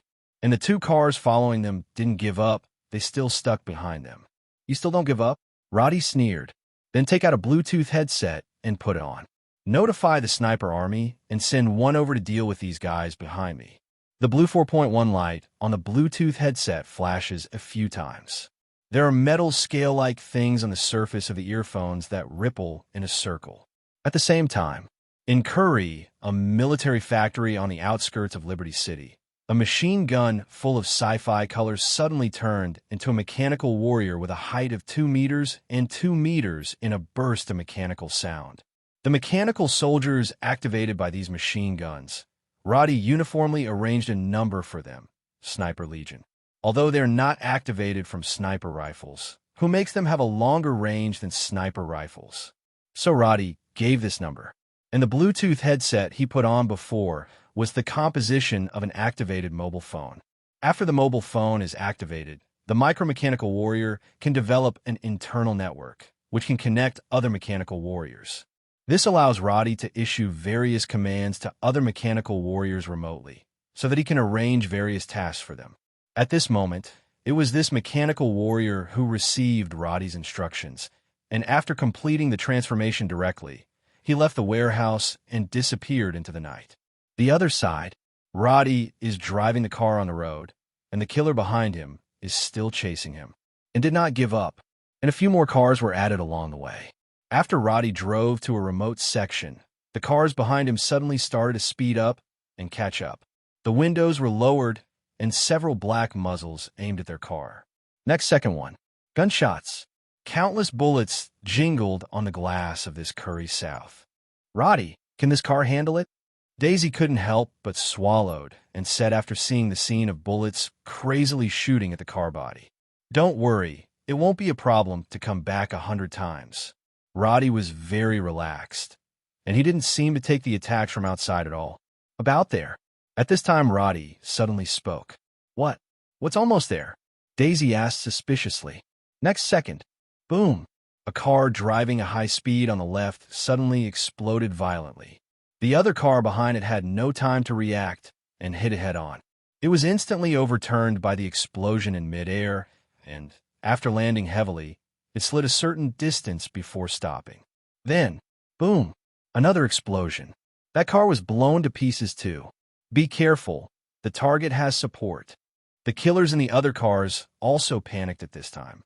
Originally, the task they received this time was to kill a hacker who originally had no special background, but there was a rich second-generation man by his side. Their original plan was to snipe long range, kill the target with one shot, and leave. It turned out that the car of this rich second generation was actually bulletproof. Even if it is bulletproof, it's still TM, so powerful.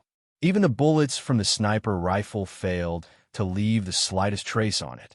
No way. If the assassination fails, they can only change to forceful killing. It happened that the other party didn't know if it was because they were in a panic they ran to such a remote street, which facilitated their actions.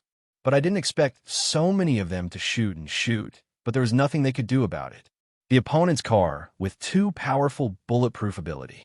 Just when they were considering whether to throw a few grenades in the past, suddenly they themselves were attacked. And the opponent's attack came too violently. Just one meeting, they have already lost 6 companions. 12. Be careful. The opponent is probably carrying an RPG. Those killers who survived reminded each other. While scolding the other party in his heart, he actually used a weapon like RPG on the street. Is this for headlines?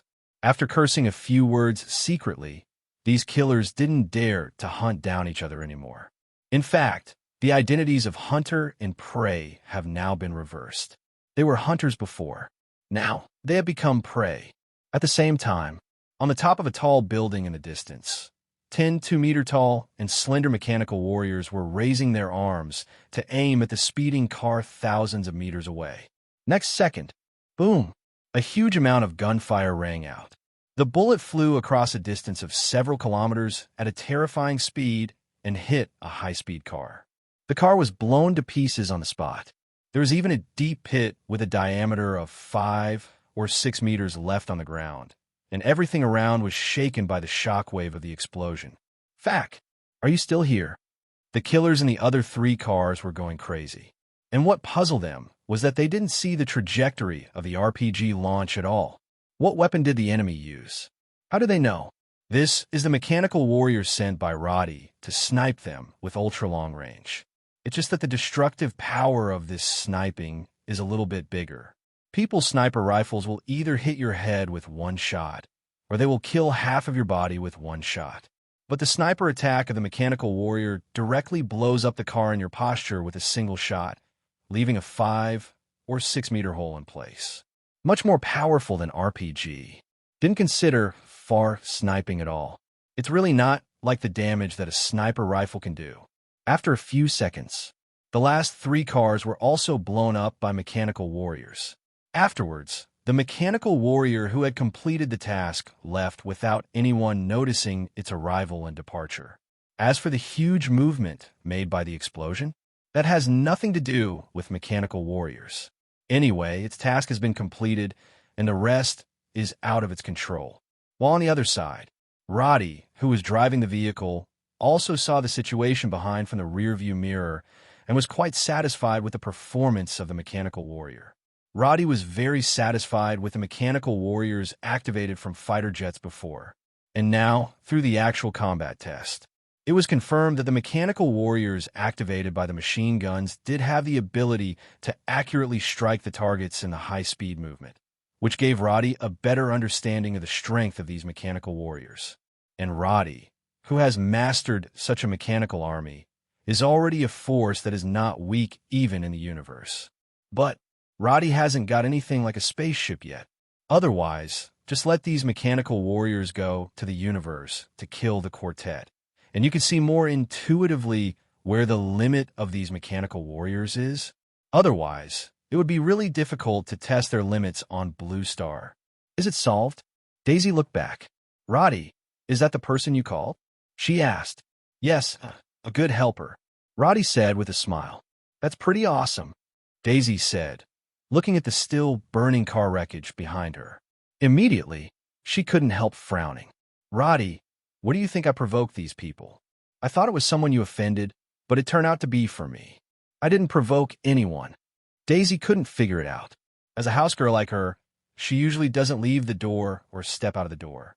Who can provoke whom? Moreover, they still sent so many killers over, as if they wanted to kill her. Look it up and you'll find out, Roddy said. Half an hour later, Roddy drove back to Paradise Mansion. After telling Daisy to stay at home and don't go there, he just teleported and disappeared into the room. The other side, Faith G building. In Jean Bin's office on the 30th floor, Jean Bin, who had just finished a phone call at the moment, also looked up at Willis standing in front of him. So the operation failed? There was no sign of anger or disappointment in Jean Bing's voice. But it was this calm tone that made Willis even more worried. Every time Jean Bing spoke calmly, it basically meant that the anger in his heart was almost uncontrollable. Yes, the opponent's car was treated with special bulletproof treatment. Our sniper failed in the assassination and then encountered an unidentified third-party attack on the way to the pursuit. All hands were killed. Willis briefly explained the situation. In fact, he felt incredible when he got the news, especially when he heard that those killers were blasted into pieces by suspected RPG weapons, including people and cars. Not to mention how the opponent's RPG is so accurate. Just using a restrictive weapon, such as RPG, in the street is enough to anger the officials, and it will definitely be followed by a severe crackdown. Not to mention, according to the news he investigated, the female hacker was just an ordinary person. In addition to disappearing in the middle for a year or two, I don't know where to go. Others are nothing special. And that man, although he is the vice president shareholder of the Osborne Group. But Willis found out that the other party was invited because he had a very good relationship with Harry Osborne, the current CEO of the Osborne Group. Originally, he was just an idle, rich second generation. How did a second-generation rich man call in a master with that kind of strength to support him? Willis couldn't figure it out, even if he wanted to break his head. He can only accept that the information he has investigated is not accurate enough, and there must be some more hidden content that he has not found. But no matter what, this time it was indeed because of a flaw in his work that caused such a loss. Not only did more than a dozen killers that Jean Bing helped cultivate die, and it is very likely to provoke unnecessary enemies for them. Check again. After Jean Bing pondered for a moment, he did not punish Willis, but asked him to continue investigating the two people. This time, don't let me down again, Willis. Kim looked at him and said. Willis also secretly heaved a sigh of relief when he heard the words, and then solemnly promised that he would investigate thoroughly this time, and that such mistakes as before would never happen again. Seeing Willis turn and leave, Jean Bin in the office also sighed. There are still too few useful people around him. There was also a Bullseye before. As a result, Bullseye was killed by Su Wenwu.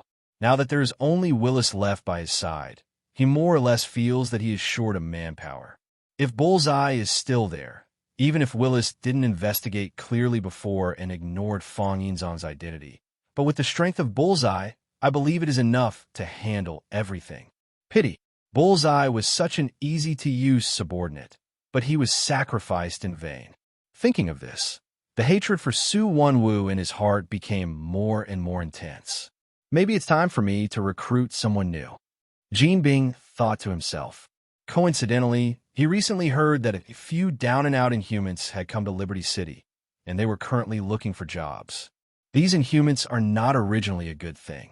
In the past, what they did in other places was burning, killing, and looting. Later, I heard that I had offended someone, so I had to leave my hometown and come to Liberty City to look for opportunities to get ahead. Kim had never heard of the Inhuman race. Know that this is a group of extraordinary humans with special abilities. If these Inhumans can be brought under his command, I believe they can definitely replace Bagan's original position very well. Continental Hotel. This is an upscale hotel located near Times Square. However, the Continental Hotel never accepts foreign guests. They only accept their own member customers. Many people are quite dissatisfied with this rule, and some people once tried to hold a protest march in front of the Continental Hotel to protest their bad habit of classifying people into classes. Pity. The parade had no effect, and I heard that the organizers of the parade, as well as some of the dancers who were particularly happy, disappeared one after another in the next few days. Came directly to the human world to evaporate. Since then, no one dared to come to the Continental Hotel to question their rules. It's just a hotel anyway. I can't live in another house. And these people don't know that the Continental Hotel is actually not as simple as a hotel. In fact, the Continental Hotel is just a killer group with a hotel cloak. At the top of the hotel is a seat known as a high table. There are 12 seats on this high table, and each seat represents a behemoth of the underground world. The Continental Hotel not only has more than 24 branches in the United States. There are even hundreds of branches all over the world. The Continental Hotel doesn't have any restrictions on the killer. No matter which organization you belong to, or you are a free person, you can come to the Continental Hotel to register as a killer and become a member of the Continental Hotel. It is equivalent to a platform, and those killer organizations are more like studios. The studio can be attached to the platform and obtain business through the traffic of the platform. The same goes for Hitman and Hitman Group. They're also taking more business through Continental Hotels. Because of the huge power of the Continental Hotel, it has a great reputation all over the world. Therefore, whenever someone wants to hire a killer, the first thing that comes to mind is to place an order at the Continental Hotel. They even have their own official website. And unlike those hidden killer websites, the official website of Hotel Continental is public. Not on the dark web, but on the open web. It's just that it looks like a hotel's official website. Those who don't know will not associate it with any killer group at all. Roddy is also a registered member of the Continental Hotel. He had been a killer for a while a few years ago, and he did a good job, but he hasn't been here for a long time recently. The last time I came, I just paid a previous debt, then drank a glass of wine, chatted with a few killers I knew for a while, and left. There are no new tasks at all. After all, now if Roddy wants to pursue excitement again, he doesn't need to play any killer games. What's more, the killer game can no longer bring him the entrance to the Continental Hotel. The door is closed. There's not even a doorman at the door. It looks completely different from those other hotels around. Just a gesture of love it or not. And compared with the excitement at the entrance of other hotels, the entrance of the Continental Hotel seems to be always deserted. Roddy hasn't been here for a while either. He was just about to push the door open when he heard the sound of brakes behind him, followed by a familiar voice calling out to him. Roddy! Roddy, who was standing at the door, looked back. Behind him was a blue Aston Martin, and a man in a black suit and black shirt with a long face got out of the car. It's you, John. Roddy greeted each other after seeing him. The man's name was John Wick, nicknamed Night Devil. It's the legendary killer of the Continental Hotel. But unlike a free man like Roddy, John is a professional killer attached to the Continental Hotel. The advantage of a professional killer like him is that he can get more points. And if there are good tasks, the Continental Hotel will give them priority. The downside is that because he is a full-time killer, if he wants to retire, he must obtain the consent of the Continental Hotel before he can be allowed to retire. Not a free guy like Roddy. If you want to go to work, you can go to work. If you don't want to go to work, even if you take a break for 10 or 20 years, no one will care about you. Roddy and John met on a mission. At that time, Roddy had just become a killer for more than half a year, and he was still a rookie. That mission was a public mission. The so-called open task means that anyone can accept the order. This kind of mission is generally very difficult to get the target, so a large number of killers are needed to act as cannon fodder to pave the way for those real top killers. Roddy was originally positioned as cannon fodder. However, he did John a small favor in that mission, allowing him to successfully complete that mission. At that time, John invited Roddy to drink a glass of wine, and then the two got to know each other. In the next few years, Roddy also gained a lot of fame in the killer circle. During the period, John asked him for help several times, and Roddy was the same. Everyone help each other. There's also friendship between killers. Unless they meet the same mission target, it is normal to help each other. But you have to find the right person. Otherwise, it is not impossible to be stabbed in the back. What about John? A little bit proud. Another axis. It is true that the business ability is very strong, but there are not many friends in the circle of killers. But those few friends have a surprisingly high evaluation of him. In contrast, Roddy belongs to the kind of communication ability is relatively strong. Talk to anyone who can be called a brother. But to put it bluntly, they are all superficial brothers. Since Roddy stopped coming to the Continental Hotel, his former good brothers didn't communicate much. Roddy doesn't care. Anyway, he has a lot of wine and meet friends. When you want to play, you can call a group of people to play together with just a phone call. And, after all, these killers are murderers without batting an eyelid. If they really come to their door, they might cause some troubles.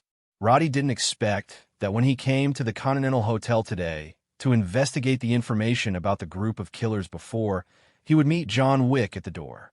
The two walked into the hotel while chatting. John told Roddy that he recently met a woman he loves, so he plans to save another sum of money and then retire. As soon as Roddy heard him say that, he had a bad premonition in his heart. A killer who retires because of a woman usually doesn't end well. John, don't blame me for speaking badly. Do you think the high table will let you retire as an ace killer? Roddy wasn't polite to John, but John himself should be aware of this kind of thing. But that's who he is. 8 cows can't pull back what has been decided. I'll fix it, John said confidently. Seeing this, Roddy also knew that this buddy had already made up his mind and would not change. So I can only bless him and hope that he can retire. Okay, you can know it yourself, but if you encounter any troubles that you can't solve, please call me. Roddy said. How to put it, John is Roddy's only close friend in the killer circle. Unlike others, Roddy was only superficially polite, but in fact he didn't take those people seriously at all. Definitely, everyone is each other. Thanks. After John sincerely said thank you, the two also made an appointment to have a drink together later, and then they each walked in 2 different directions. Roddy came to buy information today. As for what John came for, he didn't know. But judging by the direction he was going, he should be here to deliver the mission. The guy is retiring, obviously saving a lot of money early. Don't look at being a killer and making a lot of money. But they actually cost a lot. Many killers are paycheck to paycheck. Once they don't accept the task for a long time, they may not even have the money to pay the property tax. You have to eat Northwest Wind to eat. So, although John Wick is the ace killer of the Continental Hotel and earns more than other killers, he may not have much cash on hand. Mr. Roddy, here is the information you need. The hotel's intelligence agent handed Roddy a paper document, and Roddy threw him a gold coin. Gold coins are the only currency in circulation within the Continental Hotel. In a Continental Hotel, you need to spend gold coins for everything you do. The value of gold coins cannot be accurately estimated. But if other killers buy from you, it usually costs $10,000 a piece, which is very valuable. And it could do a lot. Small enough to drink a glass of wine in the Continental Hotel, big enough to let you avoid the pursuit of your enemies in the Continental Hotel. These gold coins are also specially made by the hotel. It is said that no one can imitate it.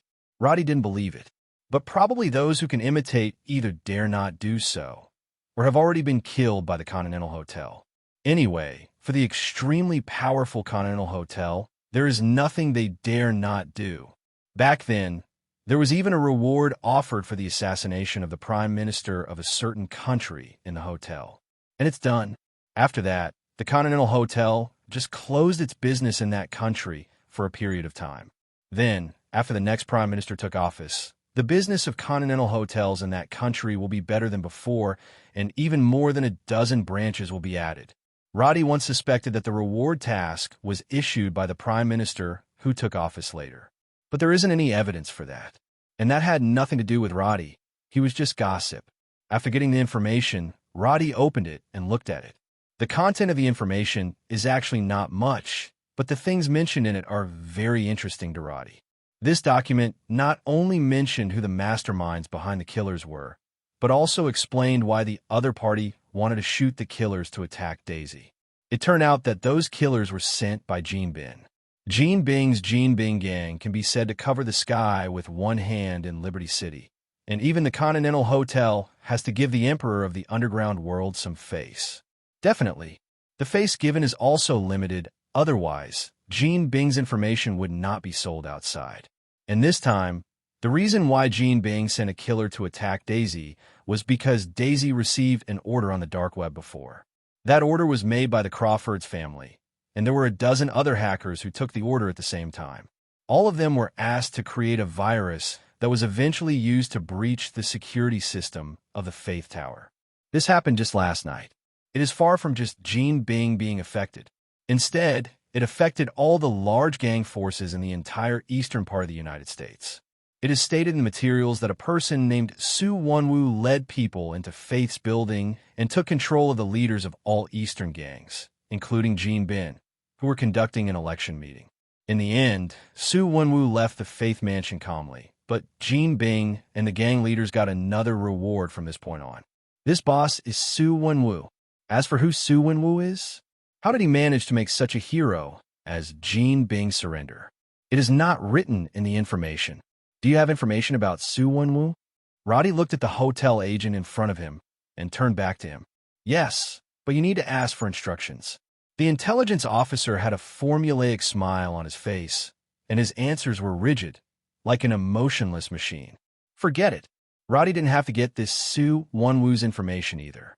In fact, he also knew something about this Su Wonwoo. I just don't know how similar the Su Wonwoo he knows is to the Su Wonwoo of this world. After all, according to Roddy's understanding, Su Wonwoo should not have appeared in the United States at this point in time, and he even came to Liberty City to conquer Jean and other gang leaders in the eastern part of the United States. What is he trying to do?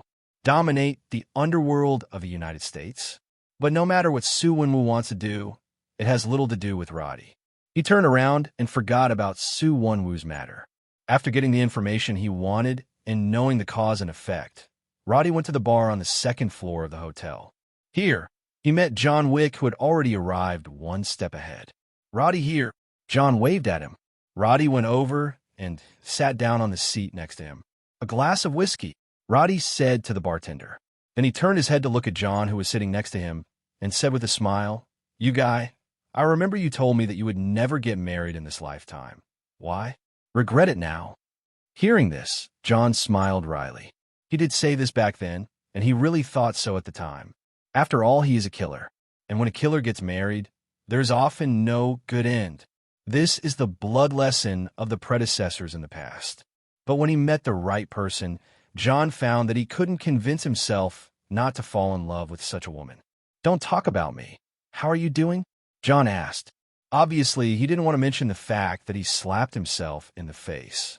Roddy also looked at him with a smile, until John felt embarrassed after seeing it, and he said, "It's pretty good. I eat, drink, and have fun every day, and I even made a girlfriend." "Oh," John looked at him in surprise. "A playboy like you can also have a girlfriend? Really?" Compared to his own slap in the face, John still finds it incredible that a playboy like Roddy would seriously find a girlfriend. He known Roddy for a few years, too. In the past few years, the two will go out for a drink when they are free. Every time Roddy can always take away one, good kings, or two or three girls from the bar. Sometimes John even wondered if Roddy was simply pretending in front of him. After all, if he does this all day long, will his body really be able to bear it? But John has never seen a repeated woman around Roddy, and it is different every time. But this guy's aesthetic is really amazing. Every time the women around him are so beautiful. Sometimes John is quite envious of this guy's femininity. Pity. John felt that his body was not as good as Roddy's, and he didn't dare to play like him. In fact, how did John know that Roddy dared to play like that? Because of his self-healing ability. If it were an ordinary person, it's already out of shape. Just let you, John Wick, find the woman you love, but don't let me find one or two. Roddy said. One or two. John looked at Roddy with a "you're still the same" expression. One word speaks for itself. Roddy also laughed, man. HS is normal. Besides, he has this ability to give them a happiness folder. Ordinary people can only have one, which is limited by ability. But Roddy is no ordinary person. Of course you want them all. I had a drink with John in the bar. The two hadn't seen each other for a while, so they chatted for a while. After agreeing to be there next time John got married, Roddy also left the Continental Hotel with that document. After walking out of the hotel, Roddy disappeared with a teleportation, appeared again, and had returned to the Hall of Heaven. How? Have you found it?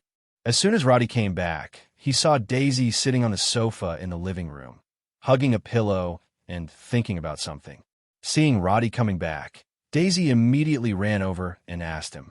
Found it. The person who sent the killer to kill you is Gene Bin. 11. Roddy said, Gene Bin? Is that the boss of the Gene Bin gang?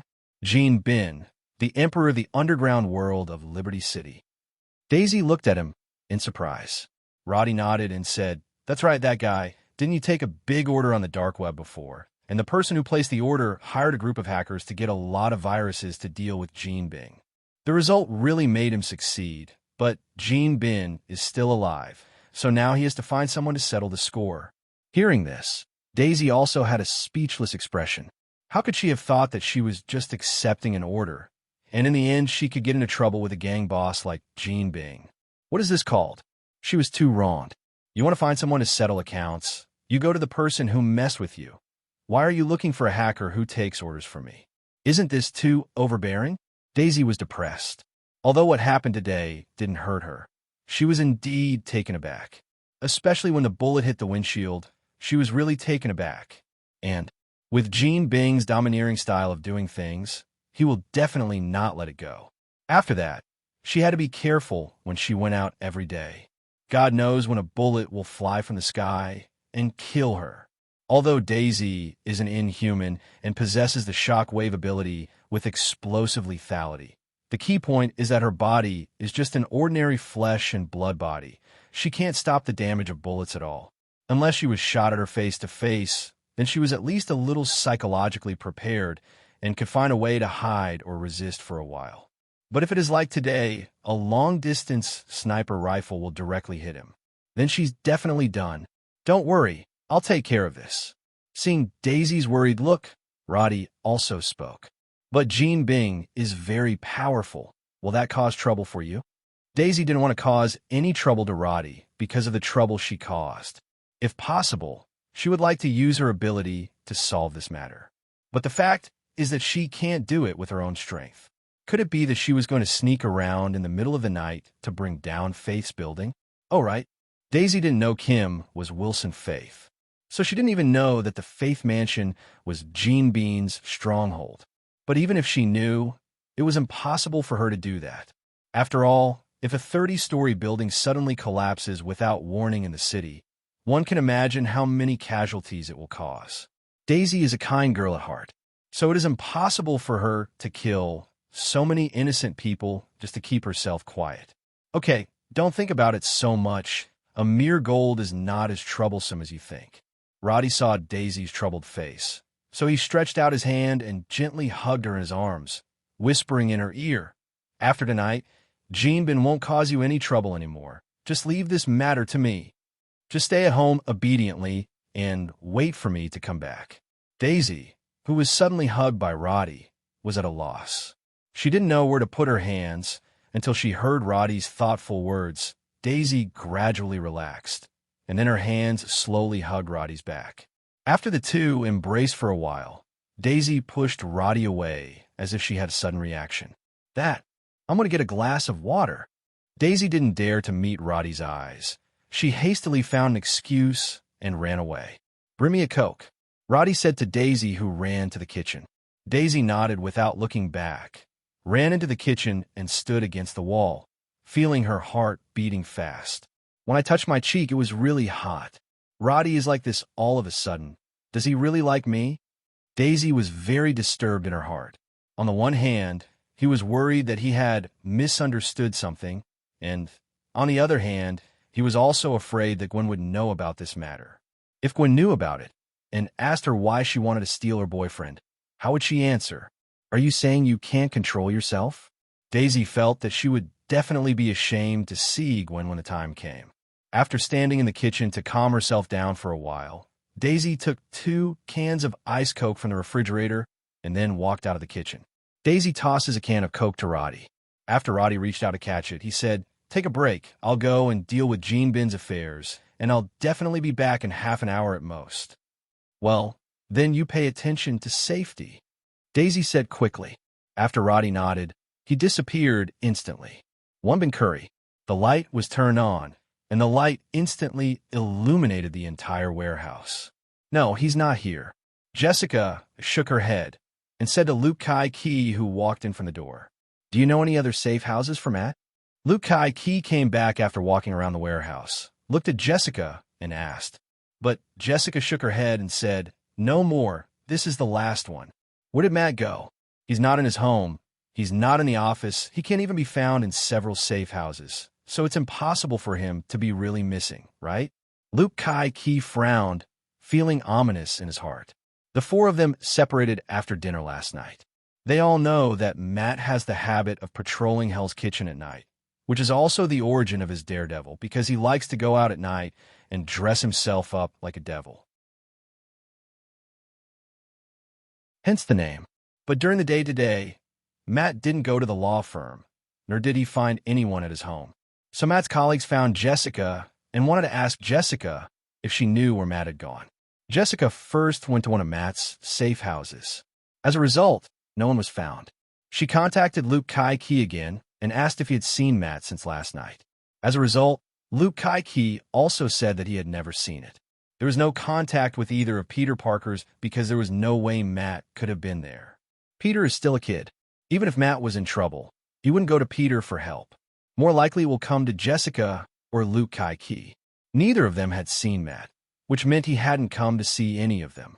So then Jessica and Luke Kai Key looked around for places where Matt might go. The two had searched almost all the places, including the few Matt's safe houses that Jessica knew. This warehouse is the last one, but his whereabouts were still not found. "Matt, maybe something really happened." Jessica frowned and said, "If he can still move freely, it is impossible for him not to contact any of us. And we have searched all his safe houses, but we have never seen him come here, Markov.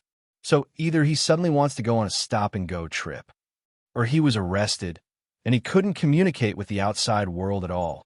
Jessica said 2 possibilities, but in fact the former is impossible at all. Jessica herself said it casually, and she also knew that it was impossible for Matt to do that kind of childish behavior. "Has Matt been fighting against the Kim gang lately?" Luke Kai Key suddenly thought of something and said, BCCD, know where he is. Faith Comanchen. He must be there. Even if he is not in Kim, he must know where Matt is." Faith Cube building. Jessica thought for a while and felt that what Luke Kai Key said made sense. At this time, the only person who has ability and is suspected is Jean Bin. "Let's go, let's get Matt back now." Jessica clenched her fists and said. Although Jessica didn't want to provoke people like Shang Jean Bin for herself, it is very likely that Matt has been arrested by Jean Bin's people now. In order to save her friend, Jessica could only pinch her nose and admit it. Isn't it offending Jean Bin? At worst, her detective agency will not open in the future. She has arms, legs, and a lot of strength, so she doesn't believe she can't find a job to support herself. And Kim isn't and doesn't have to be at Faith's mansion tonight. Maybe he's home. Maybe they won't meet Jean Bin at all. And if it's just some of Jean Bin's men, Jessica thinks that she and Luke Kai Key can push across all the way without any trouble at all. Faith G building. In the office on the 30th floor, Kim and at the moment are hosting 3 important guests. The 3 people in front of them looked smug, like the kind of punks that can be seen everywhere on the street. He looked young, only in his 20s. Everyone dressed like hippies. If it was normal, Jean would definitely not meet this kind of gangster in person, but the 3 people in front of him were different. They're not as simple as ordinary punks. They are aliens. "Boss Jean Bing, my ability can be invisible. Take care." While speaking, the man's body began to disappear. First his face, then his hands. To the end. Everyone present only saw a suit of clothes floating in the air, and the people inside the clothes were completely invisible. How is it? Is my ability powerful? Can't see the person's position, a voice came. It was that person just now. Can't you become invisible even with your clothes? Jean frowned. No, I can only make my body invisible, but I can take off my clothes. Why? With that said, the man is about to start performing on the spot. Okay, that's it. Jean Bing quickly stopped the other party. You didn't have such a habit. And what about you? He looked at the other two. If the abilities of these two guys are like the guy in front of him, Jean Bin may have to reconsider whether to reuse the three of them. Stealth ability is nice, but Jean didn't consider it more comprehensively. Just now this man was just invisible on the visual level. But he's actually there. Can be touched. Even Kim can smell that curry smell on him. God knows how much curry this guy has eaten. Jean Bin has already smelled that smell since he walked into this office. And since even the smell cannot be hidden, it is conceivable that using some equipment similar to heat induction, you can definitely see the other party's existence. In this way, the effect of this invisibility is greatly weakened. If you let him sneak into some places with tight security, there is no way he will succeed. This is far from the true invisibility that Jean Bing wanted. The invisible man also noticed that Jean was not satisfied with his ability. After exiting the invisible state, he couldn't help curling his lips, thinking that Jean was nothing more than that. His vision was not at all. Okay, can't even see how good he is. At this time, the other two also showed off their abilities. One of them has the ability to spit out a poisonous gas with a strong hallucinogenic effect from his mouth. Using this poisonous gas, he can easily knock down enemies within a certain range. And the ability of another person is the ability to penetrate matter. He can penetrate walls, whether it is made of stone, wooden structure, or metal structure. It can penetrate. But he can only maintain this state for 3 seconds. If he is still inside the substance after 3 seconds, he will be stuck inside. And to cast it again, it also takes a second of rest time. After seeing the ability demonstration of the 3 people, Jean was completely disappointed. What he wants is that kind of powerful inhumans, not a few ways people who are good at petty theft. Penetrating matter is actually quite a powerful ability. But what the hell is only 3 seconds? And you have to rest for 3 seconds before you can cast it again? Toxic gas is somewhat useful. And it's useless even if you hold your breath, because even if it just touches the skin, it will penetrate into the human body and affect the human body. But it is also because of this that this ability is basically indistinguishable from the enemy. Maybe the enemy has not been recruited yet, and our own people will be recruited first. P.S. Here comes the 6th update. I still owe 3,000 words, but I am too tired today. So let's go here first. The last 3,000 words will be paid back tomorrow. Let's go to bed early, everyone. Good night.